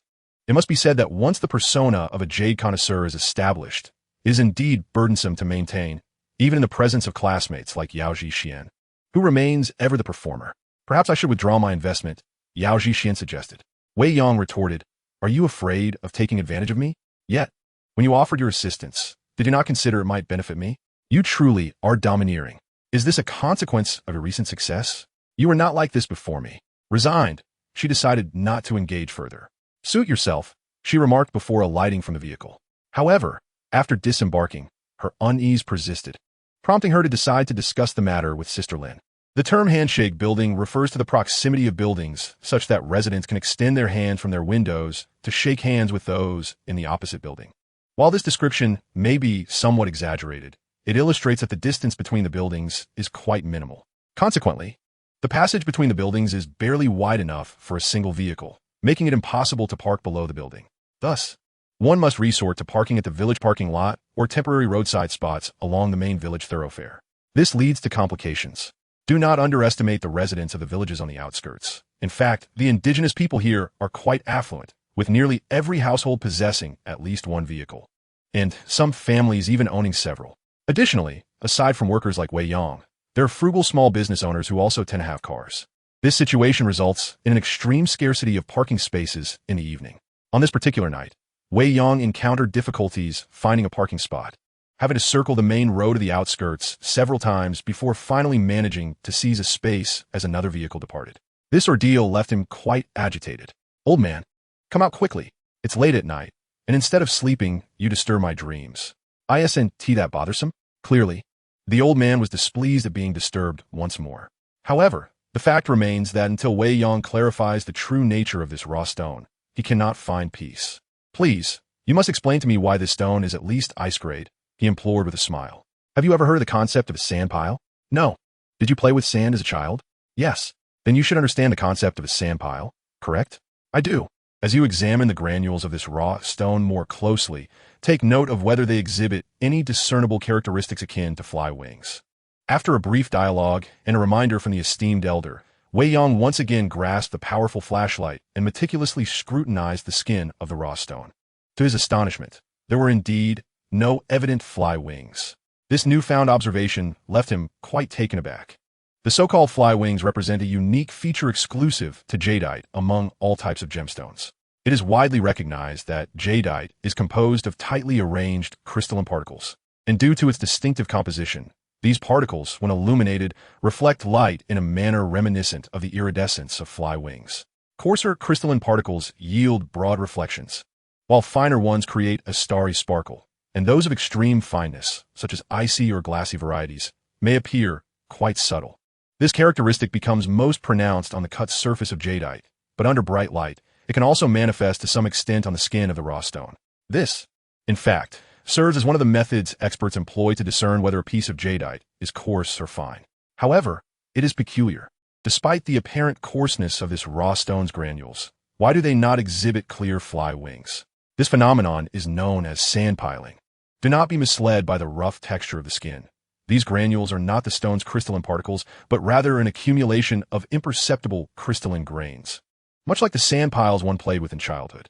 The underlying principle is that, due to the impact of flowing water and subsequent weathering, some granules have eroded away, creating an appearance akin to crystalline particles, though they are not.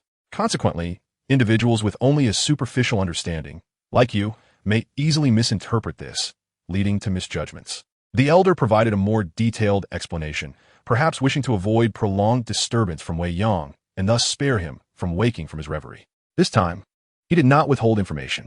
Wei Yang, however, was left in a state of astonishment. Sand piling, not crystalline particles. It was indeed another blind spot in his knowledge. At that moment, he could only feel a sense of relief for having unhesitatingly chosen to trust the elder. Sand piling is not uncommon in the raw stones from the Muna and Mashi mining sites. The yellow salt sand and white salt sand from Muna, along with the honeycomb-like skin and hilly skin from Mashi, as well as the renowned old elephant skin, all exhibit typical characteristics of sand piling, albeit less conspicuously than this particular piece. Furthermore, sand piling is a specific manifestation of fine-quality jadeite. Generally, raw stones displaying such features tend to possess a base quality of icy jade. Regrettably, this is yellow salt sand from Muna. Had it been the hilly skin or old elephant skin from Mashi, the prospects for high-quality glassy jade would have been significantly brighter. The elder's explanation continued, tinged with a hint of regret. He lamented that since this raw stone belonged to the Muna site, the likelihood of achieving high-quality glassy jade was slim. Moreover, he urged Wei Yang to observe the color patterns of this raw stone more closely and discern how they differ from the more common varieties. Wei Yang had no choice but to pick up the powerful flashlight once more and scrutinize the raw stone meticulously. Soon, he arrived at the answer. The color of the stone's python was utterly unremarkable. The term python band is a specialized term in the realm of jadeite raw stones, referring specifically to distinctive sections on the surface of the jadeite, which differ significantly in composition or density from the rest of the stone, resembling a python entwined around it. Hence the name. It is categorized into water python and color python. Generally, beneath a water python, one finds high-quality jadeite, while beneath a color python, vibrant hues emerge. Since it resembles a coiling python, it naturally possesses the characteristic of being slightly elevated above the surface of the raw stone. Yet, this particular color python was entirely flat. Do you know why? Indeed, it was because the non-python areas of this stone were sufficiently aged. Wei Yang's answer almost slipped from his lips. The skin of the raw stone has another characteristic. During the processes of water polishing and subsequent weathering, the surface layer of its skin gradually wears away. The younger the jadeite, the more susceptible it is to erosion. Conversely, the older the jadeite, the less prone it is to wear. With a solid foundation of knowledge, He did not require excessive prompting from the elder to arrive at the answer. The youth is indeed teachable. The elder praised him, a rare occurrence, and then continued with a question. Do you know why I say this python band will appear wider than you expect? Wei Yang genuinely did not know. One reason lies in the age of the raw stone. The aged nature of the stone resulted in the python band not being fully revealed. The elder's explanation followed. Wei Yang comprehended immediately. It appeared narrower due to being partially obscured, thus not fully manifesting. The second reason relates to a characteristic of the Muna quarry. In other quarries, the color bands tend to narrow as they go deeper. However, in Muna, they widen. Another revelation from the elder. Wei Yang found himself in yet another area of ignorance. He privately rejoiced at his correct judgment, relieved he did not succumb to blind overconfidence like the overweight individual, due to his half-baked knowledge. Soon after, he was filled with elation. Chapter 54. Let us witness a miracle. Another day of prosperity awaited. The following day, slightly exhilarated from a night of excitement, Wei Yang rose as usual, motivated himself, and then energetically set out for work. No, today was not merely about motivation. He was indeed destined for wealth. He was still preoccupied with the raw stone destined for a remarkable increase in value, planning to give it a preliminary examination upon arriving at the office before determining how to cut it. Before long, he arrived at the company. Mr. Wei, your office has been prepared. Please follow me. Someone was waiting for him at the door. It was a person in charge of the administrative department, whom Wei Yang had met the previous day under Lin Lin's guidance, so he had some recollection. So soon? He candidly expressed his surprise. Indeed, it was remarkably swift. It is worth noting that the office was only assigned to him around noon yesterday, and it was nearly empty at the time. This left him pondering whether he would still need to report to the sales department's third group this morning. In retrospect, the personnel in the administrative department must have worked overtime last night to ensure that he, the newly appointed assistant to the president, had a usable space today. Fortunately, all the office furniture had been procured ready-made. However, Mr. Wei need not worry, for, as per Mr. Lin's instructions, only the finest items were purchased, thereby alleviating concerns regarding formaldehyde. That's good. Wei Yang immediately inquired, have the window-opening machines been bought? This was his primary concern. He was contemplating whether he would need to head to the sales department's stone-cutting room to open the windows for the raw stone that was bound to appreciate in value shortly. Such a scenario could potentially have significant ramifications. Yes, they have been purchased. That's splendid. Wei Yang, accompanied by the administrative lady, joyfully made his way to his new office. The configuration of the new office exceeded his expectations. It was furnished with a luxurious executive desk and chair, a spacious guest tea table, tea sets, a genuine leather sofa, a water dispenser, a filing cabinet, and all the necessary amenities, indeed of the highest quality. On the executive desk rested a Huawei laptop that appeared to have just been unboxed. As for the tea, coffee, and other consumables for guests, there was no need to mention them. Additionally, there was an unexpected surprise. Not the brand-new window-opening workstation situated in a corner of the room, but rather two imposing safes over a meter-tall position behind the executive desk. This was indeed a delightful surprise for Wei Yang. Now he could rest easy regarding this matter in the future. Sister Lin is incredibly thoughtful. He mused. Mr. Wei, I shall take my leave now. Should you have any questions, feel free to contact me at any time. After guiding Wei Yang through the office's configuration, the administrative lady announced her departure. Thank you, he replied. However, as soon as she left, he rushed toward the window-opening workstation with the raw stone in hand, eager to witness yet another miracle. Compared to this, even the finest office paled in significance. Meanwhile, Lin Lin was punctual to her job at the Jade Market. Just as she arrived at the office entrance, Yao Zhixian hurried over, urgently calling out, Sister Lin, that fellow Wei Yang bought another piece of raw stone at the night market last night. Oh, really? Just a piece of raw stone? That is not particularly surprising to her. Yao Zhixian continued, yes. He spent 12,000 to purchase a piece of wood-na raw stone and claimed that it is at least ice grade at its core, with a chance of yielding ice yang green. This revelation astonished Lin Lin. What? Ice grade at its core? Ice yang green? Such a raw stone can be bought for 12,000? Could it be that fellow stumbled upon a bargain last night? Her interest was thoroughly piqued. Yao Zhixian was ushered into the office. After a few minutes, she finally relayed the specifics of the event to Lin Lin, including her own investment of 20,000, and then asked, Sister Lin, do you think he might be a bit overconfident? Clearly, at this moment, Yao Zhixian could not fully place her trust in Wei Yang's judgment, prompting her to seek solace from Lin Lin. Was she perhaps overly confident? However, Lin Lin did not share this sentiment. As an expert in the jade gambling trade, She understood that a true connoisseur would either refrain from action or possess a certain level of assurance, particularly after a meticulous examination, during which they could propose an offer that others might find unfathomable. If someone boasted about potential outcomes before unveiling the stone, it only underscored the situation further. Indeed, that man had struck gold once again. This revelation rendered her unable to remain seated. She promptly seized her handbag, which she had yet to even open, and turned to Yao Zhishuan, saying, "I shall go and take a look. You hold down the fort here."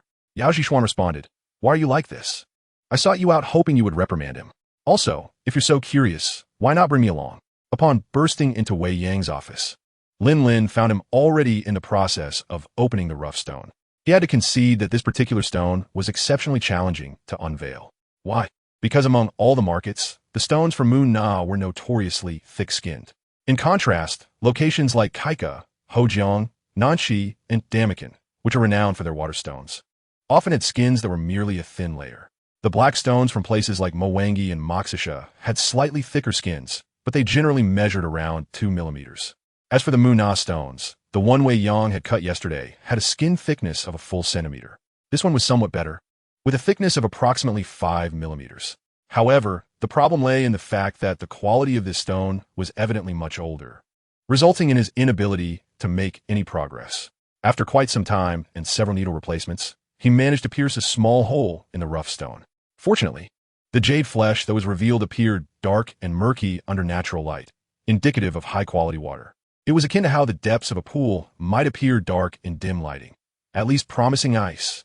Upon confirmation of this, he felt completely at ease. Just then, Lin Lin burst in, her voice ringing out before she even approached. Wei Yang, I heard you struck gold again last night." Yao Zhishuan, that little firecracker, had indeed spilled the beans quickly.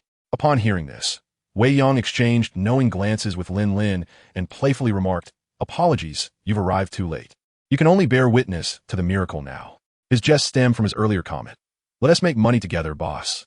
According to the unwritten rules of the industry, equity participation did not necessarily require presence at the transaction site. If the buyer was generous enough, they could extend an invitation to friends who were absent from the scene. However, this came with a caveat. It had to be before the stone was touched. Once the stone was manipulated, regardless of whether its value increased or decreased, the risk would solely rest with the purchaser. Lin Lin, well aware of the playful nature of this exchange, responded in kind. "Is that so? Had I known, I would have shamelessly followed Yao Zhishuan to enjoy a meal last night. I initially believed that my presence would merely serve as a hindrance, a mere light bulb among you all. Little did I anticipate that you had invited others as well. Had I known, I would have joined you without hesitation." Wei Yang remarked, "Is it not somewhat inappropriate for a distinguished boss to speak such words to a subordinate? Would it not be better to refer to one another as classmates? Only with familiarity can one truly understand another." Lin Lin retorted, her laughter escaping her lips. This brought to mind the amusing sight of Wei Yang being teased by the elder sisters during the live stream.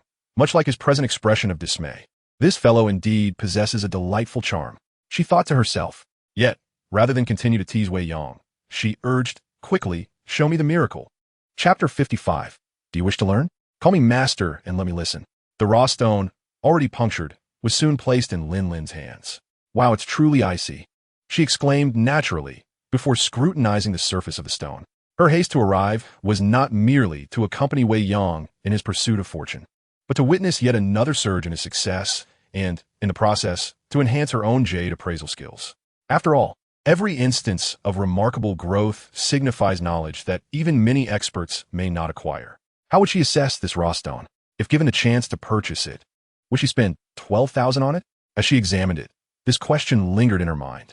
The answer was no. She could not perceive its value at that price. In terms of jade appraisal, she certainly surpassed Liang Xia, but only by a slight margin, possessing only a bit more knowledge, specifically about the raw stones from Muna and Moxisha. The adage that coarse sand yields coarse meat and fine sand yields fine meat does not entirely apply. One must consider whether the sand is evenly distributed before assessing the potential quality within and estimating the approximate water type. Thus, for her, this was merely a material for surface examination. She could predict that the quality would not be too poor, but she would only dare to estimate it as glutinous ice at best, never daring to hope for true ice. Furthermore, regarding the faintly discernible color python on the surface, she hesitated to envision it in overly favorable terms. The saying goes, a difference of 1 in quality leads to a tenfold difference in price. Hence for this stone. Offering 70 to 80,000 would be the utmost she could concede. What leads you to conclude that its base quality is at least icy? She directly inquired. This posed a slight challenge for Wei Yang. Should he divulge the information? He pondered the dilemma. Normally, the reasons analyzed by the old master were closely guarded secrets, seldom shared even with disciples, as such expertise is routinely employed to seize opportunities and earn substantial profits that others might miss. For instance, previously, Pingu would often withhold critical insights. The rationale was straightforward. Such exceptional skills are utilized to capitalize on lucrative prospects. Therefore, if it were anyone else asking, he would certainly refrain from sharing. Yet, now it was Lin, who had always treated him well. Perhaps it would suffice to share a brief explanation. However, he wondered if revealing it so easily would be too generous to her.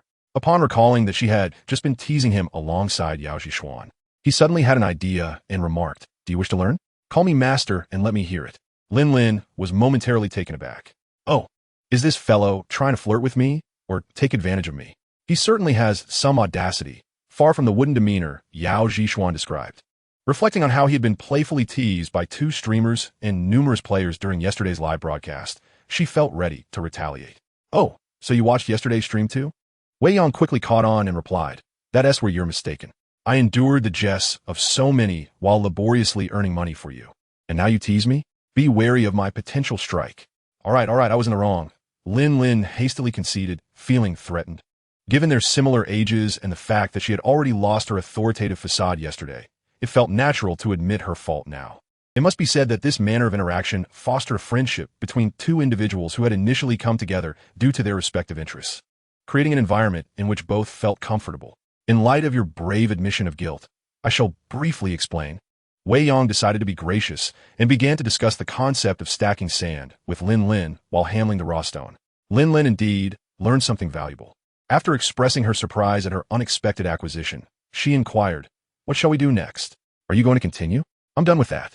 I'll just wipe the color band clean and proceed to cut it," he replied, genuinely reluctant to continue as it was quite laborious. For him, having already grasped the quality of the material, he wouldn't behave like other experts who merely scratch the surface and pass it on once it increases in value. He aimed for maximum profit, therefore, cutting was the only option. Moreover, to confirm whether the color band would widen upon entry, cutting was inevitable. He then picked up the window machine and, after changing the grinding head on the handle, meticulously began to clean the color band.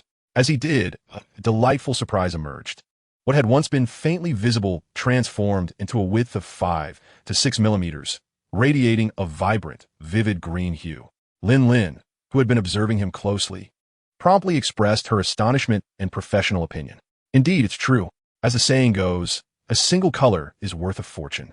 If the quality truly meets the expert's standards of icy green, even a small ring face could start at 6 digits. In essence, before cutting had even commenced, Wei Yang was guaranteed to profit, and judging by the current signs, he was on the brink of a significant windfall. "Are you certain you want to cut it? Just extracting this color band in its entirety could fetch a handsome price," Lin questioned. In a sense, she leaned towards the traditional approach of Jade players, favoring the idea of reaping benefits and passing the risks along. However, Wei Yang resolutely stated, "No, I've finally stumbled upon this opportunity. I must maximize my profits. It's simply inevitable." It is worth noting that these materials have been meticulously selected under the careful supervision of the esteemed elder. Thus, the risks are entirely manageable. There is no justification for him to allow others to benefit from such favorable terms. Furthermore, he is curious to discover whether the color bands within this raw stone will indeed widen, as the elder has suggested. This is an invaluable experience that money cannot buy. "Very well. How do you intend to cut it?" Lin naturally acquiesced to his judgment, leading to a pertinent question. If it were an ordinary material, Wei Yang would have simply drawn a line and commenced cutting without hesitation. However, this particular stone, characterized by its icy texture and icy green hue, has barely reached the level of collectability, or, one might say, possesses the potential to become a viral sensation. Should the cutting be executed poorly, it could severely impact the quality and quantity of the yield, resulting in substantial losses. Thus, cutting such materials is a task that demands considerable skill, one that most individuals would struggle to perform adequately. In truth, as a jade artisan, Wei Yang, who rarely engages with high-quality materials, lacks the requisite experience. Unless he summons the elder once more, which seems unnecessary given that another expert in the art of cutting is present. Therefore, he passed the raw stone to Lin Lin, urging her for her professional insight. You seek my opinion? Perhaps you should call out Master for a consultation, Lin Lin retorted. Wei Yang replied, Must it be so? Shall I also be obliged to share a bed with the Master? He was immediately reminded of the conversation between the chubby man and Yao Yao from the previous day. Goodness, they say that wealth corrupts men, and it appears I am not exempt from this trend. Lin Lin quipped, This fellow seems to have developed a thicker skin. Chapter 56, A Small Dilemma for the Boss. In the realm of stone cutting, Lin Lin truly is a specialist and promptly provided Wei Yang with a professional advice. For such high-grade and high-color materials, the cutting process is indeed crucial. A single miscalculated cut could lead to significant losses. The conventional approach for stones with color bands is to extract the bands intact. If an egg face can be obtained, it should be. If not, a full color pendant should be fashioned instead. However, given the high quality of this material and its intact skin without cracks, the likelihood of successfully obtaining a color bracelet is substantial. Therefore, my recommendation is to maintain a sufficient thickness for a bracelet while initially crafting cover. This way, if a bracelet can be made, it will be, and if not, a colored pendant or an egg face can still be produced without severely affecting its value. Lin Lin's expert opinion was duly noted, and Wei Yang, of course, heeded her counsel. Let us proceed with the cutting. Naturally, for such high-quality material, one must not employ a crude oil saw, but rather utilize a wire saw with a thickness of approximately 0.2 to 0.3 millimeters. This, of course, posed no issue for Wang. Just to the right on the first floor of the courtyard lies Wang's specialized cutting and processing factory, equipped with various cutting machines, tools for extracting bracelets, polishing egg faces, and skilled craftsmen readily available. Come, I shall take you to cut, Lin Lin asserted without hesitation. This was indeed quite normal. According to Lin Lin's professional judgment, should this material indeed yield a bangle, a genuine icy bangle infused with younger would command a market price of no less than 1.5 to 2 million. Furthermore, this material could potentially be sliced into 3 to 4 pieces. Thus, in the most favorable scenario, the mere bangle alone, excluding the bangle core and other remnants, will be valued at 4 to 5 million. Such high-quality goods are seldom available, even for the daughter of the mine owner. Hence her desire to remain and witness this event unfold. As Wei Yang aptly stated, it is a moment of witnessing a miracle. In light of this, the delay in their work seemed insignificant, particularly since Yao Zhishuan was managing affairs on their behalf. The two swiftly descended the stairs and entrusted the material to a professional cutter. The trio convened to deliberate on the slicing technique. However, this gathering quickly attracted significant attention. The reason? Wei Yang's reputation in Veen had surged remarkably. Just yesterday, he had unveiled 2 pieces of material in Lin Lin's company, and the news had spread throughout the firm. Now, with Lin Lin and Wei Yang appearing together once again, this time intending to cut the material, a crowd quickly gathered to witness the spectacle. Mr. Wei, is this your material again? Wow, it has already opened up? Incredible. I see Yang Lear, this is truly remarkable. Before Wei Yang could respond, the onlookers had already turned their attention to the material, eagerly capturing photographs with their phones. One cannot blame them. The material was indeed extraordinary. It possessed a high-quality ice texture and, crucially, was infused with Yang Lear. Consequently, even before the stone was processed, a considerable number of spectators had gathered, and Wei Yang anticipated that the commotion would surpass that of the previous day once the stone was cut. To be candid, Wei Yang was not particularly fond of being the center of attention, especially when the onlookers consisted of familiar colleagues, compelling him to greet everyone incessantly. After all, he was currently adopting a facade of humility, striving to cultivate a relatable persona. This was somewhat cumbersome. Nonetheless, while the quality of the wire cutting was exceptional, the process itself was lengthy. Cutting such a small piece of raw stone might take merely 20 minutes with a saw, whereas wire cutting would require at least 2 hours. Thus, once the stone was set for cutting, he would finally have the opportunity to slip away. Let's go. I'll take you to familiarize yourself with the sales team. The suggestion to leave the processing plant came from Lin Lin. Wei Yang was momentarily taken aback. You want to take me to get acquainted with the sales team? ISNT, it said that the sales team is Lin Lin's exclusive domain. Even Su Haisheng, the sales department manager, only holds supervisory authority, while the team is ostensibly managed directly by Lin Lin. Why has she suddenly proposed to introduce me to the sales team? Wei Yang was indeed surprised.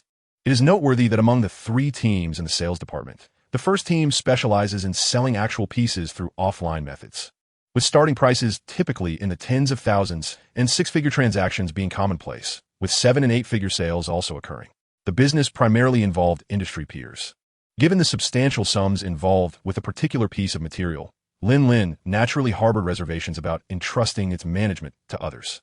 Consequently, the operational model of the sales team allowed for autonomy over low-price materials, based on a predetermined minimum price set by the company. However, for items involving larger sums, such as hundreds of thousands, approval from Lin Lin was required.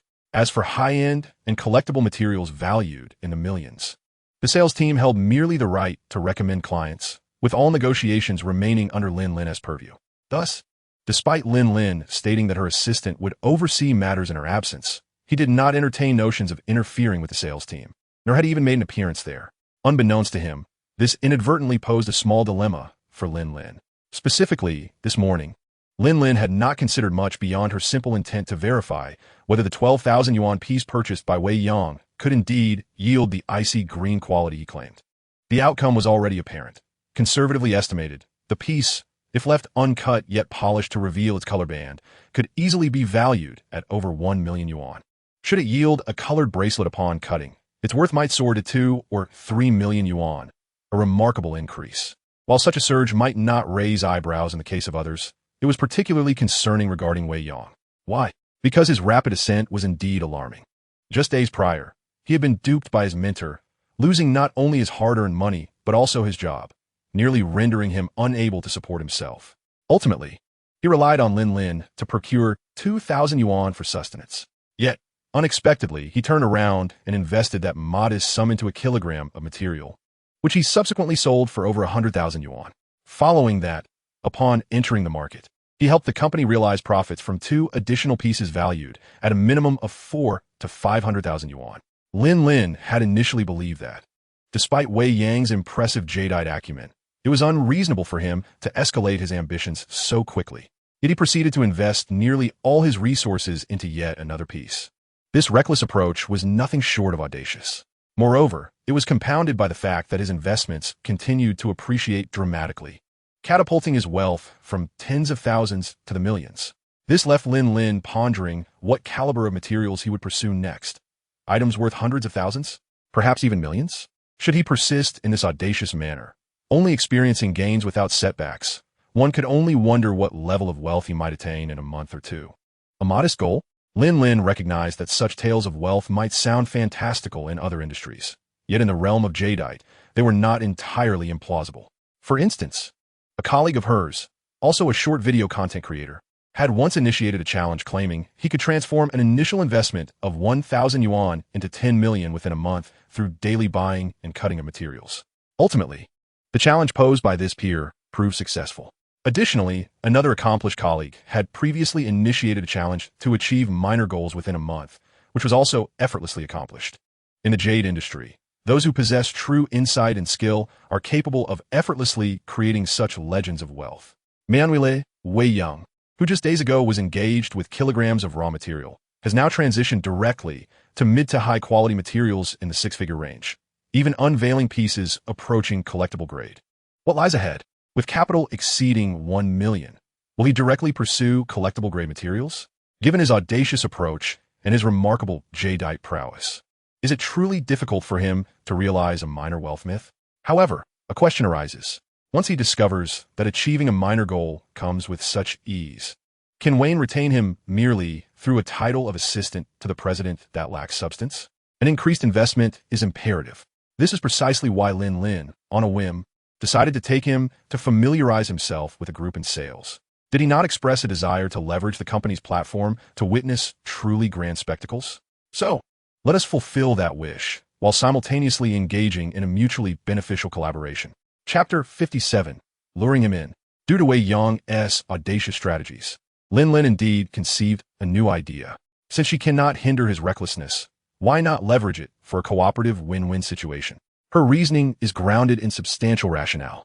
Initially, Wayne's primary focus was on selling raw stones, as he had access to mines in Myanmar and efficient procurement channels, ensuring a continuous influx of high-quality raw materials into the country, subsequently supplying them at relatively favorable prices in several distribution centers. During that period, Wayne's finished products were merely a supplementary endeavor, consisting of cutting some promising large stones into bracelets, which were then sold in Pingzhou, catering both to peers and individual customers at a storefront in the Jade Market. Before Lin Lin assumed control, sales volume was modest, and profits were relatively low, even inferior to those from raw stone sales. Change occurred after Lin Lin ascended to the presidency. Upon taking charge, she undertook a singular task, to livestream the sale of bracelets, along with other simpler processed products such as rings, safety buckles, and embedded jewelry. Given Wayne's significant pricing advantage in raw material procurement, a corresponding pricing advantage naturally emerged in sales. Furthermore, as the market for finished jade products is not as expansive as that for raw stones, and their pricing is relatively transparent, sales of finished products experienced exponential growth, quickly surpassing profits from raw stone sales. This should have been a positive development. Yet, Lin Lin felt a twinge of dissatisfaction. Why could finished products thrive while raw stone sales remained stagnant? The reasons were twofold. Besides the ineffectiveness of the sales department led by Su Haisheng, which failed to generate substantial profits for the company, another crucial factor was the inability to attract a sufficient number of high-end individual clients. For instance, she possessed a collection of exquisite materials of remarkable quality, yet lacked the seamless channels for sales. Selling solely to peers would not yield substantial profits. It was akin to the last piece of spring material, which, due to a dearth of robust high-end clientele, had to rely on Lu Guoping from Quishenjuan for sale, resulting in a complete loss. How then can one cultivate a formidable base of individual high-end clients? Relying on traditional methods to gradually accumulate clients offline would surely prove inadequate. To expedite the process, one must leverage the efficacy of the internet. The most effective approach would be to consistently unveil superior materials, thereby establishing a genuine high-end brand based on tangible results, and subsequently create short videos to disseminate online, attracting affluent players. This is precisely why she sought to personally manage a short video account. Regrettably, she was not Wei Yang. On one hand, she lacked Wei Yang's discernment to ensure that most materials would significantly appreciate in value upon unveiling. On the other hand, constrained by risk management factors, she could not recklessly cut and reveal materials without regard for costs or consequences. Additionally, as the company president, overseeing numerous responsibilities left her little energy to focus on this endeavor. Consequently, the ultimate results were often less than satisfactory. What then could be done? The audacious Wei Yang illuminated a genuine hope for her aspirations. Thus, she decided to guide him appropriately towards a collaborative success. She first introduced Wei Yang to the sales team. Sun Qing, come here. This is General Manager Wei. Greetings, General Manager Wei. I have long admired your reputation. You are too kind, Team Leader Sunday. From today onward, for orders below 1 million, you will report directly to General Manager Wei without needing my approval. For orders above 1 million, you will also first report to General Manager Wei, who will then negotiate with me. Upon arriving at the sales team, Lin Lin succinctly introduced the team leader to Wei Yang and decisively issued this astonishing directive that left both Wei Yang and Sun Qing speechless. What? Orders below 1 million are to be directly handled by me?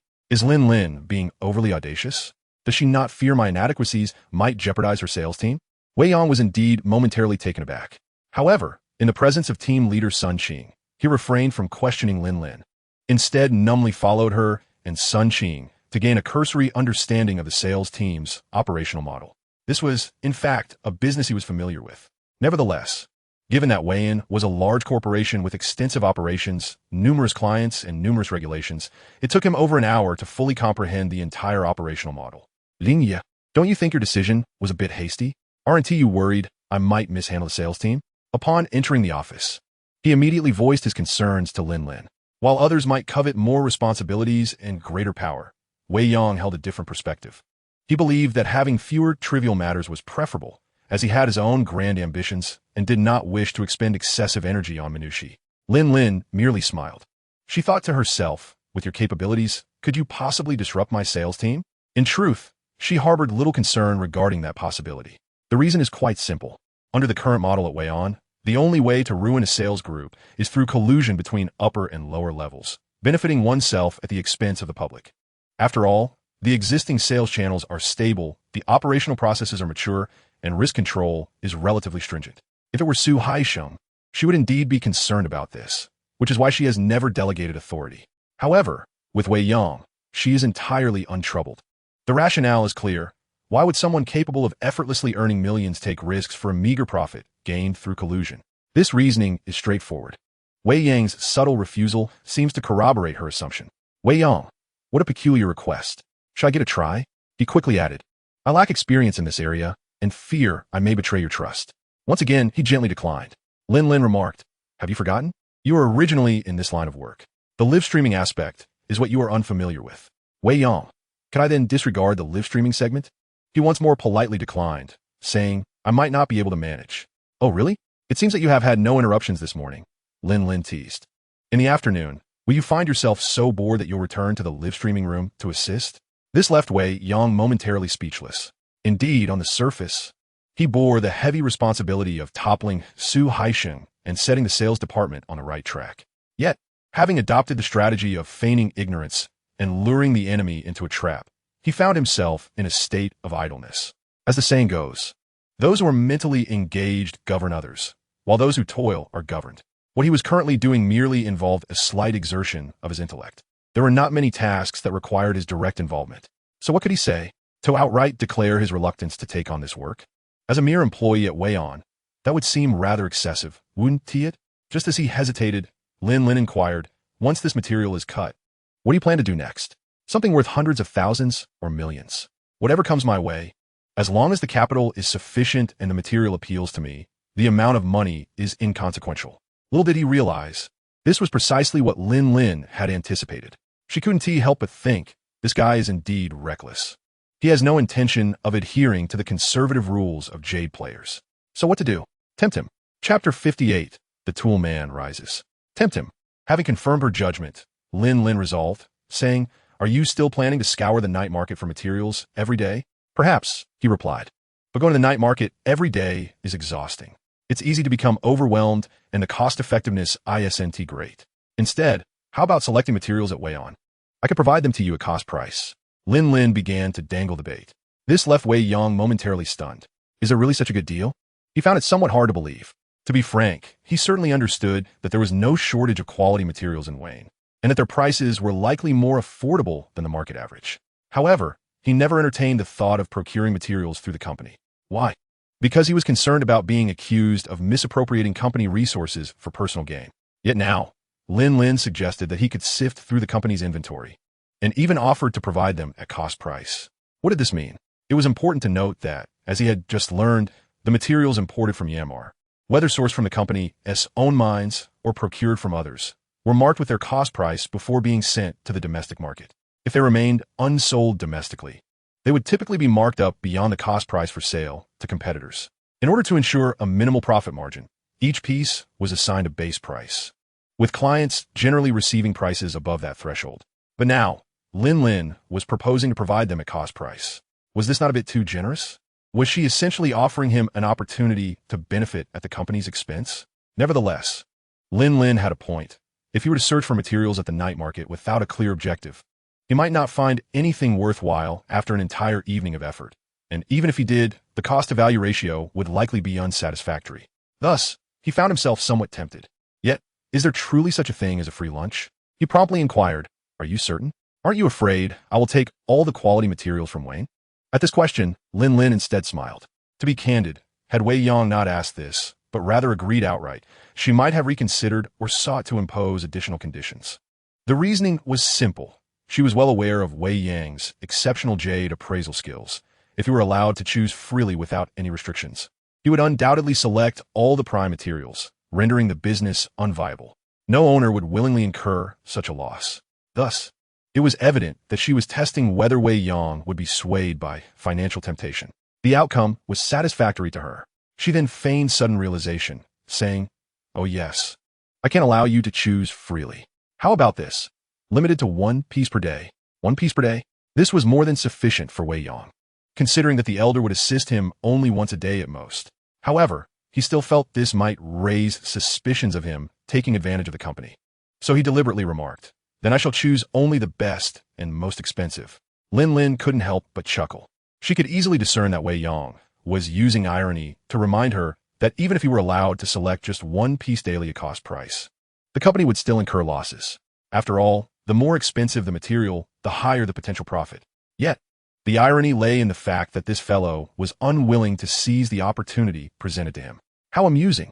Thus, she pretended to grasp the situation, saying, "Right, let's do this. For materials under 200,000, I'll offer them at cost price. For those between 200,000 and 500,000, a 20% markup will apply.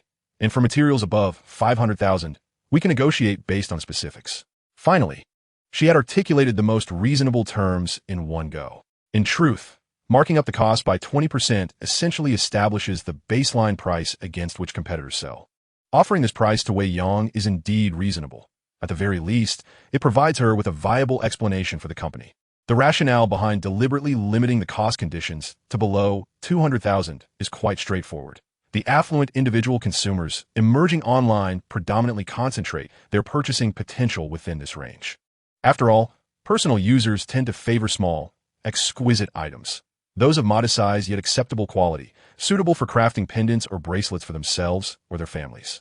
As for collectors, even if they exist, they generally prefer to personally select items in person when the transaction amounts are substantial. It must be said that she has gone to great lengths to entice Wei Yang into this venture. However, Wei Yang is no fool. She inquires, "Are there any other conditions?" Indeed, there are. The final stipulation is that any materials you select from the company must be documented in a complete video, which is to be posted online to attract high-end clientele for the company. Lin giggles and presents this crucial condition. It is true that there is no such thing as a free lunch. Her willingness to offer Wei Yang a discount is rooted in her desire to leverage his exceptional Jade appraisal skills and his audacious methods of procurement to attract more affluent customers to the company. The conditions are now crystal clear, and Wei Yang experiences a moment of realization. No wonder she is so generous. She intends for me to be a mere tool. He understands that Lin's efforts to familiarize him with the sales team and her promises of a discounted price ultimately aim to cultivate him into a competent instrument for the company. Can he accept this role? The answer soon becomes apparent. On one hand, he is an employee of the company, and it is only right to contribute to its success. On the other hand, the company is not entirely exploiting him, as it offers him sufficient profit margins. As for why he might decline, it is because this task does not entirely fall within his job description and would impose an additional workload upon him. Thus, he asks, "What if I purchase materials from outside? Must I also document that?" It is preferable to record it. Realizing that Wei Yang might not yet be fully ensnared in the arrangement, she adds, of course, as compensation, the company will fully utilize its resources to assist you, such as helping you process and sell your materials for free. She presents another enticing condition for Wei Yang. Why? Initially, he had intended to use the fatty as a mere tool, but it seems that the fatty's assistance may be rather limited at this juncture. After all, the fatty's connections are not particularly robust. Once truly high-end materials are procured, he may not be able to facilitate their swift sale. In contrast, Wei Yang possesses ample contacts among both competitors and affluent individual clients. Now, he is genuinely intrigued. Yet he poses one final pivotal question. What about the ownership of the short video account? This is indeed a matter that requires clarification. Due to his understanding, there are numerous video accounts online that ultimately lead to disputes over ownership when a content creator departs from the company. According to Lin's current perspective, the intricate tasks of filming and managing the video account, as well as the follow-up with specific clients, should not require his direct involvement. However, since he would be financing the materials used for the videos himself, it is imperative to clarify the ownership of the account beforehand. Well then, this revelation has put Wei Yang's mind at ease, though he deliberately feigned reluctance. Lin thought to herself, this insufferable fellow, clearly benefiting yet still acting pretentious. Indeed, he is quite cunning. I foolishly believed him to be simple-minded. After silently disparaging him, she promptly added, "Let me instruct the company lawyer to draft an agreement immediately. Once we sign it, we shall commence execution right away." Wei Yang was taken aback by the suggestion of an agreement. Is this to reduce me to a mere tool? Should I reconsider? At that moment, he genuinely contemplated retracting his decision. He had initially intended to remain low-key while seeking wealth. Yet Lin was now compelling him to film videos, essentially thrusting his financial achievements into the limelight. Filming was one thing, but signing an agreement? Wasn't this a way to ensnare him? Unable to restrain himself, he inquired, "Must we really sign an agreement? Is that necessary? Are you foolish? Without an agreement, what if they accuse us of colluding to exploit the company? If you were to leave, what would happen if the company refused a hand over the video account?" Lin retorted. This was indeed her candid truth. She had begun to view Wei Yang as a collaborative partner, and being someone with significant aspirations. She had no intention of deceiving him. On the contrary, she was trying to consider his interests. Although she held the title of company president, the company did not solely belong to her. Aside from her family being the major shareholder, there were other stakeholders involved. If such matters were not documented clearly, it could potentially lead to complications for both her and Wei Yang in the future. Was it truly so? Should he still reconsider? Just as Wei Yang was grappling with this dilemma, a knock interrupted the moment, followed by a voice at the door. President Wei, the materials are ready for cutting. We await your presence. The summons for him to personally oversee the cutting of materials arrived. Could this be a miracle? The distraction shifted both his and Lin Lin's focus. Chapter 59. The Birth of a Viral Material. Was it to be a miracle?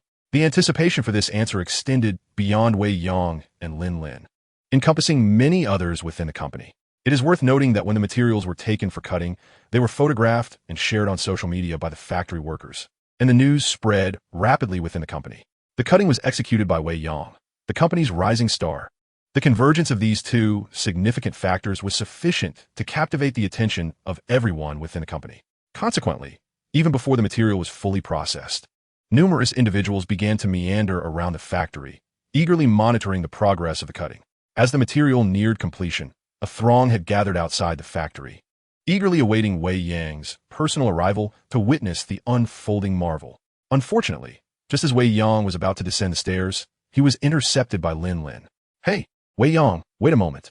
What is up? Didn't you promise to create a short video? If that's the case, why not utilize this piece of material as the inaugural highlight for your video account? If we manage to achieve a spectacular cut, we can subsequently share the entire process online, which is bound to garner significant attention. Lin Lin's new proposition emerged. It is widely acknowledged that the success of a short video account largely hinges on the presence of captivating content. Without it, even months of posting may yield minimal follower growth. However, a single viral video can amass millions of views, resulting in a substantial influx of followers. In the realm of Jade raw stone videos, a prerequisite for virality is undeniably the quality of the material. Should it yield a royal green, it could easily attract hundreds of thousands, if not millions, of views. The material Wei Yang was currently processing, while perhaps not yet at the royal green standard, exhibited the qualities of icy green with a pristine icy base, coupled with a purchase price of merely 120,000, thus possessing significant potential for success. With this in mind, Lin Lin, who was seasoned in short video production, saw no reason to let this opportunity slip away. Are you really starting to extract my remaining value? We haven't even signed a contract yet, Wei Yang interjected, reminding her the process is already incomplete. There's no record of the buying process or the window opening. That's no issue. We can supplement a few shots later, she replied confidently, well aware of the methods to remedy the situation. To prevent Wei Yang from declining, she swiftly shifted the topic, saying, also, shouldn't you notify Yao Zhishuan to come over? I've heard she's a shareholder in this material as well. Is that so? Is it possible? Of course. I'll inform her. Without waiting for Wei Yang's response, Lin Lin produced her phone and contacted Yao Zhishuan to witness the miracle. At the end of the call, she added, oh, and don't forget to bring Zheng Zihao along. He should bring his camera. After hanging up, she triumphantly smiled at the bewildered Wei Yang. Am I being coerced into this predicament? Wei Yang thought to himself, realizing that the boss before him was not as gentle and kind as he had imagined, but rather someone with a sharp acumen for opportunity. Just as he contemplated protesting, his phone rang. It was a call from Fatty. Given Wei Yang's recent elevation to the position of assistant to the CEO of Wayne, Liang Xia had taken a keen interest in the tasks assigned to him, and early that morning, he had risen to search for housing for Wei Yang in a nearby neighborhood. In truth, this matter posed little difficulty. With Wei Yang's assertion that finances were not an issue, finding a suitable property became a swift endeavor. Before long, he located a 3-bedroom, 2-living-room apartment in a community just a 10-minute drive from Yusher Street, facilitated through a real estate agent. This residence was exquisitely renovated, furnished, and equipped with appliances. It would be more than comfortable not only for a single man like Wei Yang, but even for a family of 4. The landlord, too, was quite agreeable. Upon learning that the prospective tenant was an executive from a prominent jewelry company living alone, without children or pets, she readily consented to the arrangement without even meeting Wei Yang in person. The next step was to notify Wei Yang, inquiring whether he wished to secure the apartment or come see it in person. This was the purpose of the call to him. However, Liang Xia had more pressing concerns, particularly regarding the stone from the previous night. He was eager to learn the outcome. Thus, he inquired, "Hey, what happened with that stone last night? Did you cut it? It's already been sliced. If your legs are long enough, you might just make it in time to witness the miracle." What? Witness a miracle? Has it truly skyrocketed in value? At this point, Liang Xia could no longer contain his excitement. He hurriedly signed the standard contract with the landlord, made the necessary payments, and collected the keys before swiftly riding his electric bike towards the Wei Yang company. Of course, Yao Jishuan and Zheng Ziheo, who received the notification earlier, arrived before Liang Xia. After all, Yusher City was not far from Yusher Street. However, when the two arrived, their emotions were quite complicated. For Yao Jishuan, her complexity stemmed from the revelation that the material had indeed yielded remarkable results, just as Wei Yang had predicted. It was a combination of pristine ice and icy green. This information had reached her both through her colleague's social media and from Lin Lin's remarks. Yet, the specifics of whether it was a minor or major breakthrough would only be revealed once Wei Yang unveiled the stone. Nevertheless, she felt fortunate to be riding the coattails of Wei Yang's success. She pondered the potential earnings. How much would it be? Should she accept it? Would it be sufficient to cover the down payment on her new apartment? She was curious about the final outcome, yet conflicted by the notion that this windfall felt somewhat precarious. Zheng Ziheo's complexities were of a different nature. He had not anticipated that the threat would materialize so swiftly. Just a few days had passed, and that individual had already unearthed 2 exceptional pieces, becoming a sensation within the company. Subsequently, Lin Lin had promoted him to the position of executive assistant, allowing him to drive the BMW that Lin Lin had previously used. Such privileges were ones he had never enjoyed, even as a fellow executive assistant. A day later, rumors began circulating within the company that this individual had struck gold once more. Let him do as he pleases. What does it matter to me? Zheng Ziheo thought, consumed by jealousy. Just then, he received a notification instructing him to document this latest piece for a short video on Wei Yang's behalf. Damn it, am I not Lin Lin's exclusive short video assistant? Why must I serve this guy? Watching Wei Yang and Lin Lin stand shoulder to shoulder, akin to celestial beings surrounded by numerous colleagues, his jealousy intensified. Yet, he had no choice but to heed Lin Lin's instructions, raising the camera to capture and document this moment that was rumored to possess the potential for viral fame. Would it truly gain such a claim? Through the small screen of the camera, Zheng Ziheo anxiously recorded, intently observing Wei Yang's every move. The cover of the wire-cutting machine was lifted by Wei Yang, revealing the uncut raw stone within, perfectly sliced yet still encased. With a gentle tap, Wei Yang removed the cover. The crowd erupted in astonishment, exclaiming in disbelief. It's a hit. Absolutely a sensation. Zheng Ziheo quickly zoomed in, providing a close-up of the raw stone, now unveiled. He couldn't suppress his own awe, whispering to himself, "Wow, this is undoubtedly a trending material." Chapter 60, A Grand Scene Approaches. Indeed, it was undeniably worthy of becoming a viral sensation. Once the cover was lifted, nearly everyone, including Wei Yang and Lin Lin, concurred with this assessment. "Step aside, let me take a look," Lin Lin said naturally as she produced a flashlight, nudging the still-dazed Wei Yang aside and positioning herself before the machine to scrutinize the cut surface of the raw stone. The clarity was indeed remarkable, perhaps even exceeding regular ice. Certain sections approached high ice quality. The base was pristine, and the texture was sufficiently fine. The color was vibrant and green, with a quality clearly suitable for high-end jadeite. Crucially, there were no cracks. Merely the cover and cut surface already promised 2 bracelet-sized pieces. "This is phenomenal, truly remarkable," she reported to the captivated crowd in a calm tone while she continued her examination.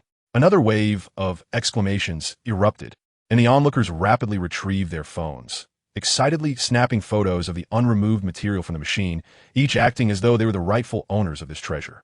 Why is it that Wei Yang remains so composed? Zheng Ziheo privately cursed, feeling his view blocked by the crowd, before reluctantly shifting the camera's focus to Wei Yang's face. He could not discern whether Wei Yang's demeanor was one of calmness or sheer bewilderment. Indeed, Wei Yang was utterly astonished. The reason for his astonishment was that he had not anticipated the sheer perfection of the material once it was revealed. The quality was undeniably high ice. Although it did not exhibit the faintest hint of glass-like clarity as the elder had suggested, it was indeed as Lin Lin described. Certain areas were nearly approaching high ice quality. Furthermore, due to the abundant water present in the dragon's vein, the color band positioned therein was even more pronounced, resulting in an exceptionally vibrant and translucent high ice green. Moreover, The adage old materials do not crack held true. The raw stone displayed no discernible fissures on its surface, leading to a flawless cut, with both the cover and the expansive surface showcasing potential for color. Additionally, this raw stone exhibited the quintessential characteristics of the Muna mine, with a clean base and delicate texture, significantly enhancing its overall value. Most crucially, as the elder gentleman remarked, the ribbon indeed widened upon being cut. Initially, Wei Yang had only managed to achieve a width of 5 to 6 millimeters on the skin, but now, at the larger cross-section, the widest part approached nearly 1 centimeter, with the potential for further expansion. When these factors coalesce, a significant surge is inevitable. To what extent has it risen? Wei Yang found himself at a loss for precise estimation. The quality of this raw stone had transcended his previous understanding. After all, most of what he had encountered were mid to high-end stones, leaving a considerable gap to this collectible grade.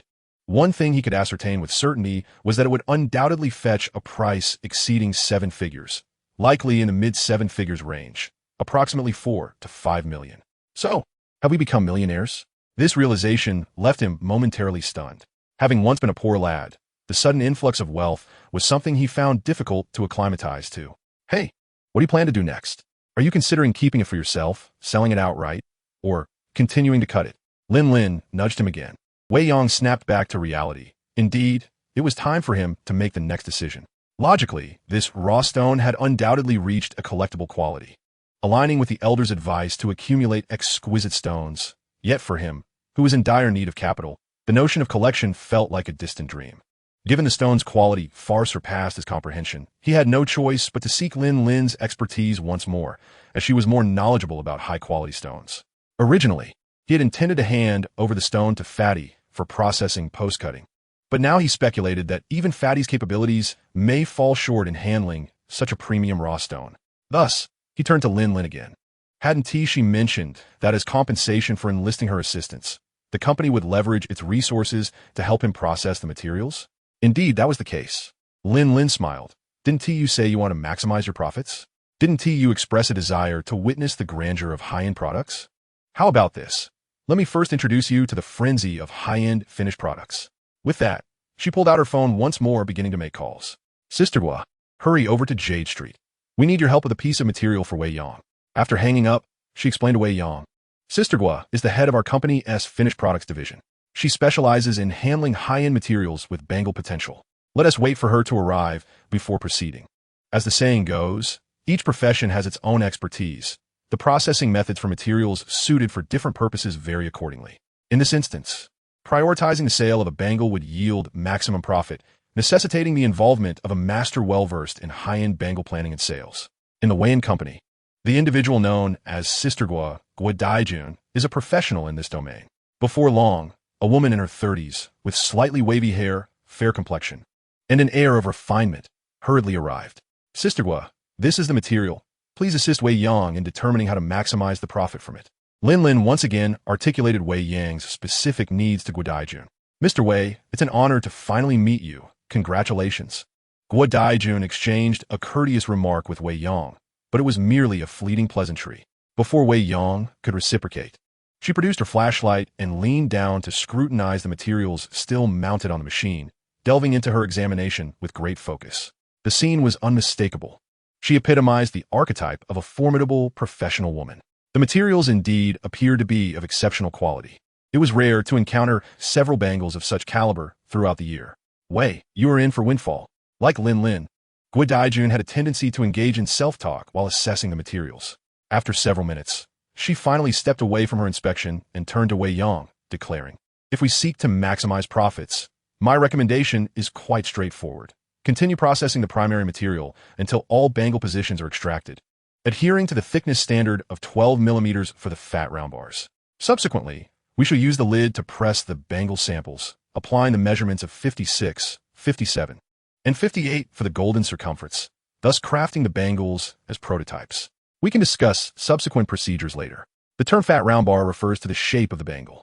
In terms of classification, common shapes include the perfectly round bangles with circular interiors and exteriors, the auspicious bangles which are round on the outside and square on the inside, the oval-shaped gui fei, and the square bangles which are square both inside and out, among others.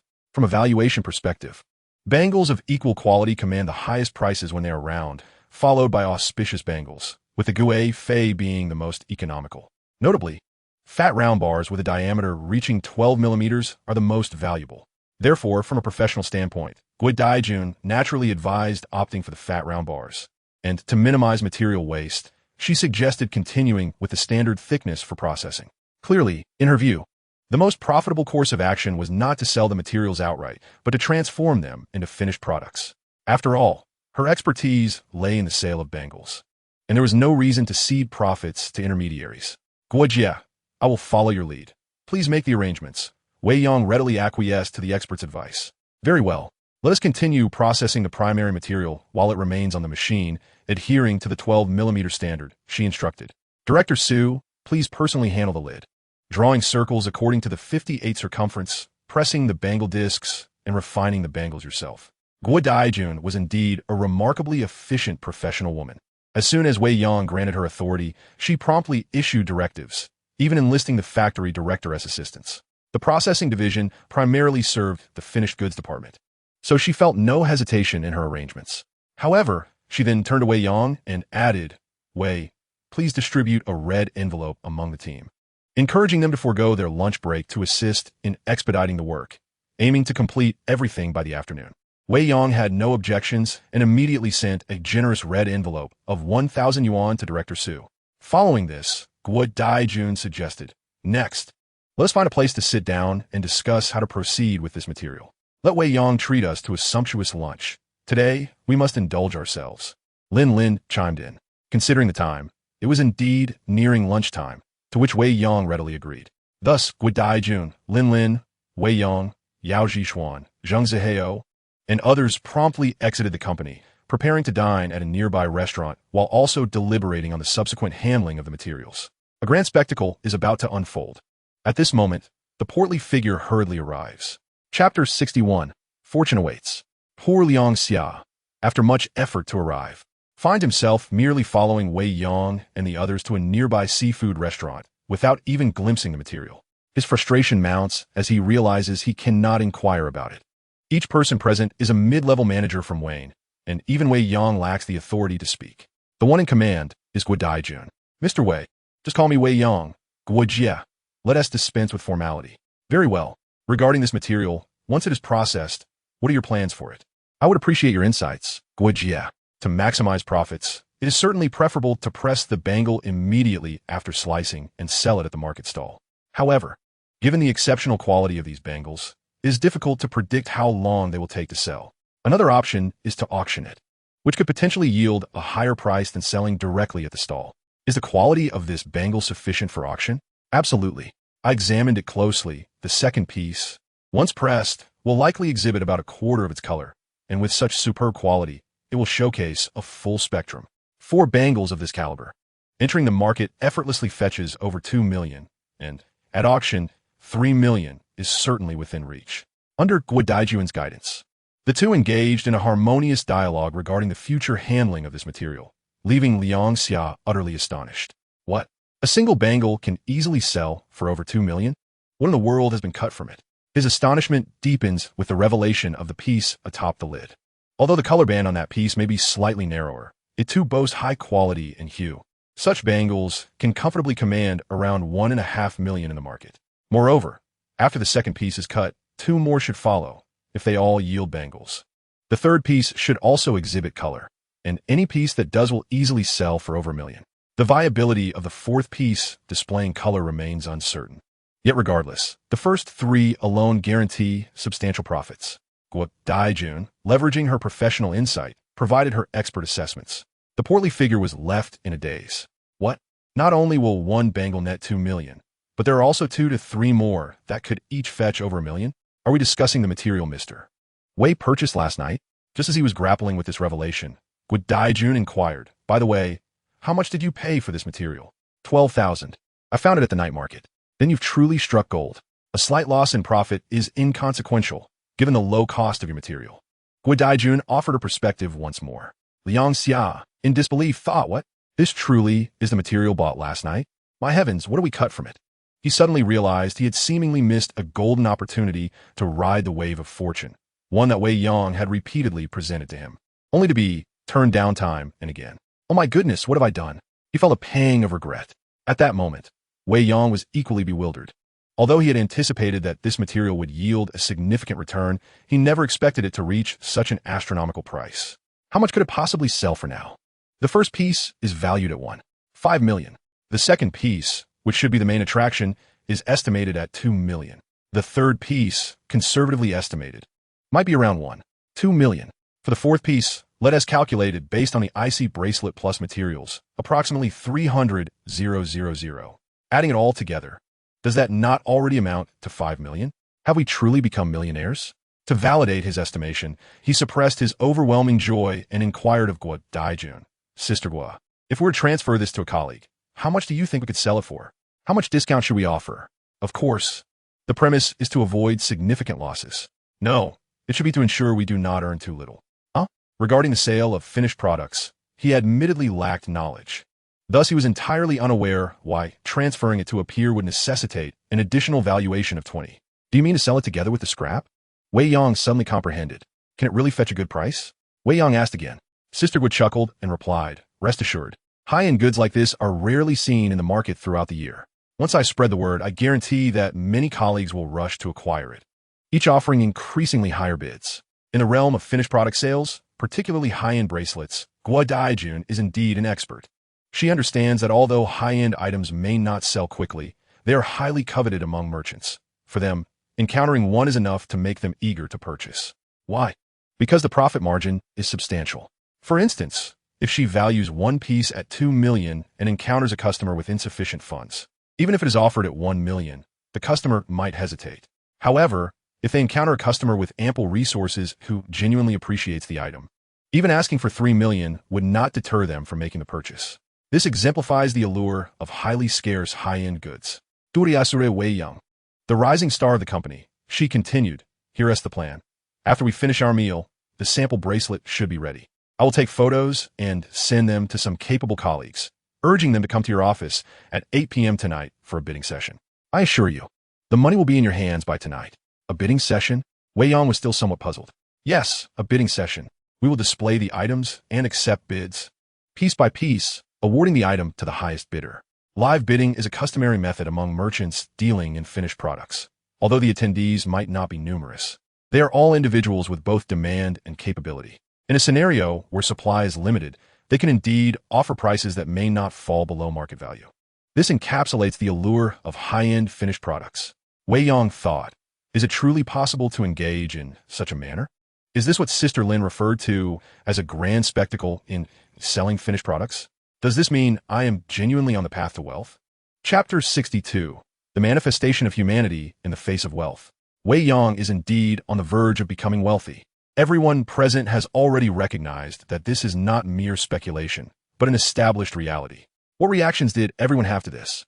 Individuals of varying identities, statuses, and relationships with Wei Yang exhibited distinct responses.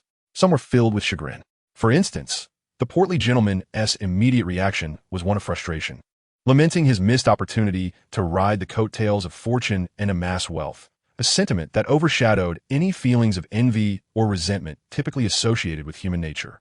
It was Zheng Zihao who harbored such envy. At that moment, Zheng Zihao sat at the lower end of the table, beside Liang Xia, directly across from Wei Yang, who was flanked by Lin Lin and Guo Daijun. He could only watch helplessly as Wei Yang engaged in lively banter with Lin Lin and Guo Daijun, unable to interject. This scene ignited a deep-seated ire within him. How dare this fellow bask in success, while he remained relegated to mere spectator, listening to their idle chatter? Was it merely due to his stroke of luck that he had become an overnight millionaire? At this moment, hatred simmered in Zheng Zihao's gaze. There were also those eager to forge a connection with Wei Yang. Among them was Guo Daijun. As the head of the Wei Finished Product Division and a seasoned professional in the jade industry, witnessing Wei Yang's overnight windfall of 5 to 6 million was indeed enviable. It did not incite jealousy or animosity within her. Having witnessed the wealth myths of this industry countless times, she understood the paramount importance of networking, particularly the necessity of befriending capable individuals. Hence, when Lin Lin informed her of the opportunity to assist the company's rising star, Wei Yang, she promptly arrived, wholeheartedly dedicating herself to his cause. without any thought of personal gain. In her eyes, Wei Yang was the embodiment of exceptional talent, a person worthy of long-term association, rather than petty short-term benefits. Others, such as Lin Lin, were genuinely elated for Wei Yang. Although 5 to 6 million was a considerable sum, it was not extraordinary in her view. Thus, she felt neither jealousy nor resentment, but rather true happiness for him. Her joy stemmed from the realization that if Wei Yang capitalized on this surge in fortune wisely, he had the potential to achieve remarkable success, which would inevitably bring a steady influx of new clients to the company. Therefore, her elation was entirely justified. Yao Zhishuan shared in this joy, albeit for differing reasons. Besides feeling happiness for Wei Yang, she also contemplated her own prospects. Could it be that he was truly on the path to riches? Would that not imply a shared fortune for her as well? She pondered the potential gains. If the material could indeed fetch over 6 million, might she not also see an influx of 100,000? At that moment, Yao Zhishuan was immersed in these thoughts.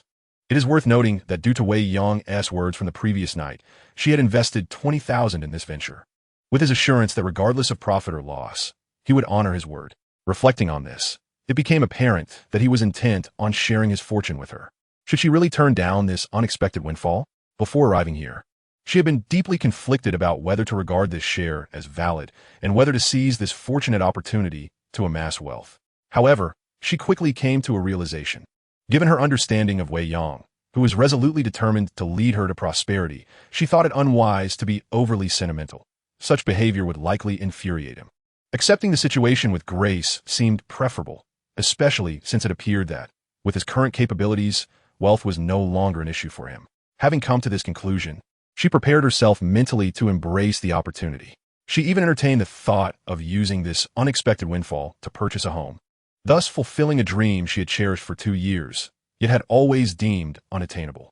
The prospect of her dream materializing brought her genuine joy, prompting her to steal glances at the triumphant Wei Yang, suddenly noticing that he seemed to grow more attractive by the moment. This was indeed the spectacle of humanity in the face of wealth. As for Wei Yang, he too was elated, but amidst his joy, he remembered that the matter was not yet resolved. He still needed to finalize it. What remained to be concluded? Hadn't Guo Daijun promised to assist him in selling this material by evening, ensuring that he would receive his payment? No, that was merely a supplementary gain. The true impetus stemmed from his desire to earn the respect of the fatty. This was the reason behind his acquisition of this material. He had not forgotten this point, and it was time to wrap things up. Thus, he turned to Liang Xia and inquired, "Fatty, what do you think? Are you convinced?" Due to their discussions regarding the material, he had only now found the opportunity to engage with this clearly vexed individual. It was understandable. If he were in Fatty's position, rejecting an opportunity worth at least 1 million would indeed be a source of great regret. He deserved it. Who asked him to be so self-assured? Consequently, rather than feeling sympathy for Fatty, he was determined to continue to challenge him, aiming to remedy his pretentious attitude. At that moment, Liang Xia was indeed filled with regret and found himself momentarily taken aback by Wei Yang's sudden attention. Yet Wei Yang pressed on. "I ask you again, are you convinced?" "Of course, I mentioned it to you last night. Did you think I was merely bluffing?" he replied. However, reluctant to concede easily, Liang Xia could only manage an awkward smile, one that resembled a grimace more than a grin. Would ya? You might not be aware, but I purchased this material as part of a bet with Fatty last night. He claimed I was insane for spending so much, to which I retorted that it could yield iced jade green. I even generously offered him a chance to invest, but despite giving him 3 opportunities, he stubbornly refused, even stating that if it did yield iced jade green, he would eat the material. I'm curious to know if he now feels any remorse. Wei Yang publicly recounted the previous night's events as a source of embarrassment for Fatty. The latter wished he could just vanish into the ground. Yet despite this, Wei Yang had no intention of letting him off the hook and inquired, "Fatty, do you submit or not?" Goodness, how intimidating. Liang Xia felt a twinge of frustration, but managed to muster a rather forced smile. I mean, does saying 1 word of submission cost you your life? Hurry up and say it. I'll give you another surprise. However, Wei Yang suddenly erupted in anger. Liang Xia retorted, "Must you force me to say it? What has caused you to become so domineering? Is it your newfound wealth and power? Submit, submit, submit."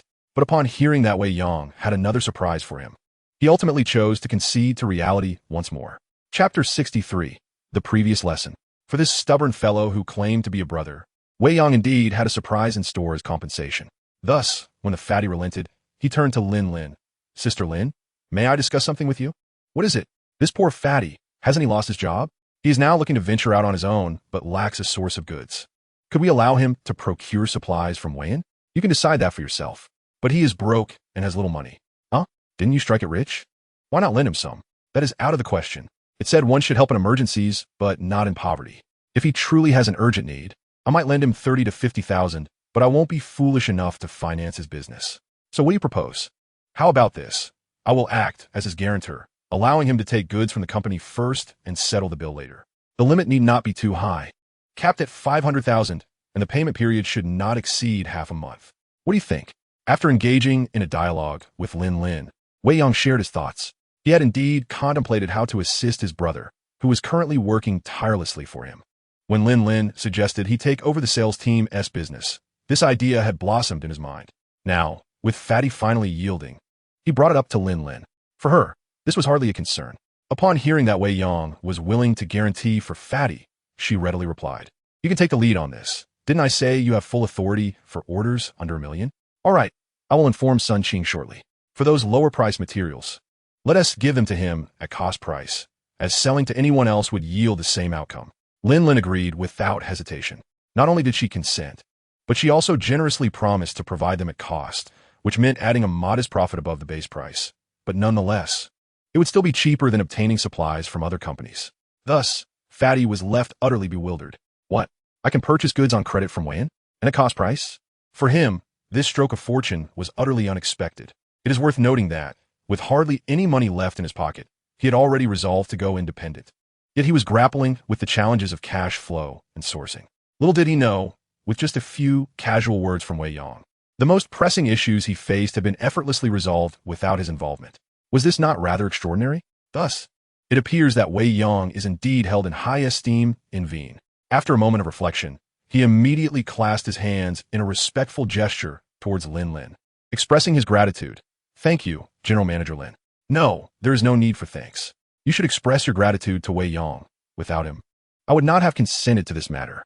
She did not extend any undue favor simply because Liang Xia was a former colleague or even a brother of Wei Yang. After all, this is business. In the realm of commerce, respect is not bestowed by others, but earned through one's own efforts. If one cannot earn it, they must humbly seek assistance from those willing to help. This is the essence of the matter. Lin clearly understood this principle. Therefore, she did not wish to take this favor upon herself. Not only did she refrain from doing so, but she also considered the situation from Wei Yang's perspective. Inadvertently imparting a lesson to Liang Xia. What difference does it make that you were once a colleague or friend of Wei Yang? If you lack the skill, you must learn to bow your head. Otherwise, how can you navigate the world of business? The rotund man certainly absorbed this lesson. He felt a twinge of embarrassment, yet quickly regained his composure. He clasped his hands again and addressed Wei Yang. "Brother Yang, thank you." This time, his gratitude was genuine. The reasoning was straightforward. For him, had he not declined Wei Yang's goodwill the previous night and instead accepted a small favor, he might have enjoyed a windfall of $1 million today. However, that would merely represent a one-time gain. In contrast, Wei Yang's assistance in resolving his supply and financial issues was a long-term benefit. If utilized wisely, it could enable him to rise anew. Thus, he genuinely capitulated and willingly called him Brother Yang. "You mentioned you would help me find a suitable house, correct? However, I estimate that I will be occupied from this afternoon until evening. How about this? You could assist me further by checking what else is needed in the house and procure those items for me, such as bedding and the like." Wei Yang naturally assigned him new tasks. "All right, no problem. Leave it to me." The rotund man promptly agreed. This constituted a minor episode during their lunch. Yet this incident sparked jealousy in Zheng Zihao. What? This fellow can make decisions on contracts under $1 million? He was fixated on the point inadvertently revealed by Lin, which compelled him to ponder. What merits does this individual possess that warrants such regard from General Manager Lin? Could it be that she harbors a genuine interest in him? The very thought prompted him to cast a glance of veiled animosity towards Wei Yang. At that moment, Lin unexpectedly turned to him and said, "Zihao, please bear with it for a while. Once the material is cut, collaborate with Wei Yang to complete the video content. Discuss the specifics of a shoot with him." Huh? Zheng Zihao was momentarily taken aback. Then, he quickly comprehended that Lin, having finished her conversation with Wei Yang, was assigning him a task. Shooting a video was not a daunting task for him. However, he could not help but think, why must I negotiate with him rather than instruct him? He is a novice who has never shot a short video. Does he truly understand how to go about it? He felt a sense of indignation brewing within him, yet still pretended to agree readily. To his surprise, Lin assigned him a new task. Zhang Zihao exclaimed, "What? You want me to follow him around? I am your short video assistant, not his. Why should I do that?" His agreement was far from enthusiastic. He merely responded with a reluctant acknowledgement. Human beings possess an innate sixth sense. This sensitivity is not exclusive to women. Even a seemingly simple-minded man like Wei Yang can be acutely aware in certain contexts, particularly in the realm of business relationships, where his instincts have been finely honed. Consequently, Zhang Zihao's indifferent reply immediately alerted him to the fact that Lin's other executive assistant seemed to harbor an inexplicable animosity towards him. In truth, he had sensed this tension days earlier when he accompanied Zhang Zihao to report to the sales department. Why was this so? Was it a manifestation of jealousy among men? He pondered. Yet, this did not concern him greatly, and he remarked, "Sister Lin, you can't possibly expect Assistant Zhang to shadow me long-term, can you? I cannot bear that. Perhaps you should consider hiring a younger, more astute individual to serve as both my photographer and assistant, which would make things easier for me." Since she did not seem fond of him, he felt no obligation to reciprocate. His thoughts were straightforward, and he decisively presented his conditions to Lin. Chapter 64. A Slip. Wei Yang's afternoon was indeed quite busy. In the processing factory, the second piece of material was still being cut, but it was nearing completion. The bracelet used for sampling had already been finished. Among all jadeite products, bracelets are among the easiest to process. The entire procedure consists merely of drawing circles, pressing cakes, fitting the bracelet core, polishing, and finalizing the shape. With specialized tools and the expertise of a seasoned craftsman like Factory Director Su, this task does not take long at all. "Wow, this is exceptionally beautiful," Guo Daijun exclaimed, unable to contain her excitement. The color band was not only vibrant, but also possessed a glossy luster, exuding an air of opulence. Wei Yang, Zhongratolatians. It seems this can be appraised at an even higher value. One cannot blame her for her uncontainable enthusiasm. In the jadeite industry, there is a saying, "It is easy to achieve luster, but difficult to achieve gloss." This means that jadeite products of ice type or above, after being polished, reflect a captivating sheen on the surface and refract beautiful fluorescence within. However, the reflected luster comes in various forms. One resembles the cold gleam of glass, while the other flows continuously like molten glue.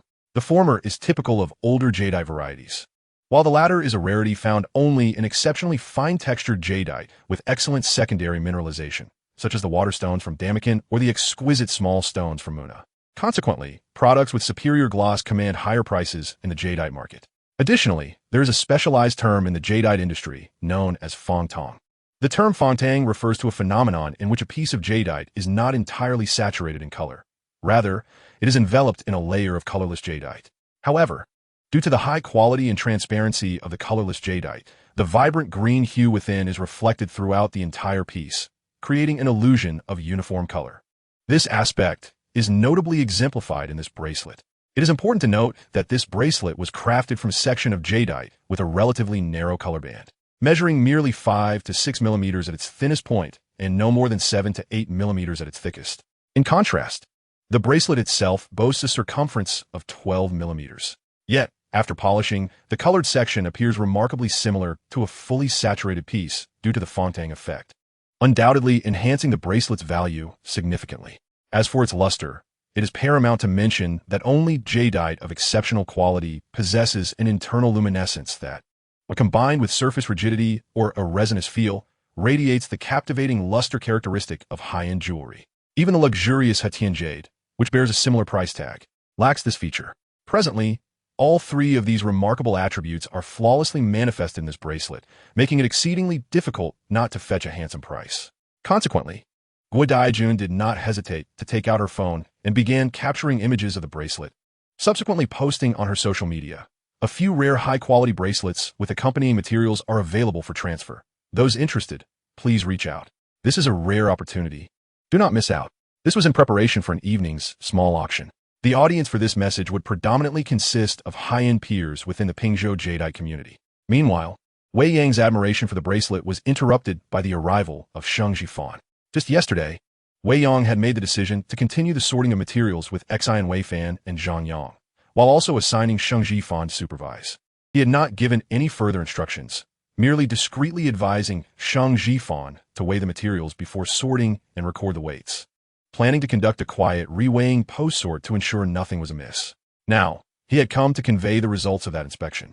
Brother Yang, Zhang Yang's materials remained intact, but Xi and Wei Fan's sorting resulted in a loss of over 400 grams. After pulling Wei Yang aside, Shang Jifan excitedly lowered his voice to share the findings from today as check.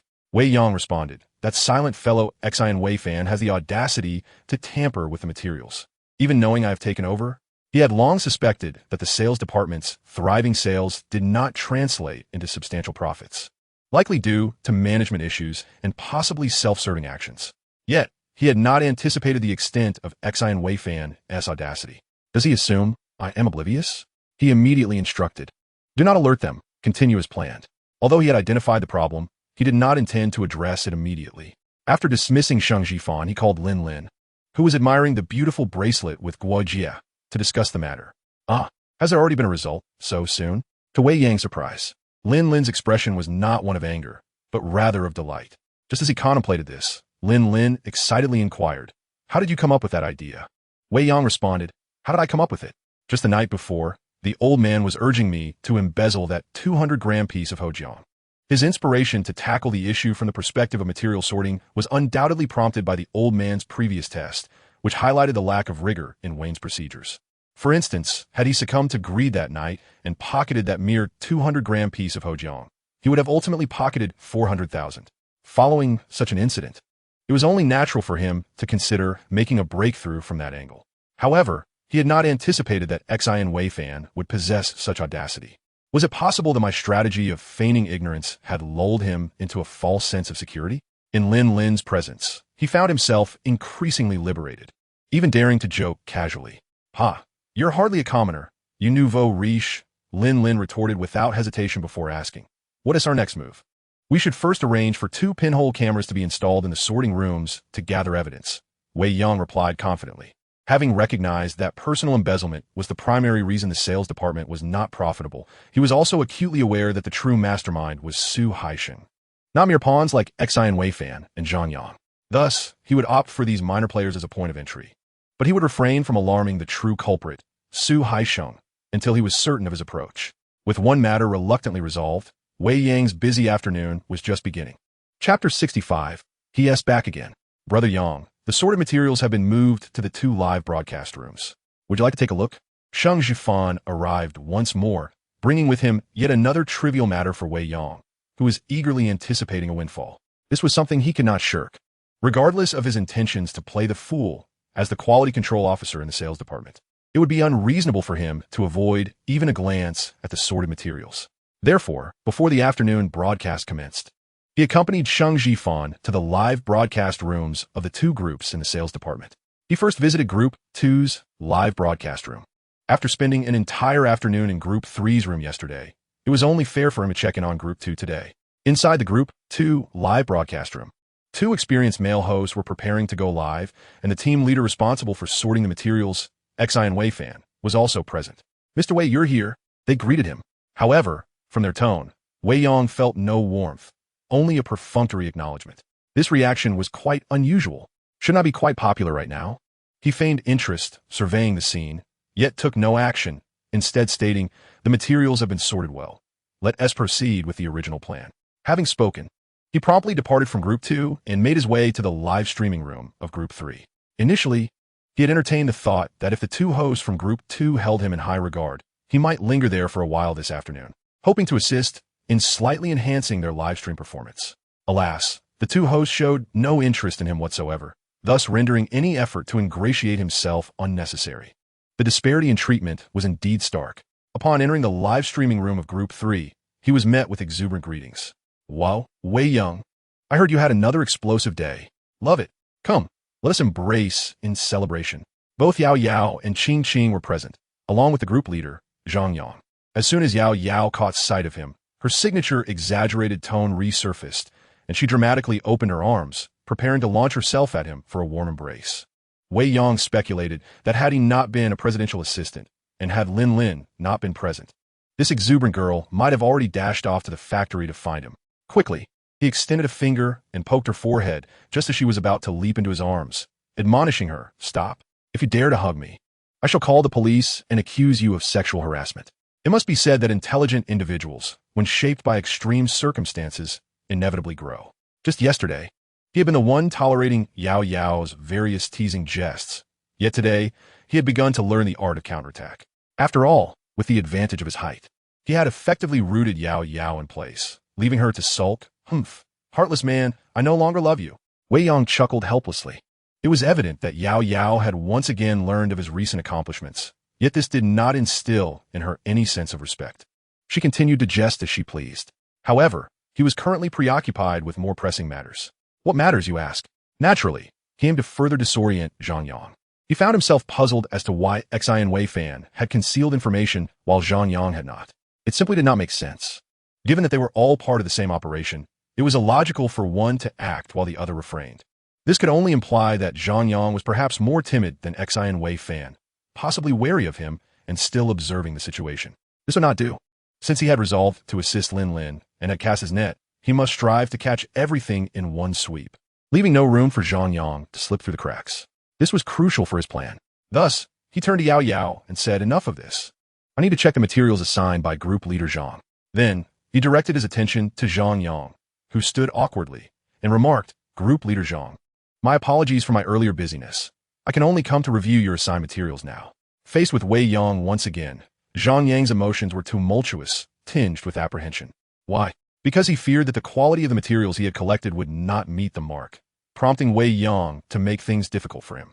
It was worth noting that previously, Su Haisheng had been there to oversee the quality, but with Wei Yang now in charge, Su Haisheng could no longer assist him openly. Moreover, he had experienced Wei Yang's earlier scrutiny firsthand. It is precisely for this reason that he dares not engage in any foul play during the allocation of materials. It is rather amusing, in fact.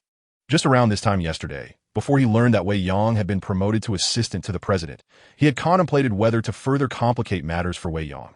Yet now, that notion has entirely extinguished. How could he possibly cause trouble?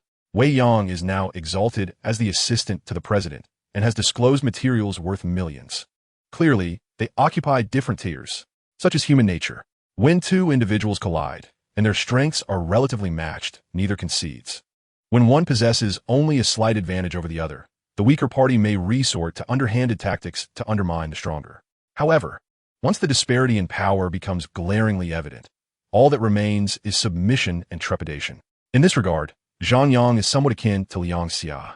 Though Liang Xia is merely obstinate, while Zhang Yang and Wei Yang find themselves in opposition, thus manifesting Zhang Yang's fear. "Ah, Fortune. Let me first observe the materials you have allocated." After a chuckle, Wei Yang crouched down, feigning scrutiny of the materials Zhang Yang had sorted.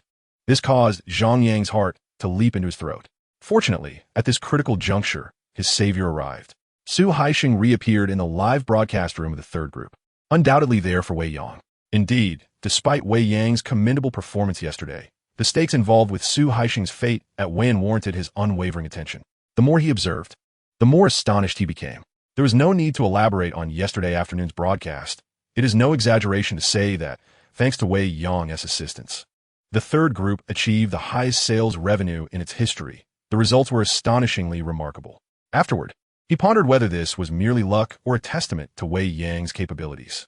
To attribute it solely to Wei Yang's skill seemed implausible, as he had not exhibited exceptional eloquence or remarkable competence during the broadcast. Indeed, when bids were fervently placed, he foolishly urged rational spending. He appeared rather naive or simple-minded. Yet, if one were to claim this was luck, he had to concede that it was indeed related to Wei Yang's adept allocation of materials and his endearing demeanor, which sparked the audience's bidding enthusiasm. In summary, the situation is rather peculiar. After much contemplation, Su Haisheng concluded that this fellow possesses a commendable aptitude for jade appraisal, coupled with a certain naivete, distinctly unlike those who are shrewd and ruthless. Then came this morning. He had initially anticipated a tranquil day. However, shortly after the workday commenced, news circulated in the company group. That fellow had unveiled yet another remarkable material. This was soon followed by Lin Lin's involvement. Subsequently, further reports emerged indicating that Lin Lin had taken him to the sales team, intending to place that team under his management. Su Haisheng found himself puzzled. Upon this fellow's arrival, Did unrest begin to brew in their midst? Moreover, considering that he merely possesses remarkable jade skills and is not particularly adept or shrewd, one might wonder why Lin Lin holds him in such high esteem, even entrusting him with the management of a sales team deemed as a precious asset. Is it because she perceives him as earnest and trustworthy?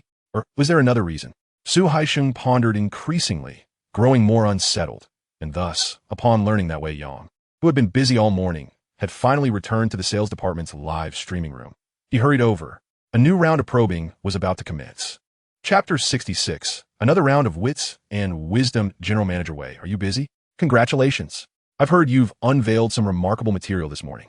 The new phase of inquiry commenced with congratulations. General Manager Wei, please do not be modest. Surely this cannot be attributed to mere luck? The quality of that material is so exceptional that even I couldn't resist taking a glance. It's truly extraordinary. Surely, this will garner at least a few million. One it? Perhaps, Wei Yang replied. I heard from Sister Gua that it should sell for several million. May I be so bold as to inquire whether that material belongs to the company, or was it procured by you personally? Su Haisheng trojet beside Wei Yang, continuing to investigate the matter of the material. In truth, up until now, apart from Lin Lin and a few others like Gua Daijun, the majority of the company's personnel were only aware that Wei Yang had revealed some outstanding material, yet almost no one knew the specifics of it. Consequently, nearly everyone was curious about whether this material was Wei Yang's own or something he procured on behalf of the company, including Su Haisheng. However, with his inquiry, he unknowingly elicited envy and jealousy from many. For instance, Tian Mingyao, who was observing from the sidelines, was the first to react. Wow, Wei Yang. You mean you found that for merely tens of thousands at the night market?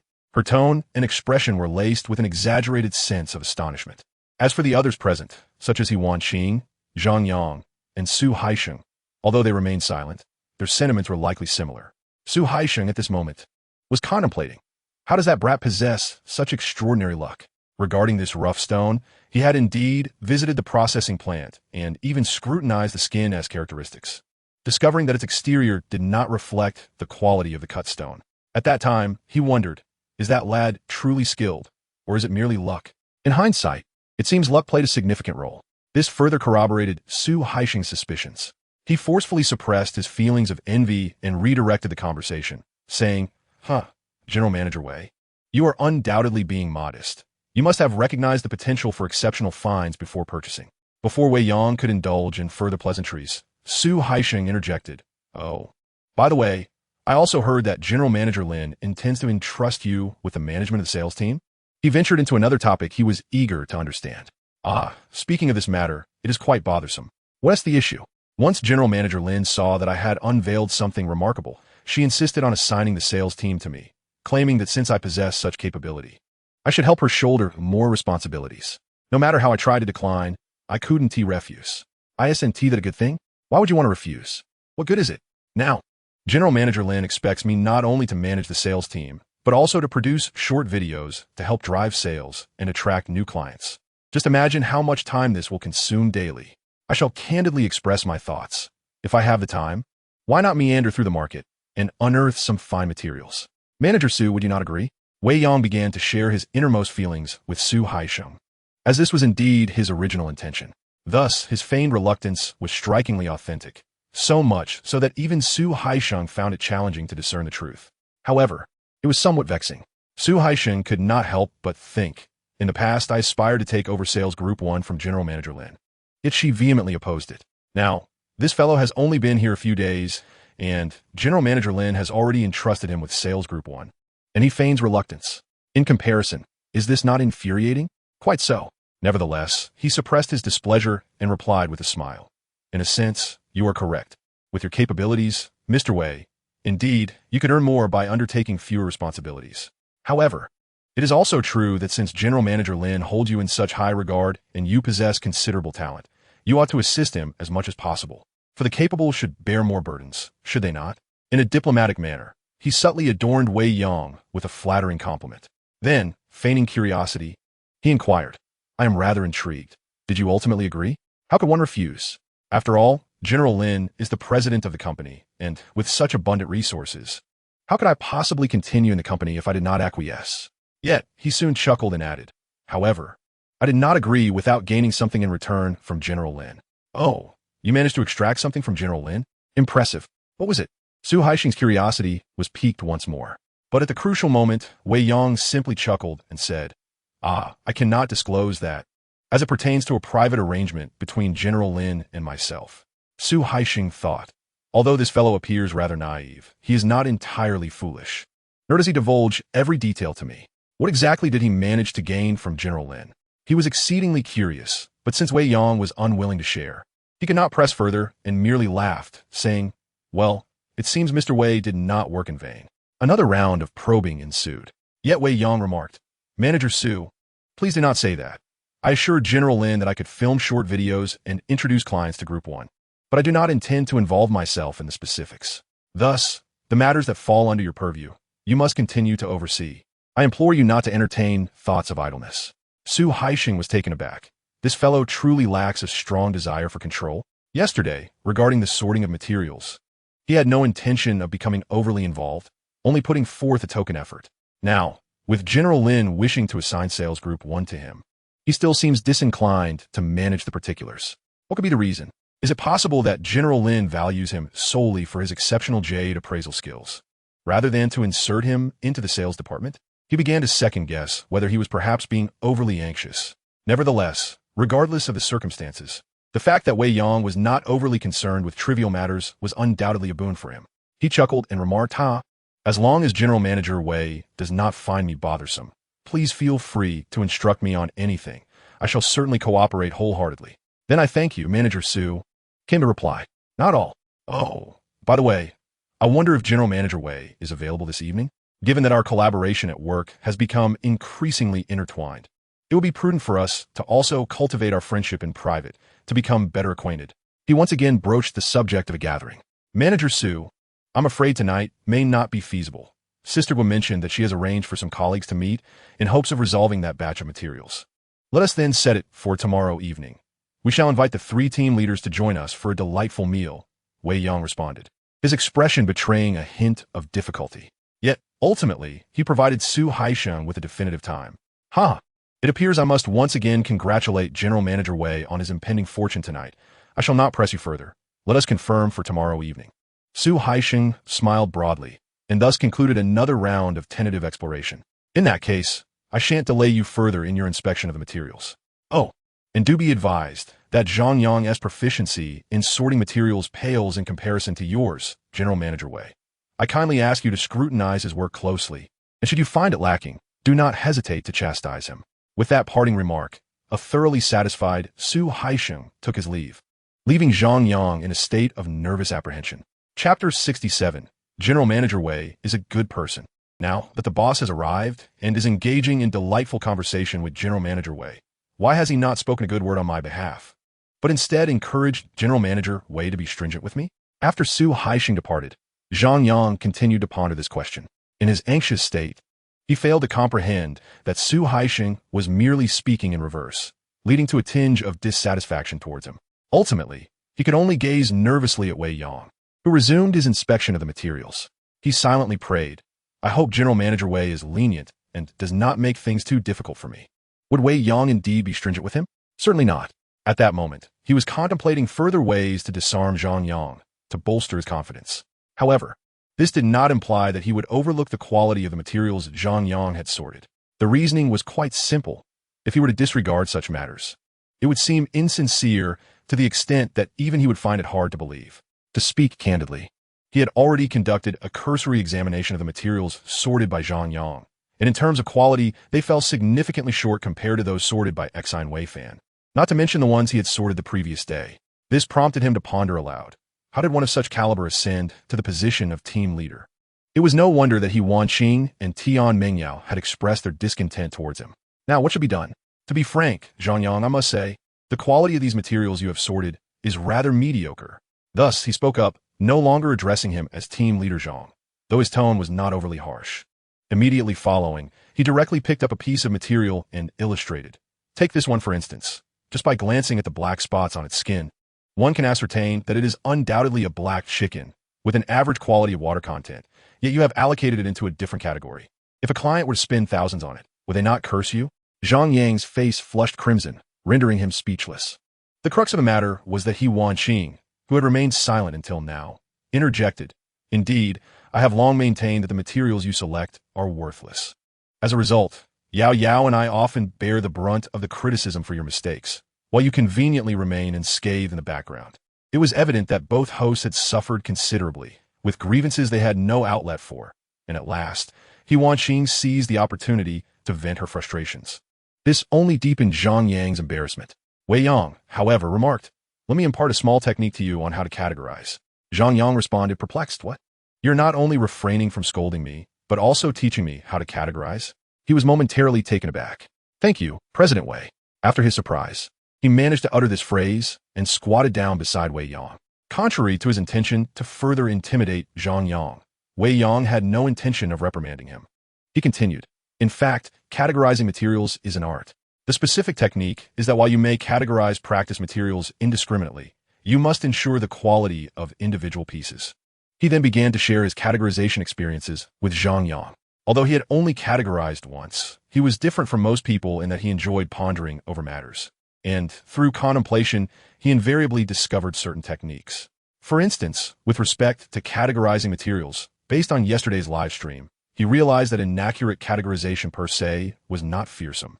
Rather, the true concern lay in the excessive mingling of waste within the individual pieces. The reasoning is quite straightforward. For practice materials, since the starting bid is quite low, poor quality does not pose much of an issue. After all, those few tens or hundreds of yuan are bearable losses for anyone. Conversely, individual pieces typically start at several hundred yuan, with some even fetching thousands. When the price is high, yet the result yields trash, it is painful for anyone. An abundance of waste within individual pieces leads to a diminishing number of buyers, ultimately causing the overall price to stagnate. This is the fundamental reason, not merely due to some person greedily pocketing a couple of pieces. For example, he had indeed selected the two most valuable pieces from the categorized materials yesterday, yet the overall sales revenue still exceeded previous amounts. This is the essence of the matter, and it was a takeaway from his hours of assisting during the live broadcast yesterday. Now, he shared this insight with Zhang Yang without reservation. He then added, "Therefore, if you truly find it difficult to ascertain the quality of a piece, simply toss it into the practice material category. If you are uncertain about a piece, set it aside in another box, and before the live broadcast, I will assess it for you." Not only did he share his experience, but he also provided Zhang Yang with specific solutions. To further assuage Zhang Yang's anxiety, he even said, "Additionally, if you ever encounter anything you do not understand, feel free to ask me at any time." Zhang Yang, who had originally been apprehensive, was momentarily stunned. What? Not only did Mr. Wei refrain from retaliating against me, but he also offered his assistance and expressed a desire to teach me. This was undoubtedly an unexpected turn of events for him. Initially, he had assumed that upon discovering the earlier incident, Wei Yang would seek opportunities to exact revenge after feeling deliberately provoked. However, throughout our recent interaction, apart from a somewhat brusque remark at the beginning, there was no further criticism or reproach. Instead of vengeance, he extended an offer to instruct me. Why would this be the case? This prompted him to compare Su Haisheng with Wei Yang, leading him to a conclusion. That scoundrel Su Haisheng, who only knows how to exploit, is utterly devoid of other merits. Comparisons among individuals often breed discontent. In Zhang Yang's eyes, Su Haisheng, his ostensible superior, had provided him with nothing beyond a mere trickle of benefits during times of gain, while relegating him to undertake arduous and unsavory tasks without imparting any of his skills. He was burdened with the blame, and when critical moments arose, Su would abandon him, even using him as a scapegoat. The more Zhang Yang contemplated this, the more his anger swelled. The more infuriated he became with Su Haisheng, the greater his appreciation grew for Wei Yang. Consequently, he stood up and earnestly bowed to Wei Yang, expressing, "Thank you, Mr. Wei. You are a good person." This declaration was genuinely heartfelt. In truth, there are no strictly defined villains in this world. Individuals like Zhang Yang may possess limited abilities and can easily be led astray by greed, engaging in actions that terrify even themselves. Yet, this does not preclude them from feeling gratitude. At the very least, he felt a sincere appreciation for Wei Yang's generosity and thus awarded him the title of a good man. This left Wei Yang momentarily at a loss. What? I am attempting to ensnare you, and yet you express gratitude? How can I proceed to be ruthless after this? Reluctantly, he adopted a facade of professionalism, stating, "You may leave, just divide tomorrow's materials as I instructed." I will ensure the quality of the current materials. With a heart full of gratitude, Zhang Yang departed. As soon as he left, He Wanqing and Tian Mingyao excitedly approached, squatting beside him, one on each side. Hey, Wei Yang, did you really buy that piece of material yourself? You must have struck it rich. How much do you think you can sell it for? Is it 3 million? Tian Mingyao was curious about this. However, He Wanqing had other matters on her mind and immediately chastised her. Yao, why are you so nosy? Are you thinking of offering yourself now that you see Mr. Wei is about to strike it rich? Jia, even if Wei Yang doesn't become wealthy, I would still be willing to offer myself. Dream on. The two women playfully bickered, completely oblivious to Wei Yang's presence between them. Overwhelmed, Wei Yang couldn't help but voice his protest. Hey, can you two please refrain from causing a ruckus? If you must, can it wait until I finish dividing the materials? He was genuinely feeling the pressure from these two spirited female broadcasters. To understand, if he were to drive Su Haisheng and his group away, maintaining the sales department's live streaming effectiveness would heavily rely on these two beautiful anchors, whose skills in the art of Jade Appreciation may be somewhat lacking, yet their hosting abilities are unparalleled. Therefore, as long as they do not create excessive disturbances, he must exercise a degree of patience. Fortunately, both of them possess a sense of decorum and know when to withdraw gracefully. For instance, at this moment, upon his protest, Tian Mingyao wisely fell silent. Meanwhile, He Wanqing broached her concerns. General Manager Wei, why do you not take care of Zhang Yang, but instead decide to assist him? That fellow, I must say, his skills are utterly subpar, and I have tolerated him for far too long. Clearly, even she could not overlook Wei Yang's magnanimity. This reaction was quite natural. Firstly, through Sheng Jifan's words, she had learned that Zhang Yang's decision to assign materials to Wei Yang was not due to any recognition of Wei Yang's high level of Jade Appreciation, but rather an attempt to deliberately make things difficult for him, even seeking to oust him. Secondly, her live streaming sessions with Tian Mingyao had indeed suffered due to Zhang Yang's poor distribution of materials, and they had endured this for a considerable time. Why? Because their commissions were directly linked to their streaming performance. According to company policy, their commission was 20 of the daily live streaming revenue. As the saying goes, there is no pain without comparison. Previously, their daily sales figures hovered around 7, barely scraping by, due to the inability to sell materials at a worthy price. However, yesterday, with Wei Yang's distribution and his assistance in the broadcast, they amassed over 120,000 in sales during the afternoon and nearly 30,000 from selling practice materials in the evening, totaling approximately 150,000. That is an astounding difference of 80,000. Calculating the commission results in a daily discrepancy of 1,600. The losses were undeniably substantial. But what could Wei Yang say? He could hardly confess to He Wanqing that he was merely lulling Zhang Yang into a false sense of security to provoke a mistake. Thus, he could only respond with a smile. What good would it do to reprimand him? Chastising him will not lead to better material distribution. It will be far more effective to teach him properly. Upon hearing this, He Wanqing leaned in closer, her charming face earnest as she scrutinized him, then declared, General Manager Wei, Zhang Yang speaks the truth. You are indeed a good person. Wei Yang, why are you also labeling me as a good person? Just as he was taken aback by this remark, the previously serious He Wanqing suddenly broke into a flirtatious smile, adding, since you are a good person, you surely won't escape today's live stream, will you, Wei Yang? And since you're willing to teach Zhang Yang, surely you can also teach me in Yao, no? Wei Yang. Oh, by the way, about that impressive material you just procured, after it's processed, might we display it in the live stream? Wei Yang, goodness. I've been teased again by this enchantress. Chapter 68. New Anchor Yang. Wei Yang's busy schedule must continue. He calculated that in the upcoming afternoon and evening, several important tasks remain to be completed. First and foremost, he must continue to assist the two beautiful co-hosts. Secondly, after he has completely carved out his materials, he must take advantage of the time before they are sold to record a complete short video in collaboration with Zheng Zihao. Thirdly, there is a small-scale auction in the evening. Therefore, it is estimated that he will not finish these tasks until around 10 o'clock at night. And any one of these tasks is indispensable for him. Take the upcoming live broadcast, for instance. Normally, assisting in the broadcast is not considered his primary role, and he does not need to remain in the live room daily. However, let's not forget that the first task assigned to him by Lin Lin was not merely to bring down Su Haisheng and others, but to find ways to genuinely enhance the live broadcast revenue of both Group 1 and Group 2, while continuously attracting high-end clients for the company's growth. Thus, for him, Bringing down Su Haisheng is merely a byproduct. The focus is on the live broadcast itself. How exactly should he proceed? Given that He Wanqing and Tian Mengyao are clearly inclined to support him, temporarily assisting them in boosting their live broadcast revenue is not the ultimate goal. What he truly needs to do is to help the two beautiful ladies enhance their professional skills and collaboratively explore a stable model for increasing live broadcast revenue. From the perspective of rapidly improving his personal jade carving skills, he is eager to seize every opportunity to assist in the broadcast. Why? It is well known that the majority of individuals enhance their jade carving abilities only after paying substantial tuition, gradually improving through the painstaking process of carving numerous stones. He is no exception in this regard, even though he currently has the guidance of a master. Let us not forget that the master can only assist him once a day at most. Therefore, if he wishes to accumulate experience rapidly without incurring tuition fees, assisting in the broadcast is undoubtedly the best approach. Where else can one carve several hundred pieces of jade rough in a single day, like in the current group 3 live room?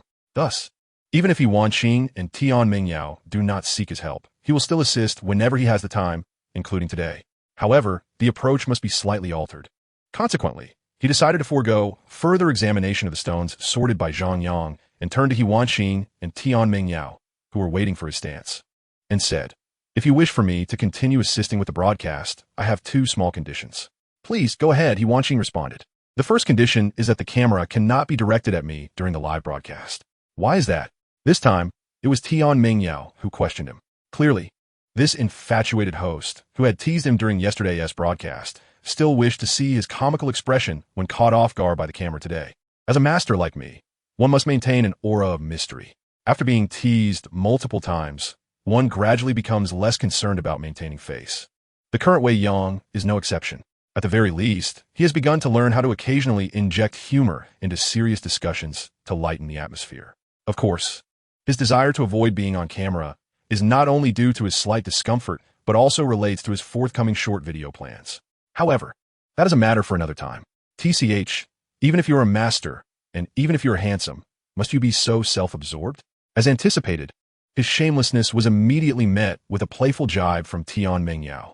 However, this was of little consequence. Wei Yang, with a remarkably serious tone, inquired, "Will you agree or not?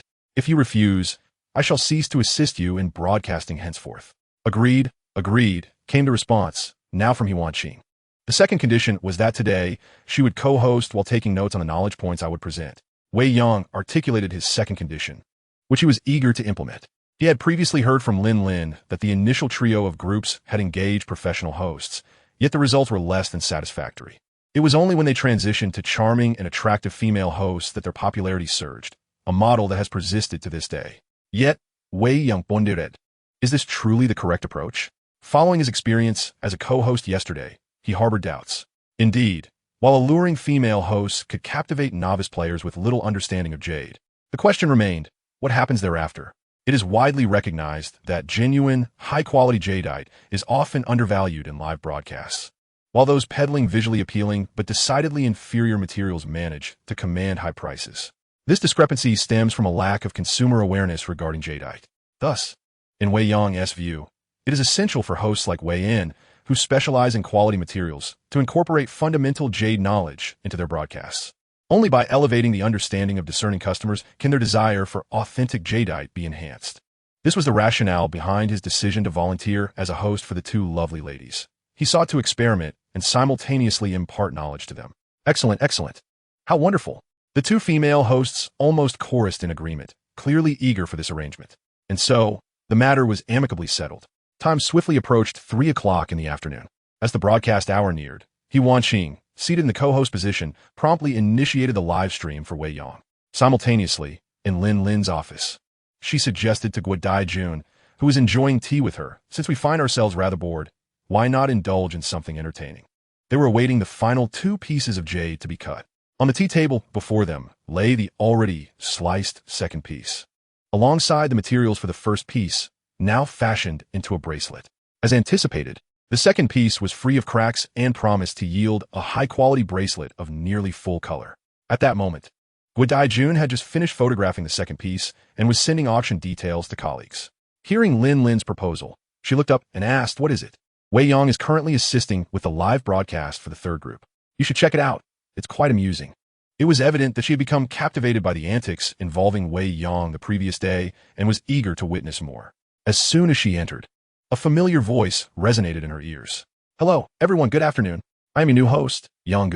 This afternoon's live broadcast will be brought to you by me. Lin was momentarily taken aback. What? Wasn't Wei Yang the assistant host? How had he suddenly assumed the role of the main host? Chapter 69 commenced with great excitement. Wasn't Wei Yang the assistant host? Why had he suddenly usurped the position of the main host today? Lin was indeed somewhat surprised. Yet she quickly realized that Wei Yang's actions were likely not frivolous. Rather, they hinted at something novel, and most probably would bring her new delights. Thus, she focused her attention even more intently. Influenced by her, Guo Daijun and Zheng Ziheo also picked up their phones and logged into the live broadcast room of the third group. Inside the live room, Wei Yang had already begun interacting with the players who had entered early. Who am I? I am your new host. You can call me Yang. We're Qing and Yao Yao. Oh, them? I think one is beautiful and the other is adorable. They're simply too captivating, so I sent them off to Africa. Am I Wei Zong? Ah, you've recognized me. What should we do now? Should I make an appearance? That's impossible. I can offer my skills, but I will never trade my looks or soul. After all, interacting with the words typed by everyone on the screen was no different from chatting, bantering, and joking with his usual friends. Thus, he swiftly found his rhythm. Moreover, he initially thought he might experience some awkward silence as the new host. But he soon discovered that perhaps due to his role as the assistant host yesterday, people in the live room quickly recognized him, and the atmosphere became lively in no time. That was reassuring.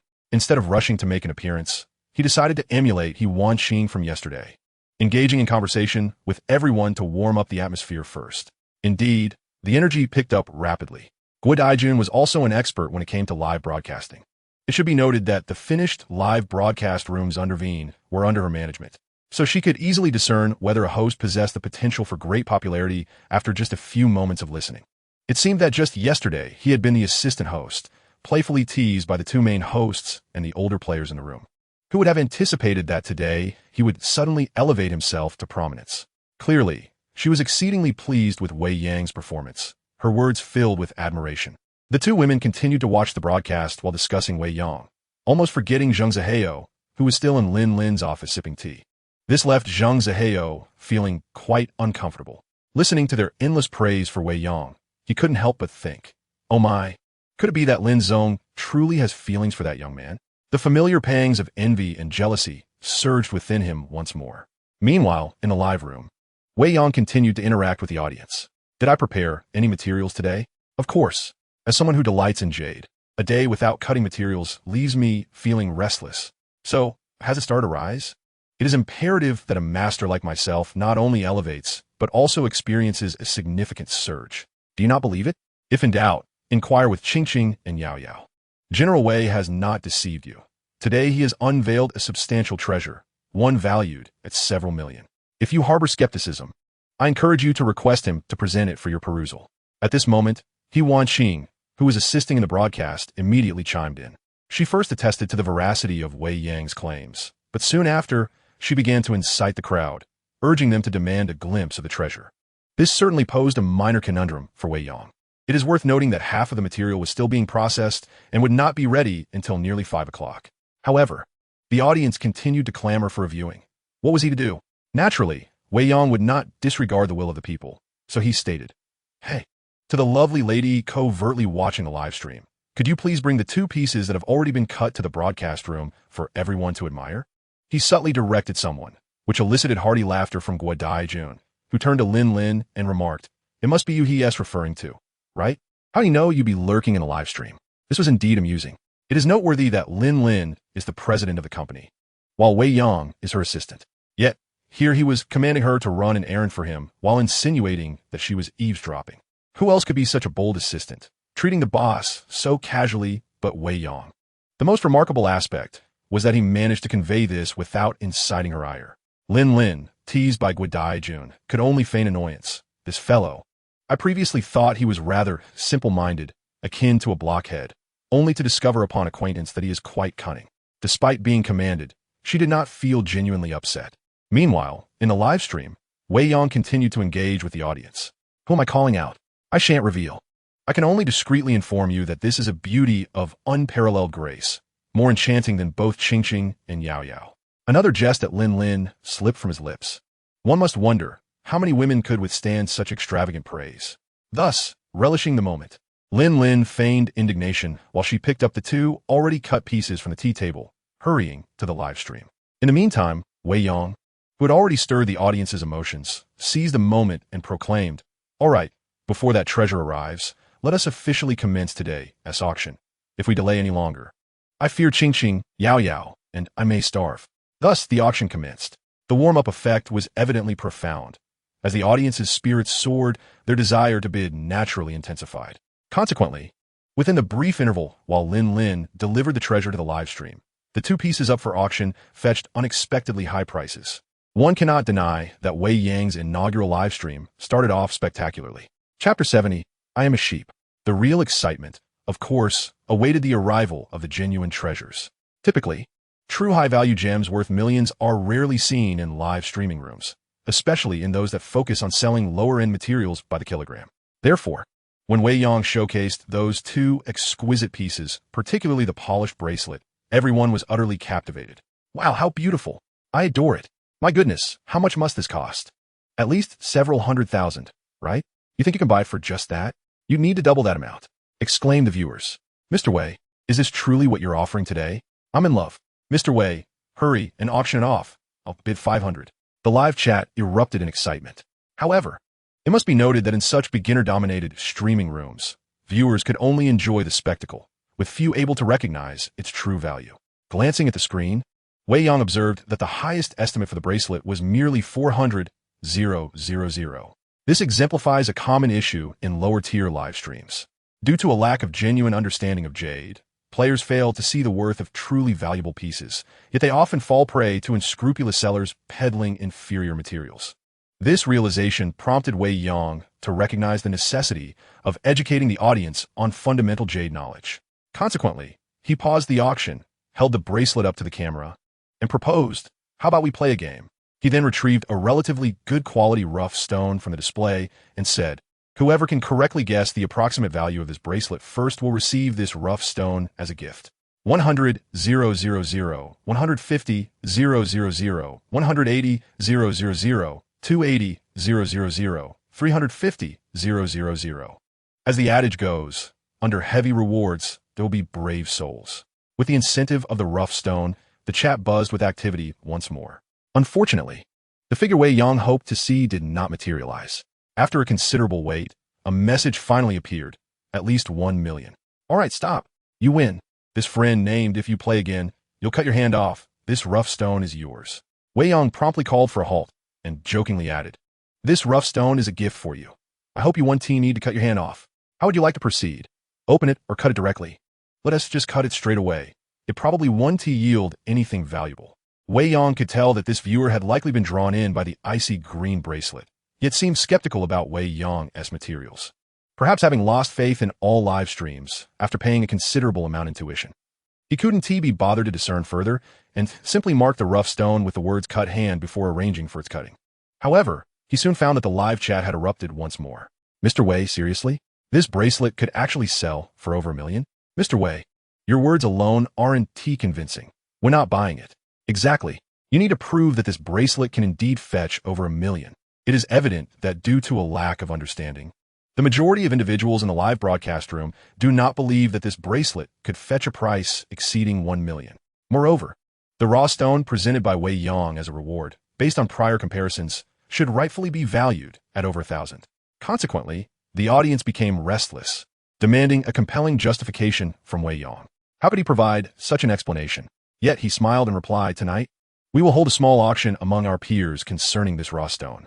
We will diligently record the exact selling price of this bracelet with our camera. If anyone is interested, please follow my Douyin account. I Am a Sheep. The final outcome will be truthfully shared through short videos on my account." Here, he also promised that should the bracelet fail to sell for over $1 million, he would compensate every Jade enthusiast present with a raw stone of equivalent quality. He was indeed making bold moves. Earlier, during lunch, Lin Lin had urged him to create short videos, leading him to register a new Douyin account. I Am a Sheep. The rationale behind this name is quite simple. His surname is Wei and his given name is Yang. However, due to his agreement with Lin Lin, He refrained from naming the account after himself in a more formal manner, opting instead for a name phonetically related to his own, which also conveyed a sense of approachability.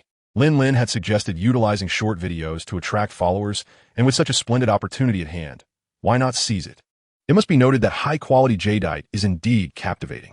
Typically, Wei's live broadcasts attract nearly 1,000 viewers, but owing to the exhibition of superior products, the audience surged to nearly 3,000. Such an opportunity should not be squandered.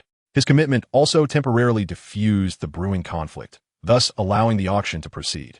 It is worth mentioning that the slight delay incurred in showcasing high-end items proved worthwhile. As interest grew, several pieces even sold for prices more exorbitant than the previous day. Wei Yang repeatedly urged everyone to engage in rational consumption, cautioning that excessive bids would not be advantageous. Yet, the more he cautioned, the more fervent the bidding became. Thankfully, he did not disappoint. For every piece, he provided guidance based on quality, ensuring that even if some individuals overpaid, their losses were not overly severe, preventing the atmosphere from growing stale. Additionally, as he auctioned, he explained the materials being presented, imparting essential knowledge about the art of stone gambling. As a result, nearing dinner time, the live broadcast maintained an audience of over 2,000, and every meticulously selected piece he presented was swiftly claimed. Wow, Wei! Today's sales figures surpass yesterday's, exclaimed Yuan Qing, her voice lowered in excitement as she reported the afternoon's performance to Wei Yang. Meanwhile, in Lin Lin's office, Guo Daijun, who had spent an entire afternoon engrossed in the show, could not help but confide in Lin Lin. Truth be told, had Wei Yang not already been entrusted with all matters here as General Manager Wei, I would have considered enticing him to the finished product division to become a host. This was her utmost affirmation of Wei Yang's hosting prowess. Lin Lin smiled with a sense of pride and replied, "If you merely wish to poach him as a host, you might not be able to retain him unless you offer him the position of division manager." This was indeed a candid truth. It was worth noting that Lin Lin had invested considerable resources to ensure Wei Yang willingly worked for her, providing a vehicle, appointing him as the executive assistant with full authority, and selling materials at the base price.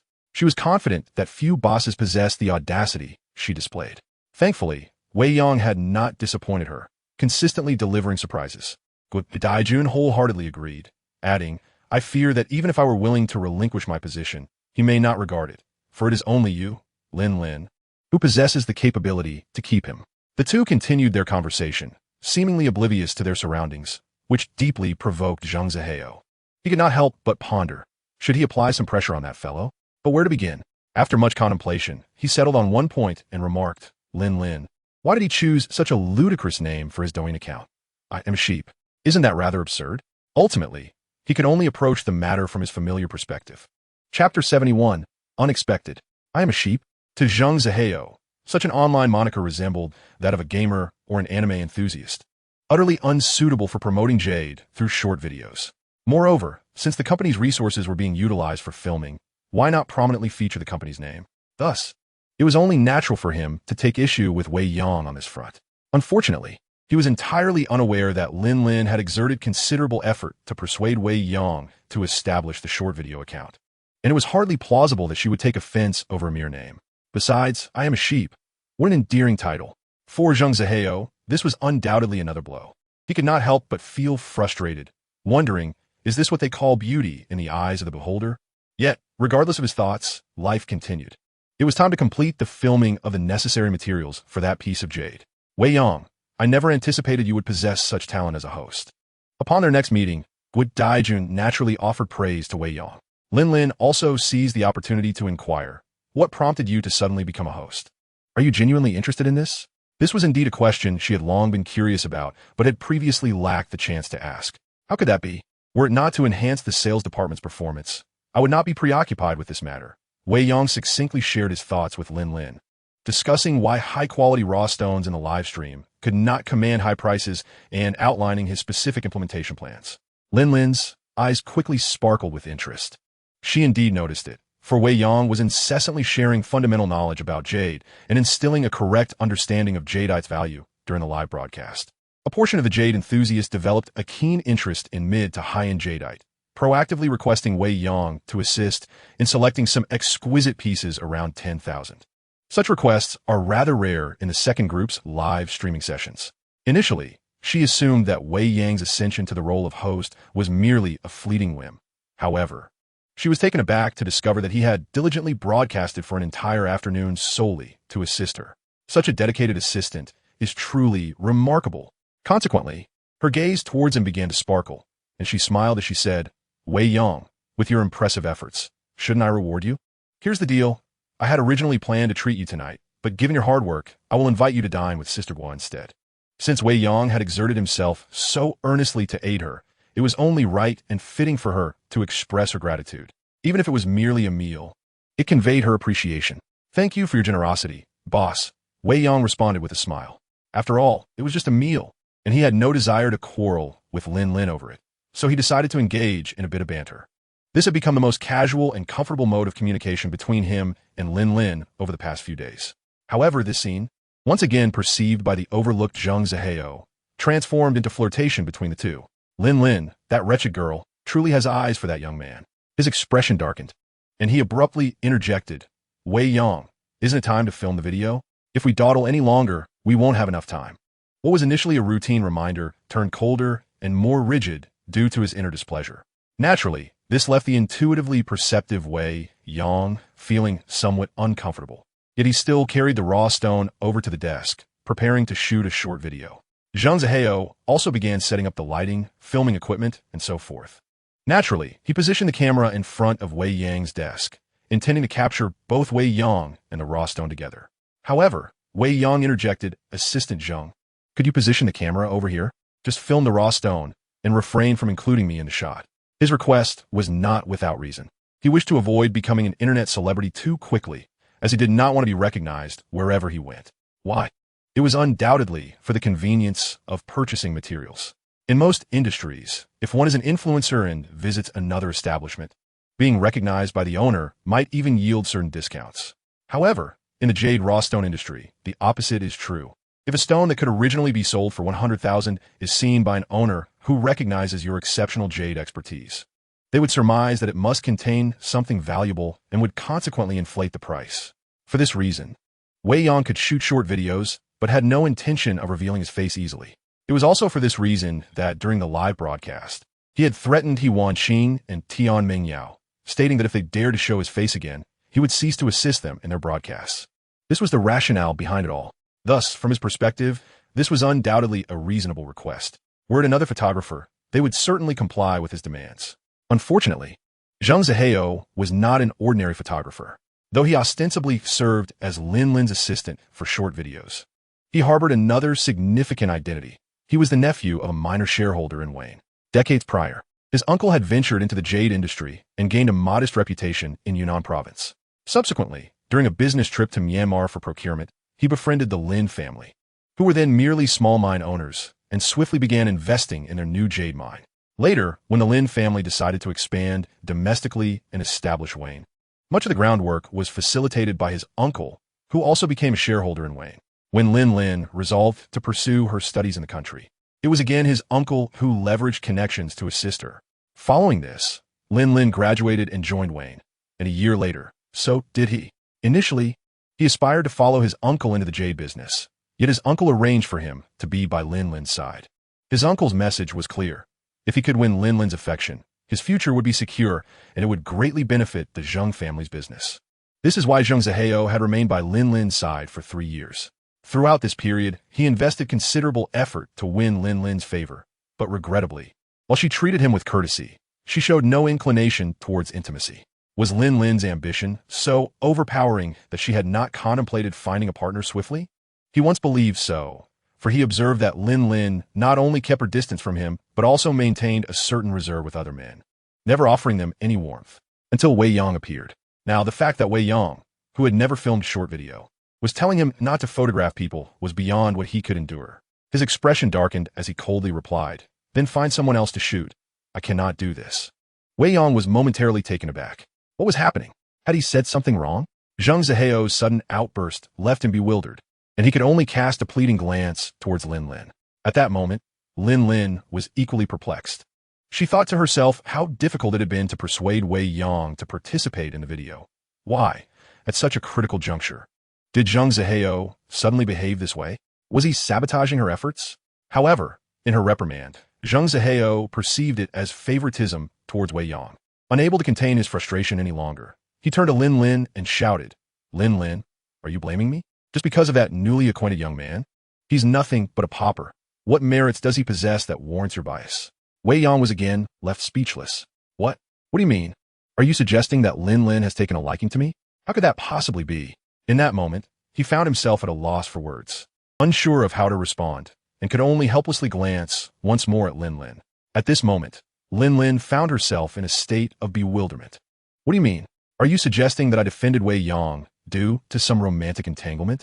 Although Zheng Zihao's words were not particularly explicit, she quickly grasped the implication. Her expression darkened, and she retorted, "Zheng Zihao, is that not a bit excessive? You can film if you wish, but if not, then leave." This time, she was genuinely angered. It is essential to recognize that matters of the heart are of utmost significance to a young woman, especially one in her position as the CEO of a prominent company. Should such rumors circulate, the repercussions would be dire. Thus, even though she was typically mild-mannered and rarely expressed anger, she could not restrain her sharp words. However, her fierce response only fueled Zheng Zihao's ire. After all, he too had a formidable background. He shot back, "If you want me to leave, I shall. I have no desire to cater to you any longer." With that, he stormed out, leaving Wei Yang utterly astonished. He could not help but think, with the photographer gone, how would they proceed with the short video? Chapter 72, If Only. An unexpected turn of events cast a brief silence over the room. The atmosphere had indeed grown somewhat awkward. Had the incident been of a different nature, Wei Yang, possessing a fair degree of emotional intelligence, might have employed humor to alleviate the tension. However, given that the incident concerned the delicate relationship between him and Lin Lin, how could he jest? He did not deny that after their closer interactions, he admired her beauty, grace, competence, and vision. Were their social standings not so disparate? He might have found himself genuinely attracted to her. After all, in this restless and materialistic society, a woman of such multifaceted perfection is a rarity. Yet, due to the pronounced gap in their statuses, his feelings remained confined to admiration, devoid of any fanciful notions. Why? Because he was raised in a relatively conservative small county in the mainland, where the values of mutual social standing in relationships and marriage were held in high regard rather than aspirations of climbing the social ladder. Moreover, he possessed a strong sense of pride and a mild inclination towards traditional masculinity. To him, the most stable marital unions were characterized by a traditional dynamic of a strong man and a weaker woman. Thus, he quickly dismissed his earlier thoughts. At that moment, Lin Lin too contemplated this matter.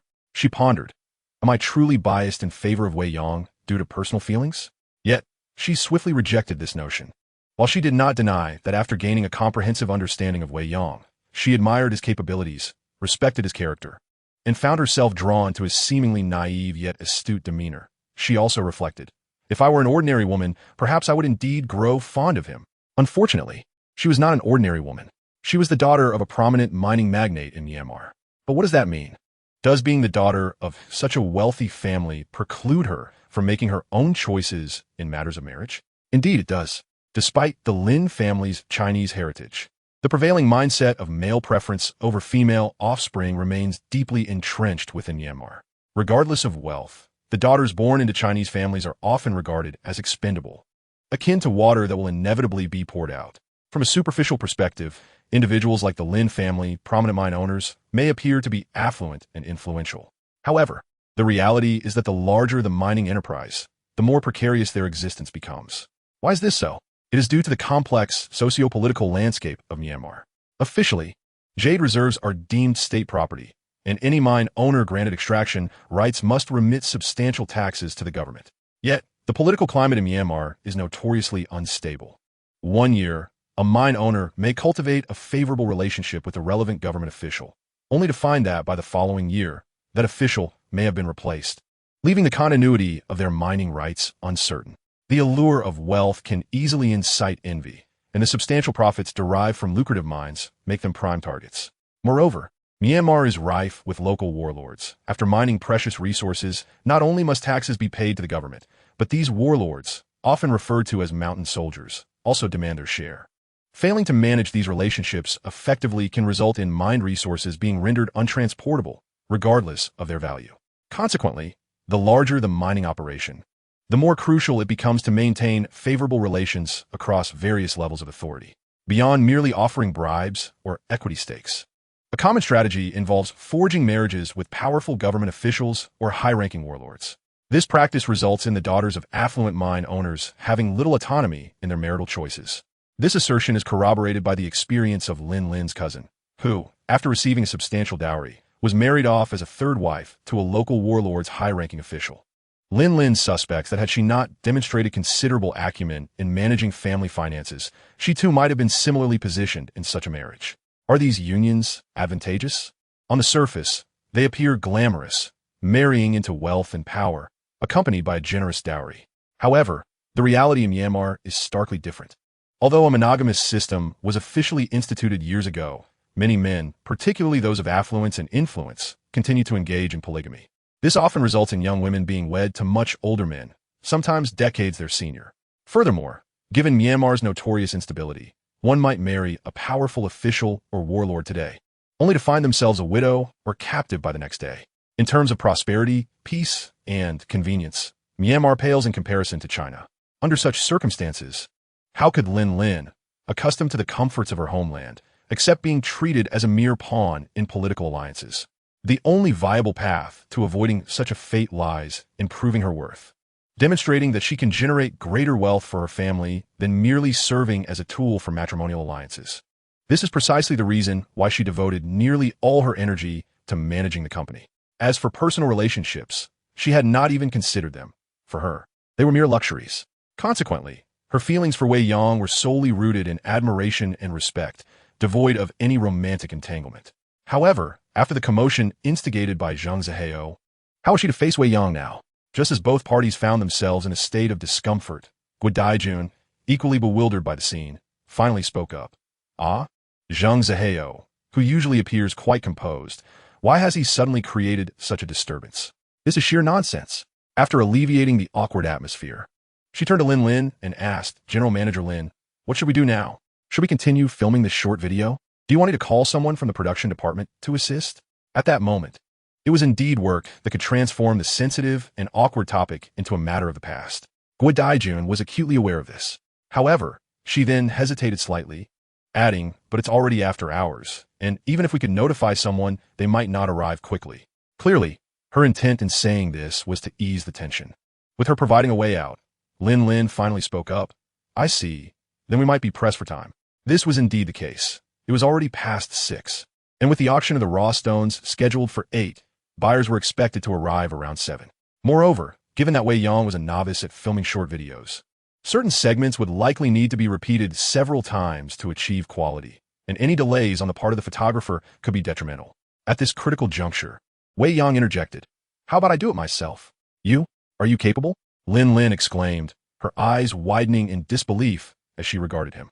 Wei Yang smiled and replied, Sister Lin, you seem to have forgotten that both Yao Zhishuan and I graduated in jewelry design. Filming videos is merely a fundamental task for us. This was indeed true. Despite having strayed from his field post-graduation, Wei Yang had excelled in his studies, which included courses on video and photography, as well as related post-production techniques. Thus, this endeavor was not beyond his capabilities. To ensure all bases were covered, he added, let me first capture the essential footage, and then I can ask Sister Guo to find someone for post-production tomorrow. Oh, I didn't realize you were so multifaceted, Wei Yang. This approach is perfectly fine. If necessary, we can always edit and add voiceovers later, Guo Daijun responded, her face lighting up with a smile. And so, the matter was resolved with a sense of camaraderie. The previously awkward atmosphere dissipated entirely. Subsequently, Wei Yang began to work diligently. Although Zhang Zihao had stormed off in anger, the equipment remained, and after familiarizing himself with it, Wei Yang finally commenced filming. Hello, everyone. I'm a sheep that enjoys playing with jade. Starting today, I shall frequently share with you the complete process of selecting exquisite jade raw stones, and I sincerely hope you find it enjoyable. He quickly settled into the rhythm. Initially, he believed that, as someone who had never filmed short videos before, he would undoubtedly feel nervous and unnatural at the outset. However, he soon realized that such concerns were unfounded. Why? Because he had just spent an afternoon as a live streamer. Moreover, as a seasoned player who had watched countless Jade-related videos, he may not have personally experienced the process. but he had observed enough to feel as if he possessed an innate guide to navigate his performance. With remarkable fluidity, he began recording, discussing the reasons behind his choice of purchase, the process from opening the stone to cutting it, and the approximate value of the raw stone post-cutting.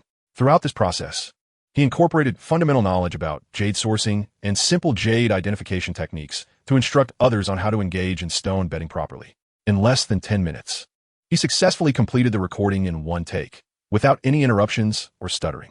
The result was so impressive that editing was rendered unnecessary. Jade Appraiser arrived promptly. Not only that, she picked up her phone and exclaimed, "No way. Your short video account is called I Am a Sheep, right? I must follow you. In the future, if I wish to learn about stone bedding, I can simply watch your videos."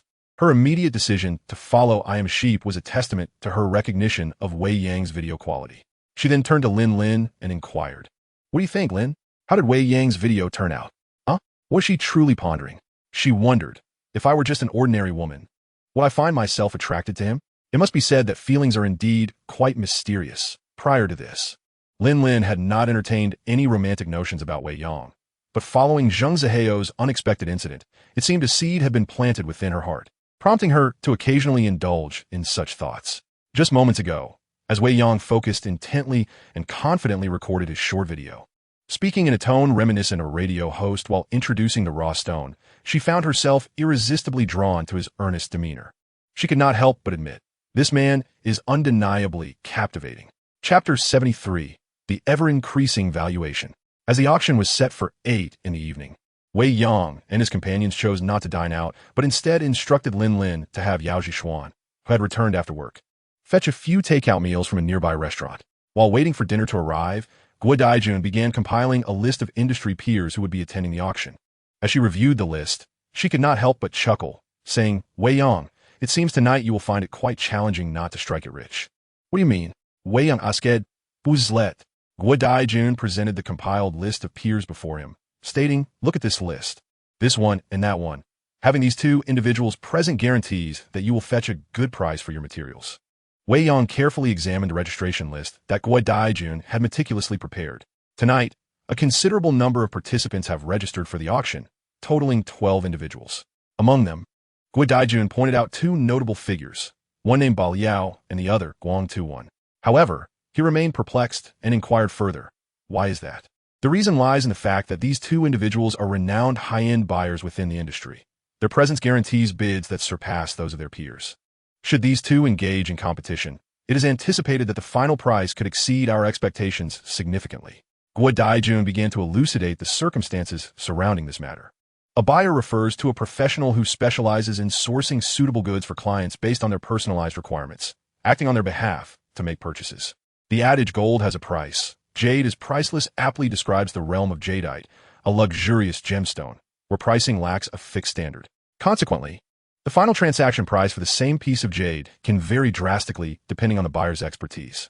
For instance, a high-end bracelet priced at 1 million may fetch approximately 110,000 if purchased by an informed peer, whereas an uninformed customer might pay as much as 3 million, settling at 2 million. The trade of finished jadeite is characterized by such exaggeration. This phenomenon has created ample opportunities for the profession of buyers, which originated in Europe during the 1960s, particularly flourishing in the information age. These adept buyers do not necessarily own shops or stock inventory. Instead, they cater to their clients' specific needs, facilitating purchases and earning a commission in the process. Ba Liao and Guang Tu are esteemed professional buyers within this sphere, recognized for their high-end clientele.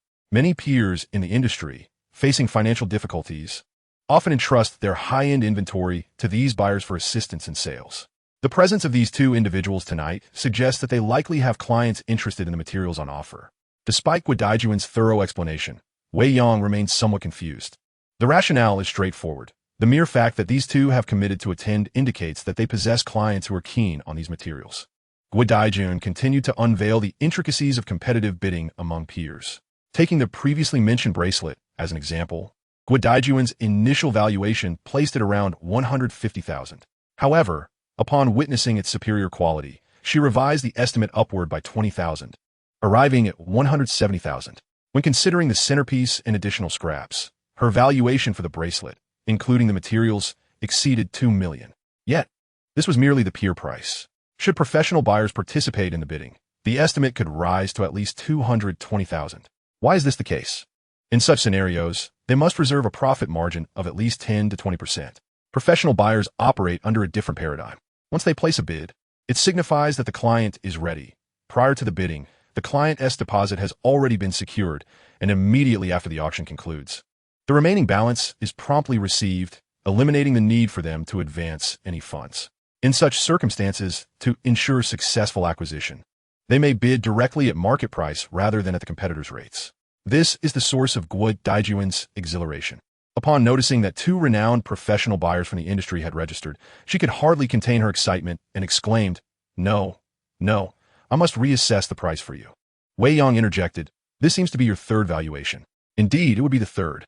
As early as noon, Guo Daijun had conducted her initial appraisal of the material, estimating it as follows: the lid at 1.5 million, the second piece, the main body, at 2 million, the third piece conservatively at 1.2 million, and the fourth piece, assessed as a high-quality ICJ bracelet, at 300,000.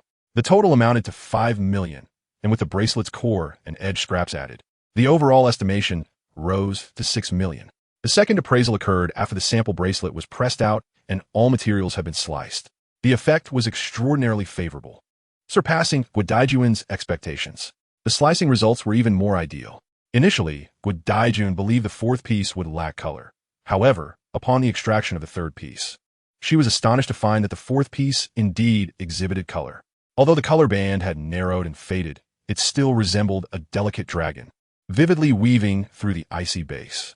Just for this touch of color, the valuation of this piece would double, and, considering the extraction effect, the overall estimate would increase by an additional 20%, totaling around 7.2 million.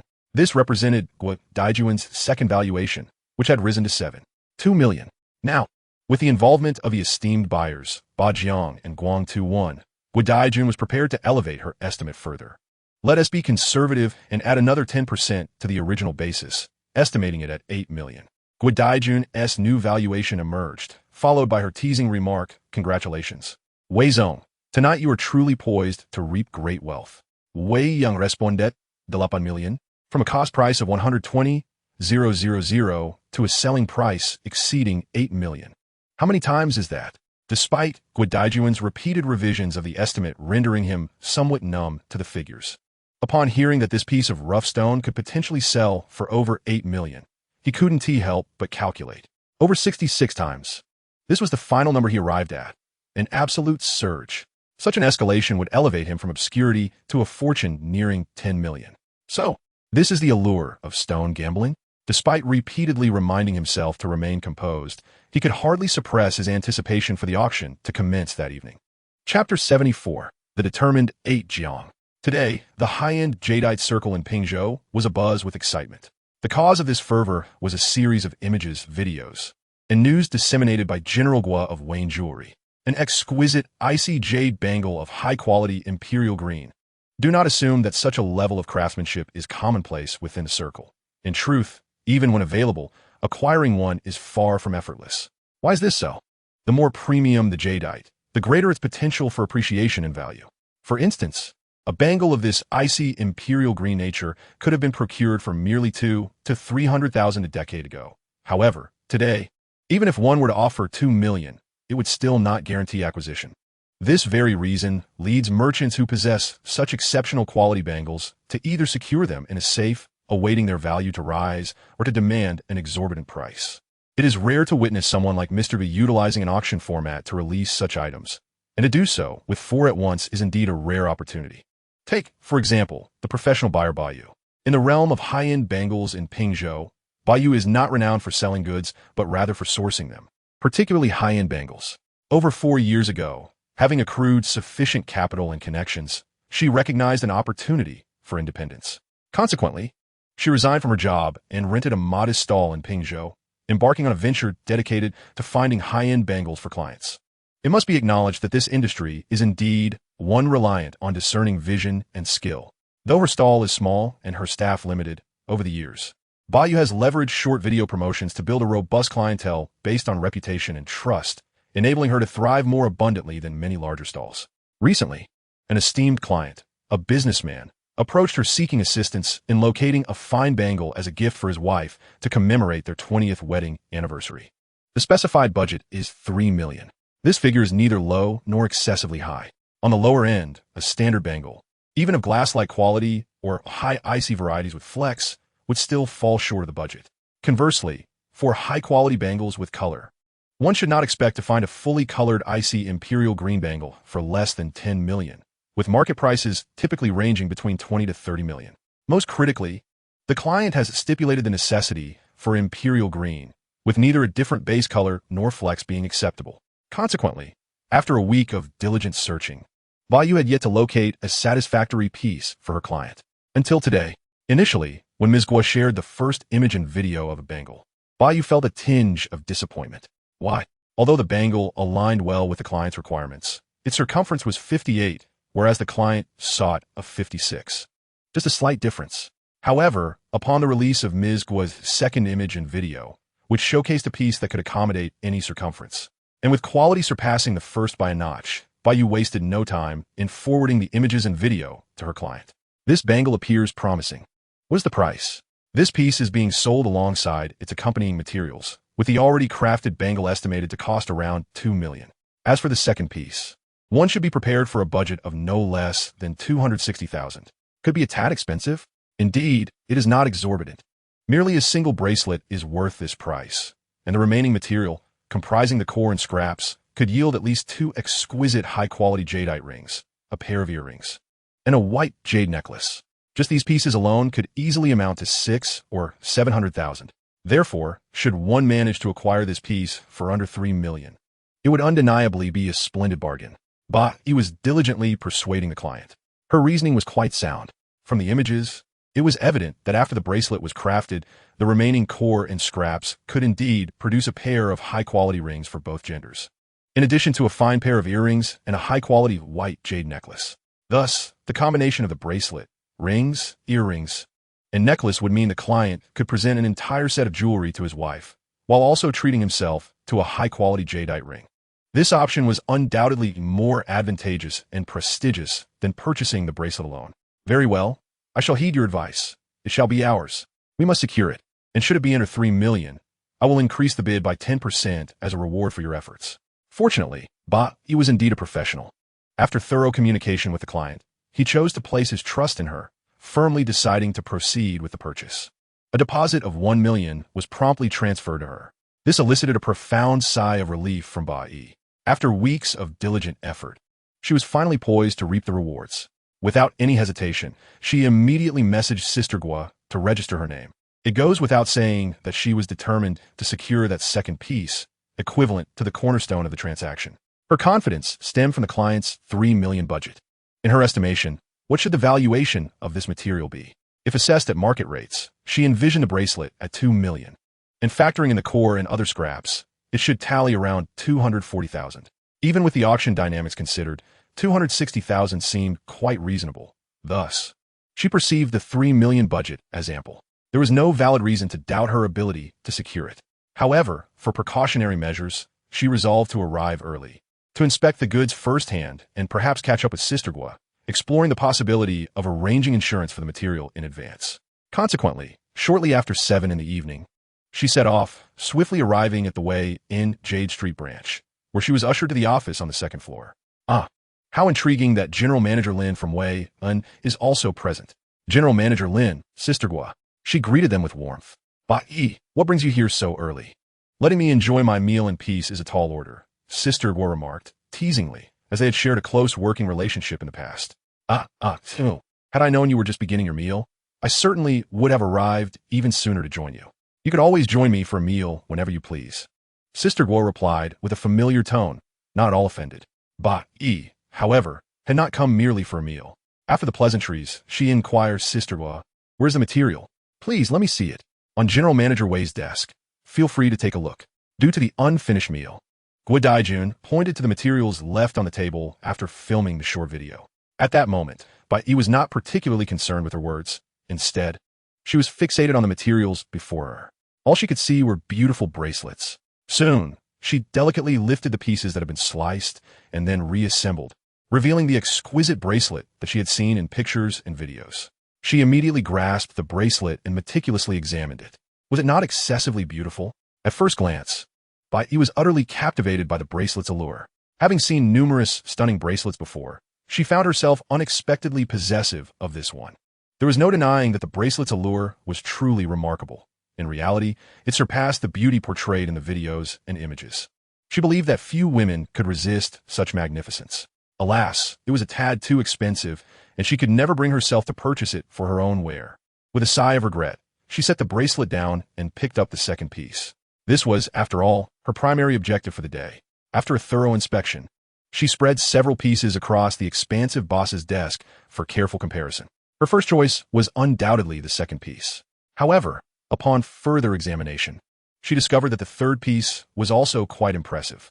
Aside from the color band being slightly narrower than that of the second piece, it was equally as good in all other aspects as the already pressed first bracelet. Judging by the performance of the first bracelet after pressing, the color band of the third piece should also exhibit a full color effect. Thus, the third piece became her secondary option. As for the fourth piece, she decided against it. While it could still display some color, achieving a full color effect was essentially out of the question. After a meticulous comparison, she had made her decision. Tonight, she was determined to succeed. Chapter 75, Connections. After carefully inspecting the materials, Bai Yi approached Guo Daijun, who had finished her meal and was brewing tea, and inquired, "Sister Guo, how could you let go of such a splendid bracelet? Why not keep it for yourselves and sell it gradually?" This was her second motive for arriving so early, fostering rapport. It is essential to understand that obtaining high-end bracelets like these at auction is not as effortless as it seems.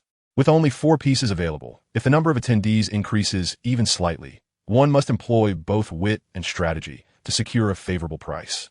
Of course, this so-called high price is still somewhat advantageous compared to market rates, as those attending the auction are all peers. None would willingly forego profit to engage in a loss-making venture. As Guo Daijun prepared her tea, she gestured toward a young, handsome gentleman at the tea table. This revelation startled Bai Yi. The materials were not from Wayne, but rather from this young man. Could he be a major client of Wayne, who had entrusted him with the exceptional materials for processing? Yet, the perplexing fact remained. He was wearing Wayne's uniform.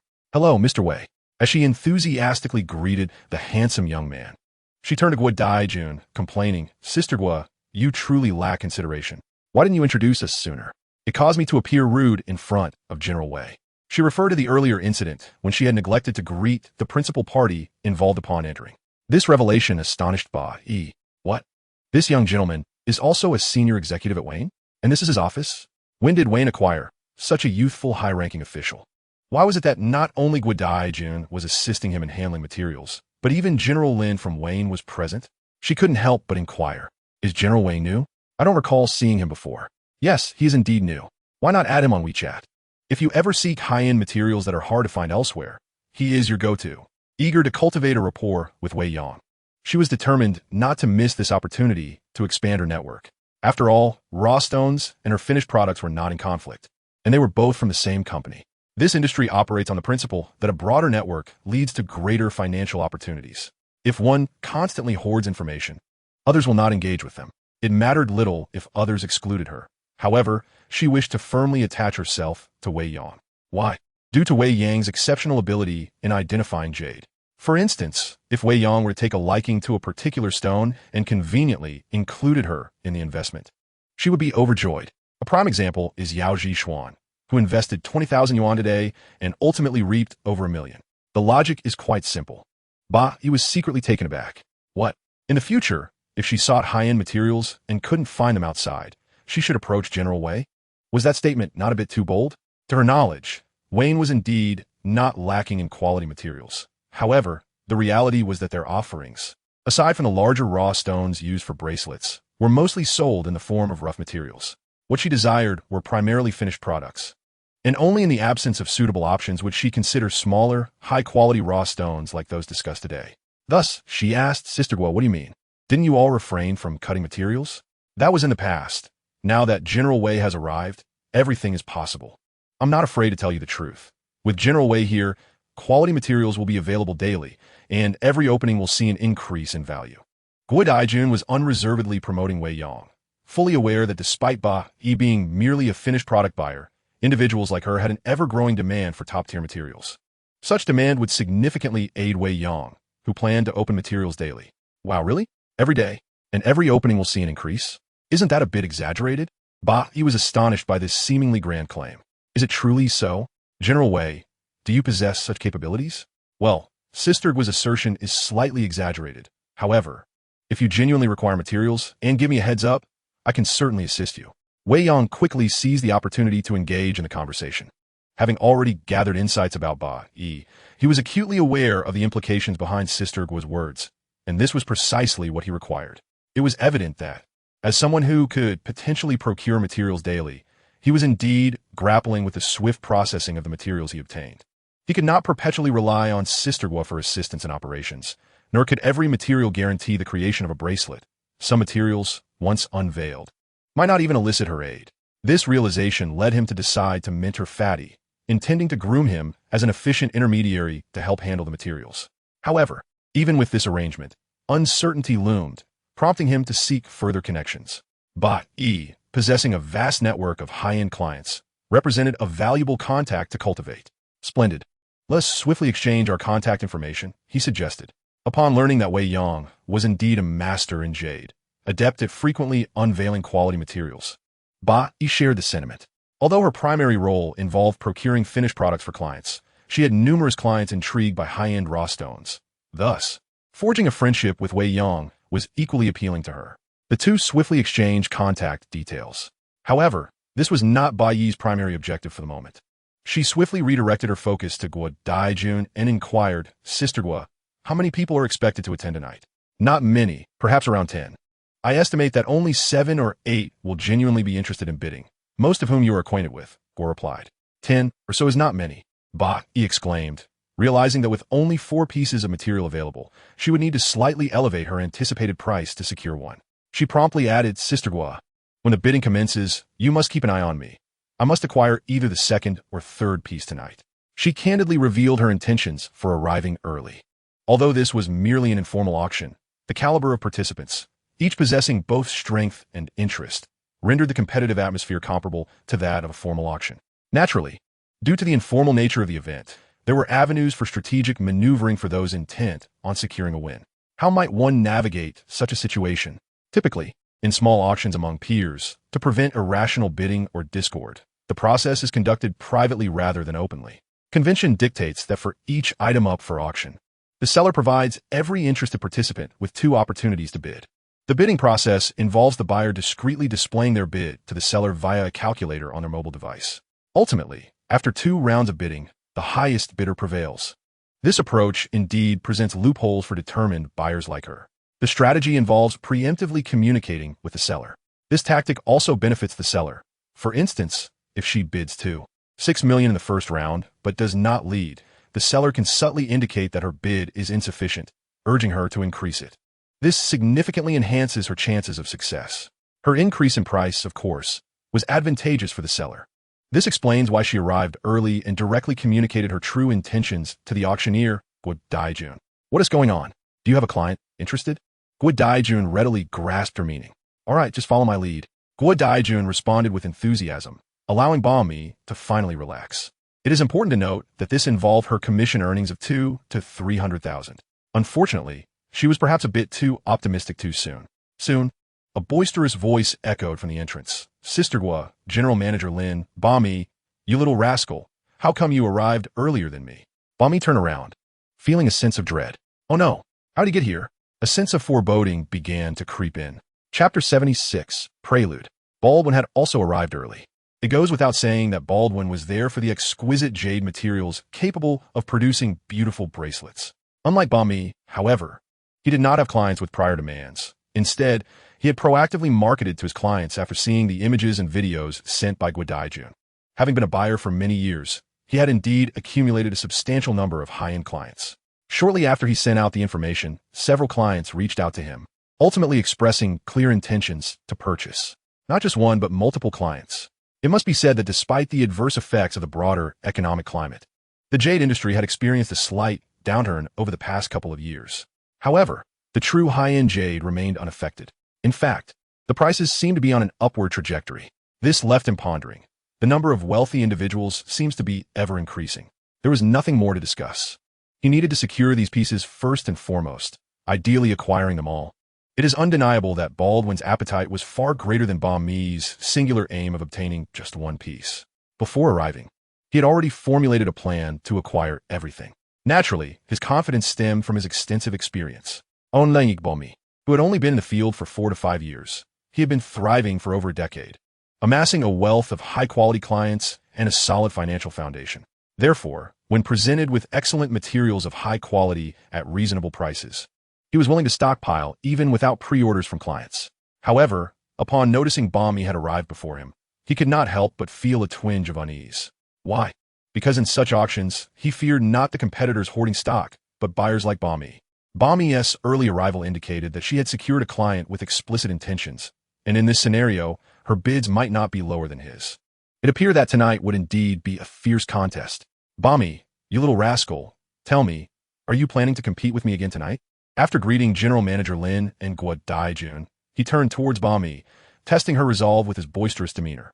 It is often said that rivals in the same profession are akin to enemies, and this sentiment holds true in many instances.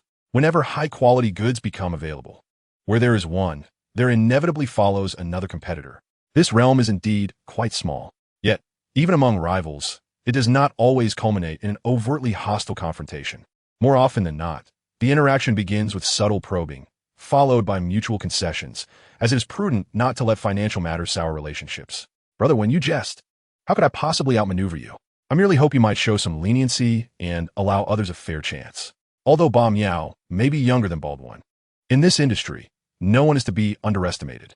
Upon encountering Baldwin's customary aggressive demeanor, she wisely chose to retreat, opting to avoid direct confrontation for the moment. Haha, let me first assess the materials, she said, having gained a verbal advantage. Baldwin temporarily ceased his probing and approached the owner-esque platform to scrutinize the materials closely. Like Ba Miao upon her arrival, the principal, Wei Yang, was inadvertently overlooked. Meanwhile, Ba Miao, having just experienced Baldwin's probing, recognized the precariousness of the situation and promptly stepped outside to communicate with her client. This was indeed necessary, for initially, she had assured the client a baseline of 2.6 million, with 3 million as the ceiling. Therefore, should any changes arise, it was imperative to inform the client in advance, demonstrating responsibility. She swiftly contacted the client to relay the arrival of another formidable competitor, cautioning that the upcoming competition might be fierce, necessitating a potential increase in budget. No worries, as long as the budget does not exceed 3 million. You have full discretion. Aim to secure the goods as best as you can and maintain constant communication. Ultimately, the client provided her with reassurance. Meanwhile, within the office, having examined the materials, Baldwin settled beside the tea table, sipping tea while engaging in conversation with Guo Daijun. Sister Guo, with such exquisite materials, why go through the trouble of auctioning them? Simply send me a message, and I shall procure them at a premium.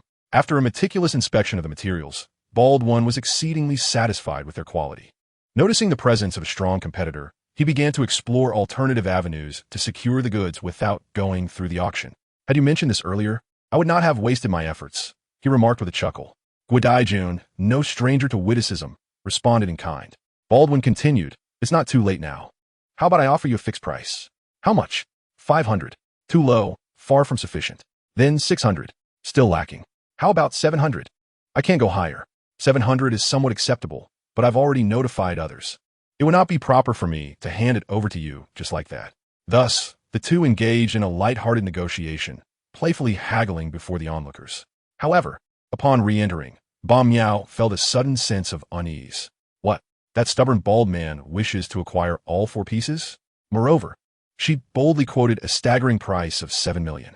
She realized once again that if she did not offer a substantial bid tonight, achieving her objective would be far from easy. Fortunately, the client had already provided her with ample confidence. After all, it was merely a matter of who could offer more money, who was afraid of whom. Thus, even before taking her seat, she smiled and interjected, Wenge, you truly are quite greedy, attempting to take it all for yourself, not even leaving us a drop of soup. Ah, it's not greed, but rather benevolence. I am here to save you. Despite his iconic bald head and slender frame, adorned with a hint of a goatee and glasses that lent him a somewhat refined appearance, his words carried an undeniable weight of authority. As a guest, He exuded a commanding presence that overshadowed the four hosts. Wei Yang could not help but think, is he taking advantage of the absence of men here? Yet, upon reflection, this was understandable. Among the four esteemed individuals present, while Lin Lin possessed greater wealth than the bald man, she was of a reserved nature, preferring silence in crowded settings, thus refraining from challenging him. Gu Daijun, although high-ranking within her circle and possessing considerable experience, found herself at a disadvantage when compared to the more seasoned bald man, and thus could not assert her dominance over him. As for Yao Jixuan, as Lin Lin's subordinate, her voice held no weight in the absence of her superior's input. As for himself, he was merely an overlooked presence, deprived of any opportunity to speak. Very well, I shall endure. He chuckled helplessly, continuing to observe the intellectual sparring between the two astute buyers. When Gu, true to his nature, always spoke so eloquently, despite his own greed and desire to monopolize. He framed it as an act of rescue. Impressive indeed. Balu also chimed in. In terms of experience and financial prowess, she could not match the bald man. However, as competitors, it was unnecessary for her to concede too much ground at such a critical moment. Thus, she cleverly employed subtlety to counter his remarks. In response to Balu's sarcasm, the bald man remained unfazed and retorted, "How can it not be me saving you?" After posing this rhetorical question, he further justified his stance. Consider this, while the quality of these materials is excellent, they are still raw. The process of compressing them into bracelets carries inherent risks. If luck is not on your side, the result may yield cracks and blemishes. Can you bear such losses? This statement struck a chord, revealing Ba Lu's vulnerability. Indeed, one should not assume that raw materials are devoid of risk. Even pre-cut pieces can lead to flaws like cracks, veins, and impurities that significantly diminish the bracelet's value. Moreover, industry standards dictate that once a sale is made, the seller bears no responsibility. Thus, without thorough inspection beforehand, one could indeed suffer considerable losses. The most critical point is that even with meticulous examination, the possibility of side cracks and hairline fractures after compression cannot be entirely eliminated. Once significant side cracks and hairline fractures emerge, which adversely affect the value and aesthetic appeal of the bracelet, clients may refuse to accept them. This encapsulates the inherent risks faced by jade buyers of high-quality goods.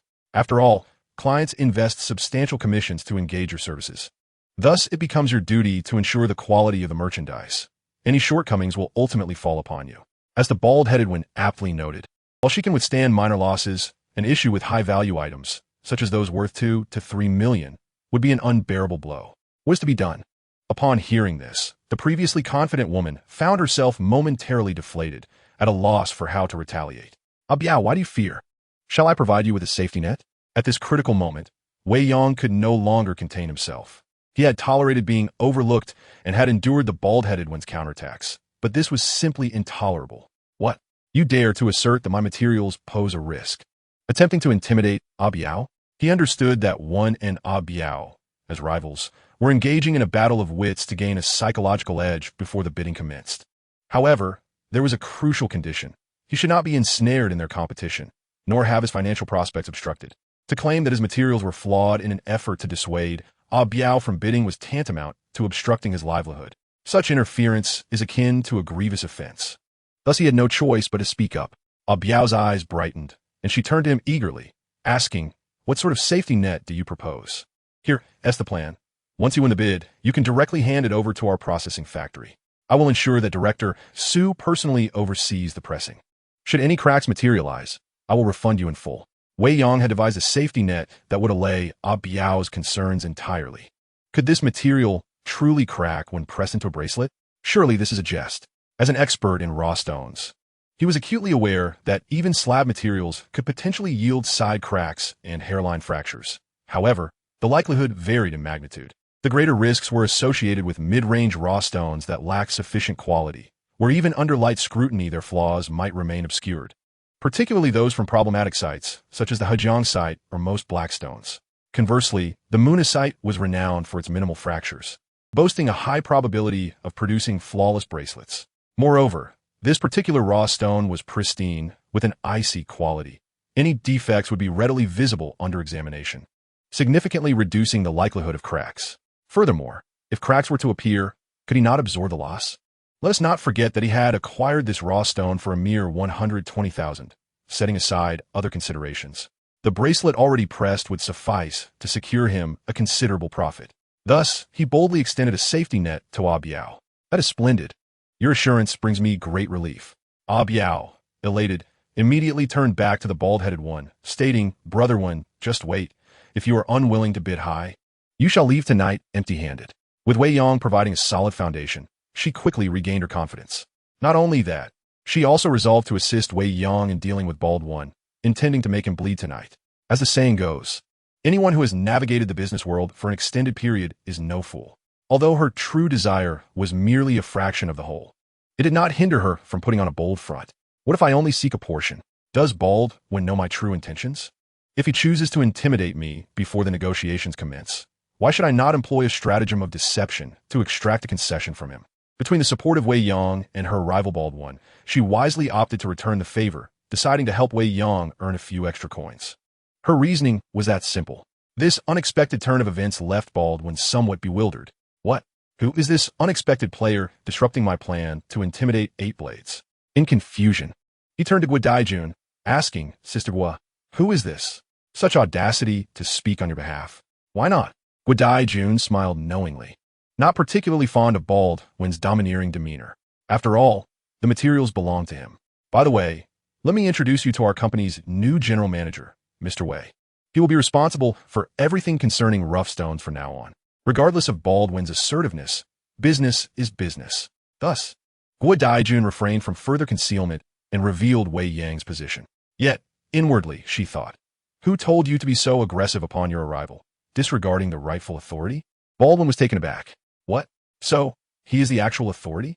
No wonder he is backing Eight Blades. It seems my oversight has irked him. Sister Gua, why didn't you mention this earlier? After a moment of surprise, Baldwin first expressed his discontent to Guadaijun, giving himself an excuse before quickly extending his right hand to Wei Yang, saying, Mr. Wei, my apologies for not recognizing your stature and for my earlier oversight. Please forgive me. His true character as a businessman became evident. In the realm of commerce, being assertive is acceptable, but one must not be domineering with everyone without adapting to the circumstances. Otherwise, one will reap no rewards. Baldwin understood this principle well. Thus, upon learning that the young Wei Yang was the newly appointed head of the rough stone department at Wine, he wisely chose to soften his stance. The reason for this submission was straightforward. In the entire Pingzhou jade industry, whether in raw stones or finished products, Wine's strength was formidable. Therefore, while he could flaunt his credentials to the familiar Guadaijun, he would never confront Wei Yang, who had already taken offense. There was no need to jeopardize his financial prospects over a momentary clash of egos. Mr. Wen, you are too kind, Wei Yang responded amicably. Baldwin then smiled and said, So, Mr. Wei, the conditions you agreed upon with Eight Blades should also apply to me, correct? Surely, you wouldn't treat us differently? This was yet another reason for his decision to relent, despite his ability to discern the exceptional quality of the raw stones. With the likelihood of any defects being remarkably low, no one was willing to guarantee absolute certainty. Thus, upon witnessing Wei Yang's audacity to back the auction, he naturally chose to acquiesce in order to secure the same conditions. In the eyes of a businessman, profit always takes precedence. Of course, as long as Mr. Wen was able to bid, Wei Yang had no reason to refuse. Thus concluded the preliminary theatrics before the auction commenced. Other buyers gradually arrived, exchanging greetings and inspecting the materials. Even before 8 o'clock, the 12 registered participants had mostly gathered, awaiting the auction's onset. As the clock struck 8, Guadaijun, now in the company of Wei Yang and having met numerous fellow peers, swiftly assumed the role of the auctioneer. According to the division of roles agreed upon by the four in advance, Sister Gua would oversee the auction, Wei Yang would handle the financial transactions. Yao Zhishuan would serve tea and record crucial moments with a camera, while Lin Lin would observe the proceedings. Before long, Guadaijun led Wei Yang to the main stage and stated, Since we are all familiar faces and everyone has inspected the materials, I shall refrain from unnecessary chatter. Let us proceed directly. As per tradition, those wishing to bid should first add Mr. Wei on WeChat and transfer a deposit of 100,000. We shall then commence. Thus, the auction began, not with immediate bidding, but with the prerequisite deposit. This is a customary practice among peers to prevent anyone from retracting their bids. A deposit must be made beforehand. Should one win a bid and later withdraw, not only would their reputation suffer, but the deposit would also be forfeited. Such are the rules of the trade, and no one would contest them. Consequently, before the auction even commenced, A staggering 1,200,000 in cash had already reached Wei Yang's WeChat account. For someone like Wei Yang, who had never encountered such grand affairs, this was indeed exhilarating. Wow, there are only 12 participants, and not a single one has backed out? Am I truly destined to strike it rich tonight? He could not help but ponder. Yet, upon reflection, it made sense. Those invited by Sister Gua to participate in this auction were all formidable figures within the industry, and given their presence, there was no reason for them to withdraw, especially since the deposit was refundable. Let us begin with the last piece to warm up. Everyone has already seen the materials and understand the market. I shall not prolong the introduction. Those interested in this piece may begin bidding, Gua Daijun announced. She then picked up the fourth piece, known as the last item, which had the least color among the four. Even though it was the last piece, its quality was far from inferior. It is worth noting that Director Su from the processing factory was a conscientious individual who, upon completing the piece, meticulously stripped the skin from the bottom layer to ensure that everyone could clearly see the quality, revealing the full jade flesh suitable for crafting a bangle. Such a high-quality icy green bangle could easily fetch over 800,000 in the market. Consequently, a scene soon unfolded that left Wei Yang utterly astonished. The buyers approached one after another, presenting their phones to him and Sister Gua, revealing the numbers displayed. 75, 78, 80. Wei Yang exclaimed, "Is this merely the remnants of the goods? Must your bids be so frenzied?" After witnessing all the offers, he was momentarily bewildered by the unprecedented fervor before him. Chapter 78. The Ubiquity of Competition. According to previous estimations, what was the reasonable bid for this fourth piece? Gua Daijun had earlier appraised it to be between 80 and 85 million, which closely aligned with the market price for bracelets, while the less desirable offcuts were deemed as profit margins to be reserved for her peers. Yet now, the highest bid in this initial round had already soared to 880,000. The bidder was none other than the determined bald one, who aimed to secure the entire lot. One might wonder if this was not madness. Indeed, Wei Yang was astounded by such fervor, sensing that the ultimate yield for the evening might surpass Sister Gua's third estimation of 8 million. As he remained in shock, Gua Daijun, accustomed to such spectacles, spoke again. The highest bid for the first round stands at 880,000. After announcing the highest bid, she added, "Next, we shall provide 5 minutes for those interested in continuing to prepare their offers." This is a customary rule of the silent auction. Following the completion of the first round, the auctioneer announces the highest bid without revealing the identity of the highest bidder, allowing a moment of respite before the second round begins. This is crucial, as the bidders may not necessarily be the true buyers. They must be afforded the opportunity to communicate with the actual purchasers. The crowd surrounding the auctioneer momentarily dispersed. Some exited the office to engage in further discussions with genuine buyers, while those who did not require such interactions casually conversed in small groups. Though seemingly casual, each individual harbored their own intentions. Do not be misled into thinking that such small-scale auctions among peers are straightforward. In reality, their intensity rivals, if not surpasses, that of the most common open auctions. It is no exaggeration to assert that this is indeed a brilliant contest of wits and courage fueled by profit motives. Take Bald One as an example. Regarding the first piece, despite being merely remnants, it does not imply a lack of desirability in the market. One must recognize that for ice-type quality like this, the procurement price among peers hovers around 800,000. Yet it escalates to nearly 900,000 at the client level. Furthermore, as the price of bracelets rises, the demand diminishes, making this particular piece easier to sell than the others. Given this, he had every reason to seize the opportunity. How could he deter his competitors? Naturally, by placing a bid that approached the upper limit right from the first round. As a seasoned individual who has navigated this realm for over a decade, his discerning eye is remarkably sharp. He is acutely aware that the recently acquired material, comparable to the prevalent market price of bracelets, hovers around 80. The pricing mechanism typically aligns with the bracelet's valuation, with profits primarily derived from the less prominent materials, such as the core of the bracelet. Thus, he proposes a bid that is marginally above the standard valuation of the bracelet. Who would dare to bid higher? Are you not fearful of incurring losses? Consequently, when Gua Daijun announced that the highest bid in the first round amounted to 880,000, he felt a twinge of pride, engaging jovially with other buyers while patiently awaiting the arrival of the second round. As the second round of bidding commenced, he called for those intending to continue bidding to step forward. 5 minutes later, Gua Daijun proclaimed the start of the second round. As anticipated by the bald-headed one, the majority of buyers remained unmoved, including Ba Wu, whom he regarded as a significant competitor, sitting quietly by the tea table, sipping tea, and casually conversing with Lin Lin. However, an unexpected twist unfolded. Just as he reveled in his triumph, two buyers approached Guo Daijun, presenting new bids. Could there truly be brave souls among them? At this moment, one could no longer maintain his composure. Before Guo Daijun could declare the conclusion of the second round, he submitted a new bid of 928,000, a sudden increase of 48,000. Adept in the art of negotiation, he understood that after announcing a high bid in the first round, even if others were to persist in the second round, their bids would unlikely surpass his initial offer by a significant margin. In this scenario, he merely needed to create a slight distance between his second-round bid and the first to enhance his chances of success.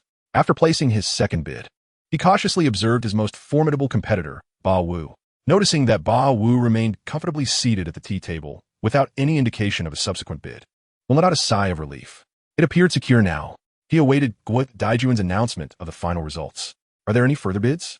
If not, I shall officially announce the final ownership of the first piece. Guo Daijun's voice rang out once more. No one stepped forward to place another bid. The highest bid for the second round of the first piece was made by Mr. He from Day Jewelry, amounting to 940,000. Congratulations. The final outcome soon followed, albeit slightly surprising to one. What?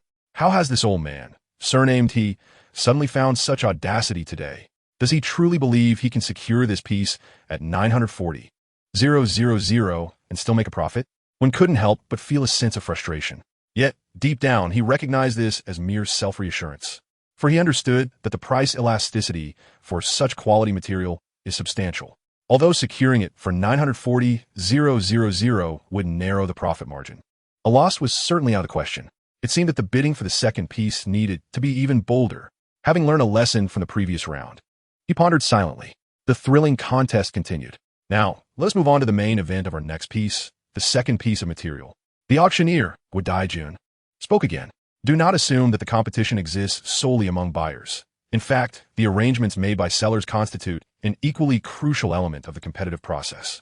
Take the order of the auction as an illustration. Ideally, this sequence should follow the conventions of formal auctions, beginning with less significant items to warm up the atmosphere, and reserving the most valuable pieces for the grand finale. However, in Guo Daijun's perspective, such an arrangement may not optimize profits. To illustrate, she is acutely aware that Ba Ji, the most formidable competitor to Guangtaoan, has set her sights on the prime merchandise. Yet out of caution, Ba Ji would likely consider the third piece as a fallback option. This raises a pertinent question. If the third piece is auctioned first and Ba Ji ultimately secures it, would she still vie with Guangtaoan for the second piece? Clearly, she would not. This scenario could result in the most valuable item failing to fetch a high price. Consequently, after a brief consultation with Wei Yang, Guo Daijun altered the original auction sequence. Naturally, this change took all buyers, including Ba Ji and Guangtaoan, by surprise. The second piece is being auctioned first. Sister Guo is truly formidable. Most buyers thought this way. Sister Guo is truly generous. Ba Ji muset si mi la di. Evidently, for her, auctioning the prime merchandise first is most advantageous. Once she secures it, she need not exert further effort on the third piece. As for Guangtaoan, auctioning the prime piece second, it appears that a price must be set that would deter all others. This is how he contemplated after his unexpected defeat in the first auction. Chapter 79, Never Offend a Woman. What should be the accurate valuation of the second piece of prime merchandise? Seizing the opportunity during the bidding lull, Guangtaoan recalibrated his estimates after his unexpected loss in the first auction. He observed that a high-quality icy green bracelet was worth approximately 2 million to 2 million. Additionally, the leftover high-quality icy green fragments could yield 2 to 3 high-quality cabochons and some ear studs or similar small pendants, which could command around 500,000. The remaining white icy fragments could be valued at 1-to-1, 5 million. Thus, on the basis of the highest estimate, he decided to add a slight excess. After further calculations, he meticulously entered the figure of 288 million on his phone and approached Guo Daijun. This was already a high bid with little profit margin. Yet the higher the quality, the greater the flexibility, and thus, he resolutely decided to exceed his budget to secure the piece. In contrast to Guangtaoan's caution, Ba Ji appeared remarkably composed at this moment, as she had no expectation of winning the prime piece in the first round. Casually, she entered a figure of 268 million on her phone and promptly submitted it to Guo Daijun. ahead of Guangtaoan. After placing her bid, she once again departed from the bidding area and retreated to the tea station, feigning leisure as she sat with Lin Lin, sipping tea.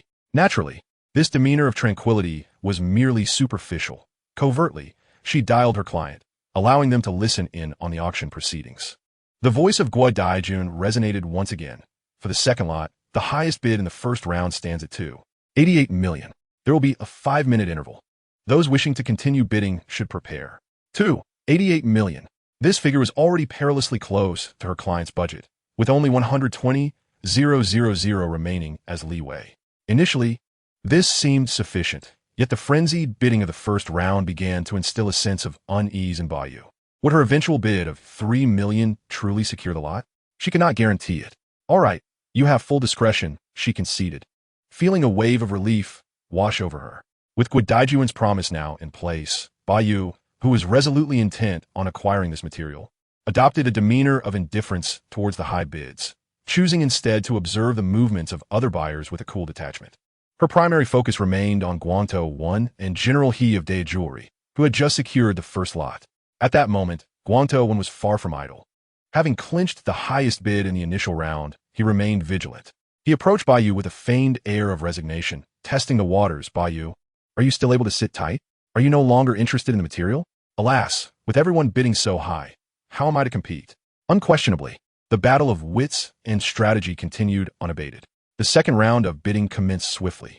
After Guangtaoan boldly announced a starting bid of 2.88 million, many were indeed deterred, and ultimately, when Guo Daijun called for the second round, only 2 individuals re-entered the fray. This brought a slight sense of relief to Guangtaoan. Casting a glance at Bayou, who remained still at the tea table, he too moved towards Guo Daijun with his phone in hand. How much should he bid for the second round? Typically, adding an increment of 80,000 or 100,000 to the first round's bid would suffice. However, having learned a lesson from his previous experience, he resolutely entered the figure 3028 into his phone to show Guo Daijun.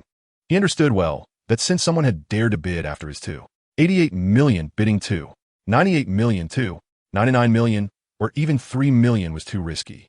He must surpass 3, and it needed to be a round number to be reliable. This was a lesson gleaned from numerous auctions. Often, the difference between securing the lot and losing it hinged on mere decimal points. Having placed his bid, he cast a satisfied glance at the other participants. Indeed, no one else seemed inclined to make a move, allowing him to exhale in relief. Yet at that moment, Guo Daijun called out once more, "Is there anyone else wishing to bid? If not, I shall conclude the auction." It was then that Bayou stood up, feigning anguish as she declared, "Sister Guo, let me make one last desperate attempt." What? Hadn't Bayou intended to concede? Why was she suddenly re-entering the bidding? Guangtaoan felt an ominous premonition welling up within him. His intuition proved correct. As Bayou approached Guo Daijun, she tentatively pressed a 2 on her phone.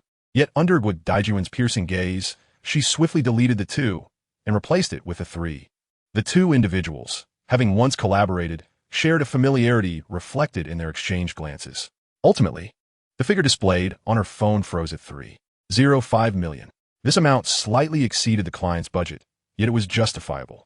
After she placed her bid, Guo Daijun symbolically called out, "Is there anyone else willing to bid? If not, I will conclude the auction." No one stepped forward to bid again. In truth, there were still those who contemplated. The bald-headed one, feeling a sense of foreboding, wished to bid once more after Baohua, but alas, rules dictated that each participant was limited to 2 rounds of bidding. Thus, Guo Daijuan's voice resonated again. The final bid for the second piece of material. The highest bidder is Baohua, with a final bid of 3.05 million. Congratulations, Baohua prevails. Compared to her bid, bald-headed one was short by just over 20,000, a negligible amount for such a high-quality item. Consequently, he felt a pang of regret. Unable to contain his frustration, he exclaimed, "Baohua, have you lost your mind? Bidding so high. Will there be any fun left for everyone?" Alas, what could he do? After all, his elder brother was genuinely fond of it. While Baohua feigned a semblance of helplessness, internally, she was plotting her next move. "Watch how I ensnare you." It is often said that colleagues can be rivals, a sentiment that rings true. After suffering from bald-headed Wen's schemes and underhanded tactics, Baohua, despite achieving her goal, had no intention of letting him off lightly. She must stir the pot. Let us not forget, she is a woman, and having been compelled to bid high for the material, she would not rest easy if bald-headed Wen managed to procure materials at a low price. Soon, The third piece of material was set to be auctioned. This was indeed the authentic third piece. Having carelessly lost the previous two, Bald-Headed One began calculating his bid anew. He could not afford to miss this opportunity. For failing to secure, it would leave him unable to explain himself to clients with defined needs. The icy jade bangle, valued at $1.8 million, the colored edge materials, assessed at $300,000, and the remaining white jade scraps, appraised at $150,000. For the first round, he decided to bid $2.3 million. After careful consideration, he arrived at his proposed price. Just as he prepared to make his bid, he was taken aback to see Baohua, who had already secured a piece, stepping forward to bid before him. What audacity! This wretched girl, having already acquired one piece, was still unsatisfied? His heart raced once more. Furthermore, the book contained some knowledge related to stone gambling, penned with diligence by Lao He, striving for accuracy in depicting the realities of the trade rather than fabrication. If any professionals in jadeite read this book, their corrections would be welcome. Chapter 80. Baohua, you truly know how to play. The person who understands you best is not your friend, but your enemy. This adage is equally applicable in the realm of business. Thus, Baohua was acutely aware that Bald-Headed One, having faltered on the previous two pieces, would be intent on securing this one. Should she ensnare him once more? Absolutely. It is important to recognize that both individuals, being high-end jade buyers, inevitably find themselves in competition within the same arena. Prior to this moment, the one with relatively lesser strength had often found herself at a disadvantage before the formidable Bald One. Given this context, how could she possibly let this opportunity to undermine him slip by? Thus, she once more stepped forward to place a bid. However, her intention was to create disruption rather than to invest her own resources, so she deliberately offered a bid of $168 for Gua Daijun and Wei Yang to see. And she provocatively remarked, Sister Gua, General Manager Wei, I trust you are quite satisfied with this bid? Gua Daijun immediately shared a knowing smile. As for Wei Yang, he was taken aback by this unexpected turn of events. Who would have thought that a private auction could unfold in such a manner? Without a moment's hesitation, he realized that the accomplished Ba Yu was likely there to stir the pot, most probably targeting the very bald one who had previously overshadowed her. Consequently, he could not help but smile in agreement. After all, he too found Bald One's dominance rather unpalatable, and Ba Yu's meddling might even assist him in elevating the auction price. Thus, he saw no reason to expose her intentions. However, their shared amusement caused Bald One, who was poised to place his own bid, to feel a pang of anxiety. What could this mean? Why were they smiling? Could it be that Ba Yu had announced a figure that pleased them greatly? With a slight furrow of his brow, he approached, steeling himself to press a figure of 238 on his phone, which was an increase of 80,000 over his original plan. In truth, he intended to alter his strategy, opting not to push so high in the first round. He had realized that his previously effective tactic of aggressive bidding in the initial round had failed to deter all opponents this time, which meant he would have to bid even higher in the second round if he wished to secure the item. The higher he bid, the narrower his profit margin would become. But could he afford not to bid high? Certainly not. Prior to this, his ability to maintain an advantage over Ba Yu had stemmed from an aura of unyielding confidence. It is akin to drinking, when someone insists on toasting with you. Outright refusal makes it difficult to escape their grasp. However, if you declare your intent to drink an entire bottle, that boldness is often sufficient to intimidate most adversaries. Presently, he did not wish to lose that aura of authority before Ba Yu. Otherwise, she would undoubtedly rise in stature before him, making it considerably more challenging to suppress her. Therefore, he had to make a move. The highest bid in the first round for the third piece was set at $2.38 million. Soon, Gua Daijun's voice resonated once more. As Bald One had anticipated, he was once again the highest bidder in the first round. Remarkably, this marked the third occasion he had secured the lead in the initial bidding. Yet regrettably, the previous two instances had culminated in failure. He could not afford to falter this time. Thus, he feigned calmness as he approached the tea table and seated himself beside Ba Yu, inquiring, Ba Yu, this price is already quite substantial. Will you continue to bid? This time, he was resolute. If Ba Yu remained inactive, he would too, determined to act only after her. Sigh, Wengu, how can we possibly play at such heights? Even if we manage to grasp it, it won't reflect well on us with the clients. Ba Miao lamented with a furrowed brow. Upon hearing this, Guang Tu Wen's heart sank. He thought to himself, this mischievous girl, Ba Miao, dares to aim so high tonight because she has secured a client as pre-booking, thus feeling reassured. It seems that we must continue to aim higher in this round if we are to succeed. He contemplated further. The second round of bidding for the third piece of material commenced, inviting those interested to approach. Soon, Daijun's voice echoed once more. Having already established a lead in the first round, Guang Tu remained unhurried, instead calmly observing the movements of his competitors. Perhaps due to the already lofty bids in the first round, no one made a move at the start of the second round. After a considerable pause, Mr. He from Day Jewelry finally approached Daijun and placed a bid. Following this, silence reigned again. It appeared that no further challengers would emerge. Thus, Guang Tu turned to the still-seated Ba Miao and inquired, Ba Miao, aren't you going to bid again? Sigh, I really don't wish to bid further. If the client is dissatisfied, it would be a disaster, Ba Miao replied with an exaggerated sigh. Yet, almost immediately, she rose and declared, forget it if it fails. It fails.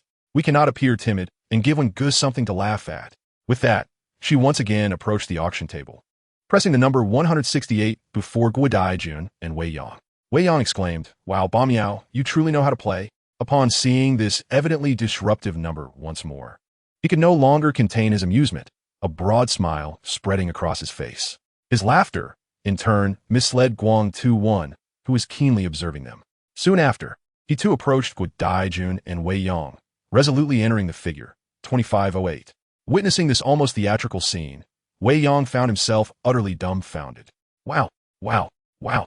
At that moment, he was completely taken aback by Ba Miao's antics. Why? As a seller, he understood all too well that Guang Tu had no need to bid so high. For before him, Mr. He from Day Jewelry had merely added 20,000 to his initial bid of 238, resulting in a figure of 240. Yet now, Guang Tu had raised the bid by a staggering 1.08 million beyond Mystery's offer. This prompted him to ponder.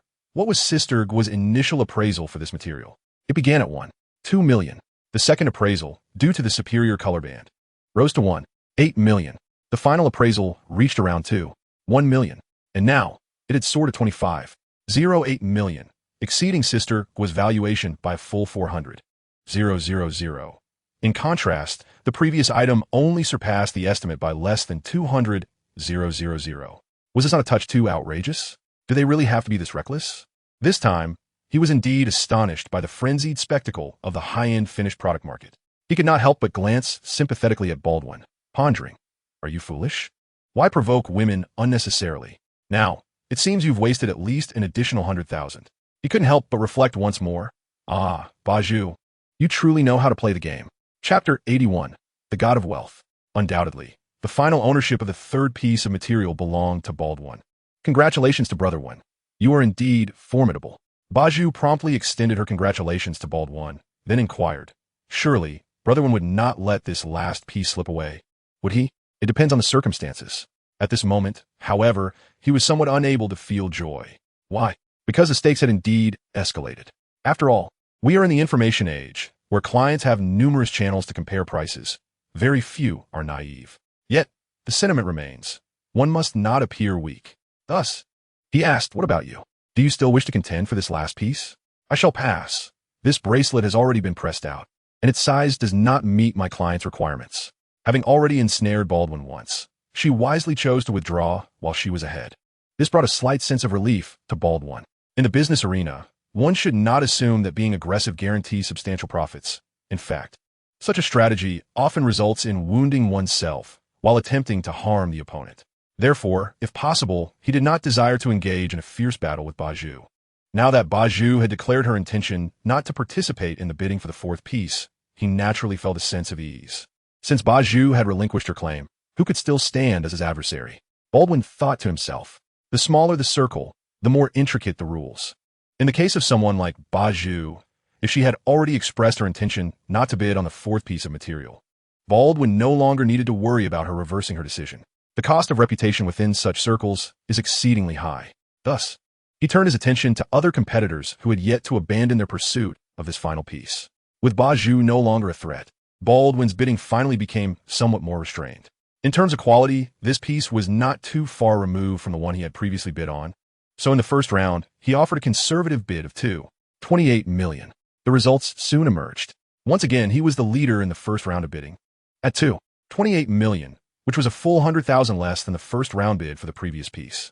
The second round of bidding commenced swiftly. Perhaps due to the conservativeness of the first round bids, this time, more buyers stepped forward to place their offers.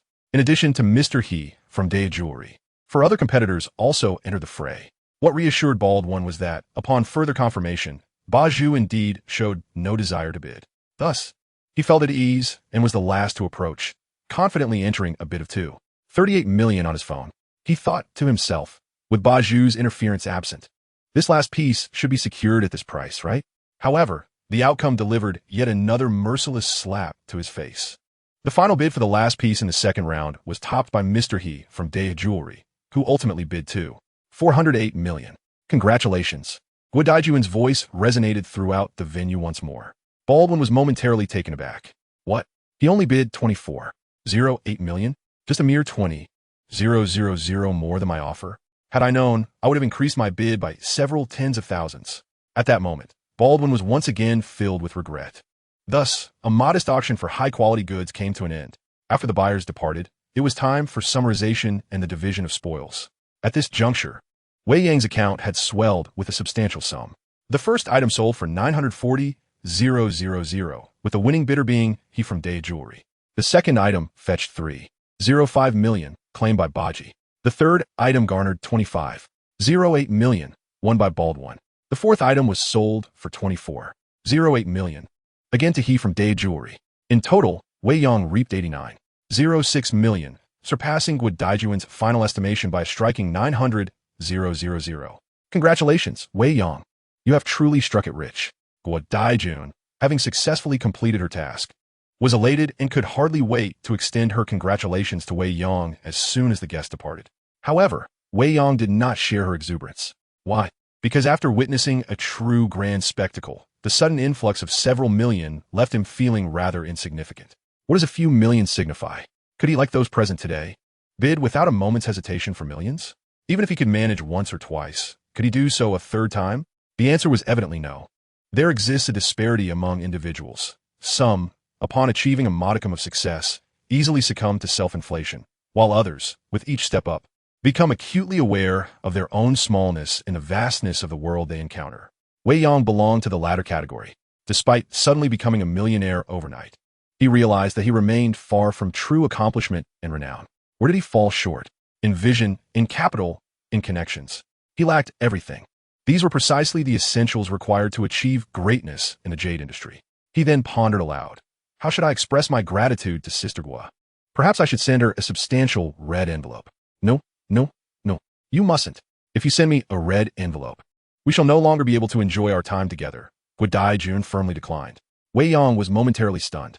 He understood well that the reason his piece fetched nearly 9 million tonight was not solely due to the quality of the material itself, but predominantly because of Sister Guo's connections and expertise. Thus, he was more than willing to send her a generous red envelope, perhaps 80,000 or even 100,000. To his surprise, Sister Guo vehemently refused. He could not help but chuckle and ask, Sister Guo, do you aspire to be a living lay foam? Haha, not exactly. But think about it. What is our relationship now? Today I assist you, and tomorrow, it is quite possible you will assist me. If you were to send me a large red envelope today for my help, then what would happen tomorrow when I help you? Would I not also have to send you a red envelope? Unlike you, I do not possess the ability to constantly unveil sensational news or the financial means to distribute generous rewards. Therefore, please refrain from placing me in a difficult position. Guo Daijuan's explanation quickly followed. Wei Yang found himself a loss for words. How about this? If you encounter lucrative opportunities in the future and wish to invite others to share the risks, simply call upon me. I shall see if I can also bask in your fortune and make a modest profit. Guo Daijun spoke again, seizing the opportunity to express her ambitions. Once more, I reiterate, there is no such thing as a free lunch in this world. Her willingness to assist Wei Yang wholeheartedly stems from her recognition of his exceptional jade appraisal skills. She hopes to ride the coattails of his success, much like Yao Zhishuan today. Of course, her emotional intelligence is quite high. She did not state that she only wished to be included in high-stakes investments, but rather that she wanted to be involved in opportunities that carry significant risks and require shared burdens. Naturally, Wei Yang was not foolish. He promptly understood that Guo Daijun regarded him as a financial benefactor, hence her lack of interest in petty rewards, aspiring instead for greater gains. However, this was understandable. Within this industry, he knew well that relationships, connections, and the willingness of others to assist hinge upon one's perceived value to them. Thus, being seen as a benefactor is not necessarily a bad thing, is it? So, let's joyfully share the spoils with Yao Zhishuan. Chapter 82. Playing with Imperial Green? For Yao Zhishuan, this evening felt like a dream. Even while the raw stone was still up for auction, she busily captured crucial moments with her camera, all the while calculating, how much will I receive? When the first piece sold for 940,000, she mused, 150,000 of that is mine. Upon the second piece selling for 3.05 million, she calculated again. I now have 660,000, which is sufficient for a down payment on a house. Even purchasing a 3-bedroom would be feasible. Once the fourth piece concluded, the overall result was revealed, 89.06 million. Assuming her share was 1/6, she would receive a staggering 1.48 million. With such a sum, she could not only cover a down payment, but could also afford to purchase a small 2-bedroom apartment outright in Pingzhou. This outcome felt surreal to her.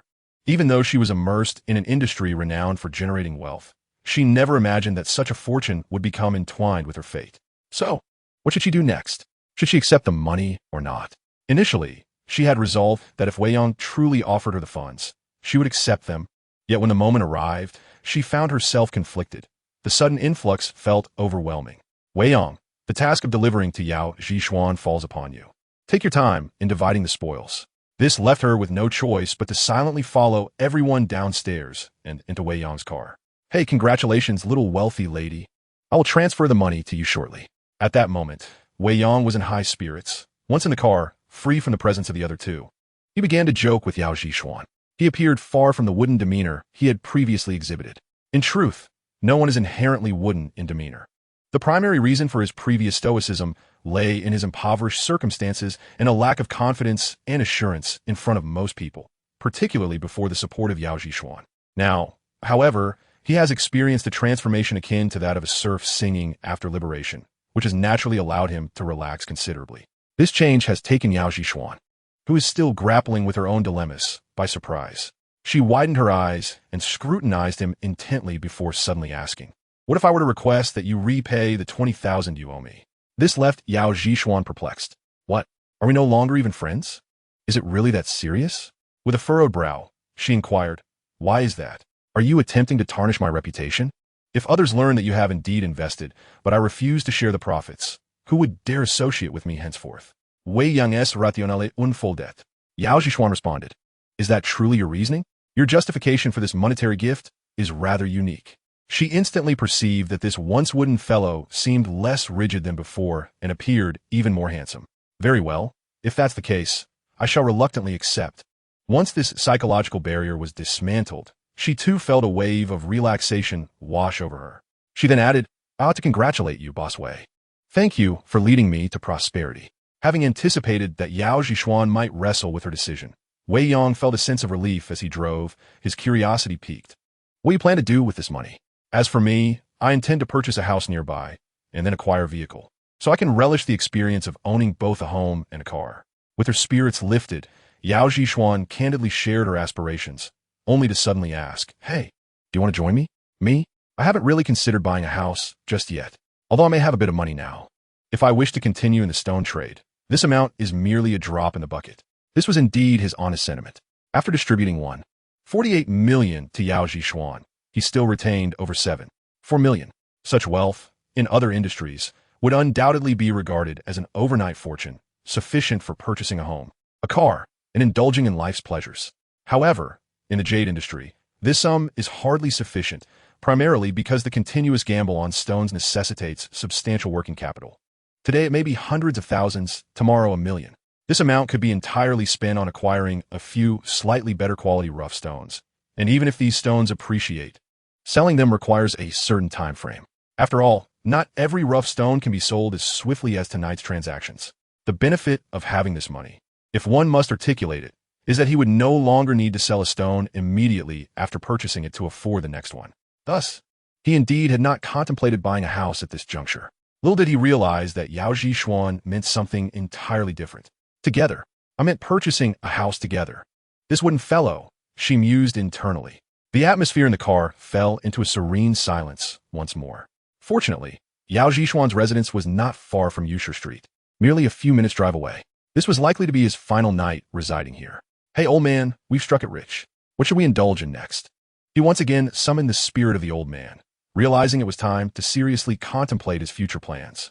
In life, the experience of wealth differs greatly from that of poverty, and this holds true in the realm of gambling on Jade as well.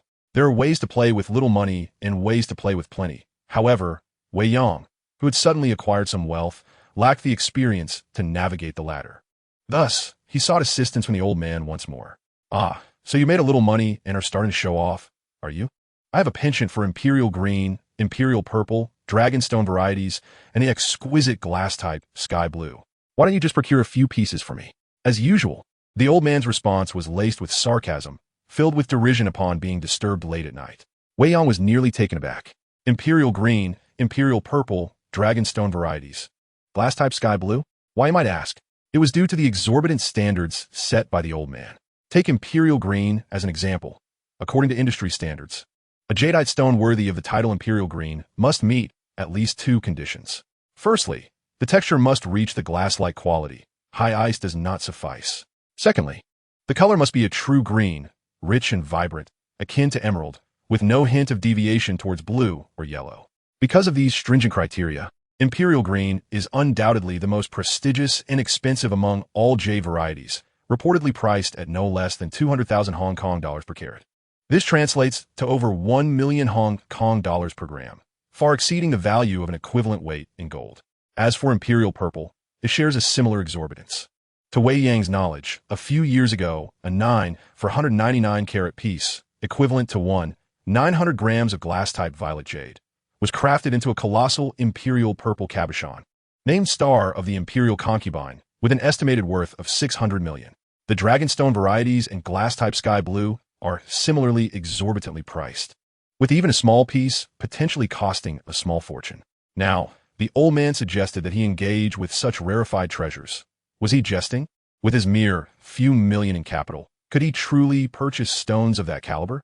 Knowing he couldn't afford such luxuries, shouldn't he just retire for the night?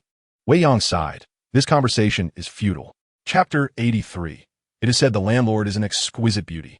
The following day promised prosperity anew. Due to the need to pack items for his new abode, Wei Yang arrived at the office a tad later than usual. Upon his arrival, he discovered that someone awaited him, the enchanting Ba Yi. Upon seeing him, Ba Yi beamed sweetly and said, "Mr. Wei, I'm back again. Am I welcome?" "Ba Yi, how could I not welcome such a stunning beauty as yourself?" He had to admit, his emotional intelligence had been on the rise, as he effortlessly showered her with compliments. Indeed, it is not overly exaggerated to associate the term beauty with Ba Hu, for she undoubtedly belongs to that esteemed category. Wei Yang had long observed that due to the inherent pursuit of beauty in jewelry, virtually all women who excel in the jadeite circle are far from unattractive.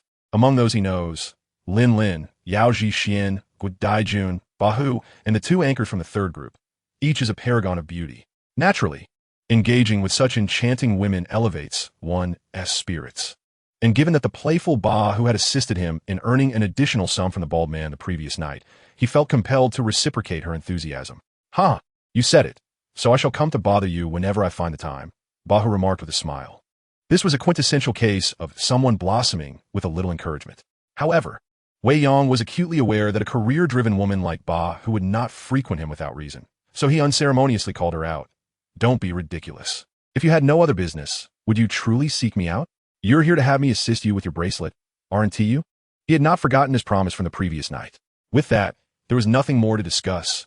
Wei Yang promptly took her to the processing factory. Directly approaching Director Su, he instructed Ba Hu, "Sister Ba Hu, feel free to voice your requirements directly to Director Su. After the bracelet is crafted, remember to send him a generous red envelope." He efficiently delegated the task, showcasing his growing emotional intelligence. Earlier, after the auction concluded, he had already sent Director Su a red envelope containing 2,000 yuan, and now, as he sought his assistance once more, he did not overlook the need for Ba Hu to express her gratitude. This arrangement not only relieved him of further concerns, but also garnered increasing respect from Director Su. "I am truly thriving in this company," he mused gleefully. What should he do next? Perhaps he could visit the sales team to select a stone and take advantage of the company's offerings. Such opportunities, freely presented, should not be overlooked. Thus, rather than perusing the market, he swiftly exited the processing factory, intent on visiting the sales team's storefront to choose a stone. However, as soon as he stepped outside, he encountered someone unexpectedly. It was Liang Xia. "Yang Gu," the chubby fellow greeted him with a broad smile, adding, I've arranged the house for you. Do you have some time now? If so, I can take you over to see if it meets your satisfaction. If not, I will assist you further." Upon witnessing his overly ingratiating smile, Wei Yang discerned that this rotund man was not here solely about the house, but had ulterior motives. "You simply wish to curry favor with me to gain access to the sales team's raw stones," he thought, fully aware of his intentions. Nevertheless, he bore no ill will regarding this. After all, in this world, all are bustling for profit. Liang Xia, not being closely related to him, would hardly exert himself so diligently without the prospect of gain. "Let us go," then he promptly responded. Conveniently, his car's trunk still held some essential items he had brought from the village near the city, which needed to be delivered to his new home. If possible, he wished to move into the new house tonight. Thus, he swiftly brought the portly fellow along, driving towards the community where his new abode was located. Guided by the latter's directions, "Yang, your house is truly splendid. It is spacious and set in a delightful environment. I worked tirelessly until 8 or 9 last night, managing to procure nearly everything for you. I even arranged for someone to clean. I assure you, you can move in tonight." As soon as they were in the car, the portly man began to boast. This was something Wei Yang had anticipated. He found it hard to believe that, after bestowing such generous favors upon a man, he would still dare to be careless. In truth, Wei Yang had developed new thoughts regarding the portly fellow. If he could satisfy him, it could lead to more than mere assistance in acquiring raw stones. It could potentially revitalize his business entirely. However, this was contingent upon one crucial factor. The portly man had to heed his commands. Therefore, he resolved to keep the fellow on tenterhooks, much like training a hawk. The portly man, seemingly unfazed by Wei Yang's aloofness, continued, "Hey, there is another piece of excellent news I must share with you." "What is it?" "The landlord is a stunning beauty, seemingly wealthy from her family's jade business in Pingzhou. The entire floor belongs to her, and she lives right next door to you," the portly man said, his tone laced with intrigue. Wei Yang mused, "What relevance does it have to me whether the landlord is a beauty or if she is affluent? I am merely renting a place." Thus, he feigned curiosity and asked, "So what?" "Consider it. You are quite handsome and capable. If you were to win her heart, wouldn't that mean a lifetime free from toil?" The portly man quipped. Wei Yang retorted, "Do I strike you as someone who lives off others?" However, he had to admit that during their days of hardship at Quishenjuan, they had jokingly expressed a desire to find a wealthy woman to live off comfortably. The portly man had even jested that as long as money was not an issue, he would settle for a 60-year-old lady. Yet for Wei Yang, the notion of living off someone, even in jest, was utterly implausible. He coldly countered, "Do I resemble someone who would depend on others?" "You certainly possess the appearance of someone who could," Liang Xia thought to himself after being consistently slighted by Wei Yang. Nevertheless, he dared not voice his thoughts and quickly plastered a smile on his face, saying, "Indeed, Yang is now a man of means. There is no need for him to rely on anyone else. By the way, did that stone sell yesterday?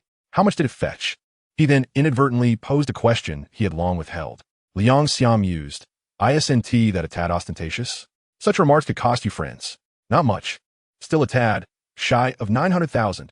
This statement indeed struck a nerve with Liang Xia, prompting him to reflect. If only he hadn't repeatedly declined Wei Yang's invitation to invest that fateful night, wouldn't he be a millionaire by now?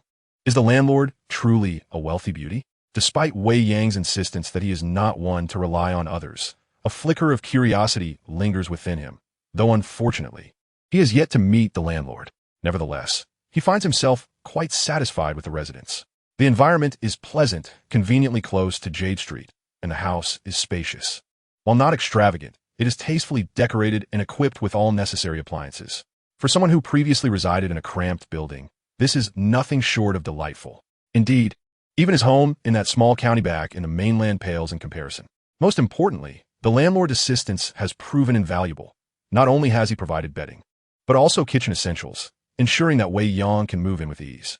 Regarding the air conditioning and other installations, he has procured the finest options and positioned them perfectly. There is little to critique. After transferring the relevant fees to the landlord, he remarked, "Let us discuss your future, my friend. The returns may be considerably greater than what I previously promised you regarding credit in Wayne. One cannot deny that he has experienced rapid growth. Just days ago, he was preoccupied with mere survival, and now his wealth has soared into the millions, making him a prominent figure in Wayne. This swift transformation has led to a shift in his perspective.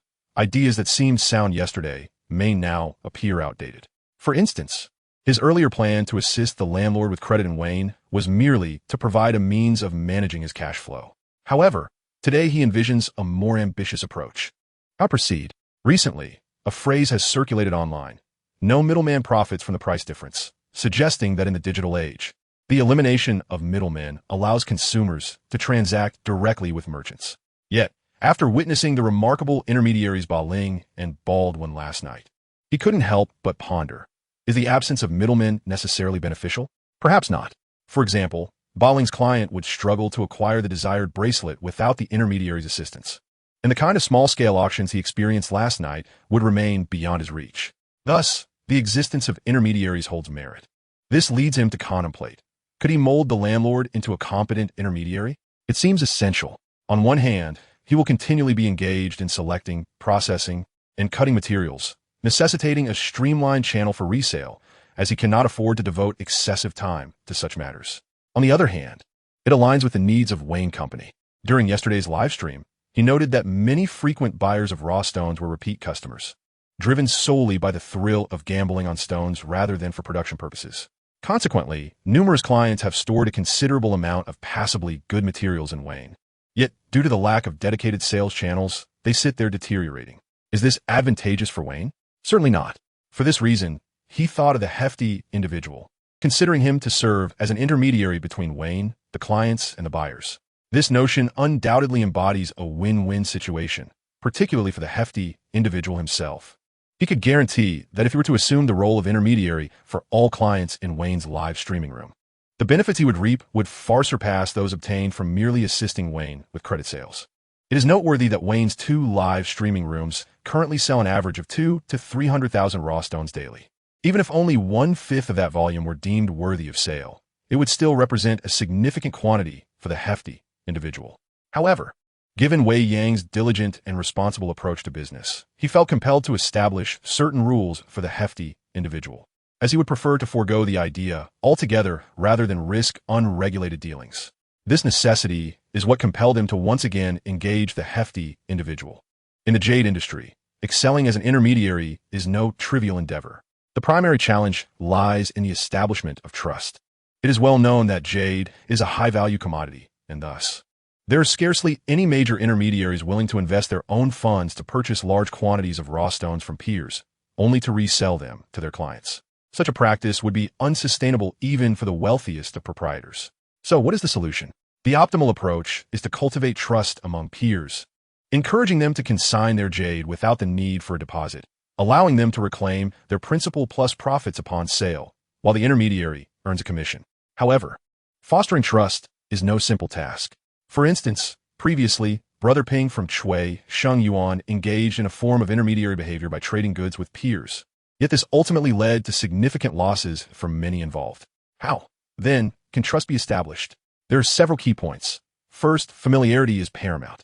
For instance, while Wei Yang and the hefty individual are not related, their 2 years of collaboration have allowed Wei Yang to become well acquainted with the hefty individual's character. Recognizing his flaws, yet also understanding that he is not excessively greedy or prone to absconding with others' possessions. This understanding enables Wei Yang to confidently guarantee that the hefty individual can incur debts of up to 500,000 in Wayne's name. Second, a certain level of financial capability is essential.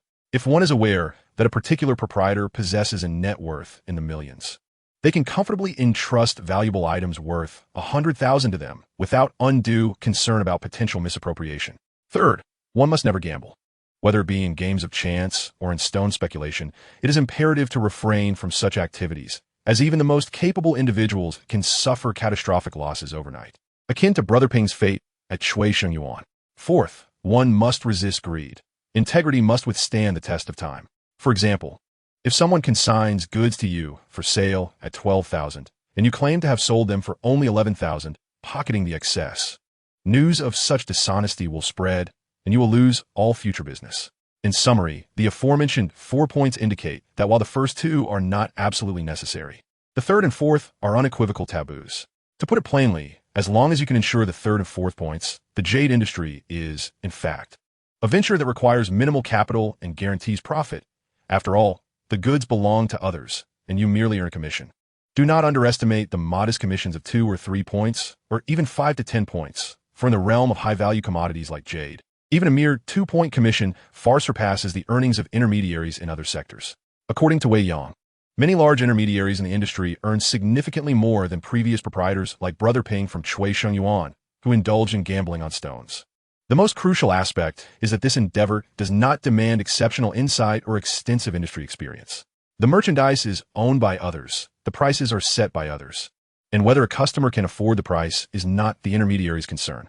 Undoubtedly, this profession is ideally suited for the current individual referred to as Fatty.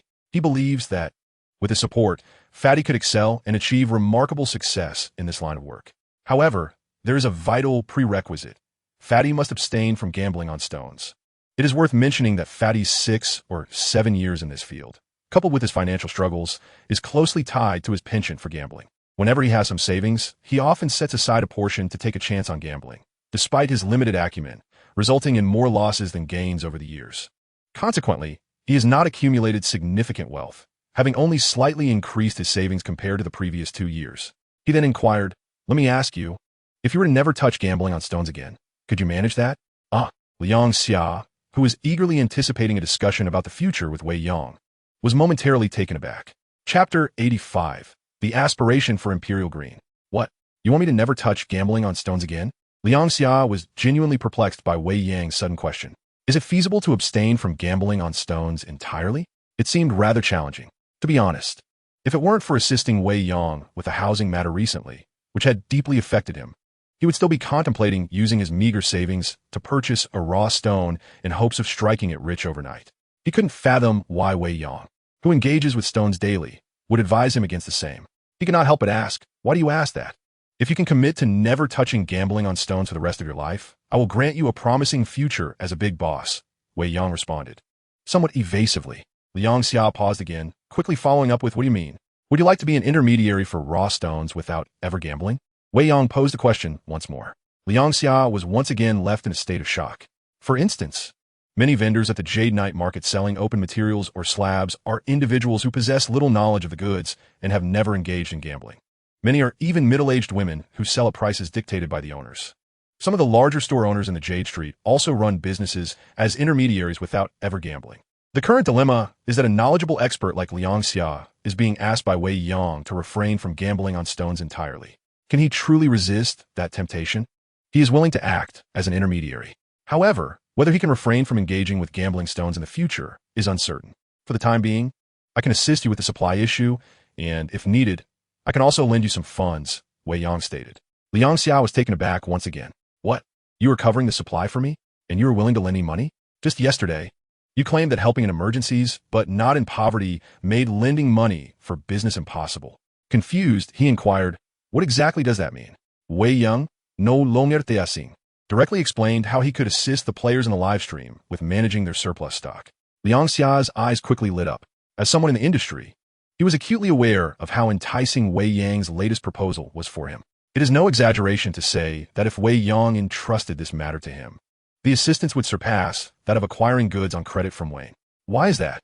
To illustrate, a player in Wayne's live stream spent 1,000 yuan on a raw stone, which, once cut, appreciated to 2,000 yuan. What price would he expect to sell it for? If the player is an expert, he certainly wouldn't sell for less than 1,800. However, if the player is merely a casual enthusiast, even selling for 1,200, he would still be satisfied with a modest profit. The reason lies in the fact that ordinary players, even if they experience an appreciation in value, lack the channels to sell. Once they are unable to sell, even the most expensive jade becomes nothing more than a stone, utterly worthless. Once the materials possess a favorable cost-performance ratio, the intermediary can effortlessly sell them, leading to greater profits. As for whether Wei Yang could secure his supply, that was a joke. One should consider how many stones are cut daily across Wayne's 2 live streams. If he were to take on that responsibility, he would worry about whether they could sell all of them. At the very least, setting up a stall would not suffice. Thus, he hesitantly replied, "I see. But I truly lack funds at the moment. Selling such a large quantity of materials would require renting a fixed stall in a market, and, at the very least, I would need to acquire a second-hand van for transportation. No, merely renting a fixed stall is insufficient. You would also need to rent a small shop on Jade Street and hire several individuals to assist you. As for the financial aspect, Calculate your expenses accurately. And feel free to ask me for any shortfall. Wei Yang, who had recently come into a windfall, spoke extravagantly. How much does it cost to rent a small shop on Jade Street? The monthly rent is only a few thousand yuan, and a second-hand van would also cost just a few thousand. As for the fixed all in the market, it is even cheaper. So this sum is indeed a trivial matter for him now. Of course, this is contingent upon the fat man heeding his advice. Liang Xia remarked, "Do you have to be so ruthless?" While Wei Yang was negotiating intermediary matters with the fat man, another intermediary, Bama, was at Wayne's processing plant, personally supervising the handling of that exorbitantly priced jade. After extensive communication with the client, she heeded her advice, deciding not only to craft the bracelet, but also to refine the ring face and earrings simultaneously. As for the remaining white ice material, it was lavishly transformed into 12 exquisite beads to create a clavicle chain. These pieces, colloquially known in the industry as smooth items, do not require the additional artistry of a carver, as they can be directly processed at Wayne's factory. After all, Wayne's workshop is renowned for its expertise in jadeite high-quality smooth items, making it unnecessary to seek a second option. The processing of such smooth items is remarkably swift. Once the bracelet was pressed, Director Su promptly arranged for a skilled craftsman to handle the colored band portions of the leftover material, while others were assigned to refine the beads from the white ice. As for Director Su herself, she personally worked on the bracelet. Unsurprisingly, the first item to be completed was the ring face, which yielded 3 large egg-shaped pieces of grade 12 and 2 half-spherical earrings of about grade 8, alongside a pair of color drop earrings. The output exceeded the expectations of the previous assessment. A sample of the ring face was polished and quickly prepared. Upon receiving the sample, the client eagerly initiated a video call to showcase the ring face's remarkable quality. Once this high-grade, high-color ring face was revealed, it was indeed stunning, prompting the client to inquire, could this be considered imperial green? Bai was momentarily taken aback. What? Imperial green? After so many years in jadeite, I have yet to witness what true imperial green looks like. This was indeed the truth. Despite the widespread discourse surrounding imperial green, the reality is that even seasoned jadeite professionals seldom have the opportunity to encounter it. The true imperial green stones or finished products are so extraordinarily precious that their owners either safeguard them in bank vaults or keep them hidden away, rarely revealing them to others. To speak frankly, even familiar colleagues must pay to glimpse imperial green. A mere viewing can cost at least 80 to 100,000. This assertion is by no means an exaggeration. The quality must be higher, requiring a glass-like transparency, and the color must lean towards the vibrant side. True imperial green must exude a cold, shimmering light akin to that of a true emperor. Bayu, being an expert in identifying jadeite, was taken aback when the client suddenly asked, "Could you help me procure genuine imperial green?" Bayu thought, is it true what they say, that every jadeite enthusiast harbors a desire for imperial green?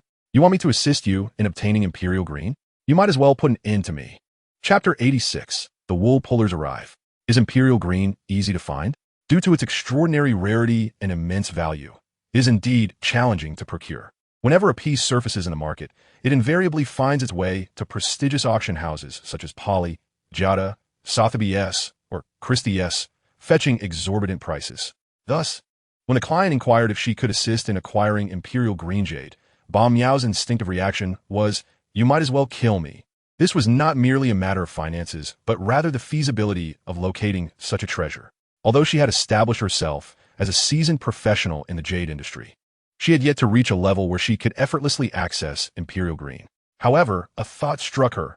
Wasn't Lin, the renowned collector, known for his exquisite taste? Perhaps he might possess such a piece. Moreover, did not Sister Wu mention last night that if there was a demand for top-grade materials, a prior word with Wei Yang could potentially yield assistance? While she hesitated to approach Lin, the esteemed owner of Wei, in too boldly, she felt more at ease joking with Wei Yang. How exorbitantly priced is it? When calculated by the gram, it typically starts at $1,000,000 Hong Kong dollars. Although Bang Miao had never laid eyes on genuine imperial green, she was well versed in the market dynamics.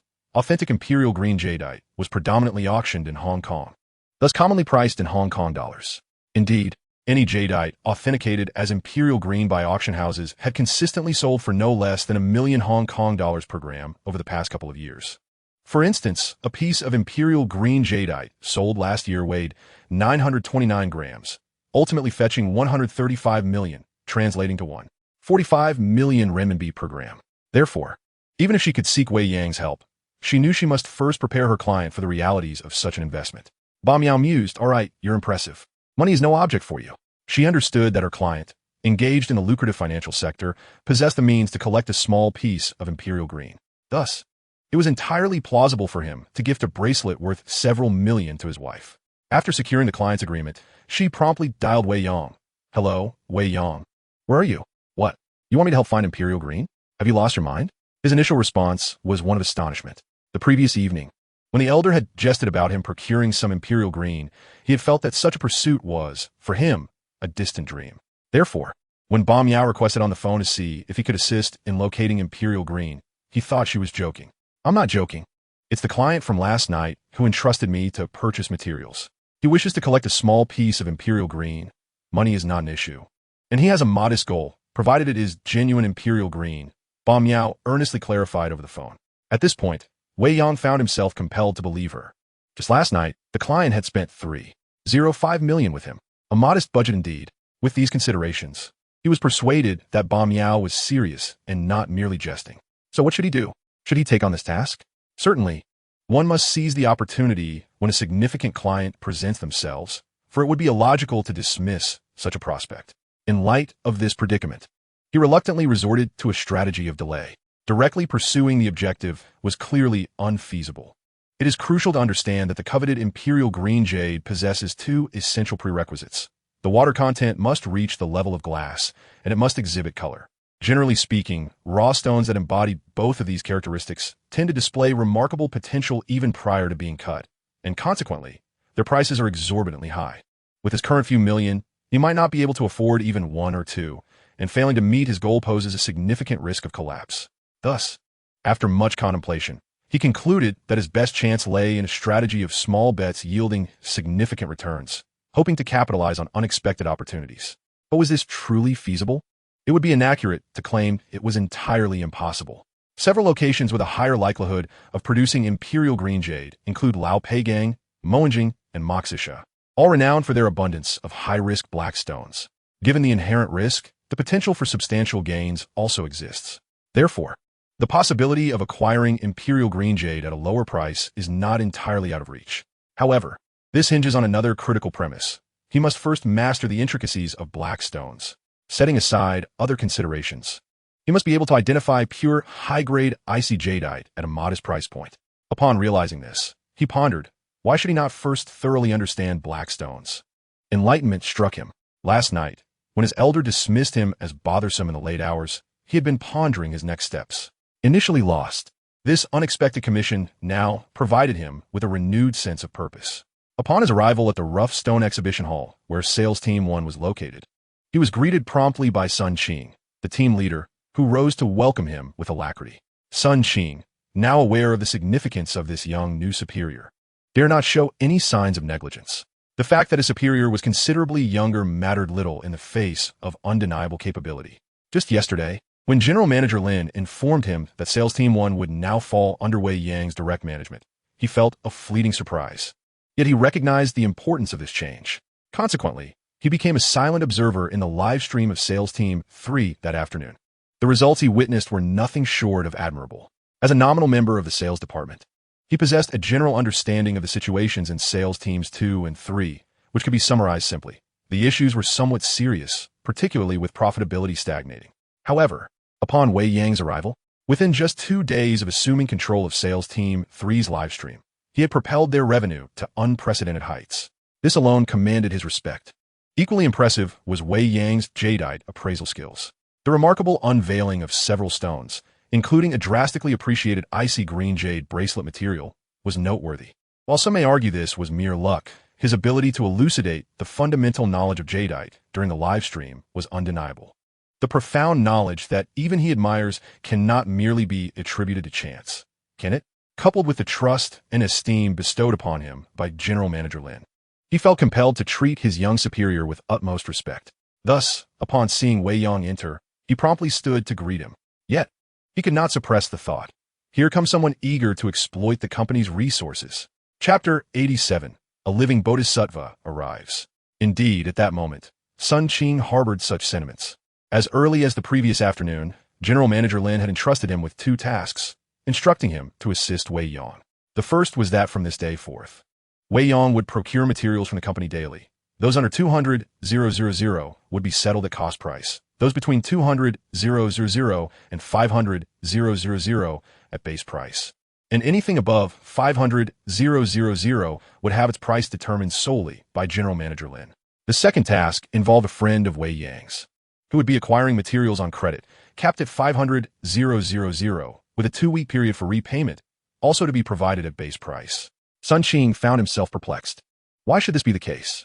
It is essential to understand that the materials managed by their team were categorized into 3 pricing tiers: cost price, base price, and actual transaction price.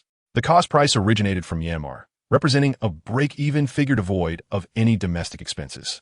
The base price, typically set at 20 above the cost price, allowed the company to maintain a slim profit margin after all expenses were deducted. Lastly, the actual transaction price usually exceeded the base price by at least 30. Most materials, even when sold to competitors, were generally priced above the base price by at least 30. Only a few poorly performing items, which most clients deemed undesirable, could be sold near the base price upon application. This directive from General Manager Lin clearly indicated the significant loss the company was incurring. Sun Qing could not help but wonder, why should Wei Yang, purchasing materials for video production, be granted such privileges? Even if the intent was to generate traffic through video content, it hardly justified the company's losses. At that moment, Sun Qing found himself grappling with these questions. After all, he had yet to grasp the extent of Lin's persuasive efforts to convince Wei Yang to create short videos. Nor did he recognize that while the company might suffer losses on materials, the potential gains from Wei Yang's successful videos could be substantial. He even found himself pondering that with Wei Yang's exceptional jade selection skills, if left to his own devices, he might deplete the company's finest resources. Fortunately, General Manager Lin had stipulated a daily limit of 1 item. Otherwise, he would have suspected Wei Yang was a clandestine agent sent to undermine the company. Despite his confusion, he managed to put on a cordial smile as he approached Wei Yang, inquiring, "Are you here to select materials for your video?" "Yes, I came to take a look. I nearly forgot about this amidst my busy morning," Wei Yang replied. However, he quickly added, "But there's no rush on that. There's another matter you should prioritize." "Is it concerning the materials for your friend?" Sun Qing promptly asked. Wei Yang paused for a moment, taken aback. Contemplating the matter, he thought to himself that he had not intended to embark on this endeavor immediately. Yet Sun Qing was remarkably proactive. Indeed, this was the case. Although he had previously conversed with Lin regarding this issue, circumstances had shifted unexpectedly. Recently, he had entertained the notion of appointing Fatty as an intermediary, which necessitated a slight delay in proceedings. After all, to function as a capable intermediary, one must possess a shop, have market stalls, procure a vehicle for transporting goods, and also coordinate with Su Haisheng regarding the inventory for live streaming. All these tasks required time. However, now that Sun Qing had broached the subject, he seized the opportunity to clarify certain matters. Thus, he replied, "There is no immediate rush. We shall discuss it further when my friend arrives. But I can certainly elucidate some points for you." He proceeded to outline to Sun Qing several principles regarding Fatty's dealings with Wayne. First, he would not be involved in the process. Fatty would have the autonomy to select the goods he wished to acquire on credit, determining both the quantity for each transaction, which must not exceed 500,000 within a given cycle. Secondly, the materials would no longer be purchased outright at the base price. Rather, they would be sold at a markup above the base price, with all revenues reverting to Wayne, who would then compensate Fatty with a commission based on market rates. Lastly, any stones with unsettled payments were strictly off limits. No slicing or alteration would be permitted, as any such action would result in the immediate termination of their collaboration. These stipulations were set after careful consideration, since he had resolved to establish Fatty as the most formidable intermediary in the industry.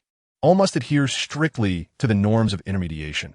It was unreasonable to allow him to acquire stones at Wayne's base price while pocketing the resultant profits, which would only cultivate his avarice. Sun Qing was momentarily taken aback, pondering, "Isn't he your friend, Mr.?" Lin had clearly consented to let him acquire materials at Wayne's base price. Why then have you imposed such stringent conditions? Is he truly your friend? As an industry insider, what Wei Yang proposed was a remarkably pure intermediary model, one that significantly favored Wayne while being less accommodating to his so-called friend. Had he never intended to exploit the company for personal gain? doubts began to surface regarding his previous assumptions. The second matter was of considerable urgency. From today onward, please designate someone to prepare a selection of materials ranging from mid-thousands to low tens of thousands daily, to be sent to the sales team's live streaming room, where I will attempt to sell them. Wei Yang instructed further. At that moment, his mind was brimming with ideas. Just the previous afternoon, during his live stream, he had given away a piece of material to a Jade enthusiast who had been playing dangerously close to making a regrettable purchase, using the method of guessing the price of his popular Jade bracelet. Initially, the enthusiast dismissed the gifts as worthless, claiming they could not yield anything of value.